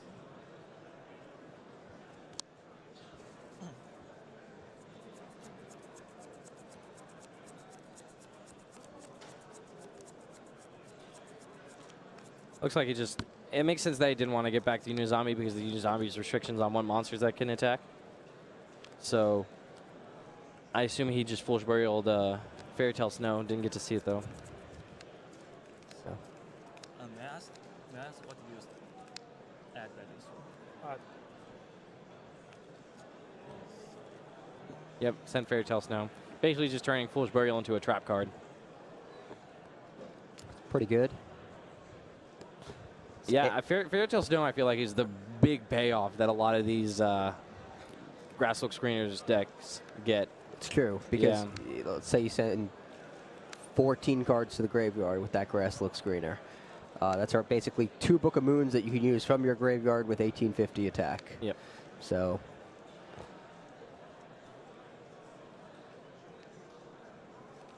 And that's assuming you don't send anything better to your graveyard that you can take advantage of.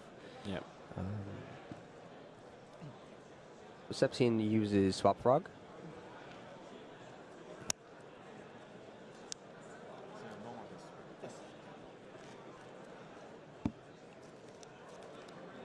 sends Dupe Frog to the graveyard, and it looks like he is going to banish Dupe Frog to special summon Ronin Totem back to the field.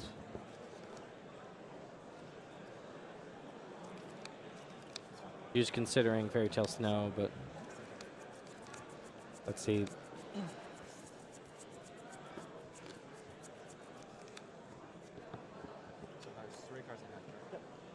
Like that? I have you at 8,000 and at 54. It looks like Snow's going to hit the table now. Likely banishing as many spell cards as he can from his grave. Along with Shirnu Spearmaster, because that is a definite combo. Can you bring up Spearmaster? Absolutely. Here's the Spirit Master. Yep. If it's banished, you can target a face-up card your opponent controls and destroy it. Yep, so he basically gets 2 trap effects out of this Fairy Tale Snow. That's pretty impressive. Yeah.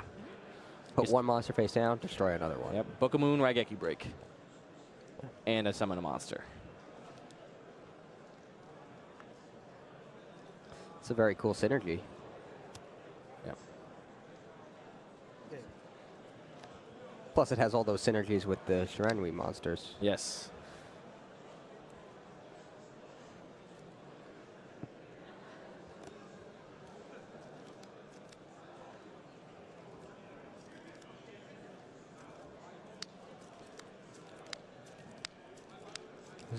Zoo did a good job fighting back against Totally Awesome. At Deception in his Totally Awesome start. I don't think Deception's start was nearly good enough to be called that, but I'll let you keep making puns. He did have Totally Awesome at the start. You're right. However, it was not a totally awesome start. So Raigeki comes down, but Kagusushi's effect allows you to attack Nixi's material to protect it. Yep.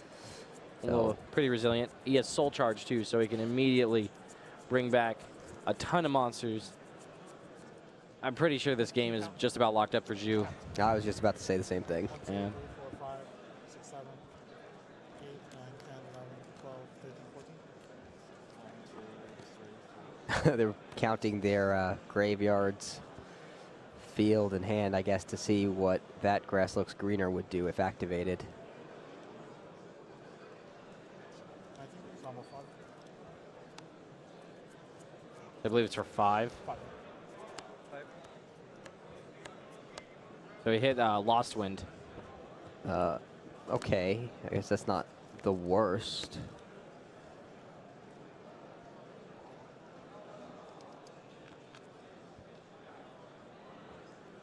Ed Deception's deck seems like such a pile. Just a pile of cards. Yeah, I mean... Seems all over the place. You have to do something to get to 60 cards. Yeah, I guess. I don't know, I feel like I would have seen more Paleozoics, given that it's a Paleozoic deck. Yeah.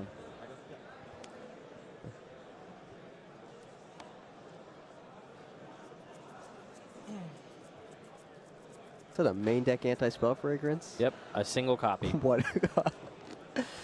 Just throwing in random cards. Well, if you think about it, the first one is going to be the best one. Yeah, the second that's one, true. much worse. That's true. So, why not? Might as well play that one of unsearchable tech card that shuts down a couple of decks, Yeah. I guess. It's really good against Zodiac if you open it. Like, it slows That's down true. so much of what they do. So I actually don't think it's that bad, especially as like a main deck one of in a trap-based strategy.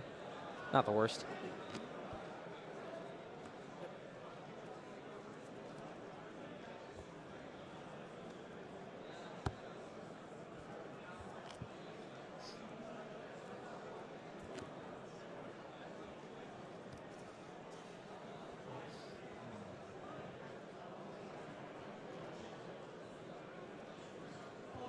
That Kagasushi is going to be such a problem. Because of its resilience, or Yeah. Its resilience, and it's just stronger than basically anything Ed can summon. Yeah, when a 2,500 attack monster is that threatening. Yeah. Only against this deck. So, Juice comboing off, banishing Shiranui. Solitaire, right? Yeah, for the effect of Fairy Tale Snow, so that it would then trigger so he could special summon Shiranui Spirit Master to the field. That's cool because then he gets this sort of loop-esque combo where he keeps on putting Spirit Master back in the grave to keep on destroying cards. So he gets the additional trap effect from every Fairy Tale Snow activation. Pretty cool. That's really cool, yeah. Yeah. He has a lot going on. So that's the Stolen Trident. Yep. It's gone now. It's destroyed. Kagasushi takes down the Rodent Totem, and then direct attacks from the Spirit and Fairy Tale Snow. I believe deal 3350, right? Spirit's 1500. I believe so. Spirit Master is, yes, 1500.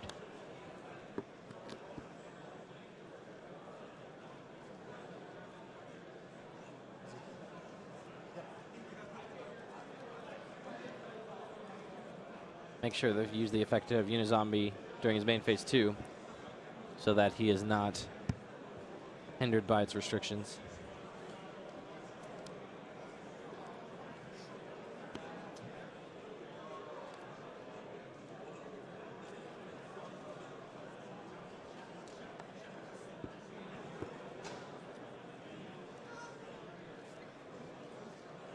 And he tunes it with Spirit Master to summon. Is that Omega?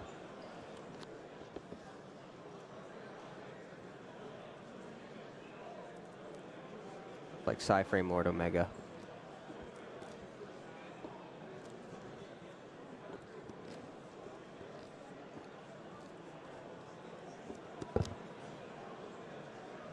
Fine Spirit Master with Snow. Summons Minerva, the Exalted Lightsworn. That is the former YCS prize card. Yep. Ultra rare too. Yes. Not even a super. Ah, so it's the first place prize card. Yep. Extra special. You may not have seen this card at your local. Oh, he milled 2 Lightsworns. That's crazy. In 60 cards, he gets to draw 2 cards. What a master. It summons Wolf to the field as well. When Wolf is sent from the deck to the graveyard, you get to special summon it. That's actually really cool with the That Grass Looks Greener. Yeah, it's a big card, reason yeah. why to be playing this sort of strategy. Send 3 Wolves to the graveyard, special summon 6,300 attack points to the field with the activation of a single spell card. Yep, it's a good one.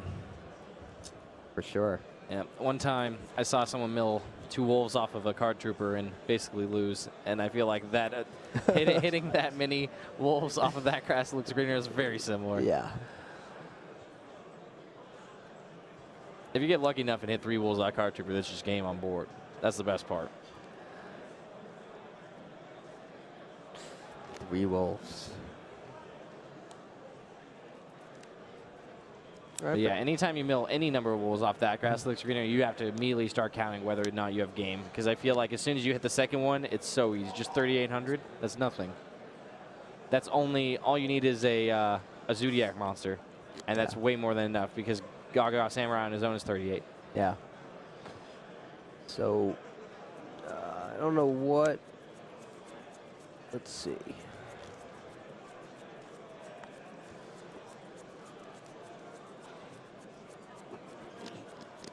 Looks like he's going for Opa Binya. Foreign. Sorry. Detach the search. Search a Paleozoic. And I can activate traps from my hand. Paleozoic traps. That's it? That's it.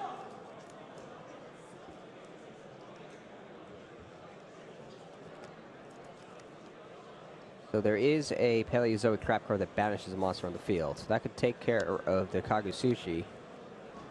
It's not going to take care of the Omega and the Minerva, though.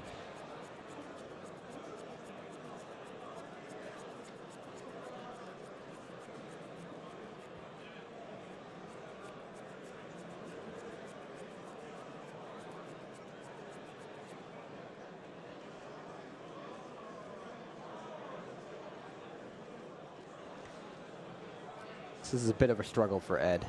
Definitely.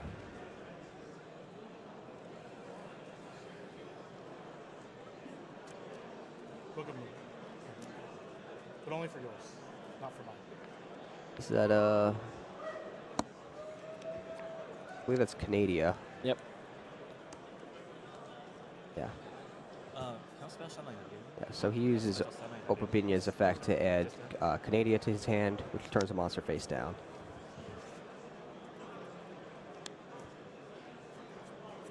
Swap Frog hits the field.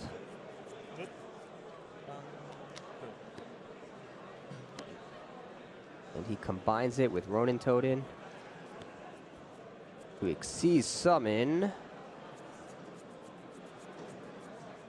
Totally awesome.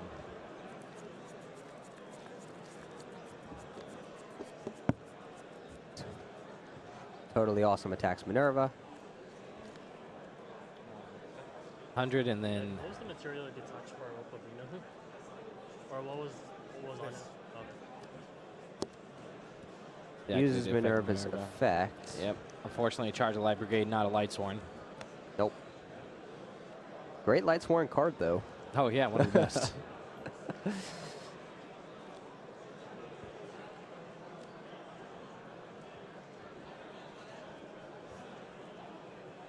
And Zoo draws.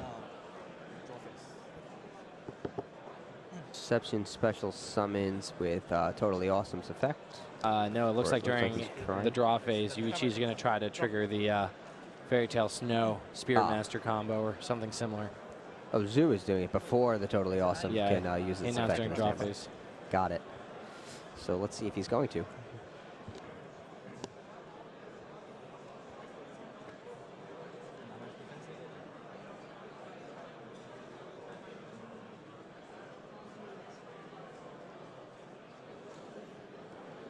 So he is indeed banishing the Solitaire and the Spirit Master.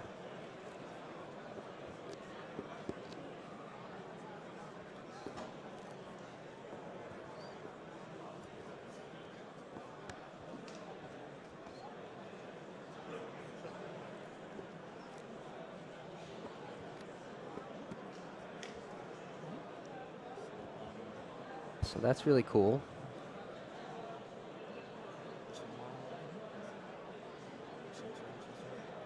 Announce his chain links. But now Totally Awesome can only affect the can only negate the Spirit Master. the Chain Link 3 effect. Yes. Yep. So that's the Spirit Master that's destroyed. So he. Okay.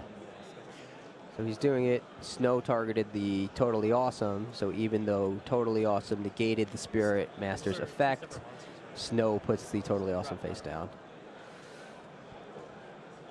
Zoo combines Snow, Fairy Tale Snow, with his Shiranui Spirit Master. And now he gets to Exceed Summon a rank 4 monster. I don't think he's actually. I'm not sure if he's Exceed summoning or he's just doesn't have the most that much room. Oh, yeah, it looked like he was stacking those monsters. Yeah, I on think top he's of stacking each them other. now. He's stacking it with the wolf.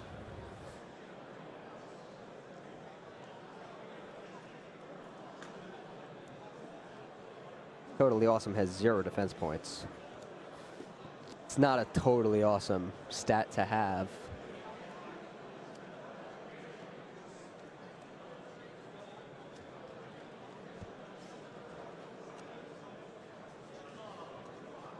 Summons Castell. Sends Spins back back anti-spell. The 1 anti-spell fragrance. Goes back to the 60 card pile. See if he'll ever draw it again.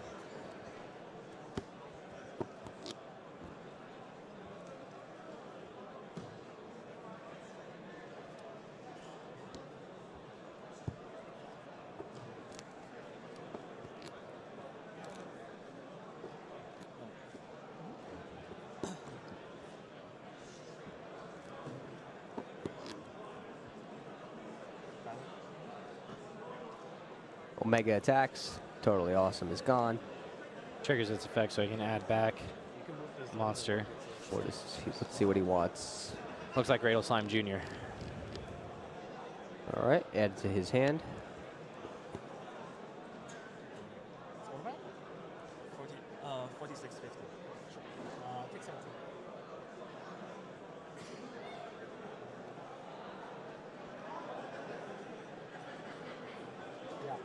you take the 17. I think 17 and 18, I'll be at 11, 50 or something like that. Oh no, actually just 1,000, straight up 1,000, right? Or I think 50. Yeah, take both. So 1,000, right?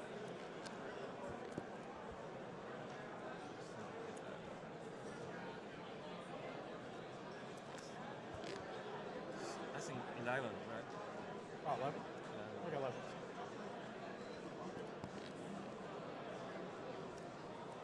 It still attacks. Canada puts Kagusushi face down. Yep. And then he changed the allows him to- effect of a Paleozoic in his graveyard to special summon it to block the attack.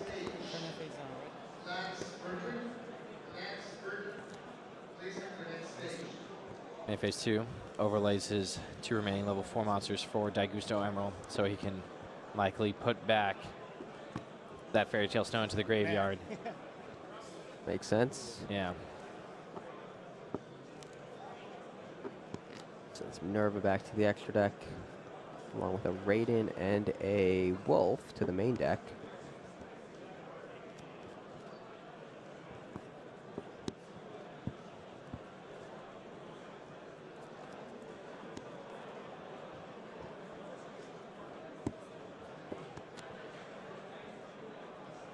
Draws instant fusion. It just doesn't end.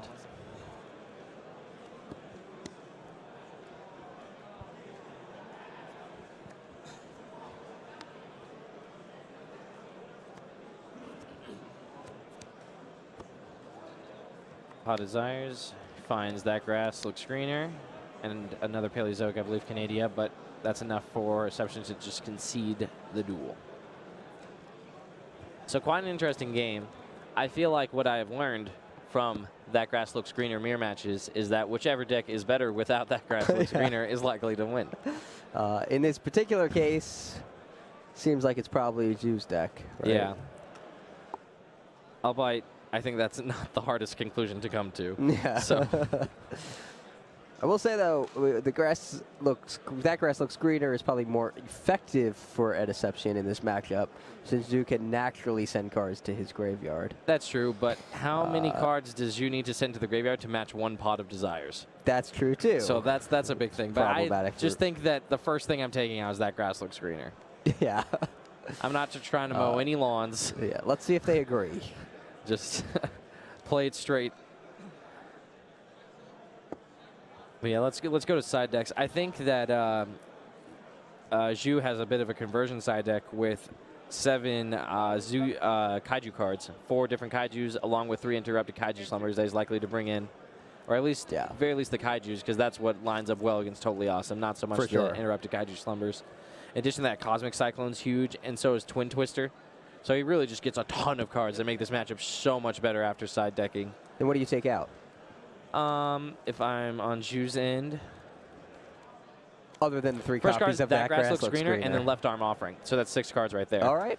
Good and point. then from there, I think you could probably take out some smaller engine or shave something somewhere, but 6 cards is a lot to take out already, because that already fills in all of your Cosmic Cyclones, all your Twin Twisters, and 1 of your Kaiju. So then you only need 3 more slots. And I think it's pretty easy to just find 3 more cards. Maybe Maxi if he has in his deck, things like that. Maxi, okay against Paleozoics, but probably not as good as the rest of the cards, because you can Maxi on Totally Awesome, do whatever, or you could just draw the Kaiju, or draw a way to remove the spell and traps, and that just seems better. On Exception's end, If your side separate from the extra, please. I'm not too sure what he brings in. In his extra deck, he has... I think he side decks Vanny's Fiend. I am not too sure. But if he does, that is what I think he should be bringing in. Albeit his handwriting's a little rough. So who knows? It'll be a surprise for everyone. Vanity something that he runs 3 of. He could put in Interrupted Kaiju Slumber. Yeah, that's actually probably not the worst card either in this matchup. And then he also has 4 Kaijus in there. The Kaijus aren't great, though, right? Yeah, not the best. You don't want to be trading 1 for 1 against that. That's the big problem with Kaiju, is trading 1 for 1 is not where you want to be. However, slumbering, much better. The Dark Hole effect is good. Yeah. And you need to have some Kaijus in your deck if you're going to use that Dark Hole effect. Yeah. So he has, let's see, he's got 7 cards in his side deck dedicated to the Kaiju Slumber suite of cards. He's Yeah, got that's three. the typical number 7. Yeah. Same thing for Zhu. 7 cards. Yes, he has 3 Interrupted Kaiju Slumber, 2 Gamma Seal, 1 Thunder King, the Lightning Strike Kaiju, and 1 Jizukuri, the Star Destroying Kaiju. So he could put the whole suite in. I don't know if he will. Imperial Iron Wall does. Well, he could put Imperial Iron Wall in actually. There's 11 minutes. We paused the clock. Imperial Iron Wall, maybe not. It's okay, right? Because it stops all the zombie cards and Fairy Yeah. Tale Snow, so it's probably not the worst effect to have, but maybe not the best at the same time, because if you ever draw it after they've made a field, it's pretty bad, and even then, it doesn't really stop them from making much of the field other than Mizuki, so... Yeah, but he can also use it to his own benefit by preventing his own Paleozoic cards from being Right, so you're saying he already gets a big payoff from having it in, so he might as well just put it in. I could see that. So...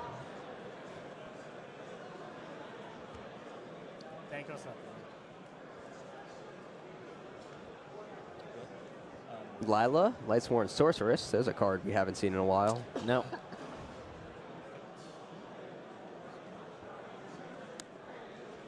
Let's see. Shu activates his effect. Hits the Paleozoic. I believe it's Morelia. Yes. Or Morella. Morella. Yep. So that he can send any trap to the grave. Chooses Lost Wind. That's cool. He can get that back when his opponent Xyz summons a monster. Or special summons a monster from the extra anything deck. from the extra deck. Juice, then he could synchro summon, fusion summon, who knows? There's another Morella. Yep, special summoning the other Morella, and probably sending another Paleozoic to the grave.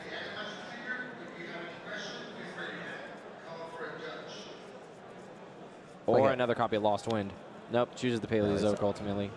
He thumbed the Lost Wind to the front, but... changed his mind, I guess. Yeah. Not a great hand for Zoo. Definitely not. Normal summoning and passing. This might be totally over.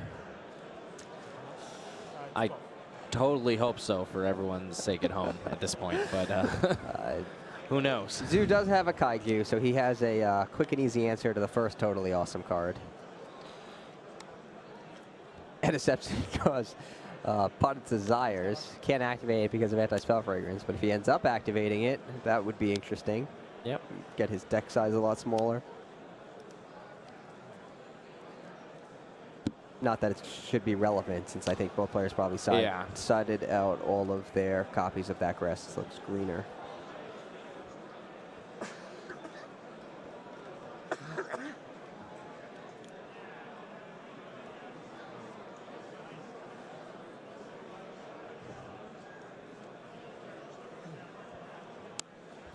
Snow attack Swap Frog, but Deception is not allowing that. Yep. He activates Wabaku to protect it. Special summons a Paleozoic Morella from his graveyard. And then during a standby phase, he's going to get another Frog. So you're right that this is probably just in the favor of Deception. Too much has happened. Too many turns of Totally Awesome being face up. You mean this is totally over? I totally hope so.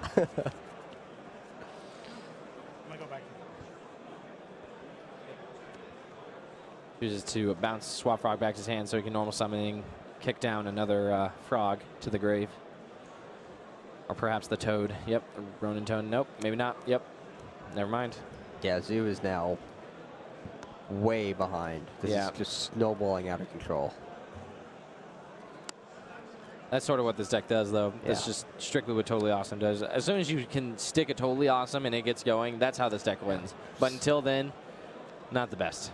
Yeah, so he opts for Opabina instead, but that gives him access to traps from his deck, which he can then play from his hand. So it's probably just as effective at disrupting his opponent's plays and preventing any hope of a comeback. Looks like Deception draws Wabaku and Gretel Slime Jr.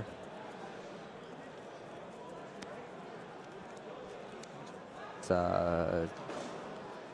what's that? Opabina?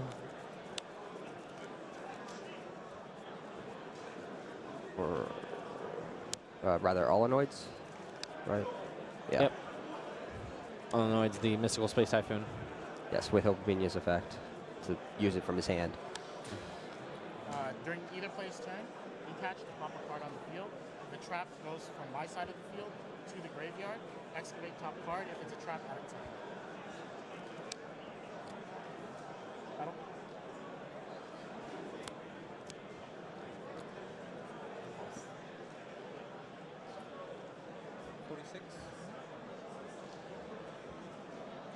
So he uses Anomalchorus and no Malocaris to destroy Fairy Tale Snow and then just make some direct attacks. Yep.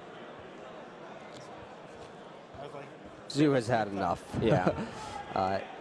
Deception summons all 3 of his powerful Xyz most monsters. powerful Xyz monsters for this deck, and that's the end of it. So let's go into the third duel, and both players are dipping back into their side decks, it looks like. And perhaps changing things up. Deception did not bring in any copies of Vanity's Fiend. But it looks like he's taking out Imperial Iron Walls and Starlight Roads. So he had put perhaps them in. for something else, I'm not sure. Maybe some more reactive cards, seeing as how he was likely to go second this time. Maybe the Kaiju engine, actually. Looks like he's pulling a lot of cards.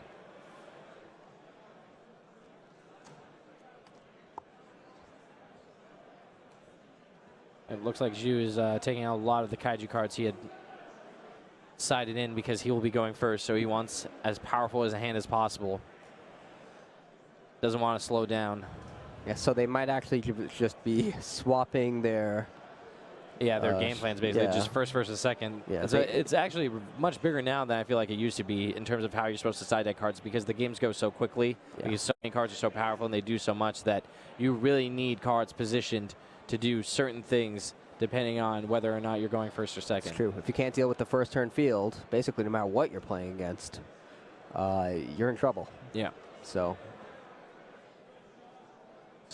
Deception is taking a lot of cards out. We'll see what he's putting in.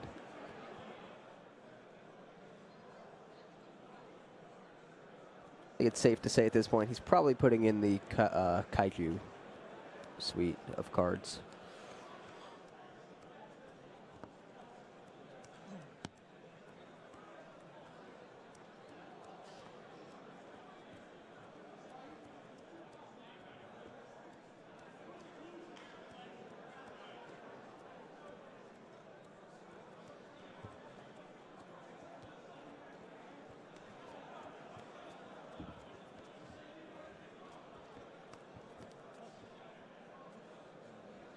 Can you get it from you? I just need shuffle. Sorry.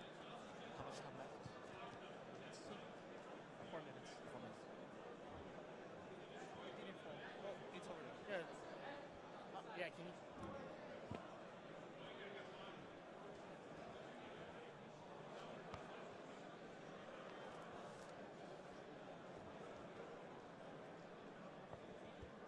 Biggest problem with a 60-card deck.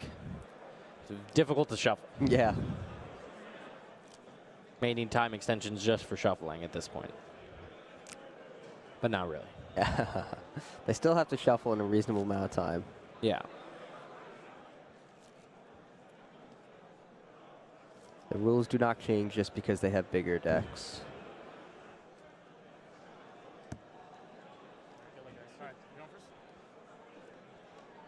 I remember when there was a time you could play more than 60 cards in your deck. I also remember that time. Yeah. There was also the however many cards you want in your extra deck Yes. era, where you would just bring an entire box on the side of the table, right? Everything. As Yeah. long as you were willing to write it up, every card on your deck that was list. also, that era was before my time, but I had heard stories and seen pictures that were just, would make a modern era duel shudder. Yeah. I remember when I could play 50, I had to play no more than 15 in my extra deck, or fusion deck as it was called. And it was hard to get up to 15. Yeah. I didn't need that many. I remember around the time, what was it? Is Duels Genesis came out? Or yeah, the whatever set had That's, Stardust Stardust, Dragon, yeah. And your extra deck was like 3 Red Dragon Archfiend, 3 Stardust Dragon, 3 Goyo Guardian, 3 of Magical Android, any card that you could possibly have in your extra deck. And there was like 1 Heraclinos, just in case your opponent might have seen anything in your extra deck. You can sort of flash them a Heraclinos. It was an interesting time. Times have changed. It's And hard very to, much. Now it's hard to change, hard to fit 15 cards in the extra deck. The extra deck has just changed the dynamic so much because it's just extra resources that you have without needing to draw them, and you just want those options to be diverse. So Zoo uses Tenki for a search, activates Barrage, uses Barrage to destroy Tenki and special summon Thoroughblade from his deck, but not before Deception discards Max C to draw a card on the special summon. Zoo uses his Thoroughblade's effect to discard the rat that he searched for with Tenki and draw 1 card.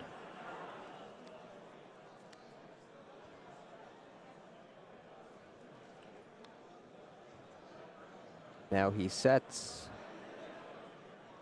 Yeah. These Kaiju cards looking a little less impressive for reception at this point. Yeah. No, he does. He did put them in. He did draw the Slumber. I think that's Dimensional Barrier face down for Zoo. Is that right? Likely. It could also just be spell and trap card removal, but I did not see.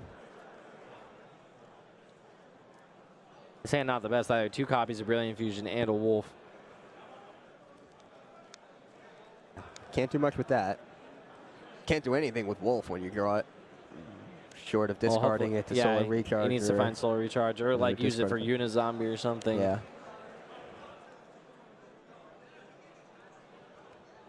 And now Deception is on top of the world with the strongest Kaiju monster there is. Yeah, Zhu draws the 3rd copy of Brilliant Fusion. Oh. In a 60-card deck. The odds are actually just incredible.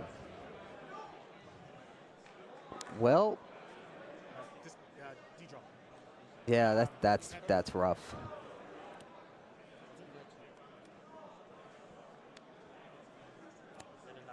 Yep. The session begins with his Paleozoic draw effect. Tries to find, a hand trap or also get his Paleozoics in the grave so he can trigger them as he goes. Yeah, I think that's Pikea, right? Yes. That's the draw effect. Discards a Paleozoic to draw 2.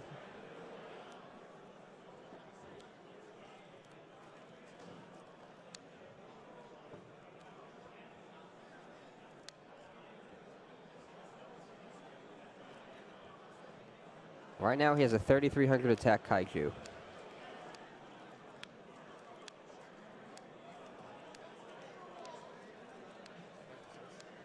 Right. Zoo upgrades Thoroughblade into Broad Bull. Wabaku.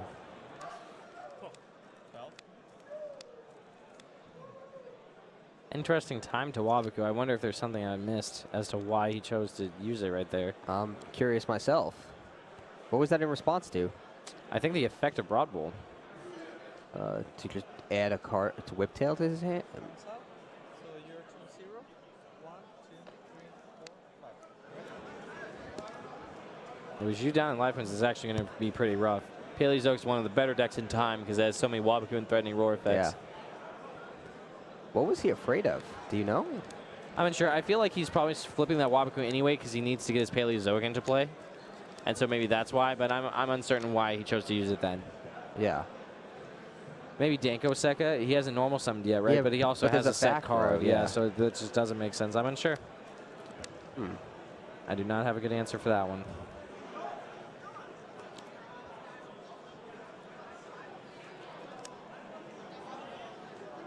Zoo does not have Danko Seka anywhere. No. In the side deck or main deck, so he doesn't have to worry. Deception doesn't have to worry about that.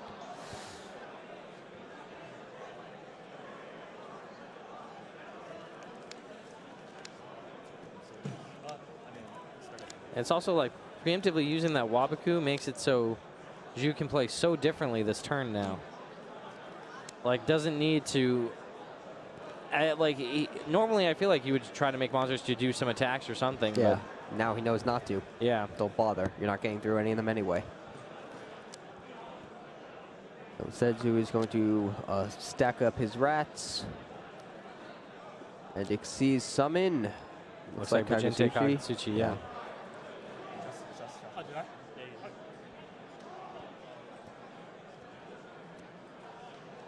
Oh, that's a good Ooh. one. Hits Mizuki and 2 zombies. That is pretty good.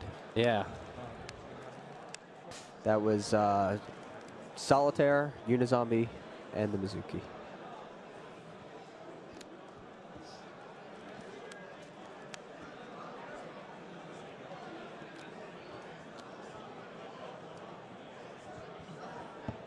Zhu finally activates a Brilliant Fusion. Yeah, interesting that he chooses to do that after milling with Kagutsuchi, but I guess milling the Mizuki and those cards is specifically probably what wanted him or made him want to use it. Yeah, it looks like that's what happened.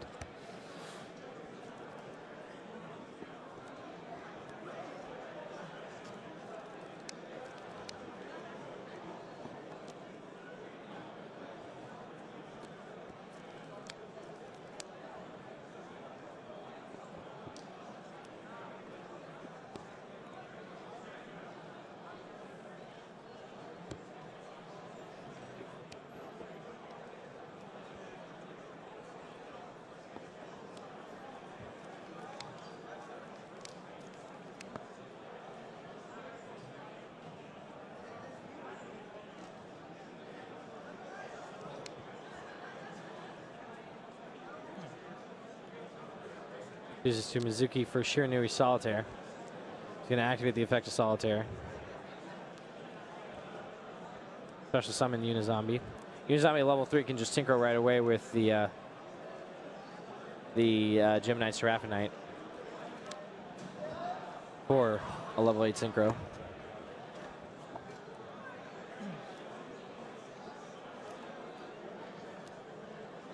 But chooses to activate its effect to send Mizuki to the graveyard. So now it is a level 4.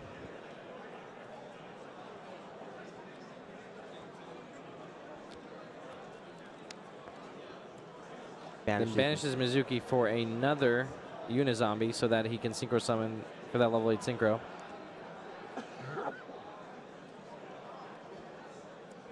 By Side-Frame Lord Omega.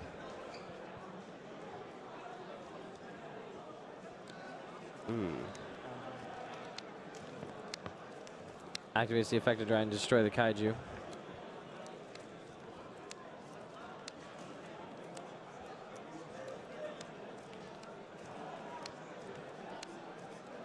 Then uses his Fairy Tale Snow.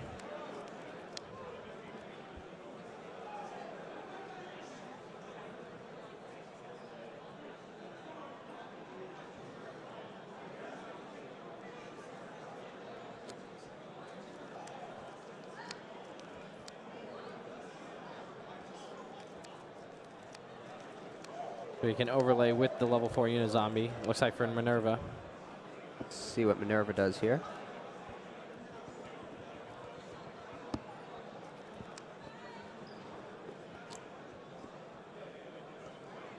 Wow.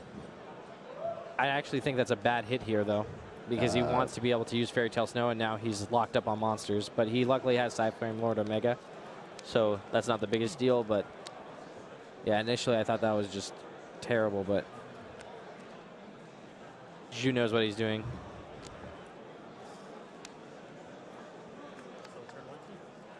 Okay, so Deception has Raigeki in his hand, so that's pretty good. It won't destroy Kagutsuchi, though. And obviously the Omega can also use its effect to get out of the way. Yeah, Omega already used one of its effects to put back Mizuki. That's really strong. Yeah. Omega's very good in a deck built around Mizuki. Yep. Deception activates Slumber to add a Kaiju from his deck to his hand, which prompts Zhu to activate the effect of Side-Frame Lord Omega Resolution. Okay. That allows him to hit a card that is not the... Wait, he uses it at Resolution or in response to? I believe he used it at Resolution, but he might have used it in response. But I think it was at Resolution. It's the difference between having the opportunity to hit a Kaiju and not hitting guaranteeing a Kaiju, yeah. you won't hit a Kaiju. So it looks like he hit a Kaiju. Yeah, he hit the Kaiju that was searched, I think. Oh, no, I think he did in response, yeah. He did in response, so he did not want to hit a Kaiju, but instead he hits a different Kaiju. But Deception gets Gamma Seal. So that's pretty good. He can Gamma Seal over the Kagasushi, then Raigeki the field.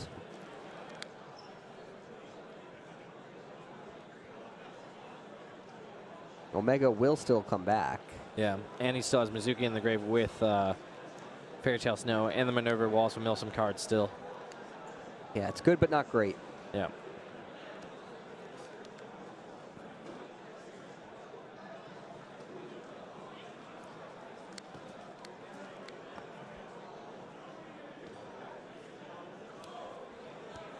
So that's what he does. The Minerva activates. Oh, hit Fellis.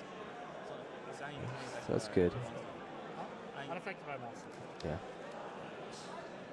That's a good one. Yep. Always special. lucky, Yuichizu. Fellis is summoned to the field. Minerva's effect does not get to destroy the Paleozoic trap monster since it's unaffected by monster effects. But the Archer's 2,000 defense points is pretty good here, since they are in time. 69, you're still at 8,000.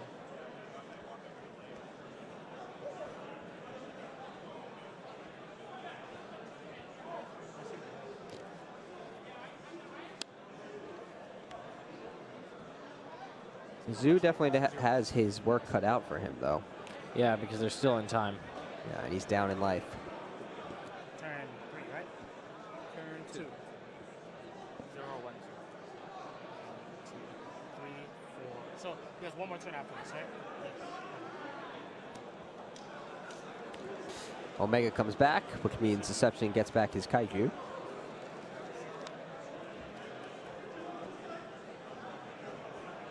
Now let's see how Zhu chooses to navigate this turn. Did he take his Kaiju back? Huh? Did he take his Kaiju back? Did Exception? Yeah. Yeah. Oh, he did. Yeah, it's I the missed only it. card in his hand. Okay. I believe it's the Thunder King Kaiju. Yes.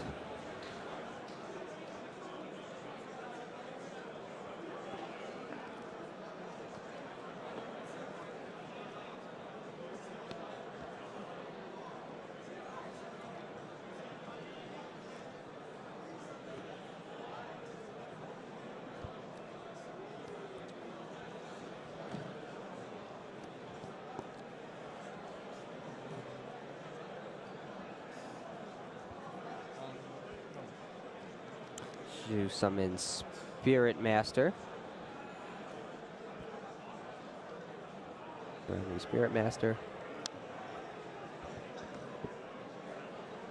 He activates its effect, probably to special summon Solitaire from the graveyard, right? If it's in there. It is in there. Yep.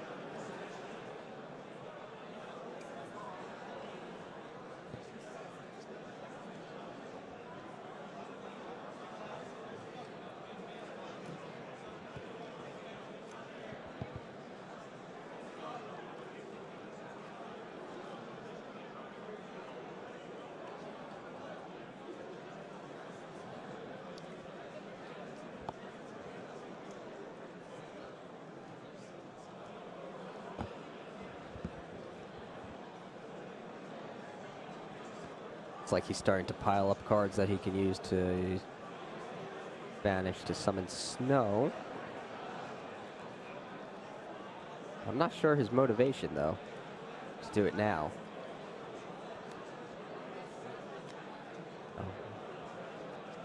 He wants to combine it with Solitaire, so he does to summon Daigusto Emerald. I think here he might be using Emerald to bring back Gemini Garnet. So and he not Brilliant shuffle Fusion back, again. but I might be wrong. That would make sense. Yeah, well, not even to... Oh, no, never mind. It wouldn't even be to Brilliant Fusion again. I meant more so just to special summon it from the graveyard, like as a way to like keep on doing things, but... I'm unsure. It looks like he was actually just trying to put back enough rank 4 Xyz so that he could keep doing things with his other monsters. But Zhu... Yeah, Zhu's going to respond to Lost Wind with Fairy Tale Snow to make sure that his Daigusto Emerald can resolve. We saw that earlier, a similar interaction with Zodiac Dryden. Yes. he used that lost win from the field or from his graveyard to try to From the set field. it to the field? No, he's using it from the field to try to negate the effect of Dagu's so Storm. that makes sense. So now he doesn't want that to happen. So he's using snow.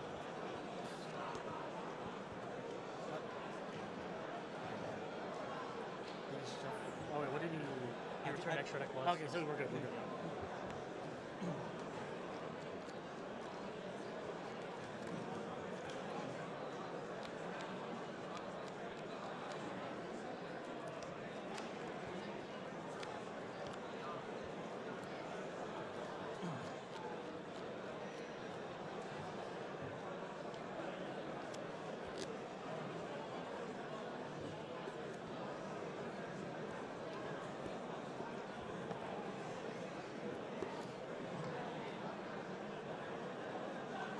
Uses Charge of the Light Brigade. Adds Lila to his hand. Yeah, What happened to the Dagu's Storm? Wasn't it book mooned by the snow? Yeah, it should be. Oh no, I understand. He banished it with snow to pay the cost for its effect. Ah. Yeah. Okay. Never mind, yeah. I guess he wanted to clear it off the field then. Yeah, no, that's definitely better because you don't want to just take up a monster. I was just confused at first because I initially thought he was book of mooning it, but definitely not the case. You're right. That must be what he did. Banished it.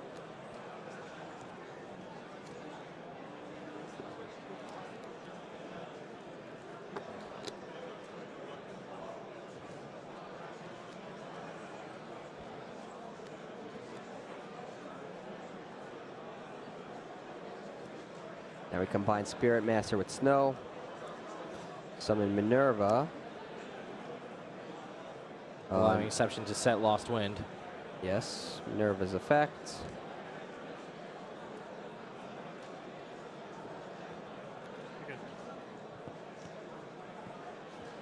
Oh man, his performance That's Trick pretty Clown, good. but and Raiden to draw a card. yeah, might not use the effect of Trick Clown though because it'll cost him life points. And I don't think that's what he wants to be doing right now. Probably not. Yeah.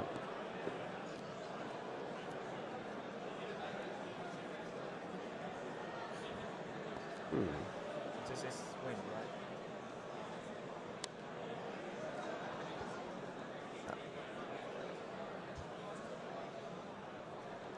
I don't know if Zoo's going to be able to deal damage, depending on Exception's cards. But I feel like his Twin Twister here actually might not be correct because what he could have done with that Twin Twister is had it set and prevented Exception from possibly being able to, set a Wabaku or something by destroying it during the end phase. Because if he's able to just push through that couple back row this turn and then set Twin Twister, the game's definitely over. Yeah. But let's see. I think this game plan is just a more aggressive line. Yeah. So what's the back row? Is the back row a Wabaku? No, it was Dimensional Barrier. No, the remaining one. No, it's Lost Wind. Oh, it's the Lost Wind, he said. Yeah. Okay. So it looks like he's actually in good shape then, too, right? Yeah, well. He's going to break through. He's going to get Exception below the 6,900 he's currently at. That's like the only card I can put. Yeah, so the Twin Twister seems fine. Yeah. How big is it? Cleared the way to make sure he gets to higher life points. Synchro Summon Angel of Zera. That's a card I haven't seen in a while. Yeah, does not gain attack for your banished cards, only your opponents, I'm pretty sure, so. Yeah. But I'm pretty sure it has a cool interaction with Fairy Tale Snow, right? That you can special summon it back. Yeah. Yeah. Yeah, so that's a very, very cool interaction. He's also huge at 2,800. I haven't seen that in so long, jeez. Yeah, it looks like Zhu has this.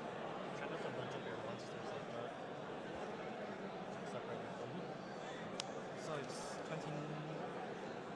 20. He's trying to see if he can win this turn, right? Yep.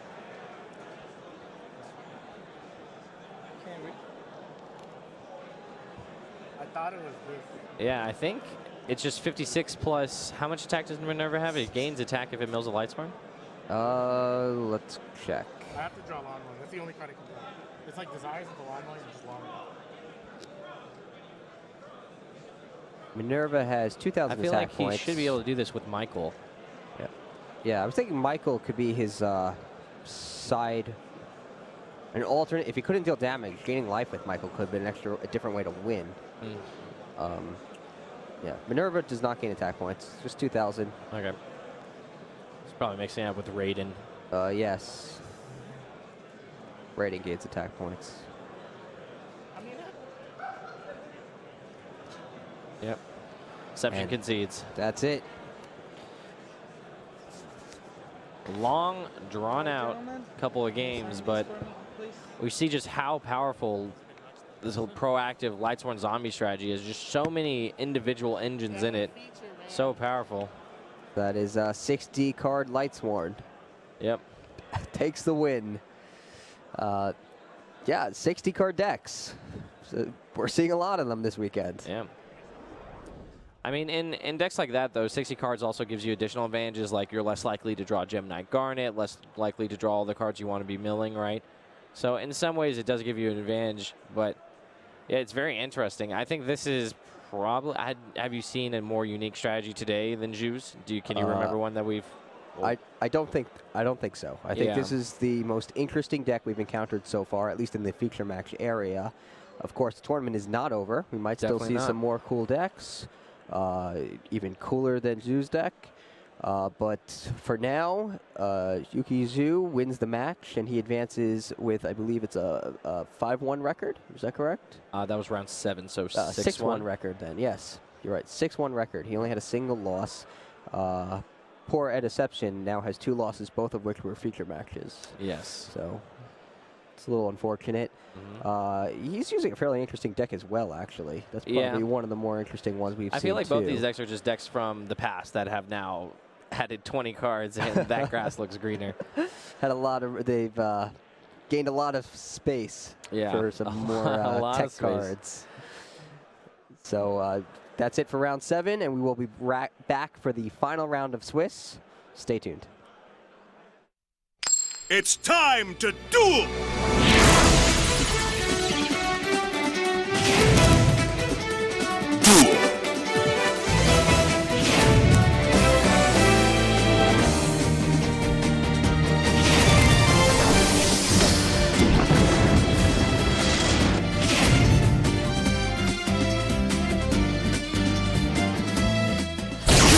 Duelings! Yu-Gi-Oh! Pendulum Domination with crushing DD monsters. And take full command of Fusion, Synchro, and Xyz monsters. Pendulum Domination. 43 cards per box, each box sold separately.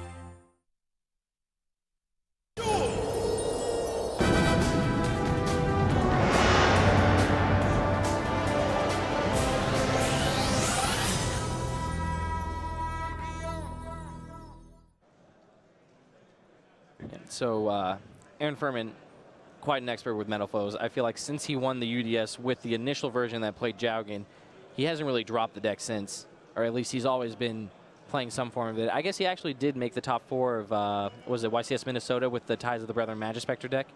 But he's pretty big on Metal Foes, and I'm excited to see him because I feel like he's one of the people who's sort of become like a master pilot of the strategy.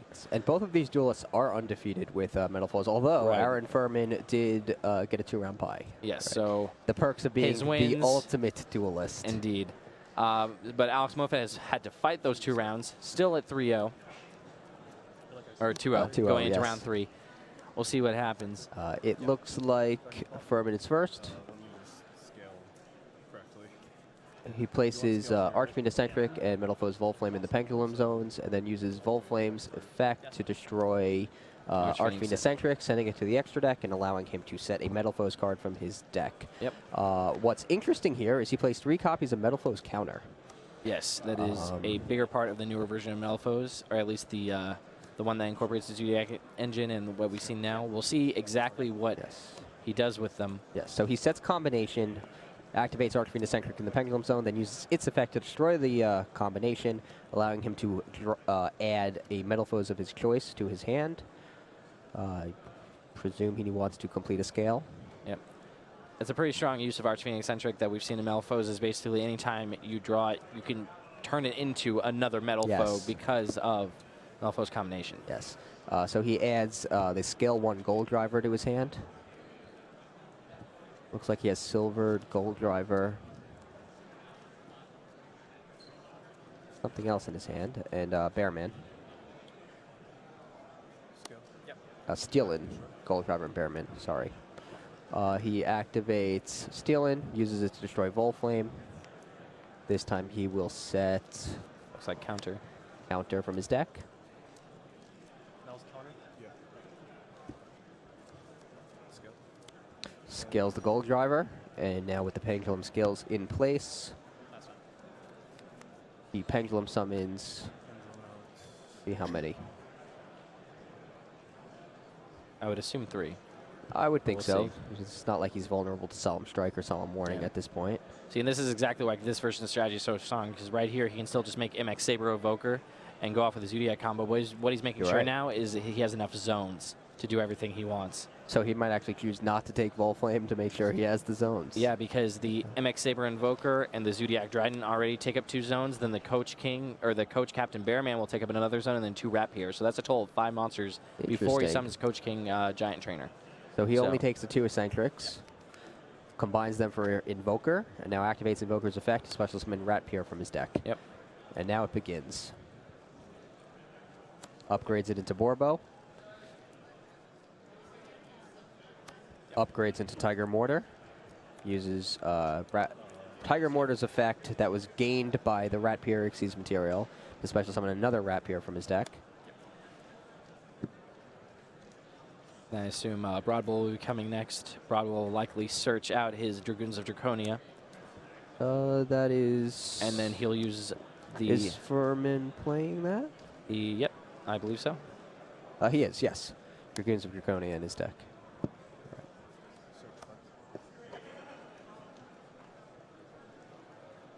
And there's the Dragoons of Draconia. As you said, basically just used as a Beast Warrior Pendulum monster you can search for with Broadbull, giving the Zodiac engine additional value in Pendulum strategies. So I used this.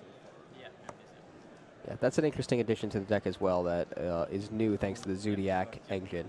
Yep. Since Broadbull can search for it and it's a low scale, it's a natural fit.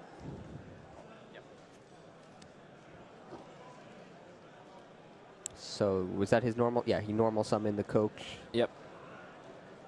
The Coach Captain Bearman. Coach Captain Bearman. Yep. Set another counter from his deck by using Gold Driver's effect to destroy his other Pendulum scale. That would be Steelin's destroyed. Now he uses the Coach's effect to make his Ratpiers all level 8, and he Xyz summons Coach King Giant Trainer, the big payoff for using Tremendous. Coach Captain Bearman.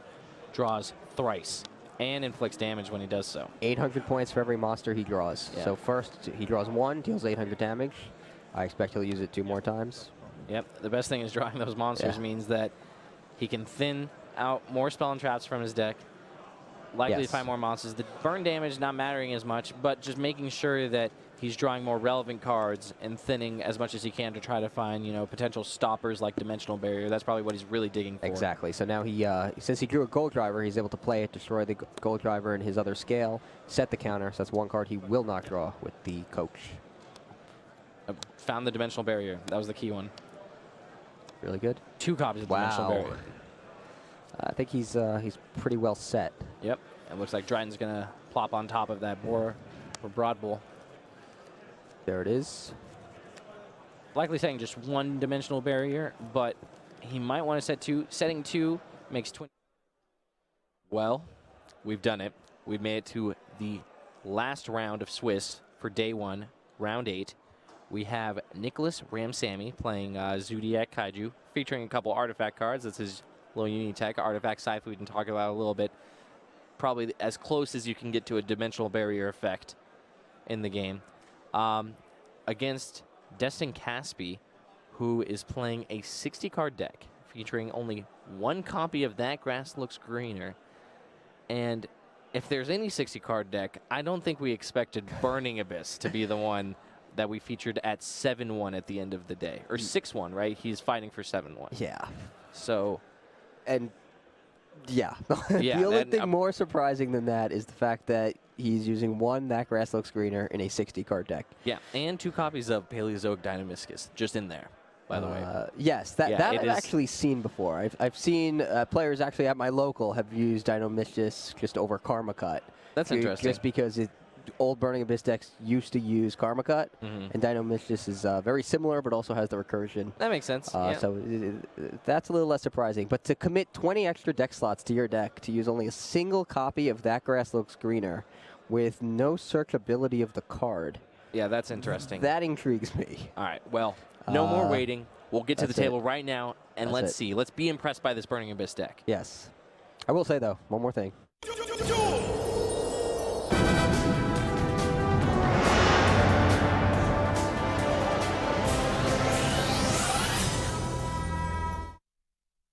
So, one more thing. One more thing. Burning Abyss decks had been running 60 cards even before That Grass Looks Greener. So I guess it's not the craziest thing in the world. I don't think very many did. It Maybe was like, not. I think in the very beginning, it was the 60-card Burning Abyss Shadal artifact, Some like of them that did, era, yeah. like way before they got like Rubik and Virgil. I feel like that was when it was the bigger Burning Abyss decks. Yeah. But after those, Burning Abyss got super streamlined. Like this was just the best deck for 2 years in a That's row, true. right? Like Yeah. Burning Abyss is, we've seen it so much. Beatrice is an insanely powerful card. The mans you get off of just a single Dante can be crazy. So I'm excited to see it. I'm just surprised that a deck that's also so good at making rank 3s also doesn't even want Zodiacs in it. I guess it's obviously counterintuitive with the Burning Abyss plan because all your Burning Abyss need if you control a monster that's not a Burning Abyss, all your Burning Abyss will just self-destruct. But I don't know, at the end of the combo, summoning an MX Saber Invoker doesn't seem that bad. But we'll see what happens. Yeah, so this is a very pure deck. Yeah. Pure Burning Abyss. Not a single Zodiac in sight. Nope. Well, it looks like Ramsani is starting off strong. Tenki for Ratpierre. Ratpierre sends Zodiac combo, stacks for Borbo into Tiger Mortar. Tiger Mortar then uses the effect of Zodiac Ratpierre to special summon another copy of Zodiac Ratpierre. And then looks like he's going to stack Broad Bull on top of that Tiger Mortar and use its effect, detaching Tiger Mortar to special summon the second copy of Zodiac Ratpierre before he uses the Broad Bull's other effect by detaching that Rapier to add a Beast Warrior, likely Whiptail. Most likely. And then I think we'll see him promote his Broad Bull into a Trident. Yep. There comes the Whiptail.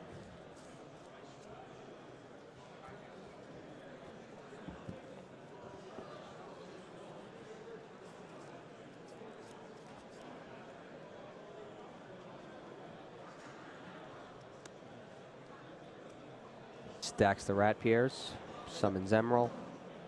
That goes to Emerald's effect, shuffles 2 Ratpierres and an Xyz monster, Borbo, back into his deck to draw 1 new card. That should be your deck.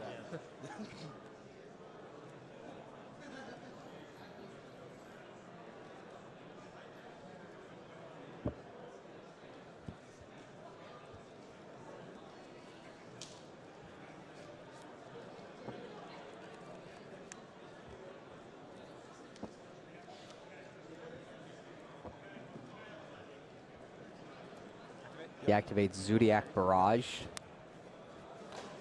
shoots down the Tenki, and special summons from his deck. Yep, likely Thoroughblade to try to dig for just another card. No reason to not get that free draw here. Give up the Whiptail, get a trap or something instead. Yeah. I feel like this is Thoroughblade's almost primary use is when I already have the combo and I have Zodiac Barrage or Tenki. This is just a little bit extra. Dig 1 card deeper. Yep. But still, every single time they do this, I feel like Ram just does so much more. It just gives you so much more resilience than getting that extra draw. But I guess if you have absolutely no way to stop your opponent from progressing, the Thoroughblade's going to be better. Stand up, please. Main one.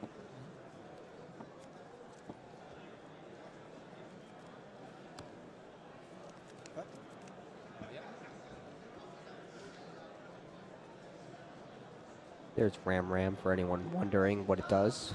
Yeah, basically has an effect when it's destroyed that you can special summon a Zodiac back from your graveyard. So if your combo field ends with a Ram and your opponent has Dark Hole, Raigeki, or Interrupted Kaiju Slumber, what you're able to do is bring back your Zodiac Dryden and then use that Whiptail you search off your Broad Bull in the middle of the combo to slip it under your Dryden and still be able to disrupt your opponent. Yeah, so Caspi uses special summons Terror Top, uses this effect to add to Kedenborg to his hand, and Ramsami immediately discards Maxi to activate its effect.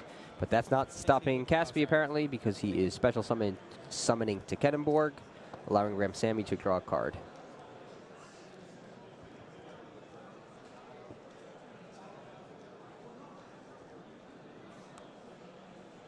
Caspi activates Foolish Burial.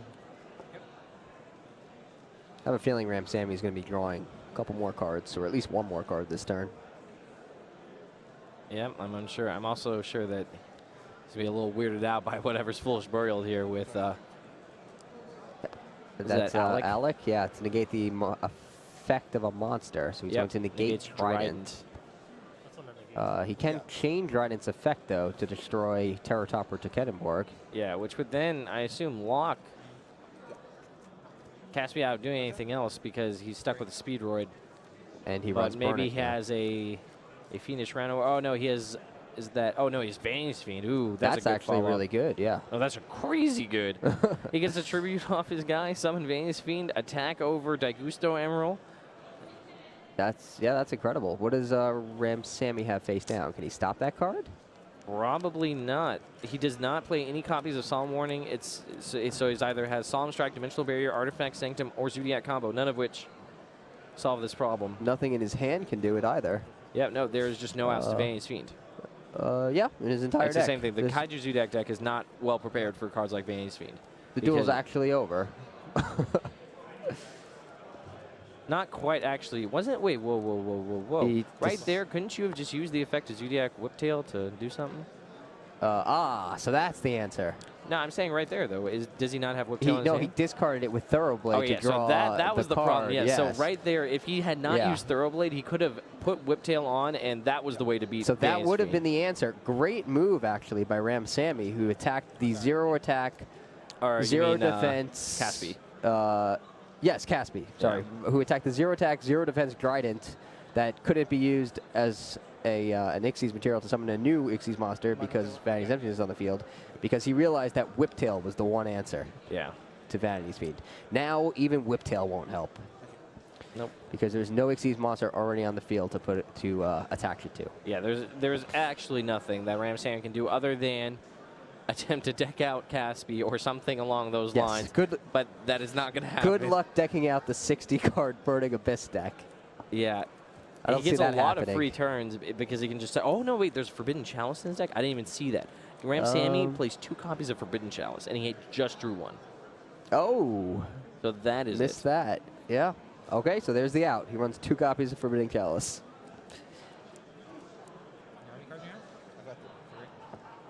Yeah, that Chalice is coming down and just probably ending it, actually. He has multiple copies of Barrage. It's rough.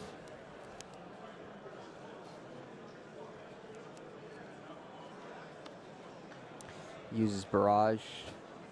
Summon Whiptail. Forbidding Chalice. We haven't seen much of that card, but that's another card that plays similar to the My Body is a Shield Kaiju role. Yeah. Okay, so we were totally wrong before. This game is not even close to over. Oh, yeah, no, because he has Forbidden Chalice in his deck. Yeah. But there's no other out that he had. No, and most Zodiac decks do just fold to a Ghost Ogre, or not a Ghost Ogre, a Vanity's Fiend. The Kaiju variants especially. Yeah, since you can't use the Slumber and you can't summon any of the Kaijus. Yeah.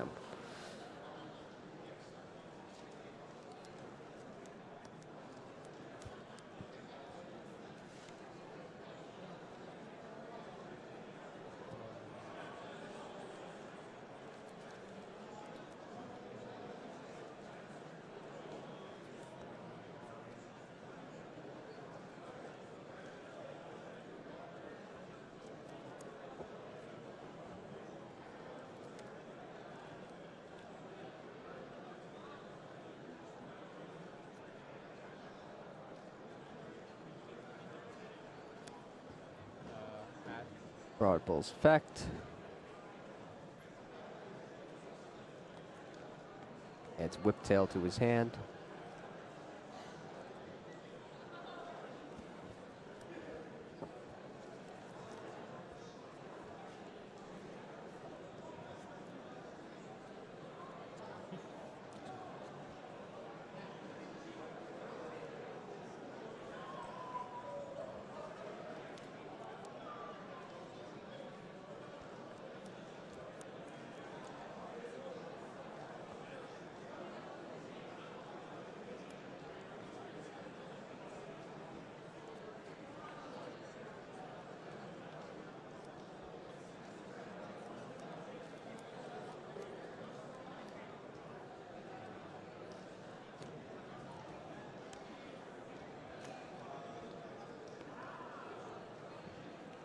Upgrades into Trident.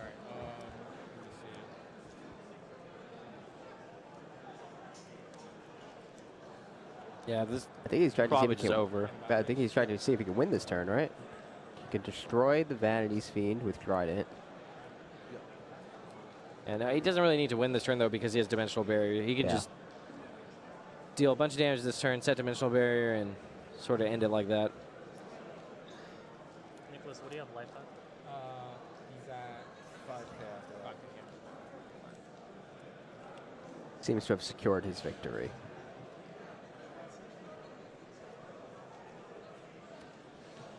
Ooh, Abyss Dweller against Burning Abyss. Yeah, I almost would have rather not Exceed Summon that, though. Because I think that revealing that you have Abyss Dweller even in your extra deck for how far you are ahead this game is not worthwhile. I think it's worth it to make sure you win. I think between Dimensional Barrier and Dryden, though, there's not much chance of you not winning. Yeah. And I feel like Dweller is such an off-card pick, and your opponent just never really plays around it because they played against how many Zodiacs today? We haven't seen Abyss Dweller in one extra deck. That's true. So that's, yeah, maybe I just value concealing information too much. I feel like after watching today, I'm always on that side of the argument, but maybe I'm just not supposed to be. You definitely evaluate a lot more highly than I do. Yeah. That's for sure.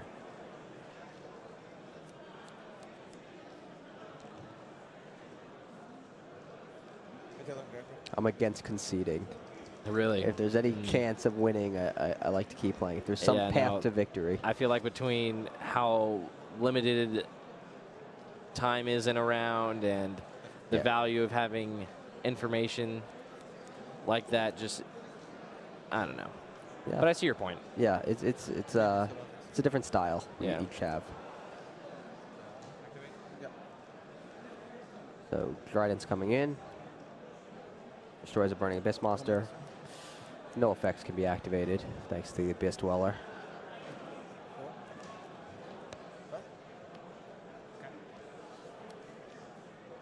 Scarm is special summoned.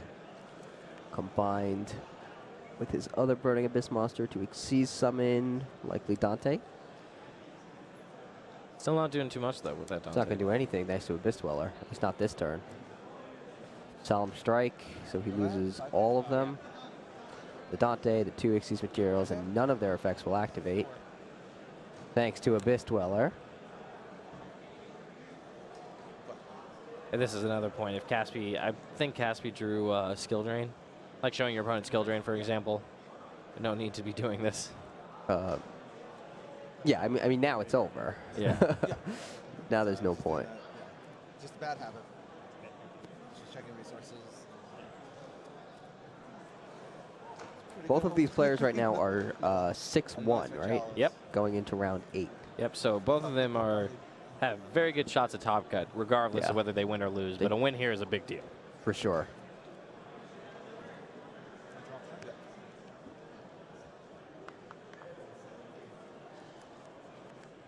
What was the card you just drew? Yeah. Yeah. Looks like Ramsand is giving Caspi another turn. Probably just trying to play around Torrential Tribute, things like that. He has such... Oh, there we go. Oh. All right, so Whiptails onto Trident. Yeah, to try to get for game, right? Yeah, sneaking in around Torrential Tribute, but would that have been game? Oh, yeah, probably he was at 500, so yes. Oh no, he was at 1500, right? yeah. So no, it wouldn't. No, have it been. wouldn't have been. Yeah, it was 300 shy.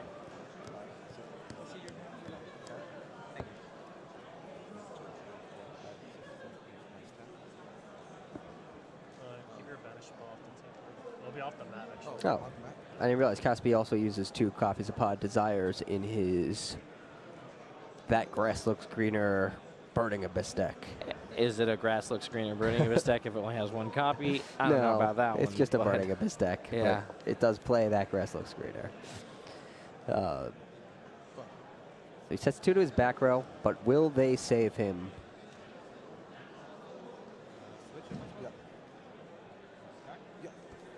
They will not. Yep.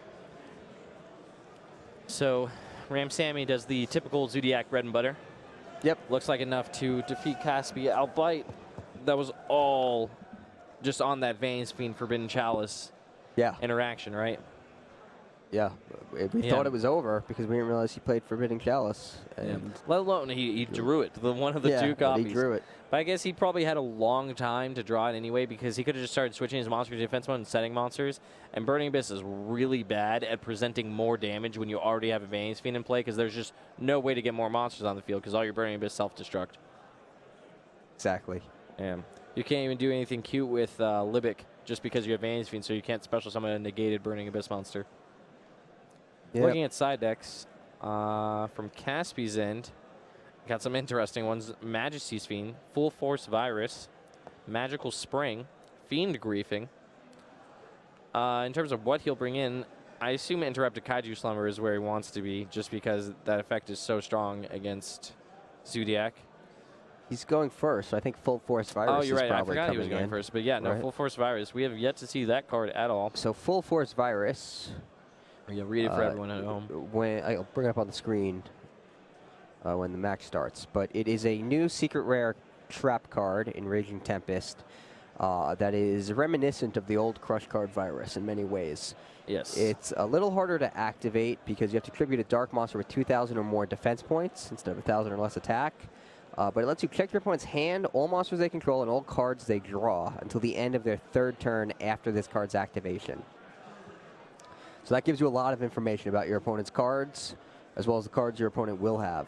Yep. Then it destroys all of those monsters with 1,500 or less defense points. Yeah, pretty big deal. Also pretty easy to get off. 2,000 or more defense on a dark monster just sounds like Scarm to me. Scarm. Dante's light, so it won't be him, but... Scarm. Yeah, Scarm. So easy. Graph into Scarm. Sir into Scarm. Just draw Scarm. You only need Scarm. Scarm plus Full Force Virus. And then it hits a lot of cards. Yeah, it's a big one. Obviously, Rapier gets hit. Whiptail has 400 defense. It gets hit. The Thoroughblade 0 defense, so hits every Zodiac.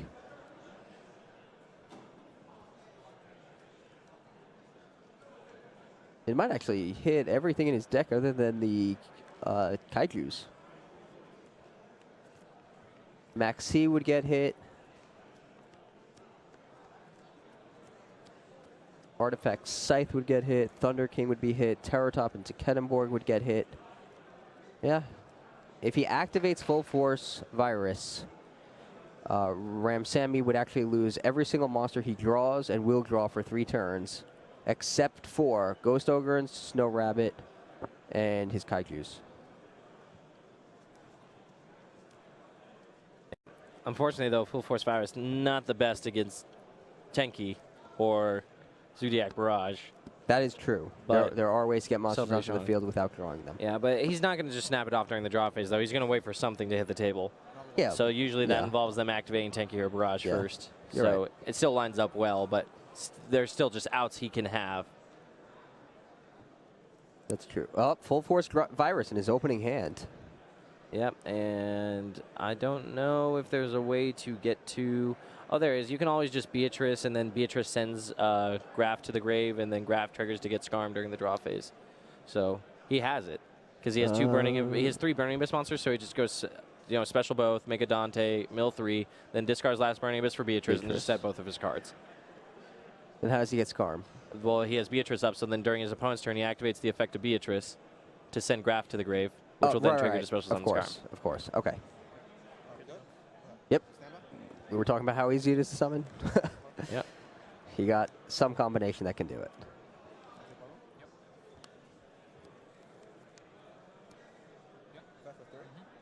The only unfortunate thing here would be milling Scarm. That would be fine because then he Yeah, can you get Sir. Sir. So we can Sir into the Scarm. Yeah, you're right. And now he also gets a free search. So yeah, no, I feel like I knew that before I said I'm that. sure but you did. It's been a long 8 rounds. Yeah. Just like I knew he can get Graf into Yeah, Scarm. We were discussing it earlier. So he's doing what you said. Beatrice is here. And he's going to get Torgai with Skarm's effect. And I think he wants to probably immediately use Yeah, getting Beatrice, Kaiju here is right? not good. That would be awful. Yeah. Do you feel like you don't snap off the virus immediately, though, right? No. So then what happens if your Skarm gets Kaiju? If he wants to Kaiju my Skarm, I let him. All right. That's just... I think that's also a pretty good And trade. I keep my Beatrice. I'll sounds good to me. Oh, Ramsani has Forbidden Chalice. He chose not to activate it here. Interesting. That is Or interesting. respond with Cosmic Cyclone. Both of those might have actually just completely beat this plan, but I feel like Interesting. once he sends Sir to the grave, though, maybe that's when Fairy Tale Snow. Huh. Wait, what? A bit of an audible. What's going on with that Did he not draw Skarm? full force? It's getting added back to his hand via Dante. Did he not draw the virus? He definitely has the virus. I saw it in his hand. It's also interesting because you weird. can't normal summon, like if you normal summon the Skarm, you can't special summon the Skarm because you have set back row. And if you normal summon the Skarm, you can't normal summon your tour guide. But you could have normal summoned the tour guide to get Sir to get back the Skarm. I'm a little confused, but I'm going to trust Caspi has well, some out of, yeah, maybe not.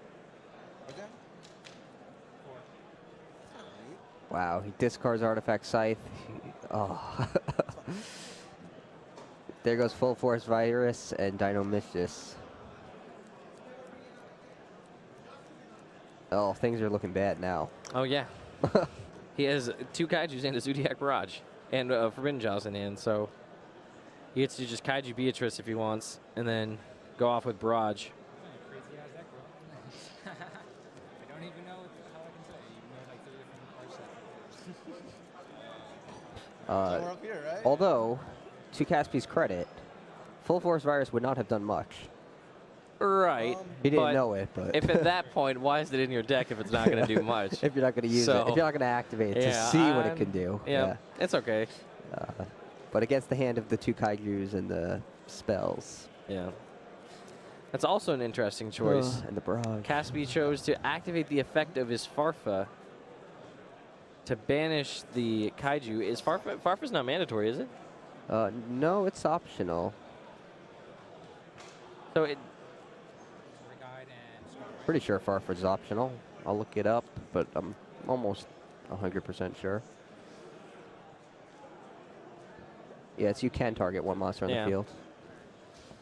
So I guess it makes sense to like Farfa your own guy like during your turn, so that you know you don't have a monster in play that you don't want for your Burning Abyss cards. But I feel like at this point you're just opening yourself up to a lot of damage. Like you do have Fairy Tale Snow, but having the Kaiju along with your Fairy Tale Snow isn't like preventing you from doing anything. yeah. Maybe he anticipated Trident would hit the field and just destroy the Kaiju. But at that point, what does that even matter? Well, at least now it's a monster on his field on his own turn to Sure. bait the Trident's effect. I don't really know. I see your argument there. Yeah. Actually, I could see that like it's a few levels higher than what I was thinking, but maybe. I don't know. So that Forbidden Chalice came in great here too, stopping. Snow, yeah. Yeah. Gave up 7 cards. 7 cards in this situation is actually a lot. He doesn't have that many in his graveyard. Yeah. Ramsami obviously negated the snow with his Forbidden Chalice, and now he's free to do all of his Zodiac combos. And I don't mean the card. So promotes Rat Pierre into Tiger Mortar. Borbo, then Tiger Mortar. Special summons Rat Pierre. Summons Broad Bull over Tiger Mortar. Attacks Nixie's material for a 2nd Rat Pierre.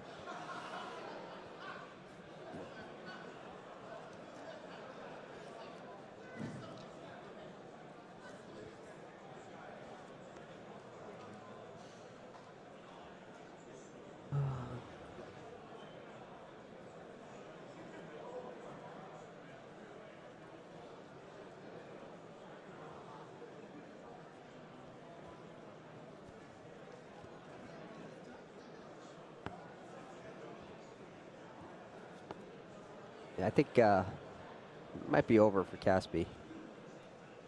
He does have Tour Guide. He does have Tour Guide and Scarm. But not. What is that going to do? Yeah, I don't know, because you can just Dryden whatever the Tour Guide gets, so then he's locked with just a Tour Guide. So you'd have to do something super clever like Tour Guide into Libic to play around Dryden or something. That would work. But even then, like, the Dryden's still going to eventually pop something that's probably going to just be backbreaking. Or right here just makes Abyss Dweller, right? Abyss Dweller, that's right. Abyss Dweller's in his extra deck, so this is extra over. Yeah. Yeah.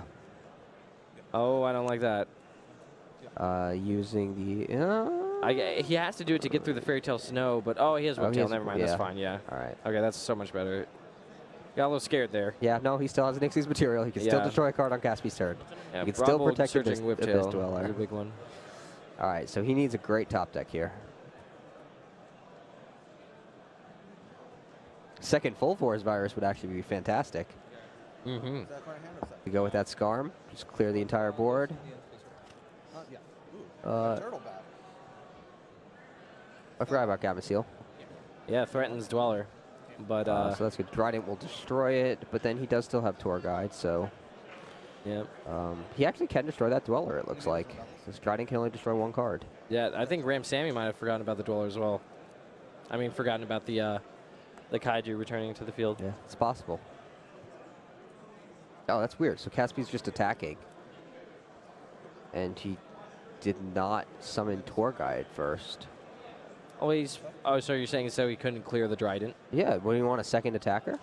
Dryden can only destroy one monster, so then you're definitely getting over the Abyss Dweller.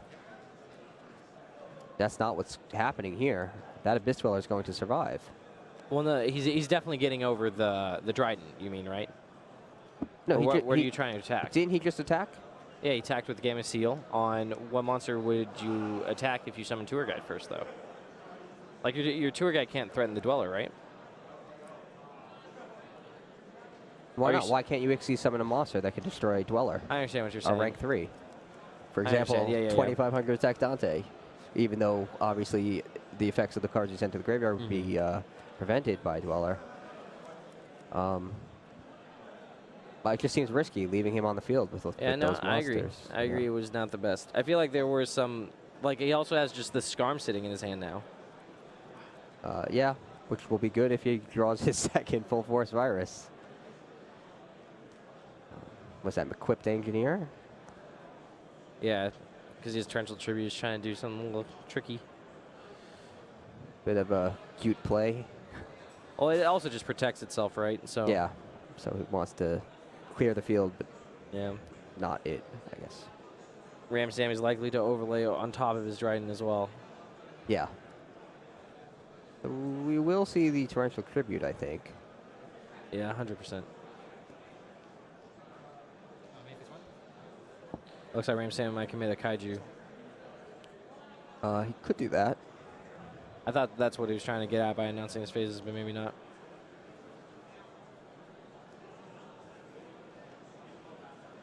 That would be interesting. And then Torrential will clear the field, and then we're basically in top deck mode. Well, yeah, but Caspi already has just one Scarm, right? So any Burning Right. Abyss, he has Dante, and then... Yeah. So he's actually in a pretty good position to be in top deck mode.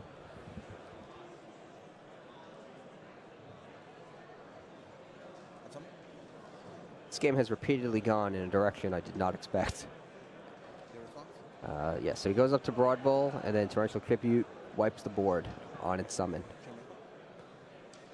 Equipped Engineer's effect is chained so that he can protect it from destruction. And Abyss Dweller's chained. Just in case.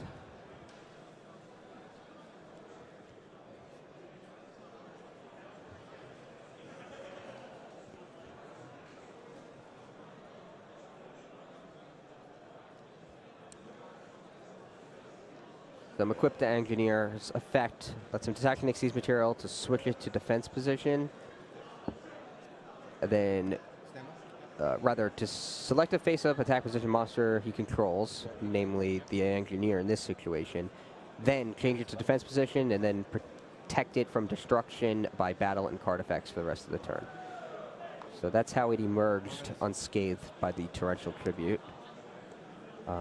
Caspy summons Skarm, lets it get destroyed by its own effect. Like he enters his end phase. Yeah, basically just slowly training it for another monster. Yeah. I guess he attacked with the Engineer. Yeah. First, yeah. Yeah, it's graph to his hand with the effect of Skarm.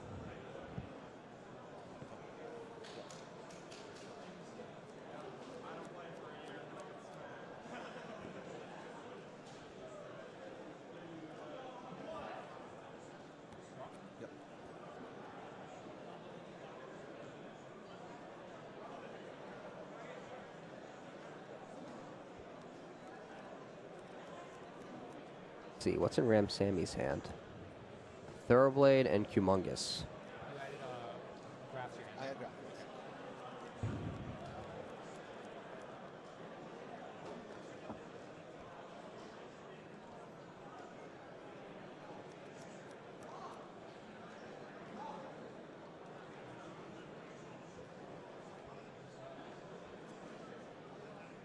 I feel like it's quickly falling apart for Ram Sammy. Yeah, the fact that he invested so many resources and wasn't able to get combo to the grave and didn't Daigusto Emerald back his pieces, just make it so if his board was broken, the game was likely over. If he does that same turn sequence and then maybe ends with Emerald, even if Caspy gets a turn to do more things, it could have been very different. So he actually tributes the Engineer to summon a Kaiju to Caspy's field, and then Caspy gets to use the effect of his Rhino to send a Fiend to his graveyard.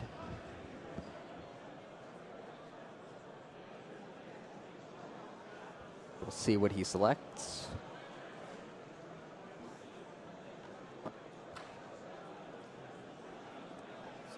Seer.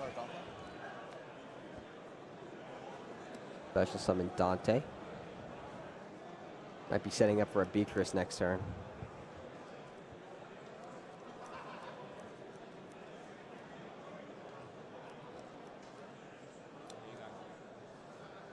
And Sammy admits defeat. Realizes it's over. He doesn't have any good answer to that. Honestly, Yep, looks like we're going to a game 3. Snow, Yep. torrentials are coming back in. And Caspy actually sounds fairly surprised by his own victory. I guess. Can we have 3 back yet? Does he?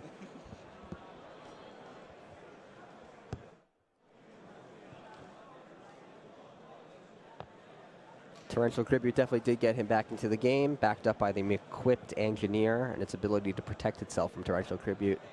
So that was actually some good playing by Caspy. Yep.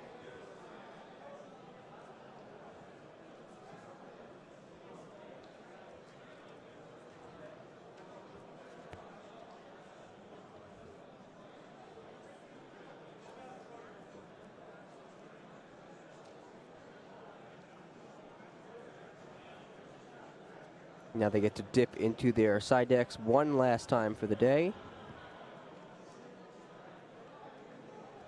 If you're Caspy, do you keep the full force viruses in? Probably not if I'm not going first, especially if I don't value enough to snap it off like that. I feel I would keep it in just because even if your opponent builds a tremendous field, set Storm, set full force virus, you have the something that answer. clears it. Yeah, that could be true. It's a board wipe. Yeah, I mean, I haven't had much experience with the card, so yeah, it could be just it is that strong Yeah. against Yeah. Zodiac even after they've gone off. I can see that. It looks like he's bringing in Majesty's Fiend. That's interesting. Majesty's Fiend. It can happen. Right. Hmm? That is interesting. I mean, it's not the worst card because it stops all their effects from activating. It won't stop continuous stuff, but it's just another way to disrupt your opponent. I feel like in 60 cards too, adding more Fiends is just like, you know, you only have 3. Even if these Fiends are a little worse, you still get them. Like they aren't good against Kaiju. That's the biggest problem. They're not good against Kaiju or any of the removal. Yeah.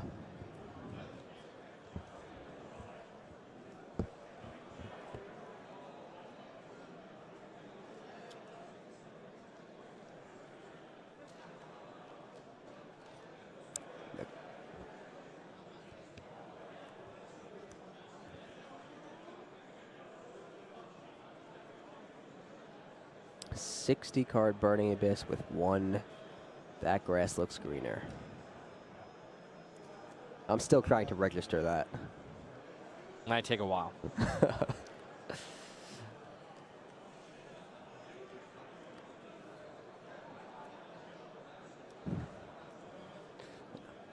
Yeah, I mean, it is like the old Burning Abyss decks that use the deck as a resource and basically doesn't want to run out of cards in the deck. Yeah. So I guess it sort of makes sense.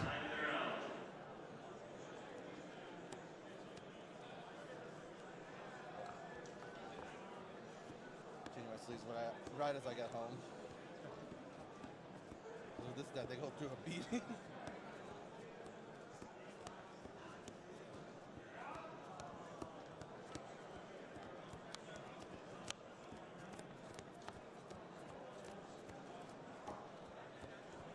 Here comes the 60 card shuffle.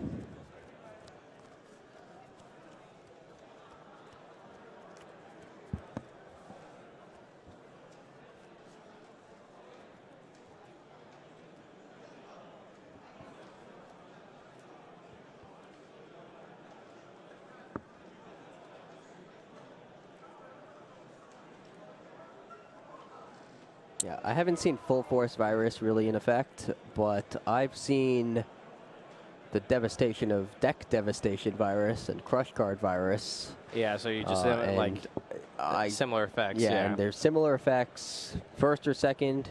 If it hits enough cards from your opponent's hand, field, and deck, it's incredible. And Full Force Virus certainly does hit enough cards in Ramsami's deck. So.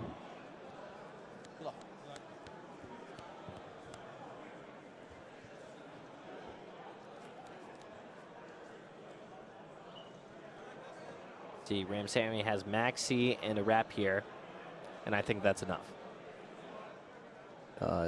That is good. Maxi is very good against Burning Abyss, always has been. He also has Cosmic Cyclone, so he gets to set that along with it, so just in case there's some way that Cassie sort of crawls back. It just seems so rough trying to deal. Like Burning Abyss, the fact that they all activate in the hand so that you always get a guaranteed draw off of Maxi makes that card so much better against them than a lot of other decks. Like, it's not like Terra Top that's just inherent. You slap it down, no chance. All right, so he's... and he gets the longevity of combo already because he drew Rapier and is just normal summoning it rather than special summoning it. Semi-normal summons Rapier, sends combo to the graveyard, upgrades to Borbo, upgrades to Tiger Mortar, detaches Borbo to use Tiger Mortar's effect, granted by Rapier, to special summon a Rapier from his deck.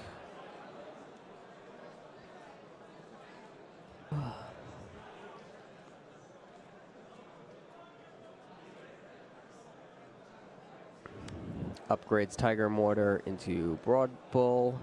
Broad Bull's effect detaches Tiger Mortar to special summon another Rapier. With the Rapier effect, with the effects granted by Rapier. Do you think you Dweller turn one here, or do you think you Daigusto Emerald? Just thinking that. If you already have combo down, I could see wanting a Dweller instead. Yeah. But I mean, the advantage that you get, I feel like this is another case that, I feel like the Zodiac deck is just better to where you just want to cycle your resources and draw another card, and that's probably going to be enough even without Dweller. But Dweller's still so well positioned against Burning Abyss that it's obviously very tempting. Yeah, so looks like he's going at... Yeah, it looks like he chose Emerald in the end. Yeah. Maybe that last game with Dweller just didn't leave the best taste in his mouth. Yeah. I mean, if he went for Dweller, he'd be exceptionally vulnerable to Dark Hole, Raigeki. Dweller wouldn't have had paid for itself in the slightest. Yeah, but with combo in the grave, it's not even like you lose too much. That's true. Like you buy a whole entire turn because of Dweller, or your opponent tries to special you Maxi. Between Dweller and Maxi, your opponent's not having a turn. That's true. That is true. He does have that too. But it looks like he drew a trap card, which is exactly what you want Emerald to do. So now he's up to Oh Trident. man, yeah, but Magi's feet. He can go try to special summon a Burning Abyss. He's going to get Maxied, and then he's going to tribute summon for Majesty's Fiend. Dryden won't be able to do anything. So this actually still just could be a game. What was the trap card that was drawn? I think Dimensional Barrier. Well, that doesn't help. No. The only card that he has to help is all the Kaiju work, actually. So Majesty's Fiend is not a problem. I'm pretty sure he already has at least one, if not two Kaiju.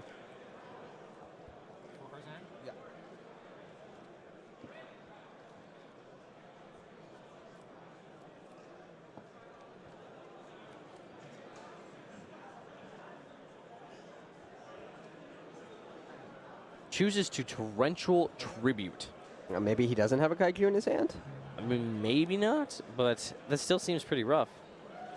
Yeah, I mean, well, the Majesty's I guess it's 2 copies of Whiptail, according to the iPads, but I am unsure. You're right. It might be 2 Whiptails with a barrier in hand. Maybe he had no answer to that. Tons of answers in his deck, but if he had none in his hand, that torrential's worth it because the Majesty's Fiend was going to destroy one of the monsters anyway in battle. Yeah, he still has combo in the grave, albeit probably not enough names, right? He has just 2, 3, but he does have Maxi. He might have 4, right? He has all of the Xyz monsters in there. I think, well, he Daigusto Emerald already, and I think it's just Dryden. I think it's Dryden Broadbull and another Xyz. Oh, and then I guess probably Wrap here off of the Daigusto Emerald, so that's 4. I'm surprised he didn't try to equip a Whiptail from his hand in response to the Darkhold to get 5, if that's the case, though. Because he has Whiptails in his hand, so he could just use the effect of Whiptail just to get the 5th one down so he can combo. He tried to... He attempted to normal summon Sir. He could special summon Sir. He can. So it's going to be a 5-turn count. So it'll be 0, 1, 2, 3, 4, and 5. The time is called, so Caspi's probably going to try to push, which means he's going to get met by Maxi. Oh, that's right. Yeah, it looks like 4 Maxi. Zodiacs in the grave. So yeah, I think you're for sure supposed to equip Whiptail there in response to the Torrential Tribute. There's 4 in there. Maybe. And is this your first procedural error warning of the tournament? You'd be trading a Whiptail in hand for the ability to use the combo to draw an extra card. You get the Mole Rat down. But actually, I guess the biggest issue with that is that you want your Whiptail so you can Whiptail into Tiger Mortar to swap it out for the Wrap here. That's true.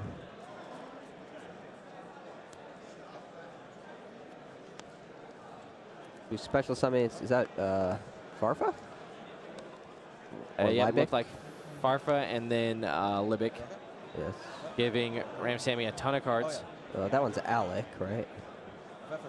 Yeah, it was Farfa and then Alec, and then Dante, now milling 3, hitting a Rubik. So he's just pushing through Max C. That seems kind of reckless. I know they're in time, so there's not going to be that many turns. Yeah, I mean, I think his plan is just to make a Beatrice and then just have enough disruption to where he just rides out the turns, because he does get a Seer special summon if he wants to here too, and he has Farfa under the Beatrice, so if he wanted to, he could get double disruption going. But yeah, between all the Kaiju and all these other things, I don't know how good of a sequence that was. I feel like a single Kaiju. Yeah, Cosmic Cyclone also makes the life point disparity even further, but I don't think it should matter too much. I don't think so. I think a single Kaiju should end this. Yeah, stand by. Beatrice. I guess it depends on the follow-up that Well, he's going to send Fairy Tale Snow to the graveyard. Okay. So that's going to be his way to hopefully block out all the damage. Yeah, so that'll definitely hinder him. That'll hinder Ramsamy, but he can only use its effect once. Yeah. It looks like he now has 8 cards in his graveyard, so he'd have to give up everything to use Snow's effect.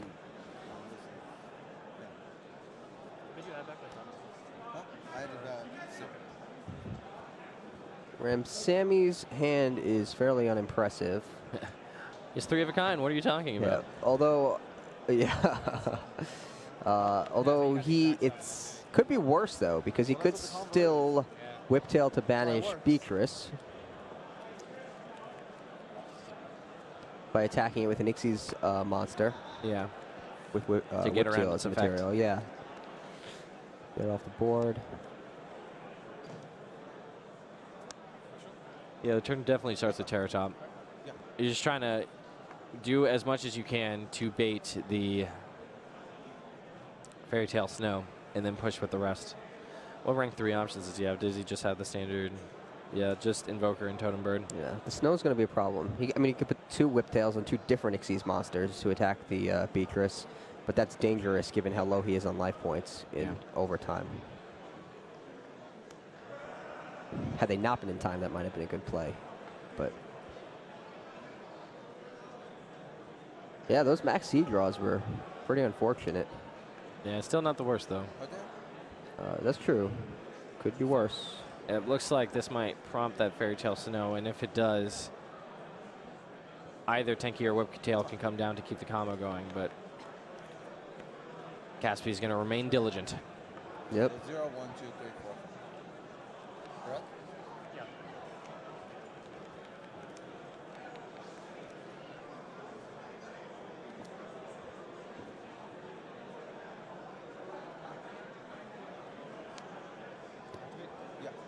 Invoker's effect.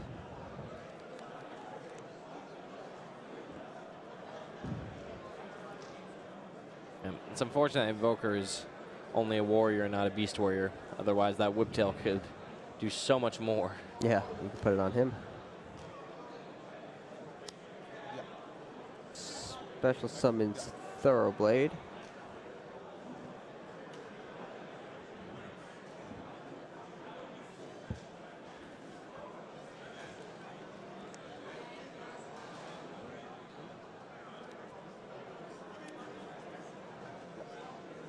Uses this effect, he draws a trap card. It's probably not what he wanted.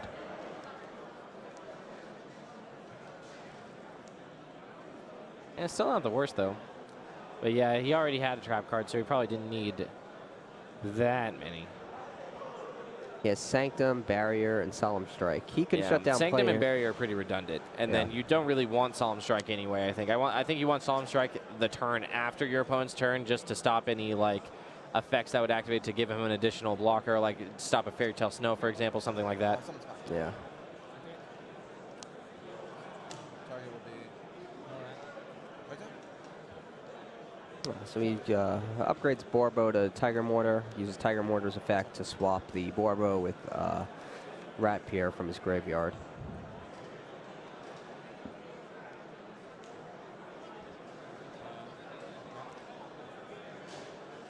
Interesting to let things keep going like this.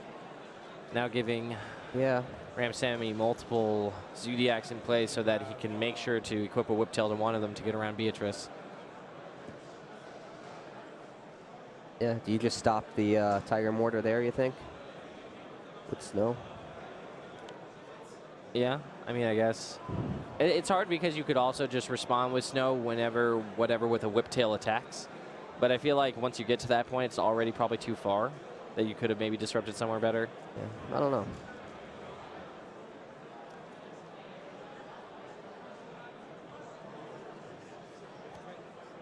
So now he uses combo.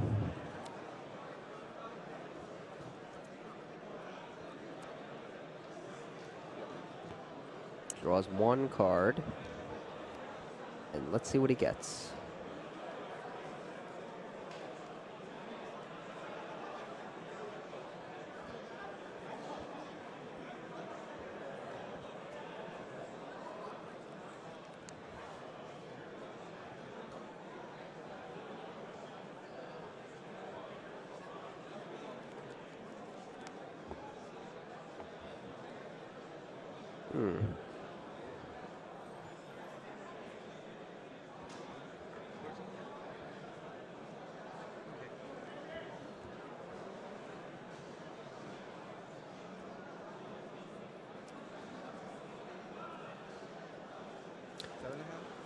Upgrades Tiger Mortar into Broad Bull. Yeah, let's see, if Caspy uses Snow here, then I don't understand the difference between using Snow here versus the Tiger Mortar before.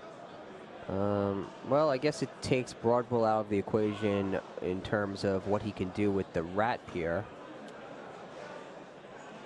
Right, but then he would just not have that Rapier in play. Valid point, although he doesn't know maybe Ram Sammy can summon another Rapier. Maybe he has a Barrage or something in hand. Yeah, but at that point, I think you just kind of have to... You play it where if you have Barrage, I'm probably not winning anyway. I just don't have enough disruption for that to work.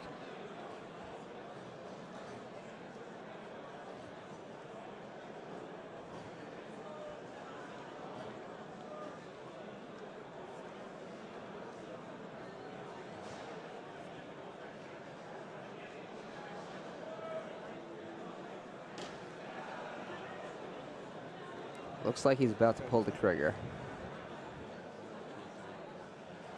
Banishes his entire graveyard to special summon Snow back to the field and puts Broad Bull face down. So it ends there for Broad Bull. He could still Rat Peer into Trident. Unless he's able to get another monster on the field to stack. He's used Tiger Mortar, Broad Bull, and Borbo this turn? Or did he use Borbo? Borbo. I think he started with definitely Borbo, right? summoned Yeah. Borbo. Everything but Trident. It looks like it says Junk Barrage on there, but that's probably a Zodiac Barrage. Yeah. In his hand.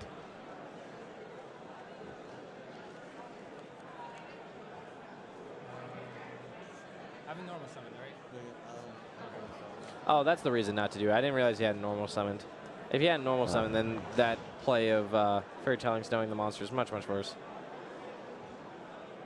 Oh, yeah, I forgot. Yeah, the Invoker is what let him... Okay, that makes so much more sense. Yeah, that's true. He Terror-topped Kedemborg into the Invoker, right?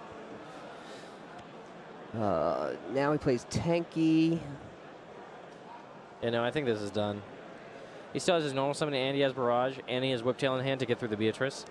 Yeah, this is looking pretty good for him. And he has a trap card for the following turn, too. I feel like it's just very hard to lose it from this point. Well, how many more turns does he have, though? Because this is overtime. I think this is just turn 1. Is it? Okay. Yeah, I think 0 was on Caspi's. Yeah, so with 3 more turns, he should be able to pull this out. Like, the best card Caspi draws is that Grass Looks Greener. If he can that Grass Looks Greener into something insane, then maybe.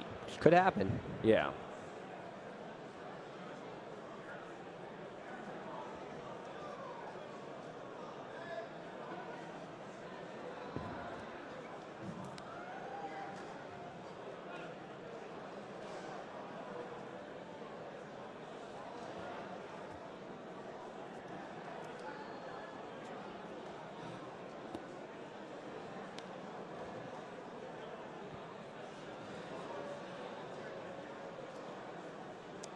Summons the Abyss Dweller.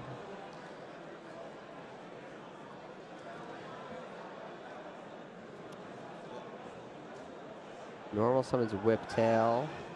Maybe upgrade into a Dryden, I would assume. I would think so, and then he could give it an extra material with Barrage. He didn't Barrage away the Tenki? Oh, did he? Oh, no, you're right. You're right. He already Barraged. Might have been better off barraging the barrage itself, though, right? Oh no, but he needed. He has another. He needed the rat. Yeah. To make the Dweller. He also has another Whiptail in hand, so it's not that big of a deal. Yeah. Okay, so Caspi has a turn to. He doesn't really. He has pull out of Dweller, this. and he's gonna get Dweller Dimensional Barriered. Yeah. And maybe even Sanctumed. What about like a Dark Hole though? Would that maybe slow him down enough? Maybe. Caspi is up in life points. He didn't draw Dark Hole though. He has two Burning Abyss. Yeah, can't do much with 2 Burning Abyss monsters.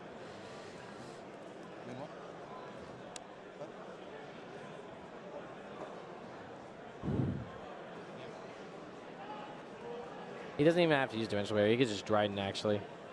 Yeah. He could Dryden and then flip Dimensional Barrier.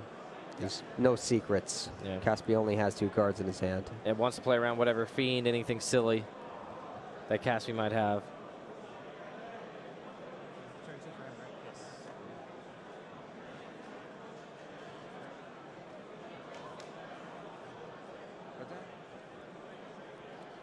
Just 3 now?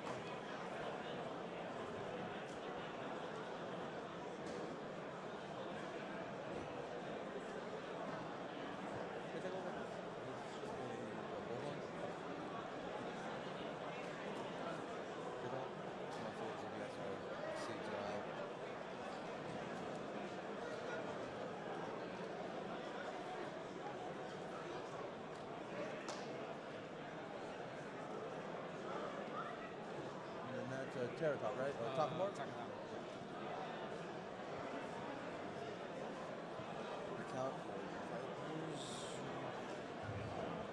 Is that a Raptor? Raptor, right? I don't know what Caspi's thinking about. I'm unsure either.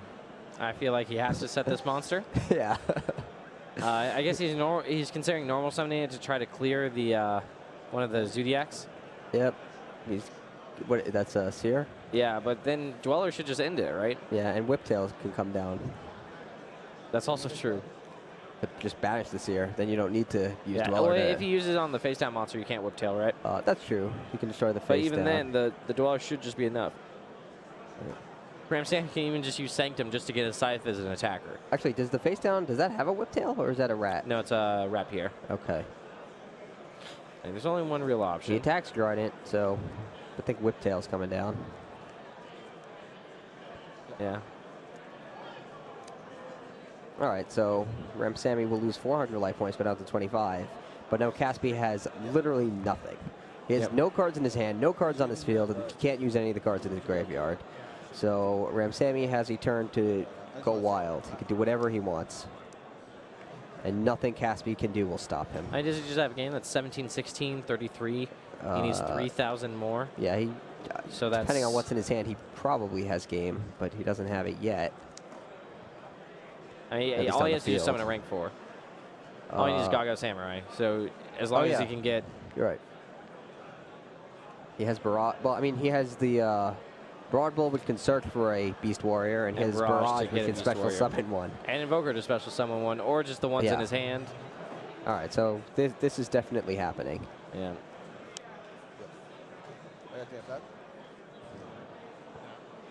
Oh, no, it's double Terror Top in his hand, actually. It's a good thing he didn't need anything in his hand. Yeah. Oh, so Barrage attaches to the Broad Bull.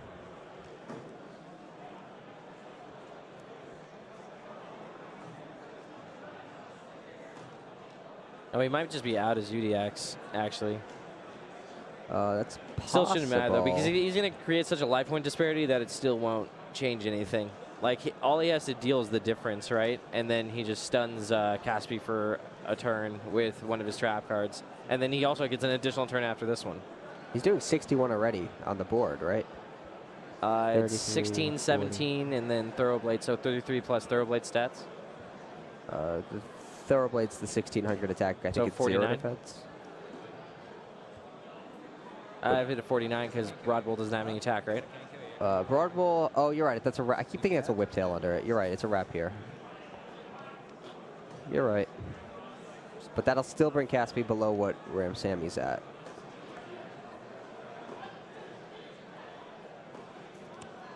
Oh, and he summons Terror Top. 28, 35. Put an extra 1,200 in. So that'll bring him down to 6,100. Rather, down 6,100 down to 200 life points. And I can only imagine Caspi will either draw That Grass Looks Greener or immediately concede. And it's the immediately concede route. That was much more drawn out than I expected it to be. Yeah. Yeah, Caspi definitely clung on to hope for quite some time. Yeah.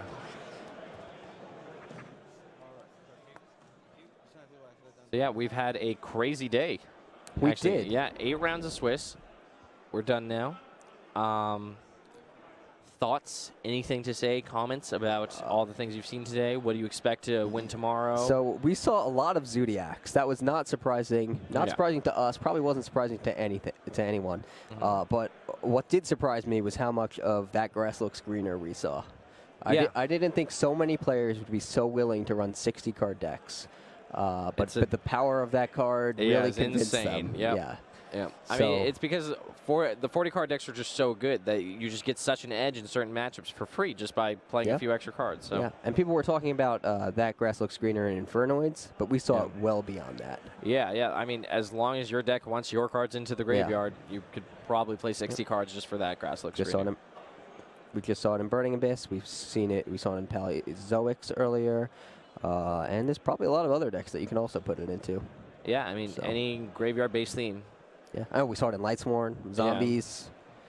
So that card, I think, has exceeded expectations, at least my expectations. For Yeah, this I mean, I weekend. couldn't even imagine that card in certain like older formats. Like, imagine that card in like something like Dragon Rulers or just anything that Right. actually like that grass looks greener is just such a powerful card. I feel like that's the card that it will eventually maybe need to be adjusted in some way or whenever. It just has such a high power level. You think that 60, like playing 60 cards balances enough to make it? I don't know, but if it gets to the point where everyone's playing 60, then the card does nothing. You're right. So I guess that is sort of like self-balances. It is somewhat of a self-check. So we'll see tomorrow as the tournament progresses. We'll see whether that grass looks greener actually makes it to the top of the tables, or whether some consistency issues that arise out of running a 60-card deck will catch up to some of those players and hinder them a bit. But for now, round 8 is over. Day 1 is over. Yep, we got 2 more rounds of Swiss tomorrow before the top cut. So make sure to tune in tomorrow morning. And we'll see you then. Yep.